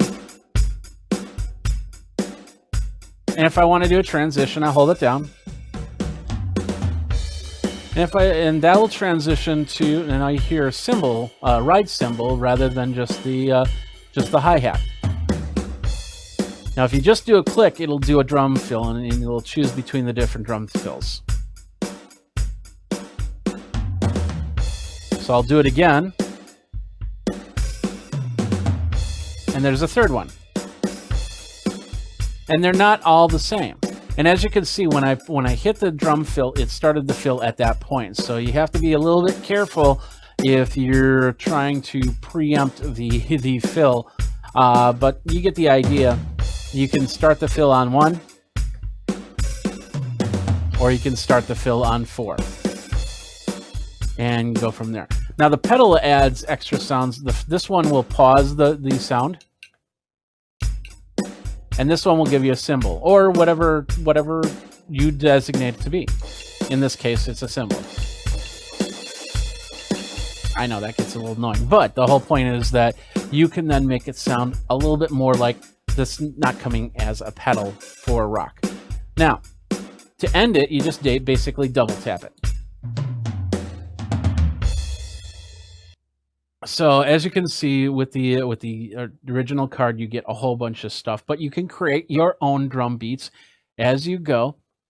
And I know you can't see that right now, but you can create your drum beats as you go. And that's basically by connecting in the MIDI cable. We'll connect the MIDI cable really quick. And it says USB device connected. I'm showing as a USB drive on my computer. And this is what we see. First of all, I want to show you the page here really quick. This is the Beat Buddy page, of course, over at singularsound.com. The price is $299.97. That's not without the foot pedal. The foot pedal costs a little bit more, but it's well worth it. Some of the extra stuff, the foot pedal, $49.97, 2-button foot pedal. I've tried to do other button foot pedals, and they don't work. You got to have the Beat Buddy Singular Sound foot switch with that. They also have the MIDI sync cable if you decide to hook it up into your keyboard or whatnot. All right, so this is the interface that you have when you connect it up to the Beat Buddy. As you can see, you have an intro and an outro right here, which you can create, or you can bring in in this case, the blues fill. You have the blues beats straight eighths, and you can hear it by hitting the play button here.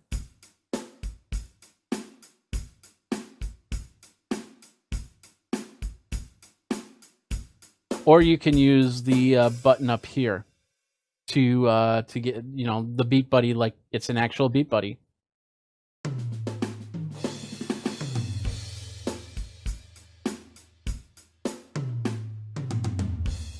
All right.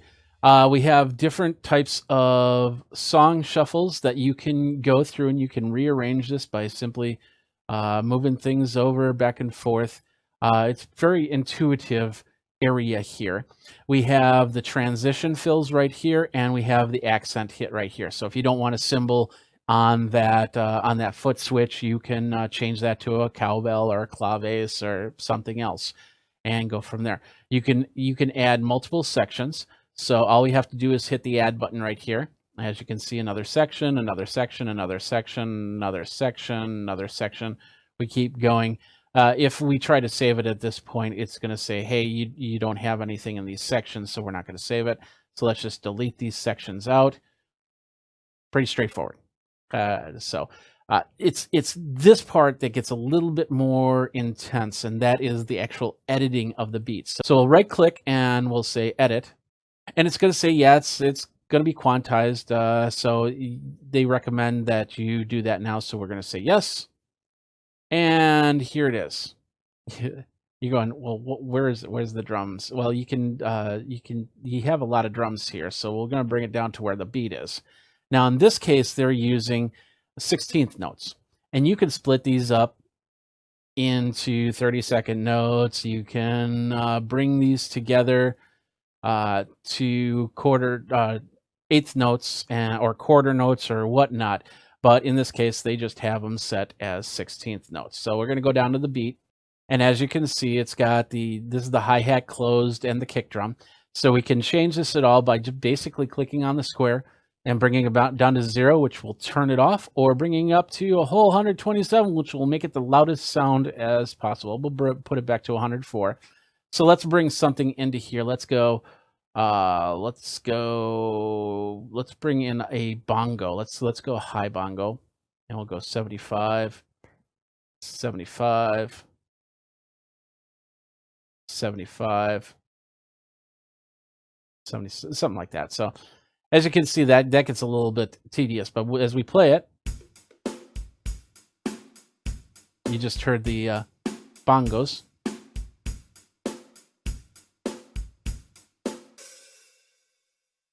And we'll do it again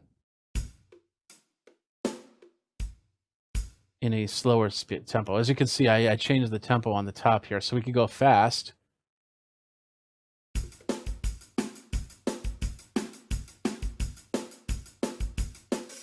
But you can do all the editing right from here, and when you're done, you just save it and write to the Beat Buddy, and then those extra beats will be in the inside of your device. Now, and that's through the apply and cancel down here. We're going to hit cancel because I don't want to save that stuff. But you could basically create a song right from here if you have a little bit of time and effort. But You can also use one of your favorite MIDI editors to create a drum loop, or go down in your studio with your drum set, your MIDI drum set, and drum out some beats, record it to a MIDI editor, import it in here, and go from there. And that's what a lot of people did with their songs. Now, the pedal's really cool because you can use it with practice. You can use it if you're doing an acoustic solo or acoustic duo, or you could actually put it with your band. As a drummer, you know, it'd be nice to actually have something else keep the beat, and then I don't have to sit there and play. I could actually bring out some more. Like, for instance, songs that have alternate percussion in it, like anything from Santana, or anything from, you know, big bands, Brian Setzer Orchestra, or John Cougar Mellencamp, where they just have all these drums playing, and you're just one drummer, you're trying to do it all. You could actually put the beat in here and then play along with that. Now let's take this Beat Buddy to the floor. Let's put on the guitar and let's rock out to some tunes. Now what I'm going to do is I'm going to hook it up to my iPad. My iPad is going to be running the IK multimedia software, the Amplitude software, to give me more of a rock sound with my guitar, since I don't have any of my amps or pedals up here. And then I'm just going to run it from the iPad for the guitar into the Beat Buddy, and then of course that will go into the mixer so you can hear the sound. So let's do that next. All right, so this is the Beat Buddy down here. We got the Beat Buddy and of course the foot switch. Bring this over just a little bit so you can see both of them in their glory. We got a rock, we're on rock 2, and I'm just gonna play along with the song a little bit.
And that is the Beat Buddy by Singular Sound Geekazine review. What'd you think about it? Do you have the Beat Buddy yourself? Do you like it? Do you not like it? Let me know what you think about this little pedal in a box, in a pedal, or this little drummer in a pedal, by tweeting me over at Geekazine, geekazine@gmail.com. The socials right here. And of course, go over to YouTube. Go ahead, like, subscribe, comment there. Hit the bell notifications for the next cool video coming out from Geekazine, because we do a lot of consumer tech, a lot of music tech, and a lot more. So, and of course, we're over on Twitch live, twitch.tv/Geekazine, to watch all these videos as well. Thanks a lot for watching. Till next time, you guys geek out, and hey, rock on. What's up, my geeks? Jeffrey Powers here, and we got an unboxing for you coming up next. How you doing, everybody? Jeffrey Powers from Geekazine, Think Magazine, Put in a Geek, and today we are going to be taking a look at the Amazon Fire HD 10 tablet. This is the 2019 model, otherwise known as Gen 9, and we're going to be unboxing it and taking a look at it. You can find me over at Geekazine, Think Magazine, Put in a Geek. If you got any questions, you can always go over and talk to me on any of the socials, and of course on YouTube. Go ahead, like, subscribe, comment, hit the bell, or don't. However you do it, that would be great. So, I got the Fire HD 10, and there's a reason why, and that is because of a new show that's coming out that I can't kind of talk about. I can kind of, but can't talk about just yet. But when I make the announcement next week, it'll be awesome, and we'll be doing some great stuff, and we'll be using the Fire HD 10 tablet with this. So, but for now, we're just going to unbox it and open it up, get it ready, and do a first look and see what we can do from there. So let's get into it. First of all, I want to let you guys know, hey, this is a review process, and of course, I purchased this all on my own. Nobody paid for it. Nobody's paying any sponsorship fees or anything like that. So this is on my own. All opinions are of Geekazine. You can go over to geekazine.com/review for all my policies and procedures when it comes to looking at items, unboxing items, and everything like that. So let's get into here. Let's check out the specs of the Fire HD 10.1 9th generation tablet. It's a 10.1-inch display, 1920 by 1200. Now, that means that it's a 16 by 10, whereas a regular TV screen is 16 by 9, which is also wider angled, so wide angle ultra screen. It's an octa-core processor with 2 gigahertz and 2 gigabytes of RAM. Dual band AC Wi-Fi, so it'll use your older devices if you've got a B, G, or N, but of course it'll do AC for a wider band for your Wi-Fi, so you can get whatever movie you're downloading and whatever game you're playing. Front and rear cameras are both at 2 megapixels, so it's not going to be the greatest camera in the world, but it'll definitely take some pictures if the cat's doing something funny. It's got Dolby Atmos sound. And it's USB-C, but only USB-C 2, which it means that you can't really, you don't have high speed transferring files in here, but you have many different ways to put files on wirelessly. The AC will help you with that, and of course there is an SD card slot in there, so you can do more. Let's take a look at the page really quick. This is the Fire HD 10, where you can get it on Amazon, of course. 64 gigabytes of storage. There it is. Of course, you can get it with the case. You can get it with ads. You can get it without ads.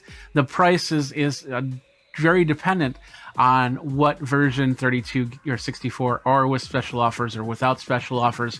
It goes up to $204.99, and the lowest price is $149.99. And of course, you can get different colors from black to plum to twilight blue to white, which is pretty cool.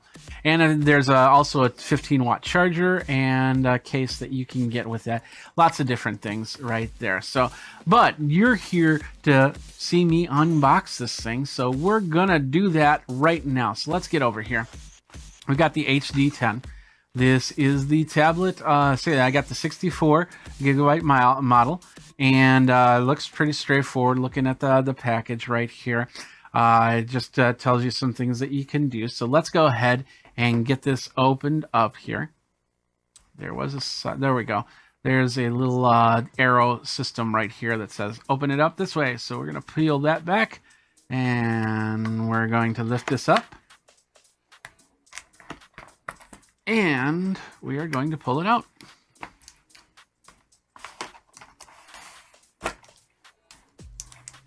Pull it out this way. Nothing else in this box. We will set this to the side. And here is the tablet. It's in a little cardboard thing, so the little box down here, which has probably the cable and the plug. That's I think a 5-watt charger, and of course you can get a 15-watt fast charge. This is the tablet. It's pretty wide. In fact, I have the Fire 7 tablet right here. Let's do that. Let's do the comparison really quick. So there's the 7, there's the 10. As you can see, it's a bit of a difference in size. We'll just set that right here. We'll peel back some of the plastic. Are you guys ready for this? Let's get ready for the peeling of the plastic. So, yeah, that's it. That's it right there. All right, there we go. That was the peeling back of the plastic. That's pretty cool. So anyway, this is the tablet right here. Like I said, is bigger. It's a little bit heavier, of course, than the 7. But yeah, it goes from there. Let's just turn it on and see what it looks like when we turn it on. Maybe. There we go.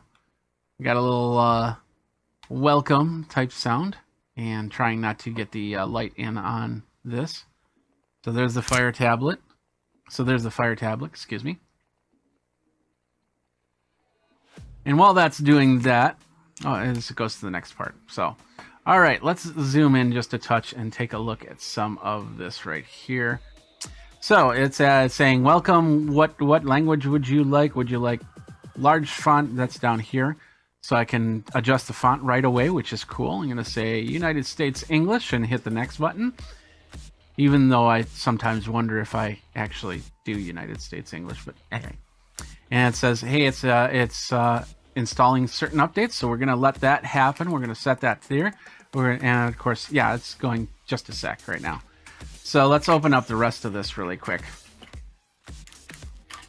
Oh, it's already ready. So we'll hold off on that. I want to get through this really quick. So it says, hi, Jeffrey Powers. This device has been connected to my Wi-Fi and using the credentials previously saved to Amazon. So it knows me already. And that's one of the cool things about having an Amazon device is how it connects up. If you said, I'm ordering this for me, they're going to connect it up for you. If you say, I'm ordering this for Joe Schmo, and this is their email address, they're going to connect it up and set it up for them. So that is an important factor right there. Now, it said hello. So if this was meant for somebody else, then I'd have to reset this up. Not a big deal. So I'll hit continue. And it's going to say, hey, just a second here. Now it's saying, hey, are you restoring a Fire? You can restore all the apps and games, Fire settings, Wi-Fi, email configurations, bookmarks. And the last one I did was on, the last backup was on March 4th, which is this Fire 7 tablet. So let's restore it. What the hey? So we're going to have to sign in my Amazon account. Sorry, you don't get to see that part. There we go. And it says, now wait a while. And it's downloading and restoring. So now we're going to go, and now my phone is just blowing off saying, hey, you know, somebody just logged into your Amazon account. Oh, no. Okay, so let's get back here. Let's take a look at some of the features, or the extra pieces here on the unbox. We got the charger. Like I said, this is a 5-watt charger and a lot of plastic around it. We'll just leave the plastic on for now. We've got things to try. Do more with, and then of course this word. You can call mom, show the front door, have Sam Jackson tell you a joke, things like that. Hello, is it me you're looking for? Maybe. This is, this is instruction, the overview of the Fire 10 tablet, the getting started part, charging your tablet, and all the good instruction stuff. And then there should be a cable in here, and I think that's it. Yeah, there it is. Nice USB-C cable. Remember, it's a USB-C USB-C, but it's only a USB-C 2.0. So it's about as fast as a USB-A 2.0. They just use the USB-C, so you don't get confused on how you plug this in. So, and of course, if you can always get a USB-C to USB-C cable and adapters and all that other stuff if you wanted to. So I think that's it. That's in this box right here. Yep, that's it. We're still doing the system update, so yeah, that's gonna take a minute here. So right now, you know, I have a lot of cool apps on my my Fire 7 tablet. Mostly, this tablet is used for controlling my mixer for my sound, because it's got the app for that. I do have a couple games that I put on there and used, and a couple utilities as well. Let's see what else I got on this Fire 7 tablet. I didn't put Facebook on this, but this one will get Facebook on there. You got HBO Now. You got when I about 6 months ago, I reviewed what's called the Heston Q, which is a induction cooking system, and I put the app on here, and it works really well. I got a nice little piano app on my Fire 7, which will probably be on this new Fire 10 because I told it to move the apps over as well. My Xbox, I got my Xbox software here, YouTube, of course, and a few other things that I'm reviewing as we go. I got my email on here, of course, and then of course all the cool stuff that Amazon has, from the Amazon store to the Silk browser to the Kindle to the music, so you can watch movies and listen to music, which is what this Fire is really meant for. And it's given me some ideas here, so we'll go from here and we'll put the 7 back because we don't need it anymore. So somebody in the chat is asking, so how heavy is this? I don't know the weight. It feels like it's got some good, not too heavy. What is it says the weight is 10.1 ounces or 286 grams. So, but definitely can feel it in your hand. So here we are. Okay, now it's asking me, it's connecting to my Wi-Fi. And it says, just a second here while it's still configuring. Please wait while your Fire tablet is updating the latest software, Fire settings, Wi-Fi, and email configurations. So it's continuing to download. So this is not a quick process, but it definitely will have everything that you need when you're ready to play games and do other stuff. We can go back to this one, take a look at the Amazon App Store, since we do have to wait. All right, where are we? So this is the App Store right here. It looks like Clash of Clans. Now this is interesting because Clash of Clans was not in the Fire tablet this when I reviewed this last year.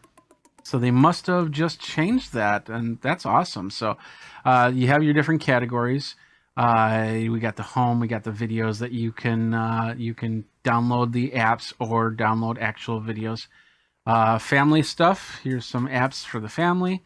We got bestsellers, we got For You, and we've got Amazon coins. And I think this is going away. I'm not 100% on that, so don't quote me.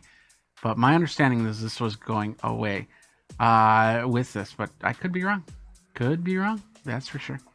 But anyway, you've got, that's the basic app store that we're going to see. So the next step is, do we want to enable location services? To allow maps, weather, and other apps? We're going to say yes. Do we want to auto-save our photos and videos to the Amazon Cloud Drive? We're going to say yes. Save Wi-Fi passwords to Amazon? Yeah, we'll leave that on for now. My Wi-Fi password I give to almost anybody that needs it. And it says, hey, meet your Fire tablet. So little music, little video here. We'll do this. Bring this volume down. There we go. And go from there. So we'll just skip through it. I understand what this is. So let's move on. And it says get started with the A word. You can use your voice to access apps. So let's enable it right here. Make this Fire Kid friendly. We don't need to, so we'll just say not now. But you might want to, because you know might have kids that are using this. Get more out of your Fire tablet with Goodreads. Find more books you'll love. We'll say not now with that. And then it's saying, hey, there's Audible. You get a 30-day free trial. We're going to say no thanks to that. So even though, just a lot of different options that you can do, enjoy, but telling you, hey, you got books and videos that you can look at right now. But we're going to leave that at that. And then says, included with this update, change your tablet at Alexa experience when multiple devices are present by default. This will not respond from your tablet and will instead respond from the next closest Echo device. So we'll just say okay. So basically, if these two tablets are close, and then I have an Echo and I say the magic word, not all of them will react to it. Just one of them will react, and it'll go for the Echo devices first, and then the tablets. So. So far, what I see is that a lot of the apps I have are not on here. It looks like I'm going to have to install apps again, but it's not a big deal. So, but those are the apps. These are the books, the videos I can get. And of course, I have Amazon Prime, so I can watch Hunters. I can watch All or Nothing from the tablet. I also have a lot of the features like Bluetooth and the Wi-Fi, AC, and the voice enabled. You can turn it on and off from up here. And it's saying updates available for download. So it's downloading. Yeah, it's starting to download the apps that I have on this 7-inch tablet here. So, and of course I can add whatever I want. You get the idea of how that part works. It's a nice clean screen. Let's compare it to the 7. Sorry, the 7 is a little bit dirty, but you'll see the idea between the two screens. This does look a little bit darker, but I might have the contrast down on this a little bit. And this one, the 10, does look a lot brighter. There's 224 points per inch for the screen. So I'm not sure what the LUTs are on this, but it looks pretty bright. I'm in a bright room right now. I'm assuming there's a sensor in here, I think up here, that can adjust the lighting here, but we'll go through all the settings. Actually, let's do that. Let's go through the settings right now. Settings right here. Internet, connected devices. We can do Bluetooth, USB, and printing. So it might see my printers. Let's go over here. Connection settings. There's one print service on, so we can add service, so we can find our printers. That took us here. We won't get into that too much. We can pair a new device if we want to. So that's with that side. Battery, actually, battery's kind of nice at 72%. So it says should last till about 5:45 p.m. Not too bad. Hands-free mode, screen locks, wake word, and things like that if we want to choose. So we could actually, I think we could change the wake word on this tablet as opposed to the other devices. We can do the show mode, what we want to see, a display. So let's go to show mode first of all. So if we want to see the home screen, well, we can choose that as the default. We can choose our Amazon photos, or we can go to the default. The display. Once again, we can see an ambient clock or a photo slideshow. Accessibility, Alexa captioning, calling. Oh, sorry, cancel. I said the magic words. The settings, including access restriction, hands-free mode, wake word. So we can change the wake word from. It looks like one of two options. So. trusted networks, multiple Alexa devices, and communications. Yeah. What else we got? We got storage, and you can put an SD card into here. I got internal storage of 64 gigabytes, but I can put up to 512 gigabytes of an SD card in here for more storage. If I have movies and videos, let's say I'm using this to show wedding pictures or videos that I do, recordings that I do, I can put it onto the tablet and take it with me. Security and privacy, we've got screen lock options, administrative options, my account information. We won't get into that, so you won't see that. Profiles, so if you've got many people here, you can set that. You can also set the parental controls. Accessibility, if you can't see it or if you can't hear it, you can do that all here. High contrast text. And saying some videos might not look properly, so work properly, excuse me. So that's high contrast. As you noticed, the yellow was all gone. It's all black and white, and of course color correction is off. And we can and yeah, it's saying that the videos might look a little bit weird. Audio descriptions, closed captioning, so you get that. You can go through all that. The help here, which I like the help because sometimes it does a video help, tutorials, phone and email help, feedback help, all right there. So, and legal and compliance. So that's all the settings right there. And you also have the help right here up on top. In some of my apps, this one is my Ultimate Guitar app, which I can use to get tabs and chord structures for certain songs so I can play them, which is cool. So I might use this as opposed to my iPad because I can set this into a stand and put this onto my microphone stand or something like that. So that's pretty cool. And then I have one tablet dedicated to my mixing board and one tablet dedicated to the lyrics and the songs. So I got a little drum machine here. It's really starting to load all the apps here. All right.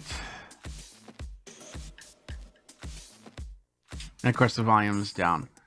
And so that's pretty much it. It's loading it up. Looks like it's loading it up perfectly. I just switched to landscape mode, and as you can see, pretty usable right there. Let's take a look at the sides here really quick. I'm gonna zoom in so you can see what's going on. And then we're gonna brighten this up just a little bit. That's the wrong way. There we go. So on the sides, what we have the volume buttons right there. We have a 3.5 millimeter jack. I think this is a TRS, not a TRRS, but I'm not 100% on that, which means that this might be a TRS. So if you have headphones with microphone to use like Skype, so it's got to have it in there. So it's probably a TRRS. It's got TRRS, so that's a 3-pole for your microphone. We got a microphone dot right there, and that's so if you don't have headset. USB-C 2.0 connector, and then the power button right here. On the side, we have. Let's see if let's focus this back in.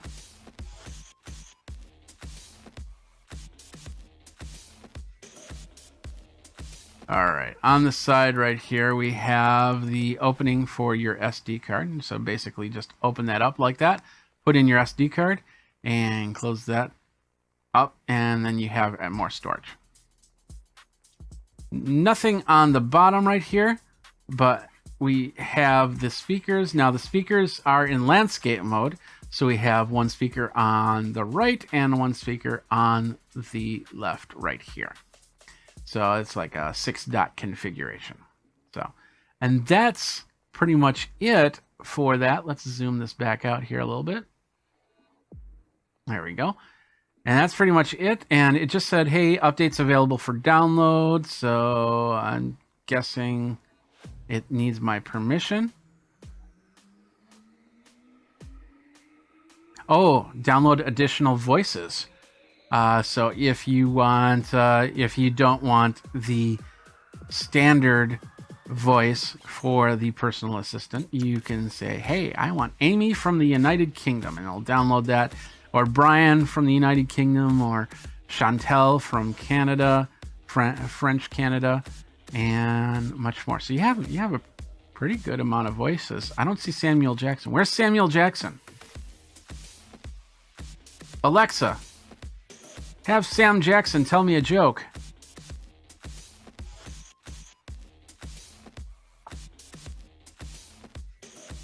Or maybe not. Okay, so he's not going to do that, but that's okay. So that's it. It's set up. Now, within this time, and we're talking like a 30-minute time period, depending on what you have on your previous Amazon Fire. It didn't take too long, and of course the bandwidth, how long it takes, what type of internet speed you have. It doesn't take too long to load this up and get this ready. And of course, it came from Amazon, so it knew exactly who it was going for. Yeah, it set it up. Looks good. Of course, individual apps you'll probably have to log in from after that. But we're ready to go. We're ready to use this Fire 10 tablet for whatever we need. And I'm definitely going to be using it for this new show that I can't talk about just yet. But if just next week we'll talk about it, or just watch over at Geekazine.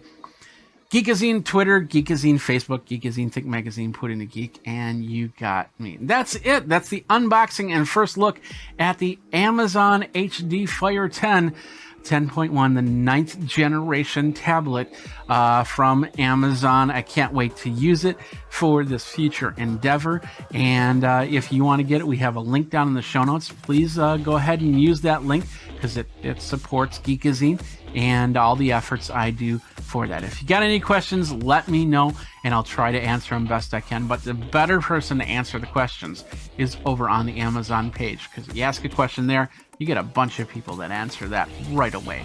So that's it. So that is the Amazon Fire HD 10 tablet unboxing. Thanks a lot for watching. And until next time, you guys, hey, geek out and take care.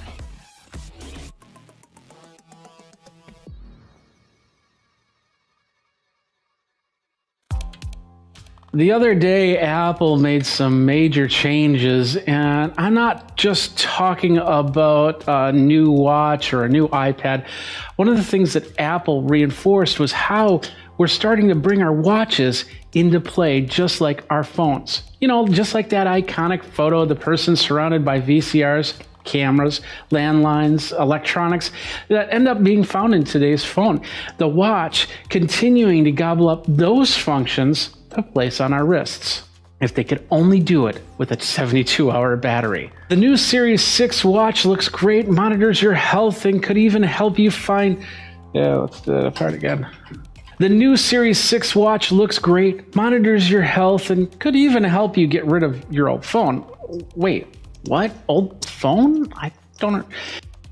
Welcome to a new series on Geekazine called The Focus. This is where we'll be looking at technology in a deeper dive. For this series, I'm keeping the focus on mobile devices for now. Apple Watch Series 6 was introduced at a virtual Apple event. I watched in a Zoom watch party, like many of you probably did, which made the experience a little bit better. We picked apart whether we should be getting upgraded to the new Apple products or not, and whether we're going to get an iPad, whether we're going to get a watch, whether we're going to get it, whatever. By the way, Apple did talk about a couple new iPads, and I'll be talking about those in a later video. But let's deep dive on this watch thing, because it's coming out on the 18th, which is only tomorrow for if you're watching today, and of course if you're watching after tomorrow, it's in the past. And Apple Watch is in two versions, the Series 6 and the SE. SE is technically the Series 5 with a few extra features. And Series 6 will start at $399, while the SE will start at $299. Processor on the 6 is the S6, while the SE is the S5. Did you get that? Okay, perfect. And then that was the previous chip on the Apple Watch. Both chips are dual-core processors, with the S6 running about 20% faster from some people's findings. Both watches, along with the Series 5, the Series 4, and the Series 3, will run Watch OS 7. Now, all of these watches are water resistant up to 50 meters, have LTE models available for a little bit more, built-in mic, speaker, Wi-Fi, GPS, and a battery of up to 18 hours. The Series 6, the Series 5, and the SE will have Bluetooth 5.0, wireless through the W3 chip, along with the compass, always-on OLED, and the Retina option, 32 gigabytes of RAM, and the 44 and 40 millimeter sizes. The things that set the Series 6 apart from all the others include the following.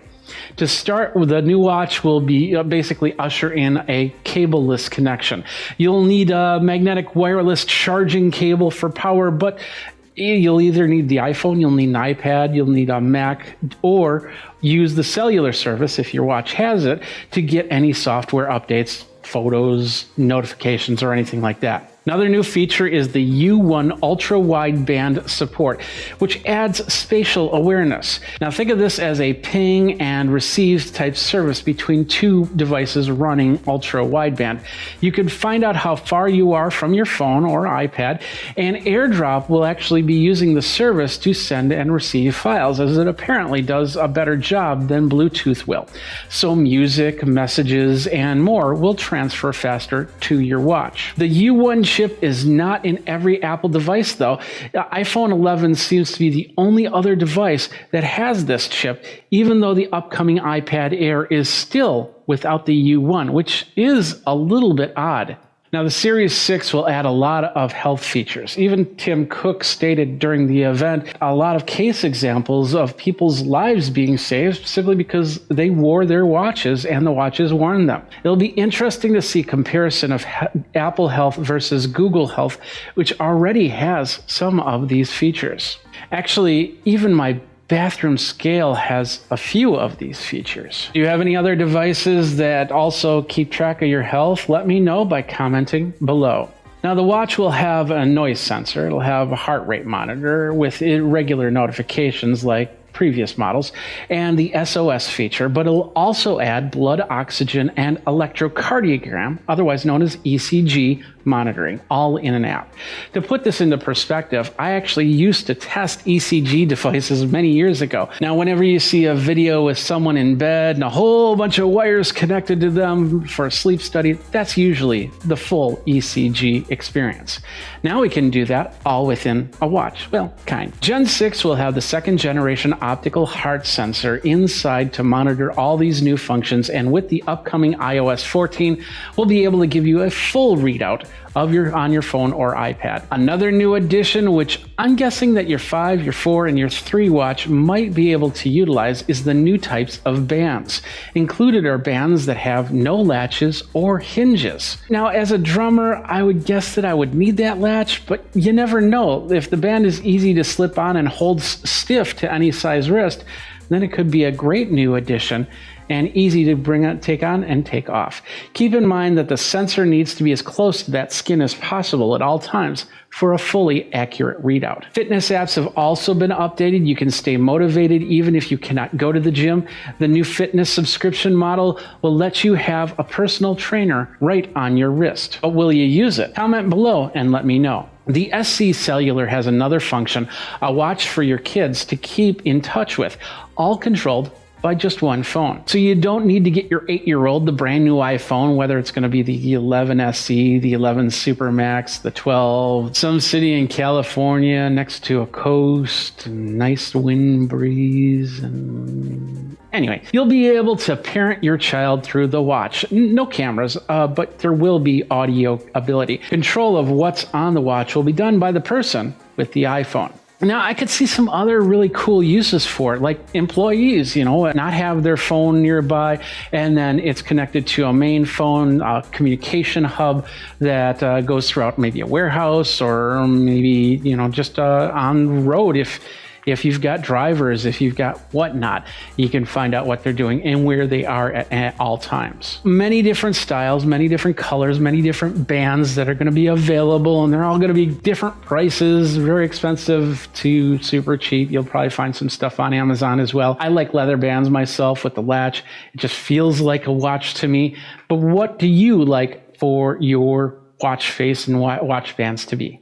So here's what I like and what I don't like about the Series 6 watch. First, and this is personal preference, I am not a big fan of that square face. It just does not look good to me. It does not look like a watch. They want you to wear the device while sleeping, yet there's only an 18-hour battery. Keep in mind that 18-hour battery also depends on what you have on your watch. If you're loading it with apps, if you're getting tons of messages, if you're getting photos, if you're listening to tons of music, your watch battery will go to 14 hours or maybe even less. It'll also mean that it needs to fully charge in the time it takes you to shower and get ready for work. Well, that is, unless you work at home, then maybe that's not the case.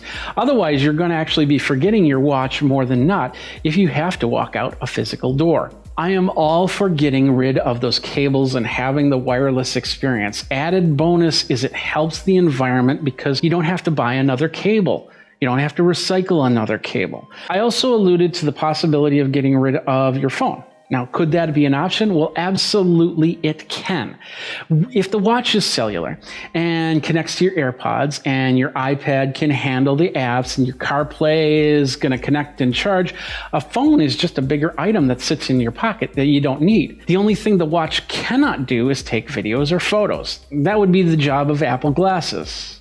Wait a minute. Sources say that the Series 6 chip is the same as the iPhone 11.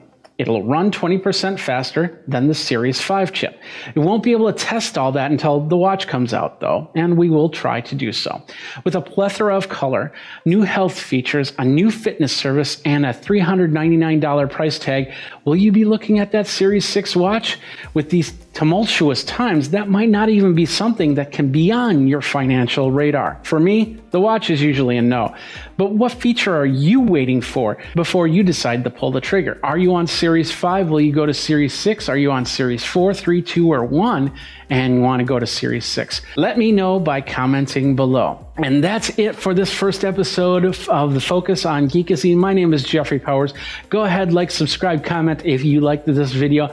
If there's some technology that you want me to focus on, let me know. We will be doing the next video. We will be talking about the new iPad Air. And remember, you have the iPad that's still on the Lightning cable, and then the new iPad Air, which comes out in a month. We'll talk about that as we go. And until next time, you guys geek out and take care. What's up, my geeks? Jeffrey Powers here from Geekazine, and you are watching another Geek Tech Talk Live with Jeffrey Powers.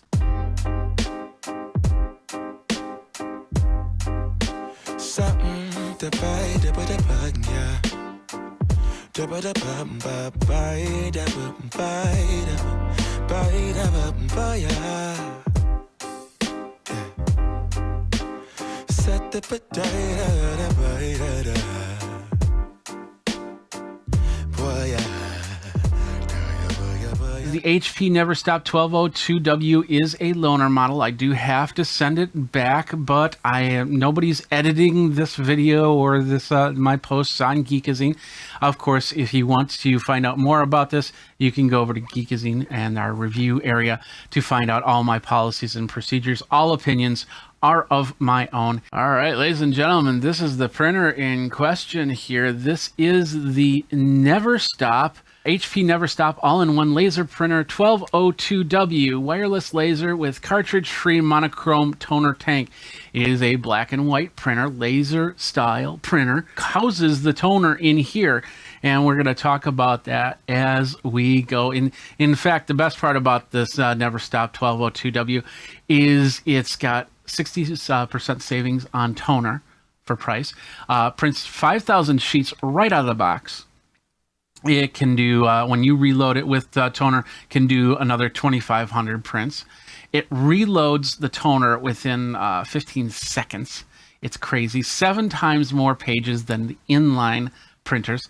Does 21 pages per minute, 150 sheet input tray right there, and it scans at 600 dots per inch. We did an unbox of this, and I'm going to show you that right now. This is a new type of laser printer that's been out for about a year, and the first time it's hitting the United States here. This is a special loading ink printer.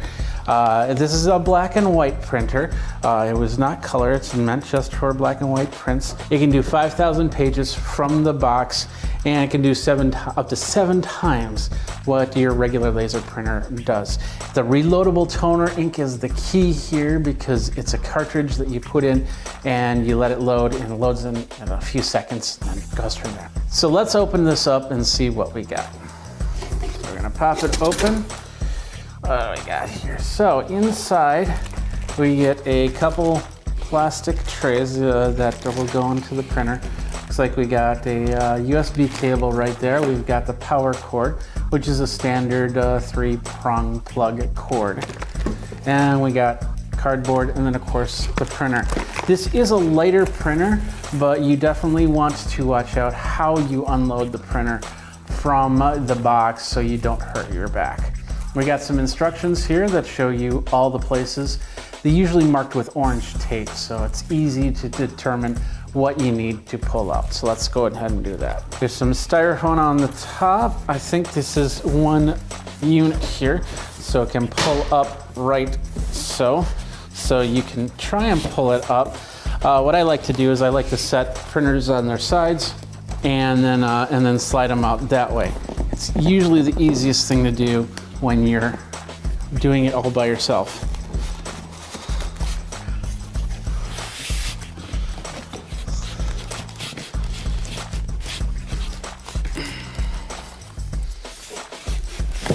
There we go. And we'll just slide it to let the box kind of fall off the side of the table here. There we go. And we'll set the box right here. Now, we'll gently turn it back 90 degrees. There's our printer right here. We got some styrofoam on both sides, which we have to carefully remove. Throw it in the box. Throw it in the box. And here we got the printer right here. So let's go ahead, pull the plastic. It looks like it comes from the top down. But this is a review model, so it might be a little bit packaged differently than what you would get if you were to actually buy it outright. All right, there we go. Put the plastic in the box. All right, so the instruction manual, let's get that again. Like I said, tells us where all the tape is, but we have the orange tape that'll tell us as well. So we'll hit the orange tape right here and right here to begin with. And we'll cautiously set this on the box because we are going to be returning this model. We got a little plastic film, we'll leave that be. Okay, that flips open. So there's a little scanner right there, pretty cool. We will turn it to its side, and there's a lot of tape right here, which we will pull off. I think this comes up, so we can pull out the tape here and here. Put that on the box. We open up the printer. Oh, we got another piece of tape right there that holds this door open. We got the door open right there. Guess where this tape's going? On the box. All right, there we go. And let's see, we got another piece of tape that holds this orange piece right here. And there's a piece of white right there. And pull this up. And this looks like to be a lot of stuff here. There we go. Some plastic and some plastic. I'm guessing this is so the toner doesn't go everywhere. We got the tray over there. So we're just going to open up the instructions and make sure we've got all the tape because you don't want tape hiding anywhere. So it said to take the tape off, lift this up, take the tape off there and pull that piece out. Next up, what we're gonna do is we got these two pieces over here. We'll set this down for a second. So we have these two pieces right here.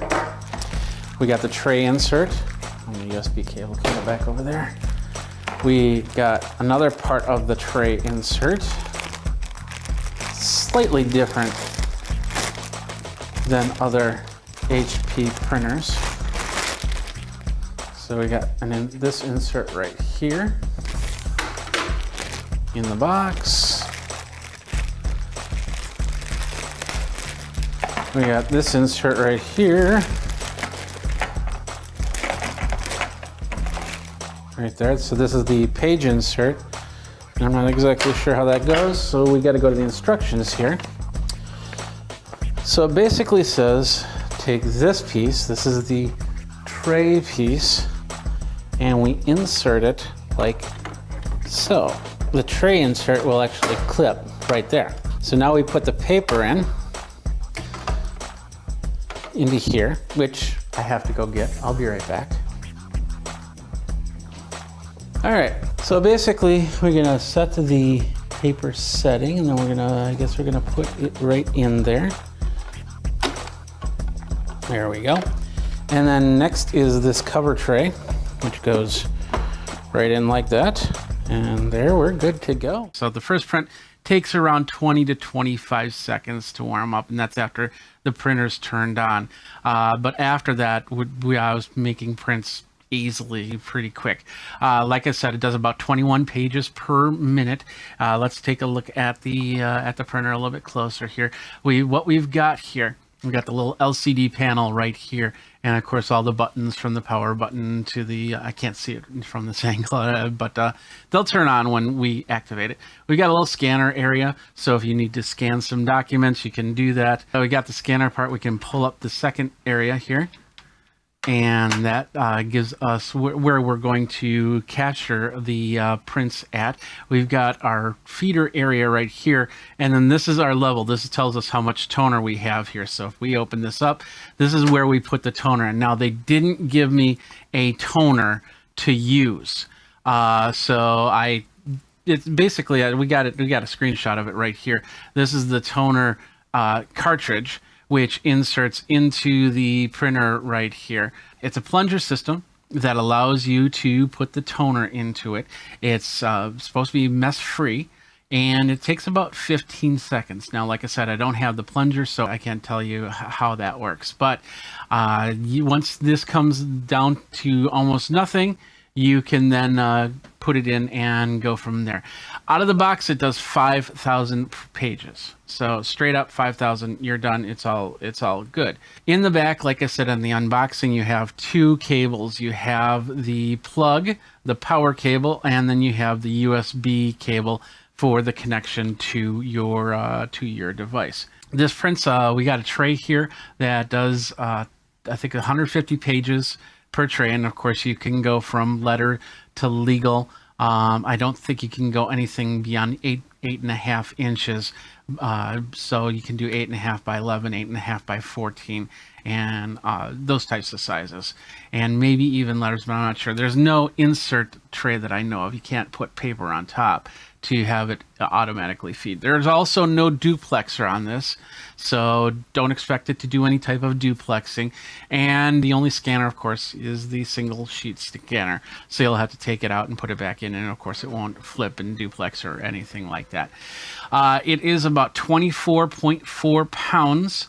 It's eco-label certified, and it runs off of the Smart app, which does a whole bunch. So this is the app right here, and as you can see, you have the HP Smart app allows you to hook up to all your printers. I have it set up for this one, but if I hit the plus button, I could probably find my PageWide Pro easily. These are all tiled, so you can change out the tiles. So if you don't need to the camera scan, you can take that out. If you don't need the help and support, you can take that out. And then of course the instant inkjet supplies, they have the monthly plans, which you can get your supplies. It takes you right to the web page, and you can find your ink toner cartridges including this for the replacement plunger system here. What we're going to do is we're going to do a quick print. So we're going to do just basically a camera scan. We're going to bring up a picture. We'll full screen size it, and we'll hit next. It's going to crop. It's going to say, is this the picture you want to print? And it's going to say, yes, it is. I'll hit the print button there. And it says you need to install the print services, which I will do right now. And so now it's going to show me the print in black and white. It's going to say the default. It's going to ask me how I want all the options. It looks good. I think we hit over here. And it's going to send the printer to the printer. Let's go back over here.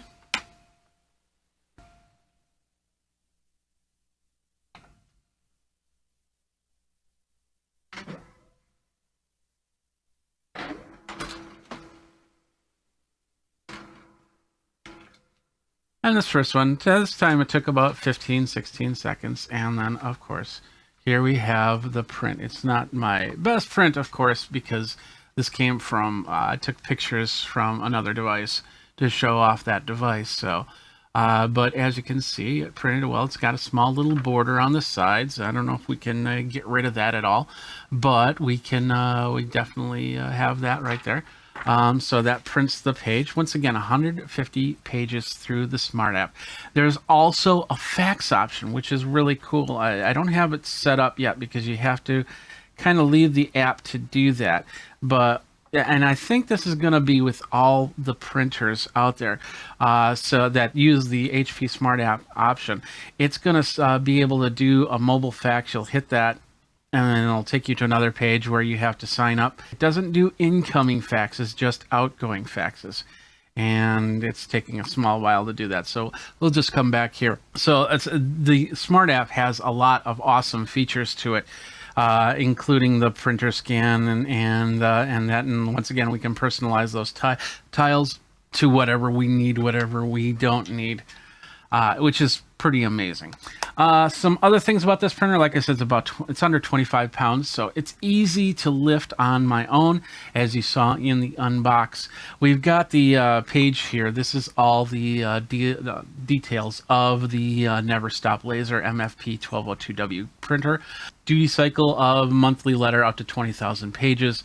Memory inside 64 megabytes, so you can you basically have a lot of prints ready to go.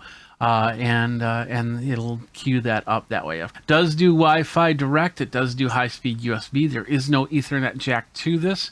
It's not meant for hooking up via a cable like that. You can hook it up to a PC though, and then print from there if you wanted to set up a print server, I guess you could. Maximum number of copies can do up to 99. The scanner does 600 DPI. And the bit depth is at, I think it was 24-bit, 256 grayscale. That's pretty much all the other stats you can see right here on the page. That is pretty much it. I've had this for about a week now, and I've done some scanning into this. I've done some printing into this, and it's done a great job. Once again, I haven't printed 5,000 pages to warrant having to reload this at any time soon. And it's perfect for an SMB, like a small medium business, to print out something that doesn't do anything high volume, or maybe if you need to have that personal printer on your desktop, because there are some roles where you need to have a printer in a closed area so nobody can see what you print. This replaces any type of inkjet printer and prints a little bit better. I have not smelled any laser printer smell, nor have I seen any laser printer dust come from in here. Inside there is a drum that you pop here and you open here. Let's go back to this one. Inside there's a drum right here, and which pops out like that, and the toner is encased in the drum. And we asked if the drum, if that needs to be replaced.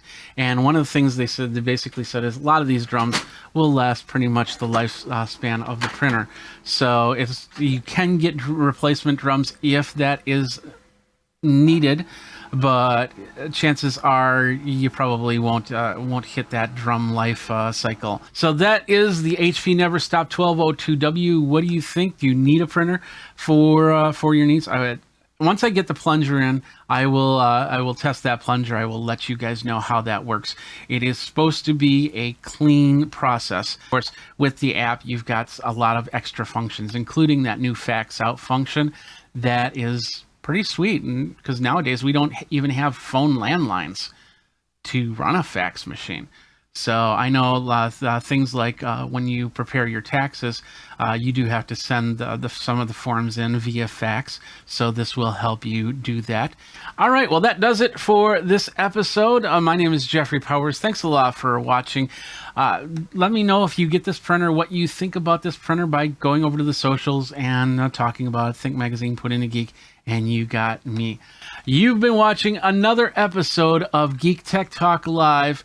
Thanks a lot for watching. Until next time, you guys geek out and take care. So last week I started talking with my friends over at Creative Labs, and I said, hey, we haven't talked in a while. What do you guys got? And of course, I saw them at CES, and they said, wow, we got some new audio stuff, including this thing right here. This is the Sound Blaster X3. Now, at first, I thought I was getting, it's a high-res 7.1 Super X5 USB amplifier. And at first I thought I was going to get a whole system with speakers and everything like that, but that's not the case here. This actually allows you to bring your own speakers from what's in here. So I want to let's see how this all works and how we do this. And of course, they're also saying, hey, get the Creative Labs Sound Blaster speaker system. We got that there, but this one allows you to hook up to that and be the central control. So basically, I'd set it on my desk and then my speakers all around me for the audio. So let's go ahead and unbox this one right here. Right, so let's do that. Let's open this one up. I wonder why that froze. Maybe we'll take a second after this one to look at that. So anyway, that's the Sound Blaster module right there. Fairly straightforward. It is the acoustic engine with high quality headphone amplifier, built-in Super X5 processor, and you can customize your own modes. So I believe, let's take the film off first here. Not drop it. So film there, bring that up, open that up, there we go. And we'll take the film out there we go. So that's the unit right here. What do we got inside? Let's take a look at this. So on the front end, we'll zoom in just a little bit so you can see what's going on. So right here is looks like a microphone input. It is 3.5 millimeter, so you might have to get an adapter if you have a different type of microphone. It does not do USB in microphone as far as I can see.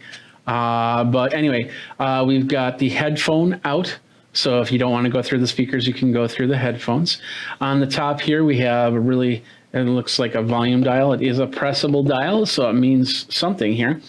We've got this must mute the microphone audio. Oh no, it says audio balance. Okay. So I think if you press this and you turn the dial, it'll change in this case, it'll change the balance. Direct to mode, if you press this one, and then line out HP for this button right here called SXFI, which is their Super X5 processor right there. Nothing on the sides there, both sides, but on the back we have a line out the front, the side, the rear, the sub, and a line in. So if you're bringing in another device, you can do that. We have the optical out right here. And then it's a USB-C, I believe it's just C. It doesn't show Thunderbolts, so it's just USB-C, but you don't need Thunderbolt for audio. That would be pretty much overkill, I think. But anyway, so that's what you have. So you take all your speakers and you'll put it in here. The sub, we got the front, the side, and the rear. So front speakers, they have to be a dual speaker front and a dual speaker rear, and then the side. And you probably, I would guess that you could use it if you only have the front speakers. You could probably use this without rear speakers at all. So let's move on. Let's see what else is in the box here.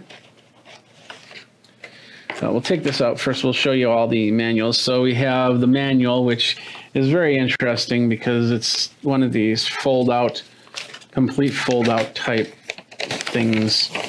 I'd rather have it in booklet than just a single sheet like this, because this can get kind of confusing. But anyway, let's see. Yeah, it's showing the front view, volume control knob, the microphone control, everything. Super X5 button, like I said, headphone jack, and then yeah, everything exactly as I said there.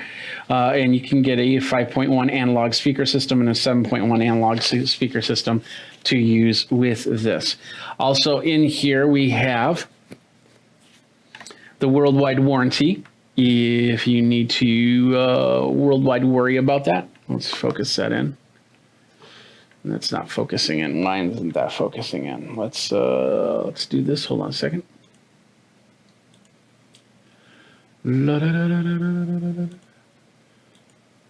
There we go. So there's the worldwide warranty right there. We got a piece of silica gel. We got the Sound Blaster revolutionizing audio. Welcome to the Sound Blaster family. Here's how you can connect with us. Okay. And then this is the button functionalities and LED indicators. So it says blue is playback volume, red is microphone volume, and green, cyan, or orange is audio balance, white is Bluetooth. So it'll light up when you hit a specific button. You can turn the dial to the left or right to decrease and increase balance. Press the once switch to the mic control to use volume knob to control mic. And then LED on is microphones on. Red is mic input monitoring level on. Green is audio balance on. So they have different, and there's a lot more on the back, so you can read through that. And then finally, read me first, which is weird that it's on the bottom of the box. But anyway, read me first. They have, it looks like the apps that you can download for the SXFI app, which I'm guessing that it will allow to connect up to the Sound Blaster, so you can use your phone as a, and this might have Bluetooth in it. I didn't see any Bluetooth information.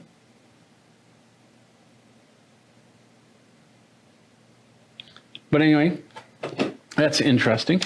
And that's pretty much it inside that box right there. That's the Sound Blaster. Oh, no, it's not it. We've got this side box that I need to deal with really quick. So let's pull that out. Let's do that. And let's zoom out a little bit. There we go. And on the side here, we have, this is their it's a USB-C to A plug. So eventually this might even just switch to USB-C to C, but for now you get AC to A, and it looks like it is 2.0.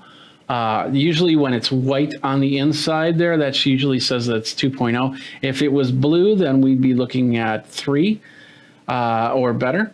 So we got that, and I think we have something on this other side too. Probably the plug. I thought there was a plug. No, I guess not. I guess this is self-powered or powered through the computer. So nothing there, nothing there.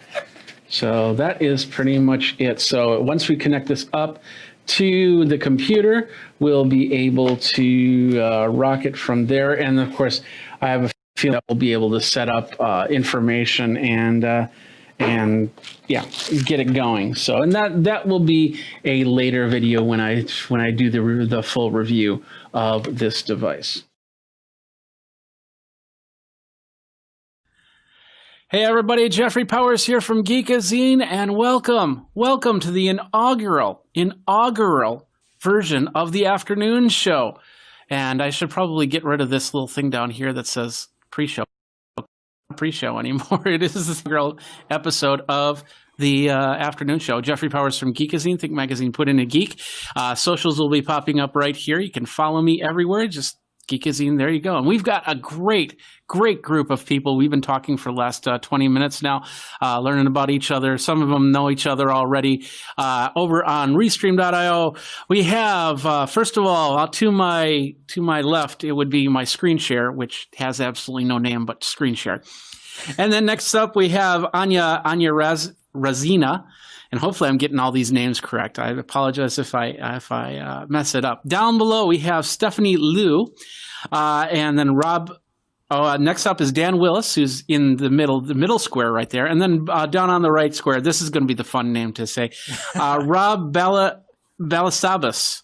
Oh, nice. Yes. Thank you. I was thinking, I always do a musical thing in my head, so I go Balasabas. Do do do do do. Balasabas. Do do do do. So anyway, thank you guys very much for being on the first pilot episode of the afternoon show. We're gonna keep this as loose as possible, so we'll be going back and forth talking about different things. I'm going to start with Anya here, since you're in the upper right hand corner. You're the one that actually put a lot of this together, so thank you very much. Why don't you tell everybody about who you are and what you do? Yeah, absolutely. Well, first of all, thank you so much, everybody, for joining. It's a pleasure to be here. Thanks for having me, Jeff. It's definitely exciting. I don't do multi-people panels too often, so it's always a little bit of a thrill. I do lead influencer relations at Restream.io. That is the service that allows you to stream to multiple platforms at the same time. Your live video can go to YouTube, Twitch, Twitter, Facebook, LinkedIn, all those good places. And we also have a studio, which is where we are right now, that allows you to stream directly from your browser with overlays, video pre-rolls, guests, community comments displayed on your screen, all that good stuff. And a lot of these people here joining us are kind of like part of influencer relations team and our Restream movement group. So it's very exciting. We're going to talk about live videos, I guess, and yeah, happy to share any insights on what worked for us, what didn't, and everything in between. Okay, perfect. Thank you very much. Next up, we have Stephanie Liu. Hey, hi everyone. I'm Stephanie Liu, and I'm a live video strategist. I help brands and entrepreneurs take their live videos from unknown to unforgettable. So thank you for having me. Well, that was short but sweet. Awesome. And you're also a hypnotist, a certified master hypnotist. Did I read that correct? Oh, you've done your homework. Look a little bit. Yeah. So, are you going to hypnotize us into whatever you're selling, or because you're not in a trance? Yeah. Contract negotiation stuff. For sure. Absolutely. All right. Well, next up we have Dan Willis. Why don't you introduce yourself? Hey guys, I'm Dan. I'm the Millennial Motivator. I work with companies in building community-focused branding. Really, just diving in and building a committed community around your brands. I also trade stocks live in the morning and helping people learn how to do the stock market in this great COVID time. So a lot of new retail traders in the market. I spend about 2.5 hours every morning breaking down how that market works and how people can get into it without feeling overwhelmed. I have 1 share of Facebook stock. True story. Hold it. It's worth it. Yeah. It'll become 2 shares. Eventually, I know that they will split. That's true. Yeah, it's coming. No, I used to do some stock trading, and then when I started Geekazine, the first thing I did was get rid of all my stocks because that becomes money into the end of the show. So yeah, and then I burnt through all that. So that's why I only have 1 share of Facebook stock now. Well, you'll be a rich man one day. I will. I'll be dead by then. But anyway, Rob, why don't you introduce yourself? Hey, everyone. Jeff, thanks for having me on here. Yeah, my name's Rob Balasabas. I'm the brand evangelist at TubeBuddy, which is a YouTube tool. We've got over 4 million channels that use our platform at the moment. And so I'm the brand evangelist. I get to connect with our influencer partners, our users, and then find cool ways for them to connect with each other. I have a live show on the TubeBuddy channels called The Creators Corner, where I just get to talk to different creators and different brands that help our community. So that's me. Yeah. And we're both, I'm also part of the TubeBuddy system there and also an influencer there, although I don't do the brand ambassador stuff. I've been on early on, and a lot of the features that they really got into TubeBuddy, I was like saying, you need this, you need this, you need this, and they said, and they were going, oh yeah, we got to add that. So I've been on TubeBuddy for a long time. It's a great program. So, all right, let's first of all, if you want to ask questions, we do have the chat. Of course, go in your chat wherever you are, on Facebook, on YouTube, on Periscope.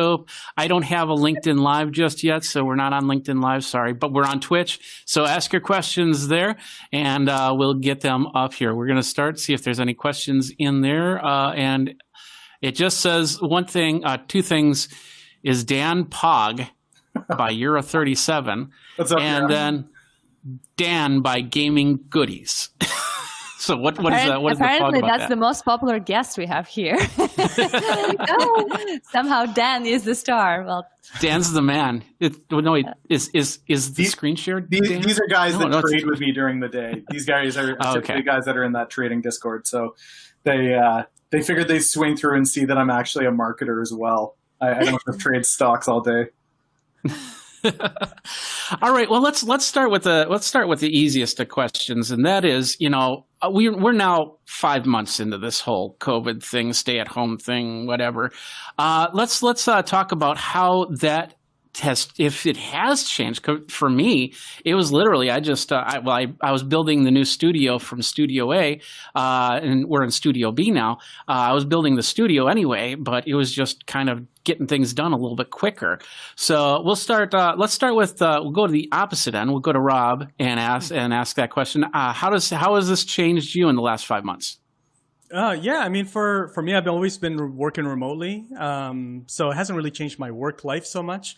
It's definitely changed what we do at work. A lot of a big part of what I do is travel to different conferences, and obviously that's not happening. So that's why we've really gravitated to live streaming to connect with our users and also do collaborations with all our different partners that we would normally do when we're in person at different conferences, right? We would meet up at a coffee shop or, do a collaboration interview in person. So we're just transitioning that online through live streams. So that's really how it's changed. I mean, as a business, everybody's gravitating to YouTube, which is primarily what we're all in on YouTube. So people are consuming content there. They're creating side hustles and businesses and channels and their audiences there. So that's directly related to our busyness at this time. Show of hands, who's going to miss their either Diamond or 1K status next year? Nobody? No? Nobody? Does it? Who else travels for their job? Okay, Stephanie. Dan, you don't do any traveling at all, or? I go to a few conferences every year, but I do the majority of my stuff via remote. Okay. Yeah, so I love going to conferences, don't get me wrong, but my travel points are the least of my worries. Okay. So tell us how this has changed for you in the last 5 months then. I mean, it's been great. One of the things that I've noticed with live is that kind of expectation that you need to have this really polished live performance. That's right out the window. I start my stream at 4:30 in the morning, so polish is right out the door. I wake up with the bags and I'm still kind of getting alert, and people just accept it. They're fine with it, and it's kind of fun that way where it's more just about the content and relating with the community, and then all kinds of new opportunities as well. I really wanted to get to South Africa last year to speak at an event, and just the travel didn't work out. There was complications with flights and stuff. And this year they're running it completely online. So I'm going to be able to engage that audience in South Africa in September, largely due to COVID being what it is. So I guess I'm thankful for it. That comes across kind of weird, but really exciting new opportunities at the very least. So you then have to say buy a donkey. And for those of you who don't know, buy a donkey is Afrikaans for thank you. Oh, okay. That's good to know. Yeah, it was the easiest word to learn. I have a friend who is from Cape Town, and he taught me that. That it's just one of those things that sticks in your head. It's it's Afrikaans. Okay, cool. Yeah, absolutely. Stephanie, Stephanie, how has the last 5 months worked for you? It's been very interesting. As Rob had mentioned, for those of us that speak at events, those have all transitioned to online. Plus, put on top of that, the fact that the 360 Marketing Squad and I are launching a book with Entrepreneur Press next week. And so we had it all dialed in for, a book tour. So then now that's actually virtual. But from a business standpoint, I'm finding that our business is actually flourishing in the sense of live video production. So we now have corporate clients reaching out to us asking, how do I take this Zoom meeting and how do I elevate it? How do I make this much more engaging? And so we're now doing media training on how to leverage live streaming, how to put on a show, how to impress your annual shareholder meeting. So that, as part of our business, has really expanded. Our team has also grown in hiring additional live video producers. So it's been exciting in that sense. Yeah, absolutely. And congratulations on the book coming out. It'll be available where? It'll be available at Barnes and Noble, Amazon, all the different places. Entrepreneur, you'll find it. Okay, I'll put a link once that book's available on in the places. I'll put a link on the page so everybody knows how to get a hold of it, of course. So, and then we have Restream. In the last 5? The funny thing is they're in Austin, Texas. I go to Austin, Texas a lot, mostly for South by Southwest. And I have never been to the office of Restream. And hopefully for 2021, if there is a South by Southwest, I am going to be in that office. That's right. It's actually very funny. We just leased this office in February, so literally a month before coronavirus happened. So we kind of like enjoyed the office for months, and then everyone was back home, and we were like, oh no, this is such a beautiful space. We were so happy here.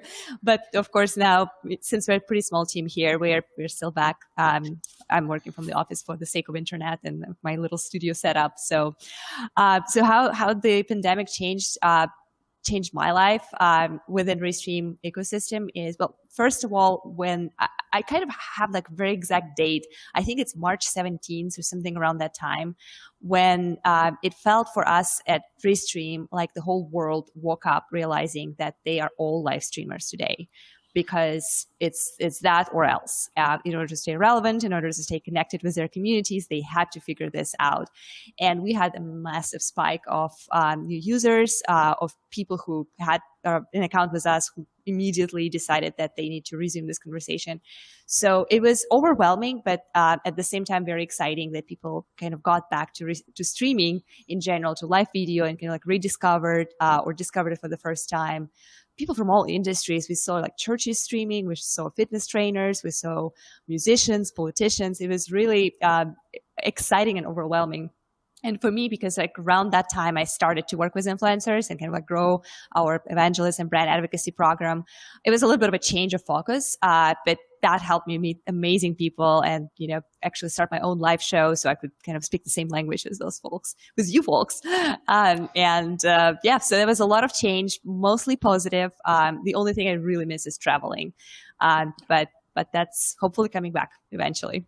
Yeah, absolutely. And of course, I've been using Restream for a little over a year now with Geekazine Live. Of course, that happens 24/7 of all the videos of when I used to go to conferences back and forth. And it's been a great program to have in my arsenal, so I don't have to use all my bandwidth trying to go to several different places on the interwebs so people can watch the show. So. Thank you.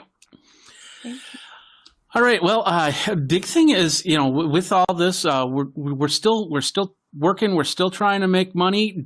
Dan, you've got the stock market. Dan. Sorry. Yeah, Dan, you've got the stock market show. I thought I said your name wrong. I apologize. You got the stock market show.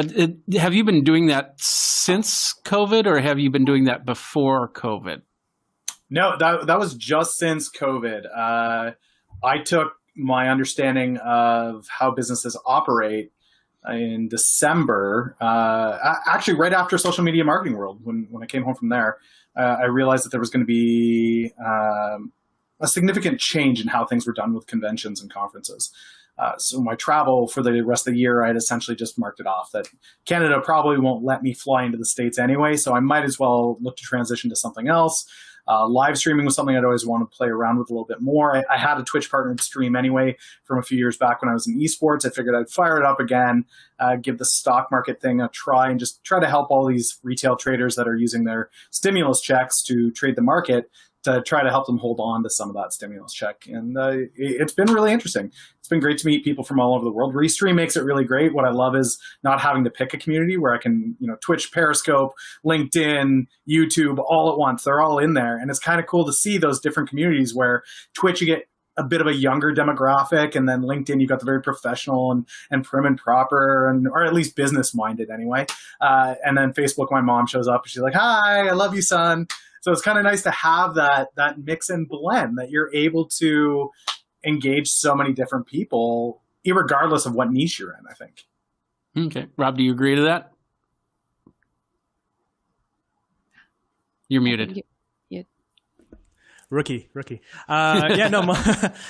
Multi-streaming is really powerful. So, we have different communities. Like Dan said, there's different communities primarily on YouTube, but we also have people that we want to reach on LinkedIn, on Facebook, our Periscope, our Twitter, channels are really active with our community as well. So, multi-streaming has been like just such a game changer for us, especially during lockdown, for sure. And you also at TubeBuddy, they also have the back end stuff, the Discord server and the and things like that. That you don't have a Slack channel, do you guys? No. We have a Discord, and we have our community forums. So we've got different, community is huge for us at TubeBuddy. So we try to meet our users where they are, and there's a lot of gamers, for example, on Discord, a lot of YouTubers on Discord. So we have a Discord server, and then we have our community, and then everywhere else. So it's a big part of what we do. And Stephanie, what type of channels do you guys have to get your message across? Oh, of course. Yeah. Well, that's where Restream comes into play, right? So we're everywhere, especially on the Facebook landscape. We have the Facebook business page. We have the Facebook groups, LinkedIn, YouTube, Twitter, and Periscope. So that's usually where we're at. And just like everyone else, it's always interesting to see the dynamic. Like one of the things that I love most about Restream is the analytics of knowing like where the majority of the audience is coming from. And for someone that actually produces events for clients, it makes you so much more valuable as a team player to come in and say, I'll produce a show for you, and I'm going to come and give you the actual analytics to say who your audience is, who your big fans are that you need to support, and so on. So it's been good. Awesome. So we got a few things in the chat here. No questions, but some people that want to say hi. This first one's really weird. This guy, Rob, how do you pronounce that? Hey, everyone, goes Rob. And then, of course, Equinox Productions goes, good evening. And C. Ova says, hey there. And as we're doing this, I do have to make that note to Anya, the whole idea that we're now blocking Stephanie every time I show a message. We need to think about that. So I will present everyone. You don't have to do that, but thank you very much. So great point. Stephanie's got.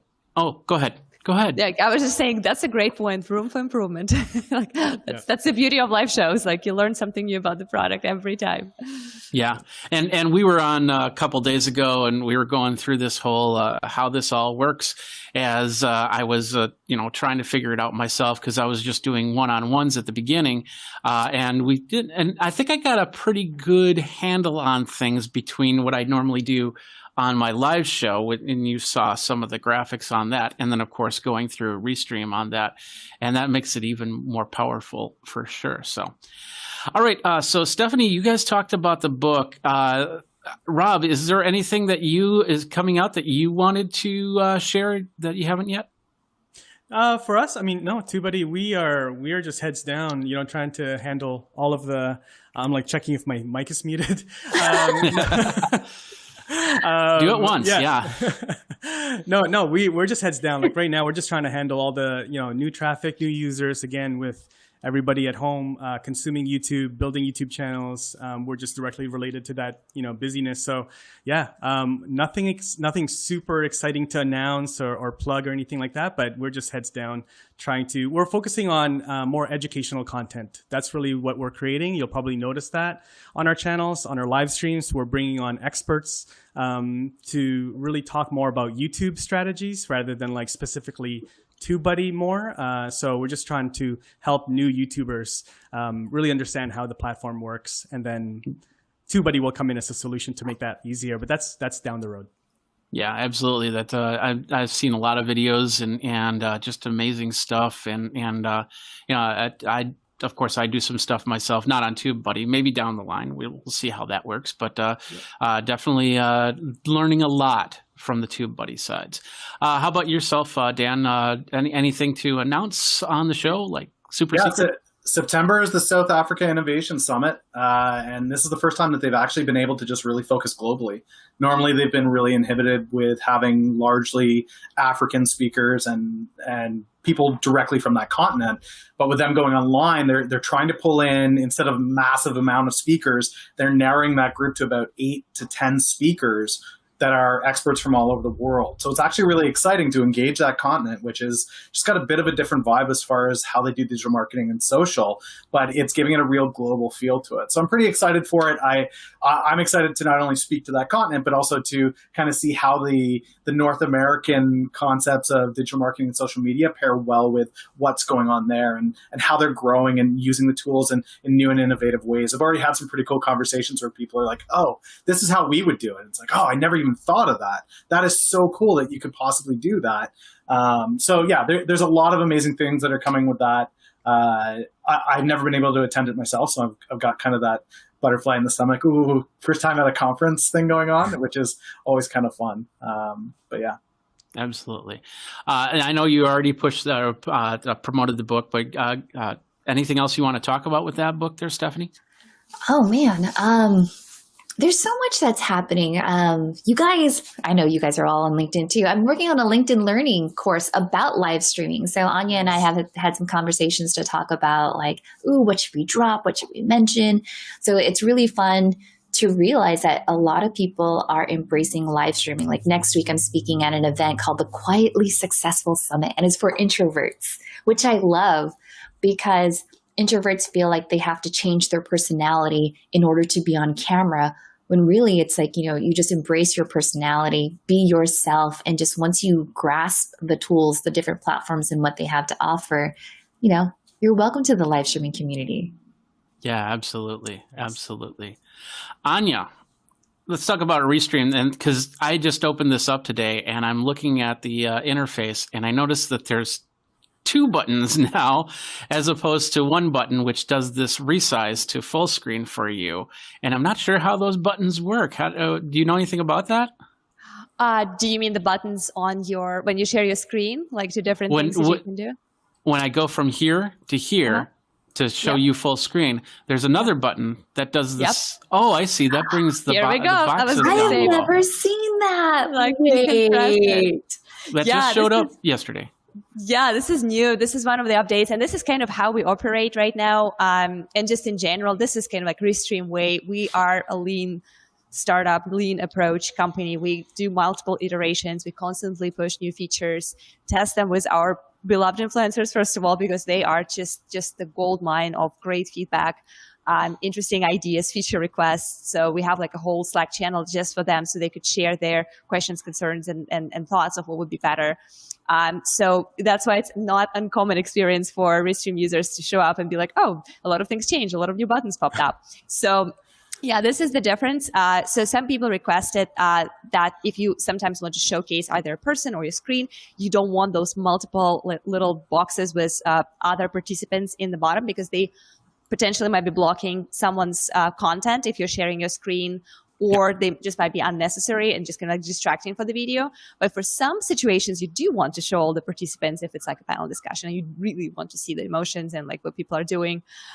So this is why we have those 2 buttons now, so you can kind of like pick your poison. Awesome. I love your poison. It was so cool. Like when it popped up, I was like, this is like Honey, I Shrunk the Kids. Like what just happened? yeah, exactly. So we're all like, down here. Yeah, here we go. Like do something crazy. You're hypnotizing us. Stop it. Equinox Productions is kind of interested about the platform that we're using here to do this and how we connect to using this and how difficult that is. So, I mean, how do you guys feel about bringing people in on stuff like this? Is it pretty easy as far as it goes? Because this is the first time I've ever done one of these. I'm not even sure how difficult or easy that was to get us all in here and put this all out like this. Stephanie? It's seamless, honestly. If you're used to clicking on a link as you would in going to a Zoom meeting, this is like the same exact thing. You go in there, you connect your camera and your mic, and you're good to go. So very easy. No NDI technology required. Rob? That's a good question. Yeah, you don't need the NDI technology. You just give your guest a link and then they just click on it on their browser and they show up on your dashboard. So as the host, it's pretty intuitive. Like you got to, obviously take a bit of time just to get yourself familiar with it. But once you kind of see how everything works a couple times, then it's pretty seamless. And you look like a pro to your audience really fast. Yeah, instant pro level live streaming. One thing that I noticed, I don't know if you guys saw this, because when Rob was like, oh, rookie mistake. Did you know that on the keyboard, if you type M, it'll mute and unmute you? I was like, oh, that's so sick. Command if you do Command V, it will also turn off your video, but maybe don't do that because it will turn off your video. Yeah, don't do that. I mean, I'm just impressed with the simplicity of it all. Like, traditionally, I use OBS. I'm one of those old school Twitch broadcasters, so OBS is what I've always used, and that there's a significant. I know, Rob, when I was on talking to you the other day, we were breaking that down, and there's a significant learning curve to OBS. But this looks like people are saying it looks more fluid than Zoom, but it really does seem like that same simplicity as Zoom, but applied to streaming. The number of people I know that are doing their business calls on Zoom, and it's that constant struggle of, are you okay? Can I talk to you on that? Is that okay over there? Is this okay? Is that okay? Okay, great. Now let's record the interview. Okay, let's try that. Okay, does that work? No, that doesn't work either. This just seems to solve so many of those headaches. Yeah, absolutely. And the biggest headache is doing a lot of live stream or recording a live stream. I use Wirecast. When I do all my recording, is in Zoom. You have down here is the little name, and up here is when somebody shows up, it drops down saying this person has joined. And if you're recording a screen, all of a sudden it's called a dirty screen, and your screen gets dirty, and you have to do creative things like crop in the borders so they don't see those buttons, and it's sometimes a nightmare. So I like it when things are easy and clean, so I can just bring people in. NDI being one of those things. I know we're going to get to the questions here in a second here, but NDI being a great program for that. So we'll start with the first question here. And that was from Equinox. He goes, what platform are you using to produce this show? Everybody, 3, 2, 1. Restream. There we go. All right. Second question, also from Equinox. How do your presenters connect to the show? Anya, do you want to explain how that works? Yeah, absolutely. I was actually going to add one little thing to your awesome praising comments about how easy and how seamless that is. It is important to remember that for your guests, they do not have to have a Restream account, and they don't have to register or create any kind of username, profile, anything like that. And I believe Zoom does allow you to just click the link and connect, but a lot of platforms actually require you, for the better experience, to have an application or to actually log in and have an account. So Restream doesn't need any of those things. You just click the link and you're here. As a host, you can copy your link and share it whichever way you want. You can put it in your calendar invite because the link is static. So it basically will remain for all of your live streams until you choose to refresh it. You can post it on social media. Even in your chat, I've seen some crazy shows when people just throw the guest link in the chat and just pull the community in. So they actually pop up as a video box. I would say brave, very brave. I don't do it on my show. I barely, I'm okay, I trust my guest is not going to do anything crazy. So, but it's an option if that's what you want to do, to kind of take that interactive and community inclusion piece to the completely, to the next level. And I ran the first time I did Zoom, I ran an open Zoom, and I made the mistake. I planned to do it this way. I wanted to see how it worked.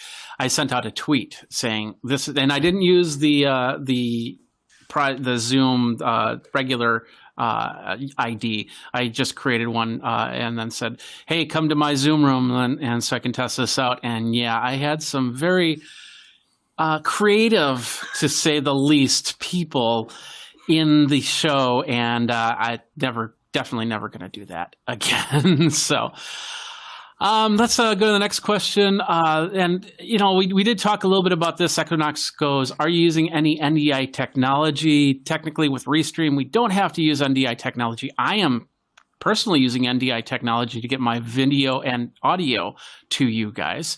So Stephanie, do you use it at all, or? Any NDI technology? Yeah. So sometimes in other live streaming platforms, you could bring in a guest if there's NDI in there. One thing that I've been playing around with, and I was even looking at your graphics because it looked like it was Titler Pro. You are correct. Yes. Yes, yeah. So Titler Pro, I would use that, the NDI, to bring that into the live streaming production of it. And it's been really fun. I love the fact that you could just have your graphics and just beam them over to the other computer and not have to bog down your machine. So when you enter the world of NDI, oh my gosh, it's like there goes the rabbit hole. Yeah, absolutely. It can have its downfalls too. I'm on a daily call where these are high end video and audio professionals, and they're not too into NDI because they run networks. They want to have wires going from one to a camera to the base, and of course they get paid to be able to have those types of streams. That if they go down, they lose lots of money on that, and so they're staying away from NDI right now. But some of them are adopting it and taking those risks. How about you, Dan? Do you use NDI at all? No, I keep it simple. I just pull it on to OBS to restream, and out I go. Yeah, what kind of capture card? Is it just single camera then, or? Yep, single camera. Like basic setup. And that's one of the things that I try to tell people when they're getting into the live streaming for the first time is it doesn't need to be that fancy when you're getting the ball rolling. It's great once you got a feel for it. I love what Stephanie does, and she blows my mind with what she got going on over there. But literally, like for me, it's the simple checklist was make sure you've got natural lighting somewhere. So I always have a window near me, no matter what. Simple Logitech camera and the blue snowball mic, and that's it. And I just run with that. So for me, I try to keep it as simple as possible because I figure I'm less likely to screw it up if I keep it as simple as possible. I am not a tech guy, despite being in digital marketing and social media. I'm not a techie by any stretch of the imagination. So keeping it simple for me works pretty well, which makes something like this even more appealing to me because it's simple. It's so funny because whenever Dan brings up like OBS, I'm like, oh, that was like my first love, right? OBS Studio, I feel like is the IKEA of live streaming. And one of the it's like, are you really a live streamer if you've never panicked about like your audio sources and like where random sound effects are coming from? Yeah, just OBS, man. I have goosebumps. I'm like, oh yeah, I remember that. That was great. And I mean, there's still some really cool stuff that just people are getting super freaking creative, and it's fun. It's fun. It's fun seeing what people create. And when you're hit with like a problem of like, man, I really want to do this. I want to make my show look different and unique. And when you use OBS, man, it's a canvas. Absolutely. I started podcasting in 2005. I started Geekazine in 2007 when I lost my last real-time job, and I did live streaming on Ustream, and we were hodgepodging. Of course, me being a musician, I had a lot of the audio gear, the video gear not so much. So it was a lot of hodgepodging to get things together, and it was cam twist on a Mac.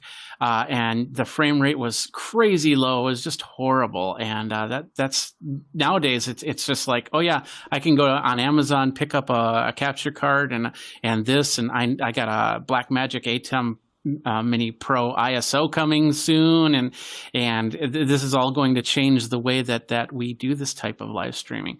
How about Rob? How about you? Do you use any NDI? No, mine is just Canon M50. I'm using that as my webcam, so it's just going through the Canon app for my MacBook. So that pulls it in. I just choose that as the video source on Restream Studios here, and then I've got my microphone, and that's really it. So like Dan, I guess I'm not using a Logitech or a webcam. I'm using a camera. That's probably the only thing. And then I've got a couple lights, just to try to brighten up this room. But other than that, you have the mood lighting, man. That's what you. I know. I've got the mood lighting there. Rob on. It's hey, it's gonna be this color, and I'm like magical Rob. Okay. I'm gonna get disco light soon. We'll see. Yes. Where's the disco ball? He's gonna push a button. That'd be awesome. Actually, I have a light sitting over here. It's on, but it's not positioned right. I like newer lights, NEEWER, which I've had for years on top of my camera, and I got the panel lights. That's what's lighting up this whole area. Yep. But they came out with the 660 SMD LED lights, which can do red, green, and blue. And they have these cool features, so I can have it look like, the cops are coming, pulling up, or if there's a lightning storm or something like that. So I'm playing with that light right now. It's a lot of fun. But I like personally, I like to keep it as simple as possible, because then if anybody asks, hey, can you do something for me? Then we don't have, a lot of different things in the background that we have to move around. So, but it's all about how your show feels. And I noticed, Stephanie, you got a really great background there. Dan, of course, Captain America can't go wrong as well. And even Anya with the restream stuff, that it's a regular office setting, so it's perfect for exactly the audience that you're trying to get. I was going to say that there is no background going on. It's like whatever I ended up with. I occasionally open that window that's behind me, like next to the next desk. But the thing is that we're on the first floor, and there's a kind of like a pedestrian street right here. And sometimes like you see people walking by, and some of them are pretty interesting characters because it's Austin, right? Keep Austin weird. And I was like, yeah, this could be part of my show. This is definitely unique. And like, I'm not at the level of popularity where people would actually like show up and like start like, crowd around and like, make faces and like, do something funny on the background. But one day. You'll get there. It was funny because when you first introduced yourself, there was somebody standing at the window right behind you. I'm not surprised. That happens quite a bit. It's never orchestrated. It's always like, oh, Austin people just doing Austin things, so. All right. Well, the next question, Equinox says he's a vMix specialist. Post that up. I'm a vMix specialist, so congratulations. vMix being another live streaming piece of software, works on the Windows side. It's a really nice program. I do have a copy myself. Gaming Goodies goes, it seems more fluid than Zoom. Do you guys agree on that? We'll start with I'm sorry. What? You're laughing there, Stephanie. No, I wanted to see like other different things I could do when you put the overlay. You just Being her best fan away. I'll put this up. Oh no, that goes across the whole board. I've missed something. What software are you using for the meeting, please? All of us. Everybody, what are we doing? 3, 2, 1. What software are we using? 3, 2, 1. Oh, Restream. Restream. There we go. Yeah. Okay. So anyway, we'll go back to this question. Oh, looks almost like vMix call. Yeah. Definitely does. It definitely does. So, but yeah, to your point with fluidity, the Zoom calls that I have, especially if I'm trying to record interviews with people, I don't often record videos for myself, but I've been on enough of these Zoom call interviews lately, and it is a headache. It is. As much as people like to tout Zoom as well, Zoom is better than Skype. Yes, that's true. But I mean, that's not for me. That's not really setting the bar too high. Whereas this seems to just we didn't have any onboarding issues. When people showed up, they were here. We were able to talk right away. We could just get down to it. And that's the biggest headache for me, is that initial 5 to 10 minutes using those other tools where it's just like, are you working? Yeah, I'm working. Are you working? Well, kind of. Hold on, let me try this. Okay, are we working better now? Yeah, okay. You spend 10, 15 minutes just calibrating, it seems. Whereas this was just, I clicked the link and we were here and everybody was smiling and happy and ready to go, so long as our mic was turned on. Yeah, I totally agree. Oh, was that a dig on Rob or what? I see that. I heard you. You were gonna say something. Yeah. I know. No, I was gonna say like Zoom is a meeting platform. That's what it was built for. It wasn't built as a live streaming platform. That's a secondary like, oh, maybe we can make some money connecting Facebook and YouTube to it. But it's not like like pulling in comments, having different scenes and different displays and layouts. You just can't do that with Zoom, and you don't know which screen you're sharing and stuff like that. It's built for meetings, definitely not for live streams. So you were going to say something, Stephanie? Oh, I was going to say, did you guys know that there's now certifications that like a test that you could take to say like, I am Zoom certified to know how to turn on my camera and my mic. And then people have all these jokes on LinkedIn. They're like, this now needs to be a requirement where you know how to mute your mic and turn on your camera. And I was like, that's hilarious. Oh yeah, there's a ton of stuff. And who here has tried out the app? Mm-hmm. Oh, I did. Yeah. Yeah. Everybody's like, yeah. Yay or nay, really quick, Anya. oh yeah, it's wonderful. I loved it. I felt like I'm inside the iPhone and I'm moving things, with like clicking and just super intuitive, and I loved it. Yeah, absolutely. Stephanie? Oh gosh, I dissent. Okay. Would it be fun if I was always agreeing with everyone? I think for a beginner, if you are new to everything, it's cool. It's fun to play around with. But if you're already super savvy with Restream and all the other stuff, then you would look at it and be like, okay, this was cute. All right, moving back on to what I already have. Yeah, and I used it too, and it's nice, but I am so over. Hey, here's my PowerPoint presentation that I'm going to show on screen, and I'm just going to read it word for word because I don't know how to memorize my PowerPoint presentations. Wait, that's not engaging? That's not engaging content? That's not how it's done? It's not, but a lot of enterprise IT, they actually have to show, work paths and things like that. And yeah, they end up putting a lot of text on there, and it gets really boring really fast. And when you're sitting there recording them going, and I liked, and you're watching it, you're literally watching them as they got on the screen. They're like doing this. And I'd like to thank everybody for coming to my show. It's like, dude, keep your eyes straight, keep them straight. So, Steph, this is where they need that LinkedIn Live course that you're doing. This is how we improve the IT world's presentations. It was so funny because we were doing a training yesterday, and yeah, like totally agree in the sense that like you could see if someone's reading, but I was like, but you know what? If you just put your transcript over to one side, right, then it's okay because it kind of feels like you're looking over at the chat, right? Because then that makes sense. And you could still glance back. That to me was like the hack, was like, okay, you could look over it a little bit as if you were looking at the chat and then go back to it. But if it's like right there, it's like, come on. Come on. Yep. Were you going to say something, Rob, there?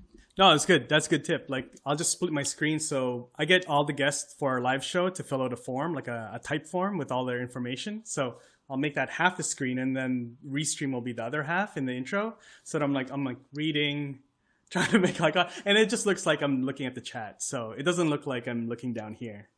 Yeah. So yeah, good tip. Yeah. So some of the stuff that I do, I actually, where somebody's, we do a show where my business partner, he's actually doing the presentation and I'm just reading. So what I like to do is I have my other two monitors here. I like to be like this so they know that I'm following along instead of looking at the camera. Because I think there's 2 points to things. One is looking at your audience and saying hi to your audience with your eyes.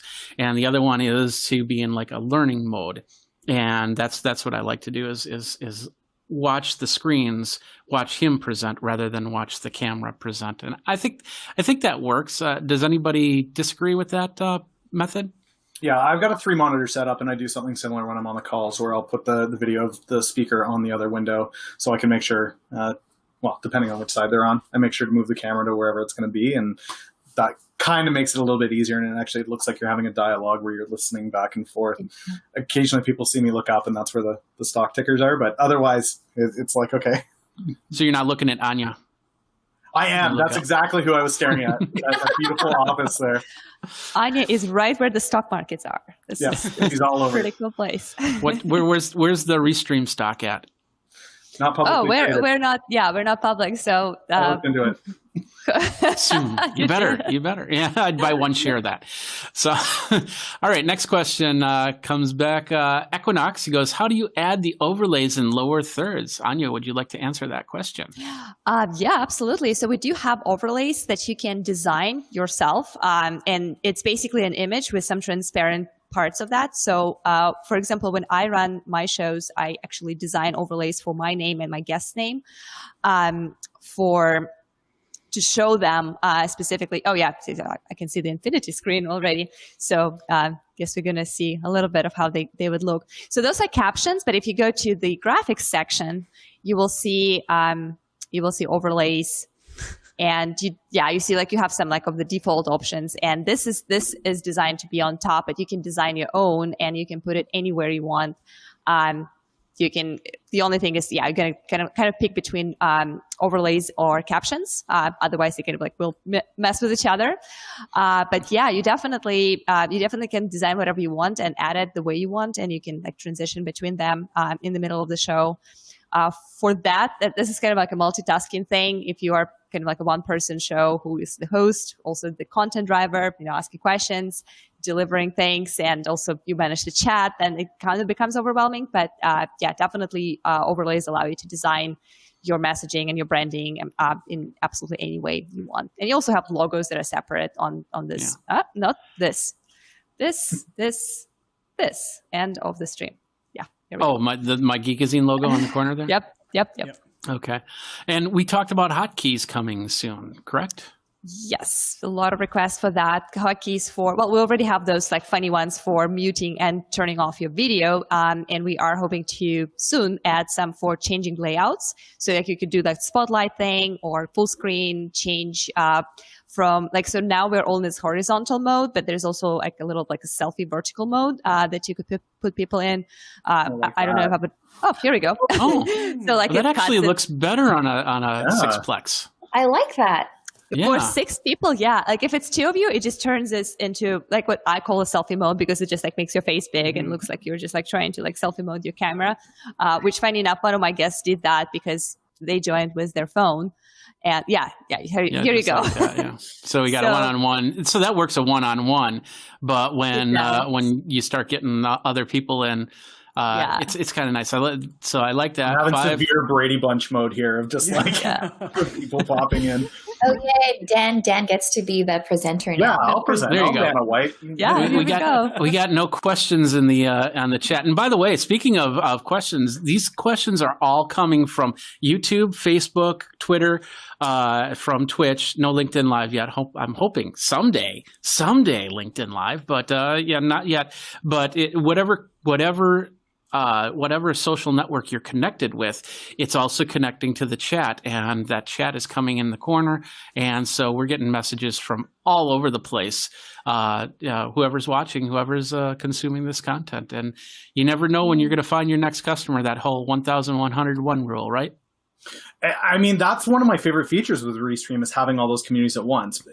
Right now, when we're doing this interview style thing, it's all just the cameras. But when I do my live stream in the morning, I actually have the Restream chat. I guess it would be over here. Actually, a portion of my screen is the Restream chat. So everybody watching at all different places can see all of the different questions from YouTube or Twitter or LinkedIn, and that way it's not just one community. The Twitch community that I'm talking to can interact with the YouTube community, even though they may be on different platforms, which I absolutely love, because that was one of the huge frustrations I had at the get-go. OBS Stream Elements or OBS itself, you're able to integrate with Twitch directly, but as far as a solution where you can have all of the chats at once integrated and engaging with one another, that just wasn't there. And Restream fixed that so simple. It's like, oh, this is so much easier. I'll just screen capture that tool, and now everybody can see the conversation. I don't constantly have to be going, well, so-and-so from YouTube has said this. What do you guys think about that? Instead, it's right there for them to see, which is, for me, I hate being the guy that repeats and does the Uhura thing from Star Trek, right? Like the ship says one thing and then you got to repeat it. And it's like, well, I mean, come on. This is 2010. We can do better than 2020. We can do better than that. I'm living a decade. That was a good one, the 2010. That's okay. I just installed version 2004 of Windows 10 the other day. So. Nice. Oh, the Geekazine IPO. That's a good question. When is Geekazine going to go into IPO? Actually, technically, I do have IPO. There's a website out there that's the virtual stocks. What's the name of that website? It was a social network. They tried to have the stock market. I know what you're talking about. I can't think of it right now. And if I called up my email, I could probably. Anyway. Doesn't matter. So technically I'm at like 1,500 shares last time I looked on my stock market area. So there you go. He's already IPO'd on the social media stock market. You can just grab your options on that. Long calls on Geekazine. I gotta find out. Is anybody else on this? I'm on it. I can't remember what it was. I thought it was a fun toy when it first came out, and I can't remember what it's called. Oh, that would be a cool thing on Patreon, where it's like you could have your viewers invest in you, and then if you reach a goal, then they get like a kickback for like. Isn't there something like that already, where they can actually send you stocks? It's kind of like they can gift stocks to you. Yeah, you can gift stocks. I thought I saw Sid Graham Stephan on YouTube. He was like, that's like one of his revenue channels. People give him stocks. Yeah. Yep. Yeah, that's something you can do. You can actually buy gift cards that have stocks on them. So we've got a buddy in the stock trading community, a stock guy, on Twitch, and he just found out he's having a baby girl. And so a lot of people are putting together like a baby ETF, which is just a selection of a bunch of different stocks, and they're going to put it on a gift card and send it to him. And I thought, that's kind of a fun way to just be able to share and do that. But anyway, I know what you're talking about, where it was like a mix of social media and clout, right? Where it's it's cred. Yeah, there it is. Cred. This is it. Yeah. This empire.cred. Because he had clout and he had cred, and then this company bought cred, and now they're it's okay. So I'm sitting at what is it, 1,219 share price. So if you wanna buy stock in me, there you go. You have that option right there. I'm investing right now. All right. Next question is, can you control each participant's audio level? Yeah, I tell them turn up and turn down. Especially if you're like Stephanie, who can hypnotize people. You can tell them to do whatever. Great question. Actually, we are bringing in muting your guests, the mute and unmute function very soon. We are also looking into like controlling the level, but for the most part, the most priority thing right now is to actually allow hosts to mute, and the sound levels are something that we're going to be kind of like putting for the future. But yeah, definitely something that we're looking into. One thing that I like is and you have to deal with it every now and then, and I even deal with that, especially if you're using NDI, is that audio video latency. So you start talking and all of a sudden it doesn't look like you're talking right now, like you're just entered into a kung fu movie or something like that. So I like we've got some great screens, and when I call it up, there's not much delay from person to person. So, all right, don't have any more questions on the chat. So I'll give it to you, panel. We'll start with Stephanie. Stephanie, do you have anything that you want to ask Dan, Rob, or Anya? Oh. Or the whole group. If there was only one piece of live streaming gear that you could keep and everything else had to be basic, what would it be? Ooh. Rob? Oh, nice. First, I'd probably say the camera. Do I have to say why? Or no? Yeah, yeah, for sure. You can't just say camera. Why? You want to look good. You want to look. Yeah. I think. Yeah, I mean, especially if you're live streaming, I think the visuals are important. Obviously, audio is too. But I think if I had just my MacBook, mic, my built-in mic, I think we could get by. But I would rather have that than sacrifice using the MacBook webcam, the built-in webcam for live streaming anyway. So the camera. Dan? Funny. I'm actually going to go the other way. For me, it's the mic.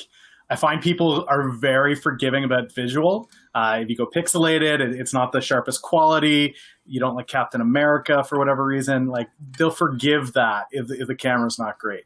But if your audio is garbage, nobody is sticking around to watch it. I don't want to watch it.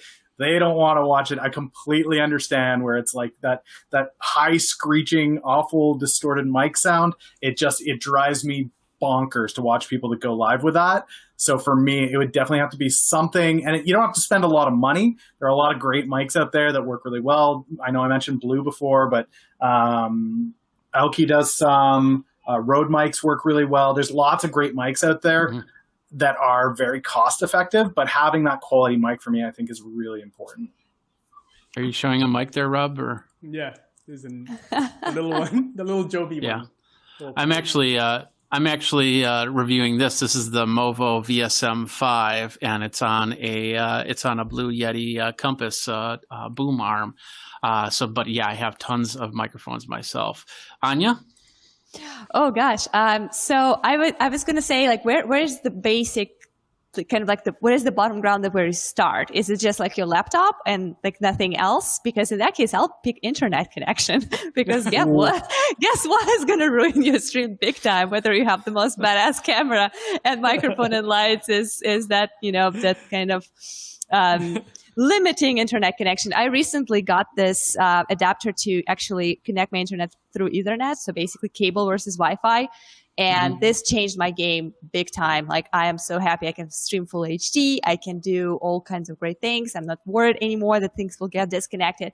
So, and a lot of times we hear from our users saying like, oh gosh, this didn't work for me. Oh, I'm pixelated. Oh, like this is delayed.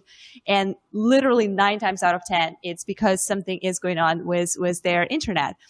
So for me, that would be, for the quality of stream and kind of like sustainability of that would be my priority. But in terms of this mic versus camera battle, I'm definitely a mic person. And that's why you can see that I'm proudly sitting here with my AKG, because I do believe that people are more forgiving to video than audio. And a lot of people experience your live streams as a podcast, actually. Like a lot of people who are watching us right now are having us on the background while they're doing their other like work or things. So I would definitely prioritize audio over video if I had one more extra thing in addition to internet to add to my setup. Yeah, I totally agree on that. I'd go audio over video, but the one thing I would want to keep is my producer, because then they'd have all the equipment. So clever. And then of course Equinox goes, I will not give up my Stream Deck, LOL. And that who all has a Stream Deck here? Let me get to this. So. Am I really the only one? Really? No. Geekazine's got one. I just can't. I don't. Oh man. Stream Deck is who has X keys? X keys is the closest competitor to Stream Deck. So yeah, it's just basically a hotkey button. So and of course it doesn't work here too well. But if I wanted to switch between my different cameras, I can do that. And over on Wirecast, it does a great job on that. So I can totally understand that Stream Deck is a good thing. But if you don't have audio and video, that's the point. What's the point? So, yeah. All right, we're getting close to the top of the hour. Do any of you need to get going, or? I've got the market up there. I'm good to hang out. So. Okay. Well, let's finish this section really quick. Let's go to Dan. Dan, is there any questions that you have for the group? Oh man. Everybody is talking about live video all of a sudden, which is really exciting for me. Even on YouTube, I'm seeing a lot of people that traditionally would be pre-recorded content or more curated, polished content, making that transition over to live video. I'm wondering with you guys, which platform, and it doesn't have to be one that you're currently on, it could be one that you've always wanted to try, but which platform for live video has you most intrigued headed into Q4 or 2021? Stephanie. Ooh, I just realized that you could start live streaming into Facebook events. And for those, content creators, educators that just don't want to bother with landing pages, ClickFunnels, and all of that stuff, having the opportunity to create a Facebook event where tons and tons of people, millions of people are looking at Facebook events daily, to monetize that event and leverage a live stream in there, I think that is really going to gain some ground, especially with the fact that like the fees, they're free for the next year right now. Wow. Really? Mm-hmm. Oh, wow. Okay. Cool. Rob? I would say, actually, thanks to Dan, actually drawing some attention when we interviewed Dan on our show. Really intrigued by Twitch at this time, especially obviously we're going after YouTubers. So there's lots of streamers there that are gamers, but also interested to see what the interest is for more business type content, tutorial type content around growing their live streams or their YouTube channel. We've got a lot of partners that are there, not talking about gaming. So yeah, in the next couple of quarters, you might see us on Twitch. Yeah, I'm on Twitch, and I don't do any. I try to do games and fail miserably. So it's a nice extra for streaming. Anya? Yeah, that's interesting about Twitch.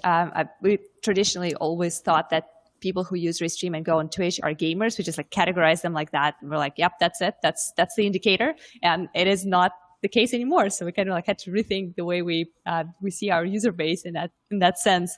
I am personally the most excited about platforms that are adding live video to them as a new thing and new element. So LinkedIn was kind of like leading the way, so definitely exciting. But already LinkedIn Live is already a thing for quite a while, so people are not that intrigued about that. But when I hear things like, Eventbrite is going to add live video to it, so people could live stream events considering coronavirus. When Mixcloud recently integrated with Restream, saying, "Hey, now DJs can live stream video to their, traditionally playlist platform where people would just connect and listen, and now they can actually see them play and perform, like those kind of things." Amazon Live's adding videos so people could benefit from e-commerce, talk about products, and immediately have a little link where you can click and buy that. So those kind of different fields and different industry branching in and realizing the potential of live content on their platform, whatever that is, whatever it's mainly for, events, marketplaces, or anything, or music, is what I'm especially excited about, because that is, I believe, the opportunity and kind of like a mind-blowing and door-opening place for content creators of all kinds and all kinds of backgrounds. Yeah, I totally agree on that. I work with a lot of people that need to get their streams out, and sometimes it's not a cut and dry YouTube, Facebook type situation. Like for instance, anybody that's dealing with the spiritual end wants to be on the church streaming network, where they have streams for those that want to preach the word. We also have. I had the other one in my head and then I just completely lost it. Twitch being, of course, the gamers, although it's not as much of a gamer thing anymore. I've been, last 3 months for me, I've been on Amazon live streams, showing products during peak hours, during the day. And that's not as much of a, here's my stream as it is, here's something that is being sold on Amazon. So you end up buying it. So you can't just say, okay, this is the product that I'm going to show. If it's not on Amazon, I'm not going to go to that channel. So it's really specific. The one thing I don't like, I'll tell you right now, is any live stream social network that wants to limit how people can live stream. And LinkedIn Live's one of them. And TikTok is another one where you got to have so many subscribers to get on live. I think if they open those floodgates a little bit more, I understand you have to have a minimum amount like YouTube does before people can stream. But if you open those floodgates, then you're going to find that all of a sudden the people that are the top TikTok streamers are going to have so much more competition from many other people. And I think that's holding them back a little bit. But then again, Microsoft might buy them, or Twitter might buy them, or Oracle might buy them. I don't even understand the Oracle part, but they might have it down the line. So, Rob, do you have any questions for the panel? Oh, question. I would. We're on Rob, right? Yeah. Just wanted to make sure. Okay. What is one thing that a new live streamer, what's one skill that they should have or try to learn? We'll start with Anya. Oh, that's a good one. I love that question. This is really brilliant. I think courage. You just have to be. It doesn't really matter what kind of personality you have. It definitely doesn't matter what kind of gear you have or like what kind of skills. As long as you have a message to deliver, that would probably be very, very important kind of like indicator whether you want to start live streaming or not. But once it's there, most people have 100 reasons why they shouldn't be live. And that's usually related to things like, oh, my hair doesn't look good on camera. I sound like something strange. I have an accent. Check it in right here. I don't have, good internet. Like there's so many things that you can talk yourself out for. Yeah, exactly. Right. Before I finish any sentence, people are like, what happened to that Texas accent right here? And I think that you just have to overcome yourself and just tell yourself to embrace this all and just be brave and try it out. And it's going to be so much better than you expect. That's one thing I can promise. Dan? I would say get used to your own voice. I remember when I first got started on Twitch, that was the weirdest thing, to hear yourself and be like, oh, that's me on the camera. This is this really awkward thing of, it would be like watching live TV and there you are, the news anchor or whatever. And there is that disconnect of, this is really weird. And I think at first when you start streaming, you're like, oh no, the whole world can see me. Trust me, it's literally your mom and like your best friend that can see you, so you'll be fine. But get used to that sound. Get used to that sound of your own voice. Get used to how you see on camera. Guys, you've got that natural fly by the seat of your pants kind of thing where we don't really have to do up our hair and look really great. I know a lot of ladies that they like to look very professional when they get on camera. Most guys that I know, they throw on a ball cap or they just wake up at 4:30 in the morning like I do, and I've got bedhead everywhere and I don't care. But like, just get used to how you look on camera, get used to how you sound. That would probably be my biggest tip for anybody just breaking in. Stephanie? I would definitely say that there are resources and relationships, so you should start building them now. Whatever platform you're on, whether you want to grow your channel, grow your audience, start building relationships with others, because if something goes down with your software, your programs, then you have a community that you can reach out to. And that's one of the reasons why I love having Anya, speed dial, like, hey, I have this big project coming through with the client. Can you weigh in? Can you give me some advice? And then Rob will weigh in and tell me things about LinkedIn. So as a live streamer, don't feel as if you are doing this by yourself. You will be welcomed with open arms into an amazing community that knows how it feels like, to feel awkward at first, on camera, and also knows like the dangers of shiny objects, right? Well, we'll tell you like, dude, just freaking be disciplined. Just get it right the first time. And then you could add this and you could add all that, right? Saying from OBS studio days, right? Yep. But definitely for sure, build your community, leverage the community, get ideas from other people. Never feel as if you're doing this by yourself, because when one boat rises, we all rise together. Absolutely. And for me, it's about the looks. I mean, look at this face. It wants to watch that. So gorgeous. No, seriously, you can't kind of see it now, but I do have a thing called vitiligo, which is the lack of melanin in the skin. So at one time I used to have a really good skin tone, but then as time progressed and sunburns basically burnt off the skin tone. So there's points where you've seen people with vitiligo proud in the last couple of years proudly showing off their skin tones, and it looks very different. Plus, in 2005, I had Bell's palsy on this side of my face. Last year, I suffered Bell's palsy on this side of my face. So there's a lot of times where I wake up and, like right now, talking for about an hour, this side feels like there's a rock sitting right on my face. And it's affected my teeth. It's affected, how I speak, how I sing, because I'm also a musician. And that's, these are things that really weigh on me when I get on camera. But I still think to myself, I've got to get on camera. That's what I do. That's how I wanted to. That's, otherwise I'd be still in enterprise IT doing the 9-to-5 job thing, and maybe not even having a job right now because of a very uncertain time. So I'm glad I did that. So I hope that would inspire anybody to make that change and do that from there. So. Yeah, absolutely. All right. Well, I think we're good. Unless, I'm sorry, Anya. Did you ask a question or? Oh, I didn't. But the question that I like to ask, and if we had a little bit more time, because it's more like a story. Tell a story question, is I like to ask my guests who I interview to tell an epic fail story, like how something completely wrong and terrible going on with your stream. And I believe it is very encouraging for people who are starting or thinking about starting, because a lot of those people look at that, me or Stephanie specifically, because her streams are so good, so polished, so perfect, and think like, oh my gosh, I will never, like everything will go wrong with me, like everything will go wrong with technology.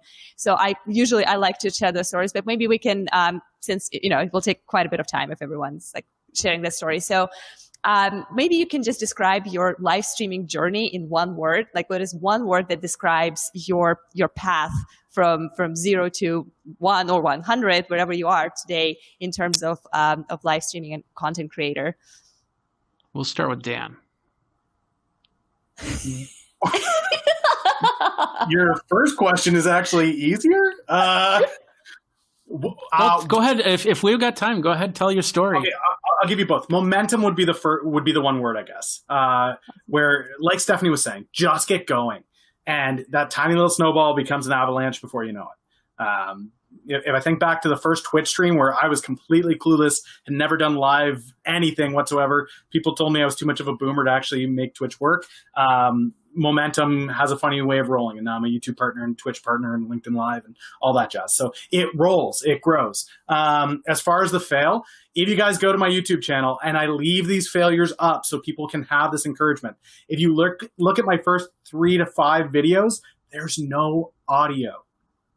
I am literally talking for 10 minutes straight, and there is no audio whatsoever.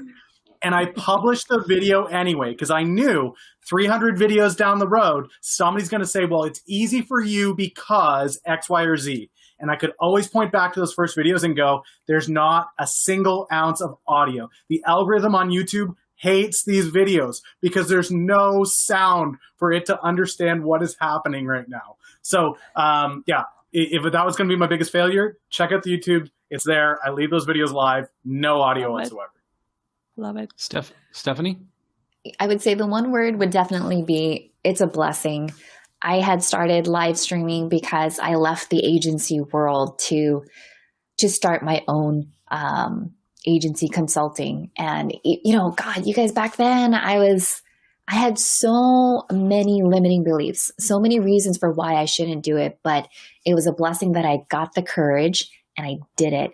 And it's such a blessing to be able to be, here with you guys, to talk with you and have this community that's so absolutely supportive. So it just, you never know what's on that other side of fear. Mm-hmm. And so when you cross that, there's just so many other opportunities that come from it. Now, as far as a fail story, this is probably my favorite. I had Bella Vasta on the show. And in the middle of the show, we're like 15 minutes in, I see, you guys know what I'm going to say. I see the batteries start to blink. And I was like, you didn't put in the dummy battery? Like, oh my God, rookie, what's going on? Right? And so, but Bella, she's such a pro, because I was like, oh, Bella, I did something really funny. I went to a client event, totally forgot to plug in my battery. And at that moment, she knew exactly what I was saying. It was like twin superpowers. And then, so what you hear all of a sudden, like legit, I put her on the screen, and in the background, you hear me like plugging stuff in. I didn't mute my mic, which is like even better. And I'm like, plug this in. And then I come back, and then Bella goes, and now we're back, because she stopped hearing all like the sound. But that was my fail. Do I have to link to that? Just find the one with Bella. I really want to watch that. And that's a good thing too, is that you could repurpose your bloopers, right? So yeah, I'll definitely put it out there. Like, remember that one time, Bella, where I had to crawl underneath my desk midstream? Nice. Rob, and you can't talk about how you forgot to unmute yourself in this episode. He's muted right now. Exactly. So I am, I guess my whole live streaming work has been like, it's not one word, but it's just open doors. So I started live streaming, I would say probably 2 or 3 years ago, when I was still at a company called Thinkific. And so we were doing live streams, from the phone initially. And we were doing interviews on Facebook Live from our phone, telling the guests to just like join the live stream, and then we would bring them on through the app. So it was like really, really like very rookie. And then we started using platforms and stuff. But that just opened doors. It just opened doors for influencers to invite us to their show, and it just kind of snowballed from there. So just like what Stephanie said, there's so many opportunities that open up that if you don't take that leap to show up in front of the camera, there's just so many things that you're just missing out on for your business, for your personal growth and your career. So that's what I would say. And then from there, things evolved and relationships started opening up, and opportunities with TubeBuddy sort of started to blossom, and that's why I'm here now. And then it's always the audio. So there's two things, I guess. There's audio, same thing as Dan. There's some older live streams that if you guys go back on my channel for like 10 minutes. My channel was still new. My YouTube channel was still new, so there wasn't too many people there on the live streams. But nobody said that my microphone was off or muted. So it was like 10, 15 minutes of me talking, just moving around and stuff, and there's no audio. But I leave it on just like Dan does. I also leave on some older videos where the introduction was really long, and I'll share with you guys the link. But people would call me up like, "Oh, your introduction is so long." Just guys, if you're watching this, fast forward to 3 minutes, and because the introduction is so long. But I just leave it on there, just like Dan does, to like tell people like, "Hey, it's not, you don't start from like this point. Like you can check out my older videos and all the fails there." So, yeah. Okay. And what was your word again? My word? Open doors. Open doors. Open doors. Okay. Two words. Okay. Go ahead, Stephanie. I was going to say, if you ever want more engagement and more comments on your show, mute your mic and then just talk. Because then everyone will be like, you're muted. Or put a typo in your title. Put a typo there and in the title. They'll be like, "Oh, you spelled it wrong." Thank you. You're right. Yeah. Jeez. Oh, I missed that. Oh, how could I? Yeah. That is lovely. This mic? This mic? Well, which mic? Is it this mic? Let me tap on this mic. Is it this mic? For me, many fails. And one in particular, there was a client that I went to, and we were just going to do a simple panels stream. It was an hour event, and I was a little concerned because usually when I go to these events, we go for a little bit longer than an hour. So it's going to be a very short setup, a very quick hour, and then tear down. And so I decided what a lot of people do is they end up setting up their gear outside. So when it's time to go in and do it, you walk inside and then you set it down and it's all ready to go. Well, at that point, I had a piece of hardware fail on me. And that caused the whole stream to not work the way that I wanted it to. And it was a 2-camera shoot, so I could have a camera. It was a PTZ camera, which is a point tilt zoom camera.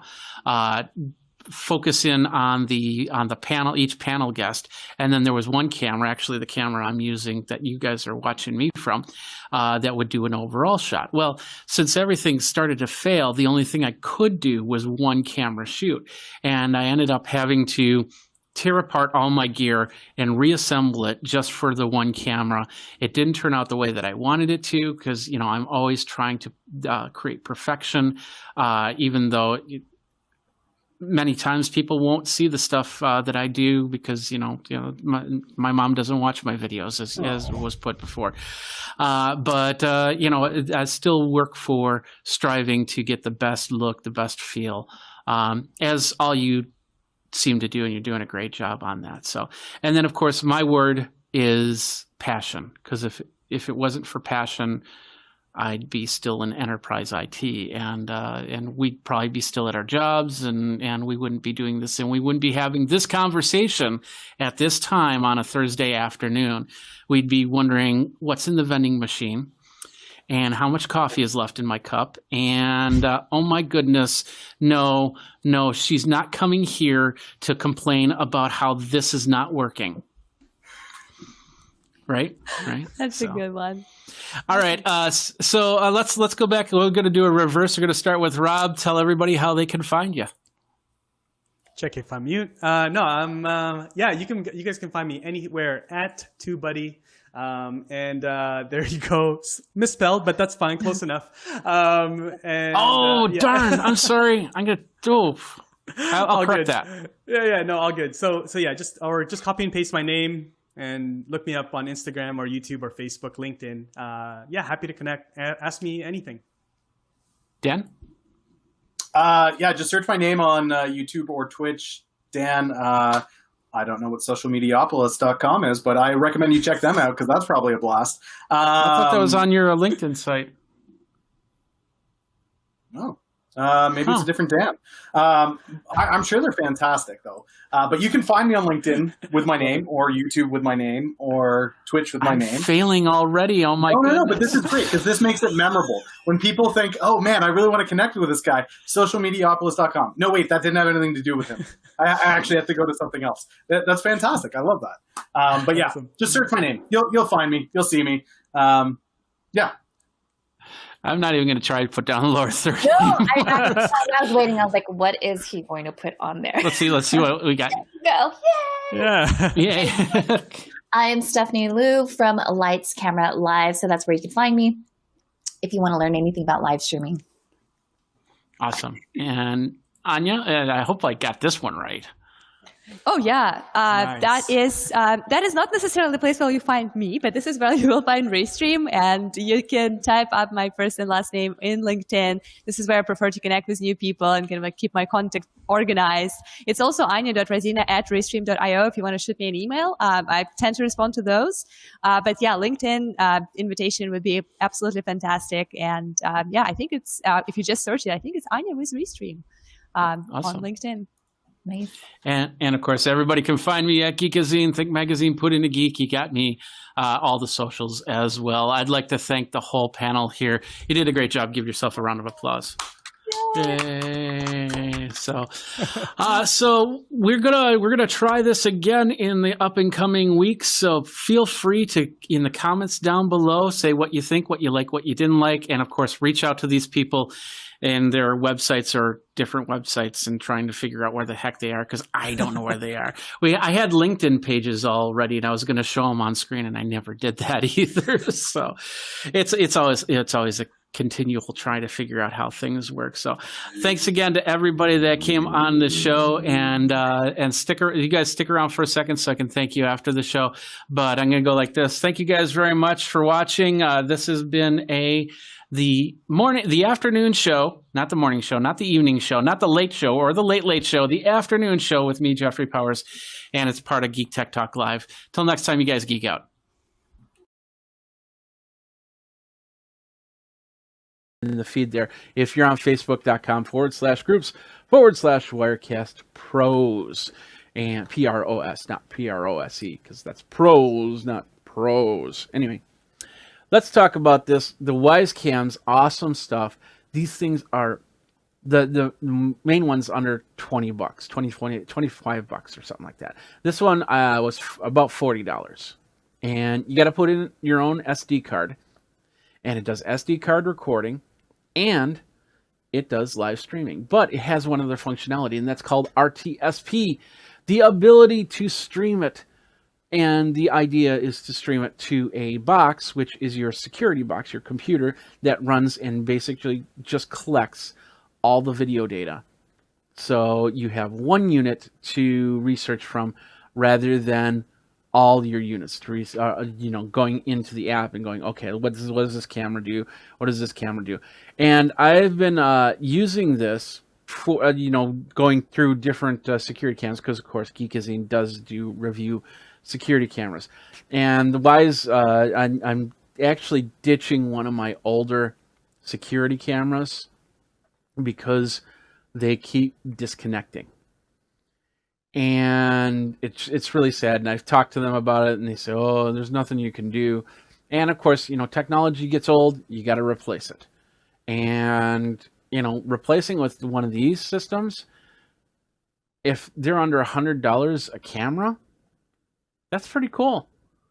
And bringing it into a security box, which that can record it, or you can look at it on the app, one of two ways. But once again, you can set up a router for all your security cameras going straight to the box, so that has the least amount of resistance, and then you have everything recorded in one area. And I have different brands of security cameras around here. Like Homemate is right over here. I've got the EasyViz over there. I got the Arlo's up there.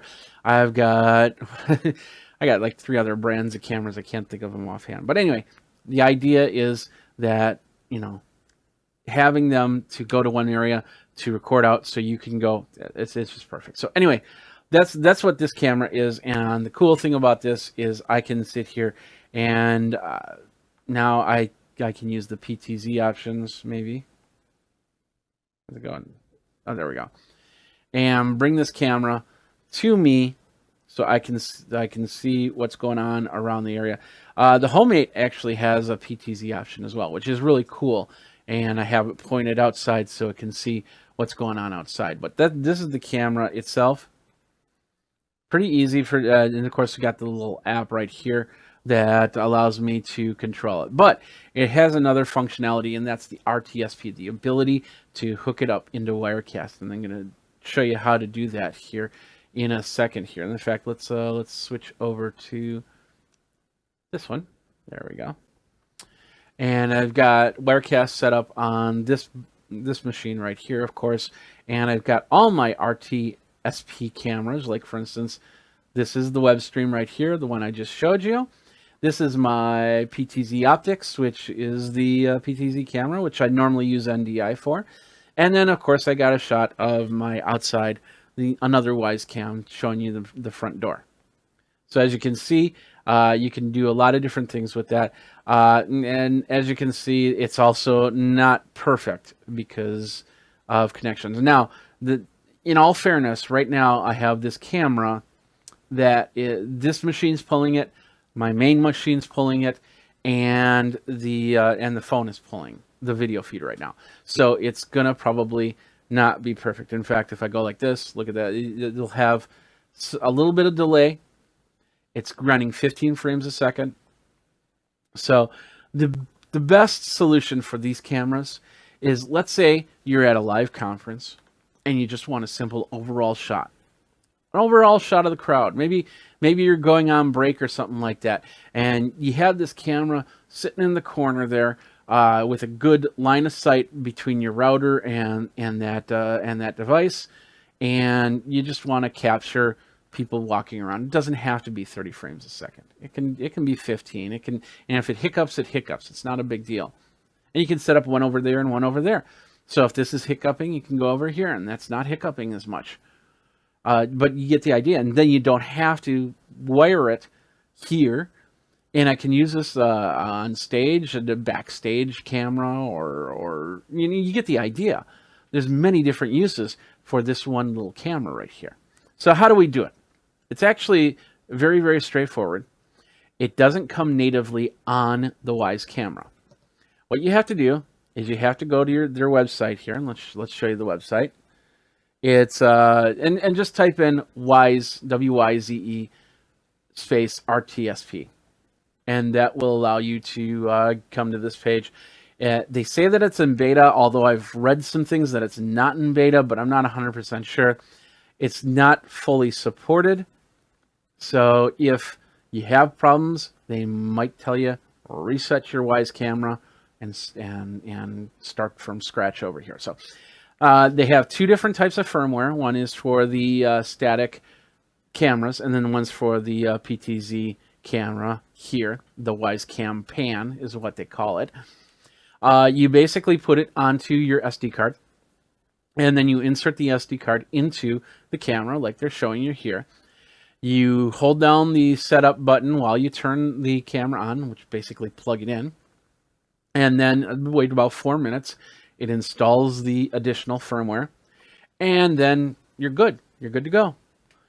You come back, you go to the app, and we'll go here. So we go to the app, and then you'll go into your settings, and you'll go to your advanced settings, and down on the bottom, you'll see, and it won't be here if you're if you don't have it set up, but once you have it set up, you'll see RTSP. So you set it up, and so you basically give it a username and password.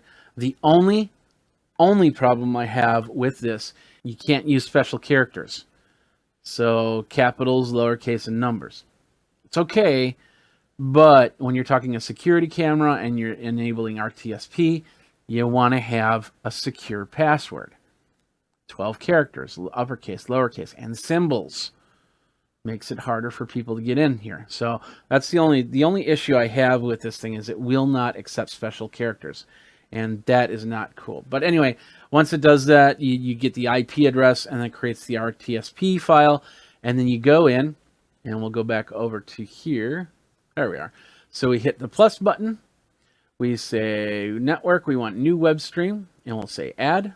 And I can put the RTSP here, username, password. And in this case, it gives me the whole line. RTSP : / usernames dot password at IP address / live. But you can put in RTSP IP address / live right here in where it says URI. Username is the username and the password is the password. We got a buffer here, and of course we can use the video delay and audio delay. Now keep in mind that depending on what camera you use, there's going to be a delay on this. And sometimes the first time I hooked up this camera, or the other camera actually, it was about a 6-second delay. And then I brought it closer and it became a 2-second delay. You get the difference. You get the idea. So it's not going to be perfect. That's why I say that this is perfect for doing an overall shot. If you don't need, you just want something to fill the screen and show movement, show that you're there, then this is a perfect. But there's other cameras out there that also do RTSP. And of course, their protocol is tweaked a little bit different. That they're going to make updates to this as they go, which might even improve the RTSP here.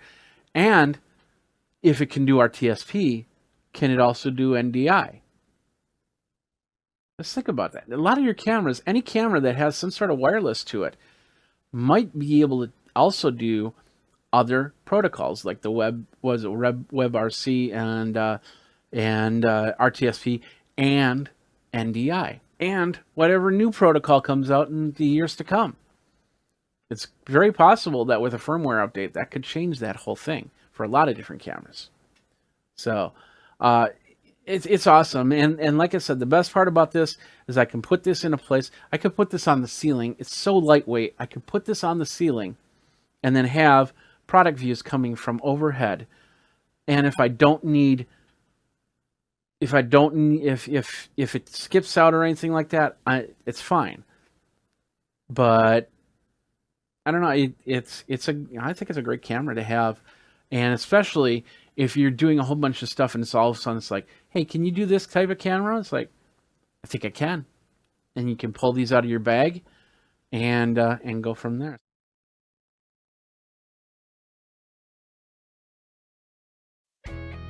Hey there, ladies and gentlemen, Jeffrey Powers with Geekazine, and we're here to unbox. This is the Vizio V-Series 5.1 soundbar. It is similar to the soundbar that we did a couple years ago. It has 6 total speakers, 96 decibel in sound, 5-inch wireless subwoofer, and then surround speakers and everything else, pretty much DTS, Dolby sound and everything like that. So let's go ahead and unbox this. See if I can remember how this works. We got something right there. Let's go up the line. There we go. Looks like we got the tape right there. There we go. Does not want to open. There we go. Here, it's now open. Set that to the side. Let's pull back these flaps. Take out some of the foam here. We got a box, just like before. I think these are the speakers right here. So we'll set these to the side for now. Got another box, and these are the cables that we saw before. Down here is the subwoofer. We'll just pop that out. Piece of cardboard underneath. Oh, because the subwoofer's on the bottom. That's why the speakers. So you got to be a little bit careful about this. The speaker is down underneath, right there, as you can see. So let's go ahead, pull that out. And then it's nice and black. There's a little sound hole right there, and I'll show you these in a second. And then the main sound bar is right here.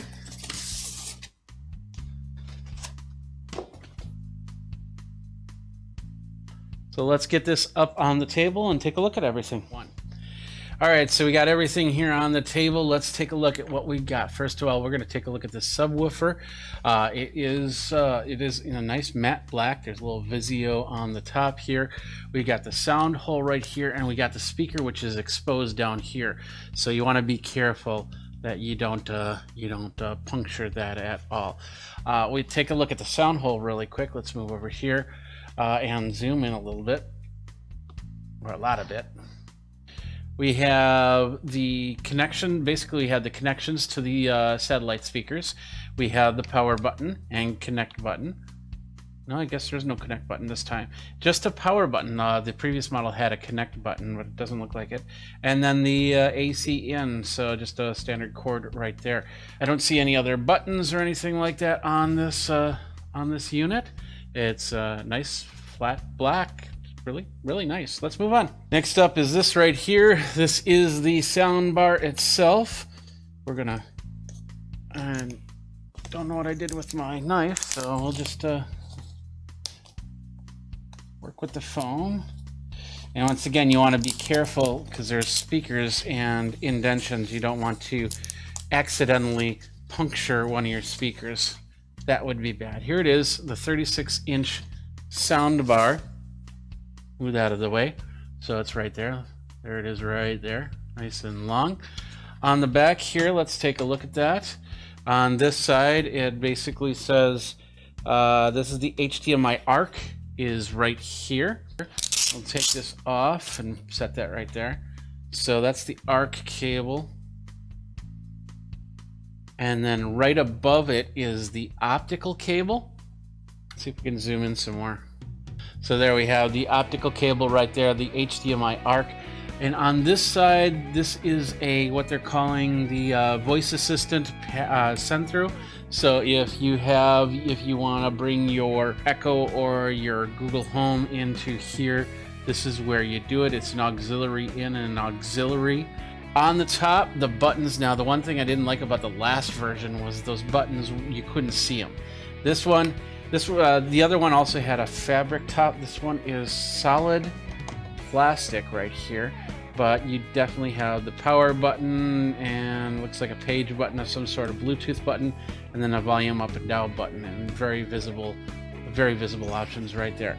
All right, and on this side, what do we have? It looks like we have a USB and the power. So USB on this side over here, and then your power. Your plug over here. So 36 inches for the sound bar itself. It's not too bad. Looks pretty sturdy, and we got some rubber feet on the bottom to so it doesn't, of course, transfer sound, and then doesn't look like there's any other buttons or anything like that. Let's see. We got speakers. Feeling on the sides, we have two side speakers and one middle speaker right about there. All right, that's the sound bar. Let's take a look at the satellite speakers now. There we go. Those are the satellite speakers. Not much to them. We'll pop one out. We'll pop them both out, of course. Let's do that. There we go. And these are the satellite speakers. Yeah, they look really, really small. Take a look at these. Gotta zoom out just a touch here. So, okay, they kind of look like books themselves. They have a little Vizio on the side. On the back, little mounts for a stand, and then of course the plug to the subwoofer. So two of them, and of course these would go behind you like here and here. So we got that. Let's just take out the other one since we're unboxing. And there we are. So we have two speakers. It can be put on bookshelves. It feels like they need to be like this more than like this, but I'm not sure. Let's feel where the speakers are. We got a hole right here. So yeah, there's a speaker right here, but nothing up on top. So that must just be aesthetics. Now, the reason why I said that they feel like here is because take a look at this. The feet are right here. So I'm assuming if they're set on a table, they're set like that, like so. Let me move that out of the way. There we go. So they're set on the table like so. Rather than on the sides like I'd expect them to be. So they would probably go like this. And if you have them on a stand, I'm not sure just yet if they will go on the stand in a vertical or horizontal motion, but I'll have to look for, there's probably instructions in this big box, so let's go ahead and move these out of the way. And then finally get into the cable box here. More tape. There we are. Let's open up the box. And as you can see, there are cables galore in here, including the 2 power adapter cables, which are right here and right here. Power adapters for power cables for the bar and for the subwoofer. We have the satellite speaker cables. They're probably about 25 feet, but I'll check the instructions to double check on that. Up on top here, we have a simple phone jack, or not phone jack, but stereo jack, TRRS stereo jack. Let's zoom in right here. Zoom it in. There, yeah. So basically a stereo jack to stereo jack, which is so you can plug in a phone or another device. So next up we have here, looks like an HDMI cable. I don't know what type of HDMI cable. I usually get my own HDMI cables because these are usually not the best cables in the box. It looks like we have, okay, mounting brackets, and I'm guessing these are for the satellite speakers right here. So we got that. Okay, yeah. So these are for the sound bar right here. So some metal brackets, so you can actually set them up on a wall, possibly. Yeah. And so I would guess that these would go in. This side would go on the wall, and then the speakers would set up here, which is interesting. And then of course a couple, or maybe it's the other way. I don't know. Let's check. I probably won't use these because I probably don't have any place to mount them to. The remote is supposed to be different than the previous model. Let's just open this up and take a look at this remote really quick. It looks like it's AAA battery. AAA battery. I don't know why they don't make remotes with batteries that you can just plug in and charge for about an hour or two and then unplug it. USB. You know, why give me AAA batteries for that? It just doesn't make sense. So anyway, there's the remote. We got the input. It looks a little different from the last version, but pretty much the same functionality. We got the input, we got the Bluetooth, we got the power, and then the volume up, volume down setup in effect. And I'm guessing that the SmartCast app will definitely also be used on that. So this will go into the remote drawer when I absolutely need it. We have a couple AAA batteries, which is always cool, but once again, I just don't understand why they don't make a rechargeable battery system for this. Optical cable, we've got just a regular, this is a TRRS to RCA jack cable. So if you've got, I don't know if you got older phones or if you've got a stereo or something like that you're plugging into, you got that option. And then did I miss any cables? Doesn't look like it. We have a little foam on the bottom. Yeah, that's foam.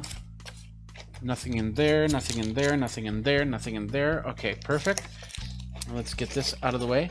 And then up on top, we have the instructions. Let's take a look at these instructions so you can see what I see. There's two things in here. Oh, this one looks like a wall mount guide. If you decide to wall mount. So those brackets are not for the satellite speakers. I think those brackets are actually for the soundbar. Let's double check. So there should be a couple of holes on the soundbar. Yes, there are. I thought those were screw holes for, you know, if you ever tried to take it apart. But no, there's a hole. There's a mounting hole right here and a mounting hole right there. So you can you put those on a mount. You can put this onto a wall, onto a back wall like so. So that's pretty cool. If you have your TV mounted up on the wall. So gotta save that. Let's put that in over there. Now let's take a look at these instructions really quick. So we all have seen the instructions at least once. This is how it looks. So as you can see in here, Now I'm seeing this. Yes, these are lying horizontally as opposed to vertically. The previous versions, they were always vertical. So that's something new. Safety instructions. Everything that we should have had: the soundbar, the subwoofer, the surround speakers or satellite speakers, remote control with 2 AAA batteries, HDMI cable, power cables. There were supposed to be some cable ties. I think I saw them, but I discounted them as foam inside there. So wall mount brackets for the soundbar. Okay, and then okay, yeah, that was this thing. Let's see, there they are. These are the mount brackets for the satellite speakers if you wanted to mount them up onto your wall. So I'm not sure how that works. That's got an interesting thing, and I don't see extra parts to that bracket. We'll have to take a look at that really quick and go from there. And of course the user manual. So power port, USB in, just like we said, and then of course the HDMI ARC. What's interesting is they don't have, I think it's just one, yeah, it's one HDMI. I thought the previous version had 2 HDMIs in there, one for the ARC and one for the regular, but they don't have that. Auxiliary in and auxiliary VA is the bottom part for analog audio in, and well, they're both for analog audio in, but I'm guessing this is the VA is where you would put in your virtual assistant or personal assistant there. We got the top of the soundbar. We have, okay, so the power button, that little one with the arrow in it, that was the input button. We had the Bluetooth and of course the volume. On the subwoofer, of course, the LED, there's going to be an LED indicator on that subwoofer next to the power button, the power port, and the surround speaker ports. And then the satellite speakers have these surround ports. So. And then just connecting it up, it says you can connect up the RCA to 3.5 millimeter. That's good. Better is the optical, and then of course best is the HDMI ARC. I use the HDMI ARC on almost every single time. Every now and then, if I run into some problems with the HDMI ARC, I'll switch over to the optical, and I rarely use the RCA. But you can plug all 3 in if you have the option. It's not going to degrade the sound at all. Now, simply this is going to tell you, okay, plug this into the wall, and then of course the subwoofer into the satellite speakers, keeping the satellite speakers vertical, and then plug it in. Put in your batteries into your remote, and okay, we got the remote here. It's got the, as you can see, it's got the display, the input, the power, everything like that. Let's see what else they're suggesting here. For best surround experience, position the soundbar, subwoofer, and surround sound speakers as shown. So they're saying put it on at a table, and then the subwoofer. This is basically what I've got back on in the living room, but I have the surround speakers on the satellite stands, special stands that are all by themselves.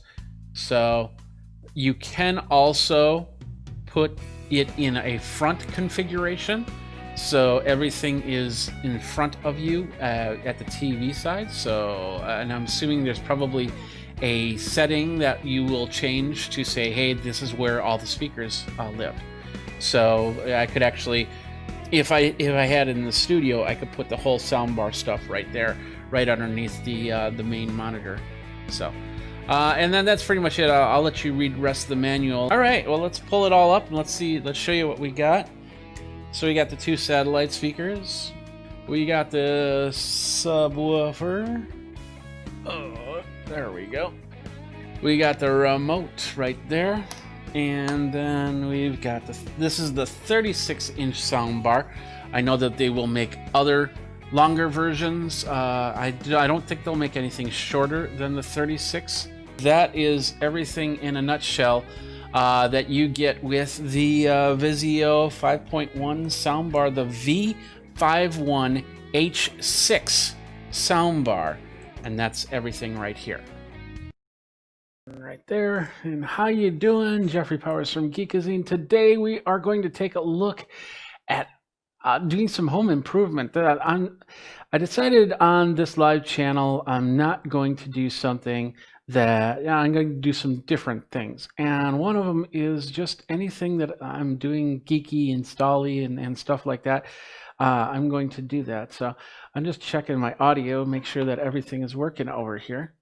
So give me a second.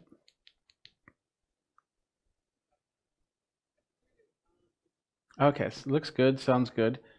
We're going to leave that running there. So basically, what we're going to do today is I'm going to install a backsplash. This is the backsplash that I got. It's from Stick Goo, and we're going to do that. We're going to do that next, and we're going to do that in 3, 2, 1. What's up, my geeks? Jeffrey Powers here, and you are on another Geek Tech Talk Live with Jeffrey Powers. What's up, my geeks? Jeffrey Powers from Geekazine, Think Magazine, Put in the Geek. You can find me on the socials that are coming up right here, and I'm doing something different, a little bit more geeky, a little geeky home improvement is what I'm calling it. And today I am going to be doing, installing, improving the kitchen. In fact, the kitchen, that's the plan, is to do some stuff while we're staying at home and getting that looking a little bit better. So I've decided to work on how my kitchen looks. I'm going to be painting some of the cupboards, and I'm going to be redoing some of the floors. But today I'm going to do something very, very simple, and that is just bringing in a backsplash to really make the make this whole thing, the kitchen, start to pop. And this is what I got here. This is the Stick Goo Marble Look Peel and Stick Tile Backsplash. I was looking for something that had a marble-ish or a stone-ish look to it. I was torn between that and another one which had a more rockish feel to it. But in order to use that, you had to have something stronger than a knife to cut it. And that was one of the requirements. I didn't want to get into, too much major cutting of something that would be like stone. I don't know if it was stone or not, but anyway, I settled on this, not to say that this is bad or anything like that. I like the way this looks. I like the idea of this backsplash from Stick Goo. It's glossy, but it's not like a linoleum. It actually has a texture to it. It bumps out. You look at it and it looks like somebody put stone with grout on it. And that's what I was going for on this whole thing. First of all, let me just say something in the chat here. Hello. There we go. And yeah, so what we're going to do is I've got a camera actually set up in my kitchen over here. There it is right there. And I have it nice and prepped. I had to take out the coffee maker, we have an air fryer, and a couple other things, clean the countertops, and basically get it ready for putting on that back wall. We're only going to put it on the back wall, so I'm going to show you how to set it up, and of course start at the corner, move to the side.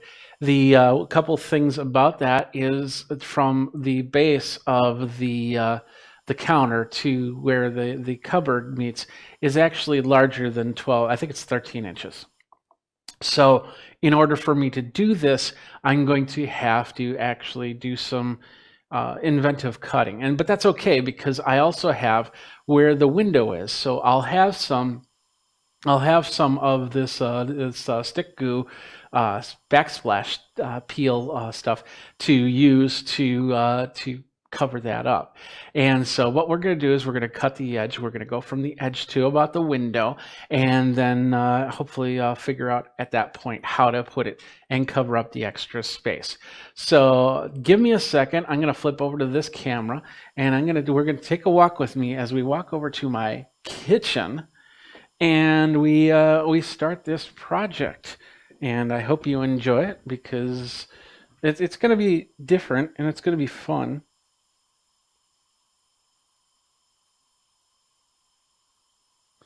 And let's see, let's go from here. There we go. There we go right here. Oops. All right. And here we are. Hello.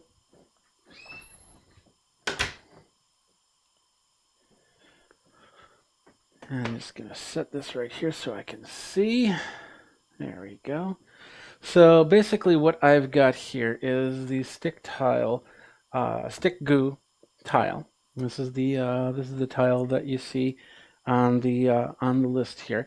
On the back, it's got a, I don't know, it's like a not perforated, but it's like little dots, and these little dots are meant here to actually help be a guide to your work and everything like that. Let me just move this out of the way.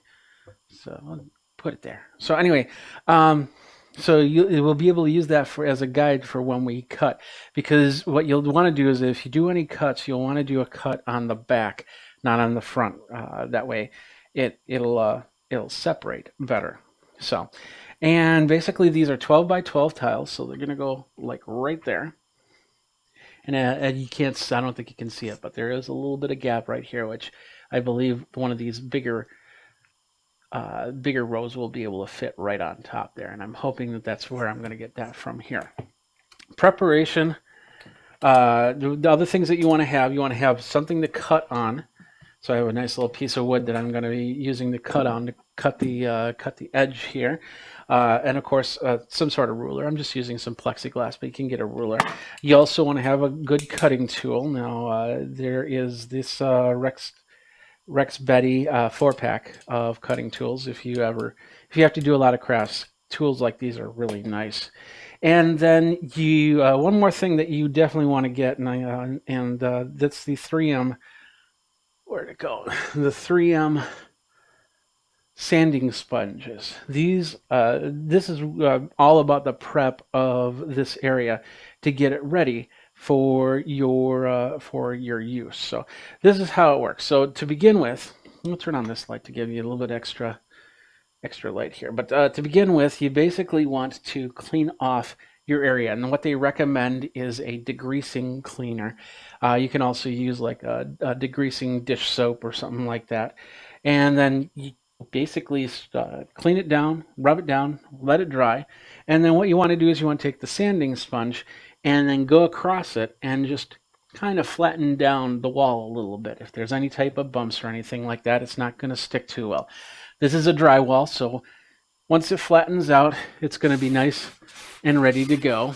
We'll just do a little bit more.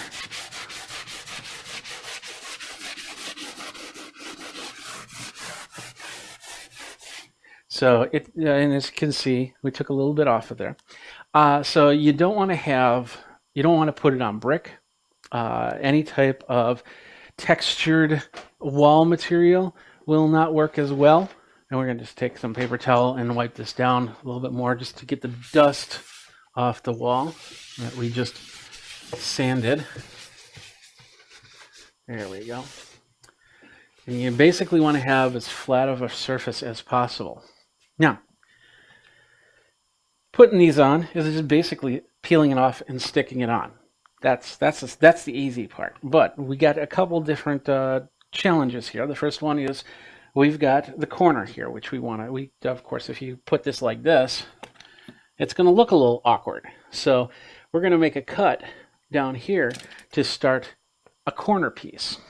And then we've got the other challenge of the socket here. And I'm going to show you how I'm planning on doing that. Let me move this in a little bit better so you can see what's going on. And let's get started. So, to begin with, we're going to have to make a cut. Now, to do that, we got to figure out where this is going to go, and because how it's going to set onto the wall here. So, I'm going to make a cut right down this line, and I'm going to probably use this seam at this brick, so it will go right down that line. So, in order to do that, I'm going to find out where that lines up. And that didn't line up to those dots. You see these dots right here? I want to try and line them up to the dots, but still have enough space here. Now, keep in mind, with this, there's also a plastic front here that you will end up peeling off at the end. But you leave that on for now. So it's going to go like this. I'm going to probably, maybe to this line. Let's see if there's... Yeah, there's corresponding dots right there. Look at that. So all I really need to do is take my flat edge and line up to those dots, just like so. I'm trying to get right in the middle of the dots. I'm going to take my knife and get a nice good edge here. And of course, if you need parental permission, you know, you'll have to talk with your parents if you're underage and doing this home modeling project. And just basically start by scarring it, because as you can see, this already moved a little bit. Let's line that back up. And be very, very careful, because you could easily cut yourself doing this. I did it again. Take a couple cuts at it. Put a little bit of pressure on on the next time. And then one more. There. Now, as you can see, that flexes a lot better. And I think I did cut all the way through it. So a nice even cut, nice flush cut. We have a little bit at the end, so I can kind of take that and adjust that out a little bit more. Put a little pressure on the bottom there. Trying not to cut the lines. And you want to leave this other part, because this might end up lining up at the other corner. Or actually, with the bend, look at that. If I was to do this or wrap this around, this would be perfect. Look at that. So you can't see it. Let's zoom up here a little bit. So as you can see, take a look. So it actually works the corner. So if I decide to go down this side of the wall, I can save that for that if it doesn't work at the other end. So we have that down. Let's take this. We're going to try and take it off and not have the plastic come off. So I'm just going to do this one more time, nice and gently. Try and get through that plastic coat on top. There we go.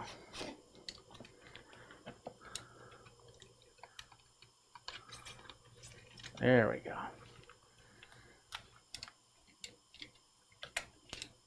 Perfect. And, well, it looks a little bit off.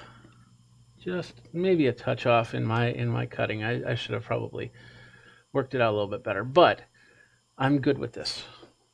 So it's, you don't notice it too much. So what we're going to do now is we're going to take off the back piece, which is just basically paper, and that brings out the sticky side of things. There's a couple different ways you can do it. You can start by going down the line and then put it down and peel it, or you can peel it all off and then place it. We're just going to do it with this first piece, because that's going to be the easiest for this. Bring that down, bring that over, and place that down. There we go. Look at that. That looks nice. Even if I don't end up using like this this one of these bigger tiles to cover up this top area, it's not going to be too noticeable on there. You really have to look to see what's going on there. And of course, you have this piece of paper with all the holes left over. Let's just set that in the trash.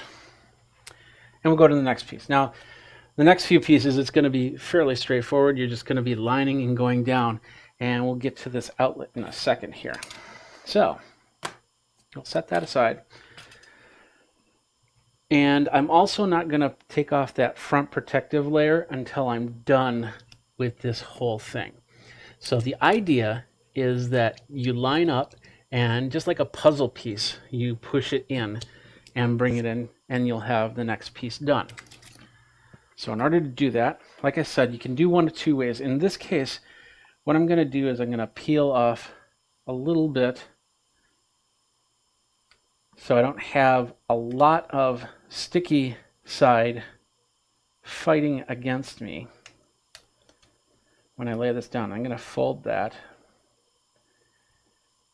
And there's a reason why I'm folding this one and not cutting them off. You can cut them off with scissors, but I'll show you that reason why in a second here. So I'm folding that. Maybe I'll pull up just a little bit more. There we go.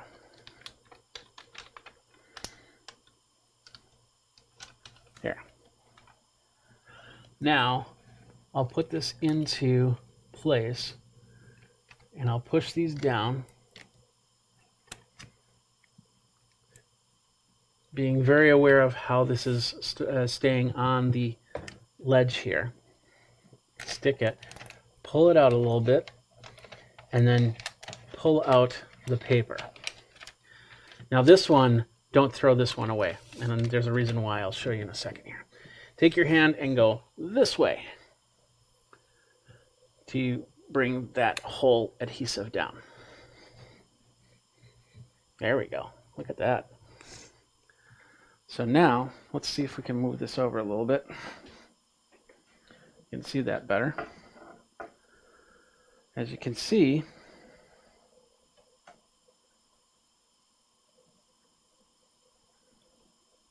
we have the backsplash.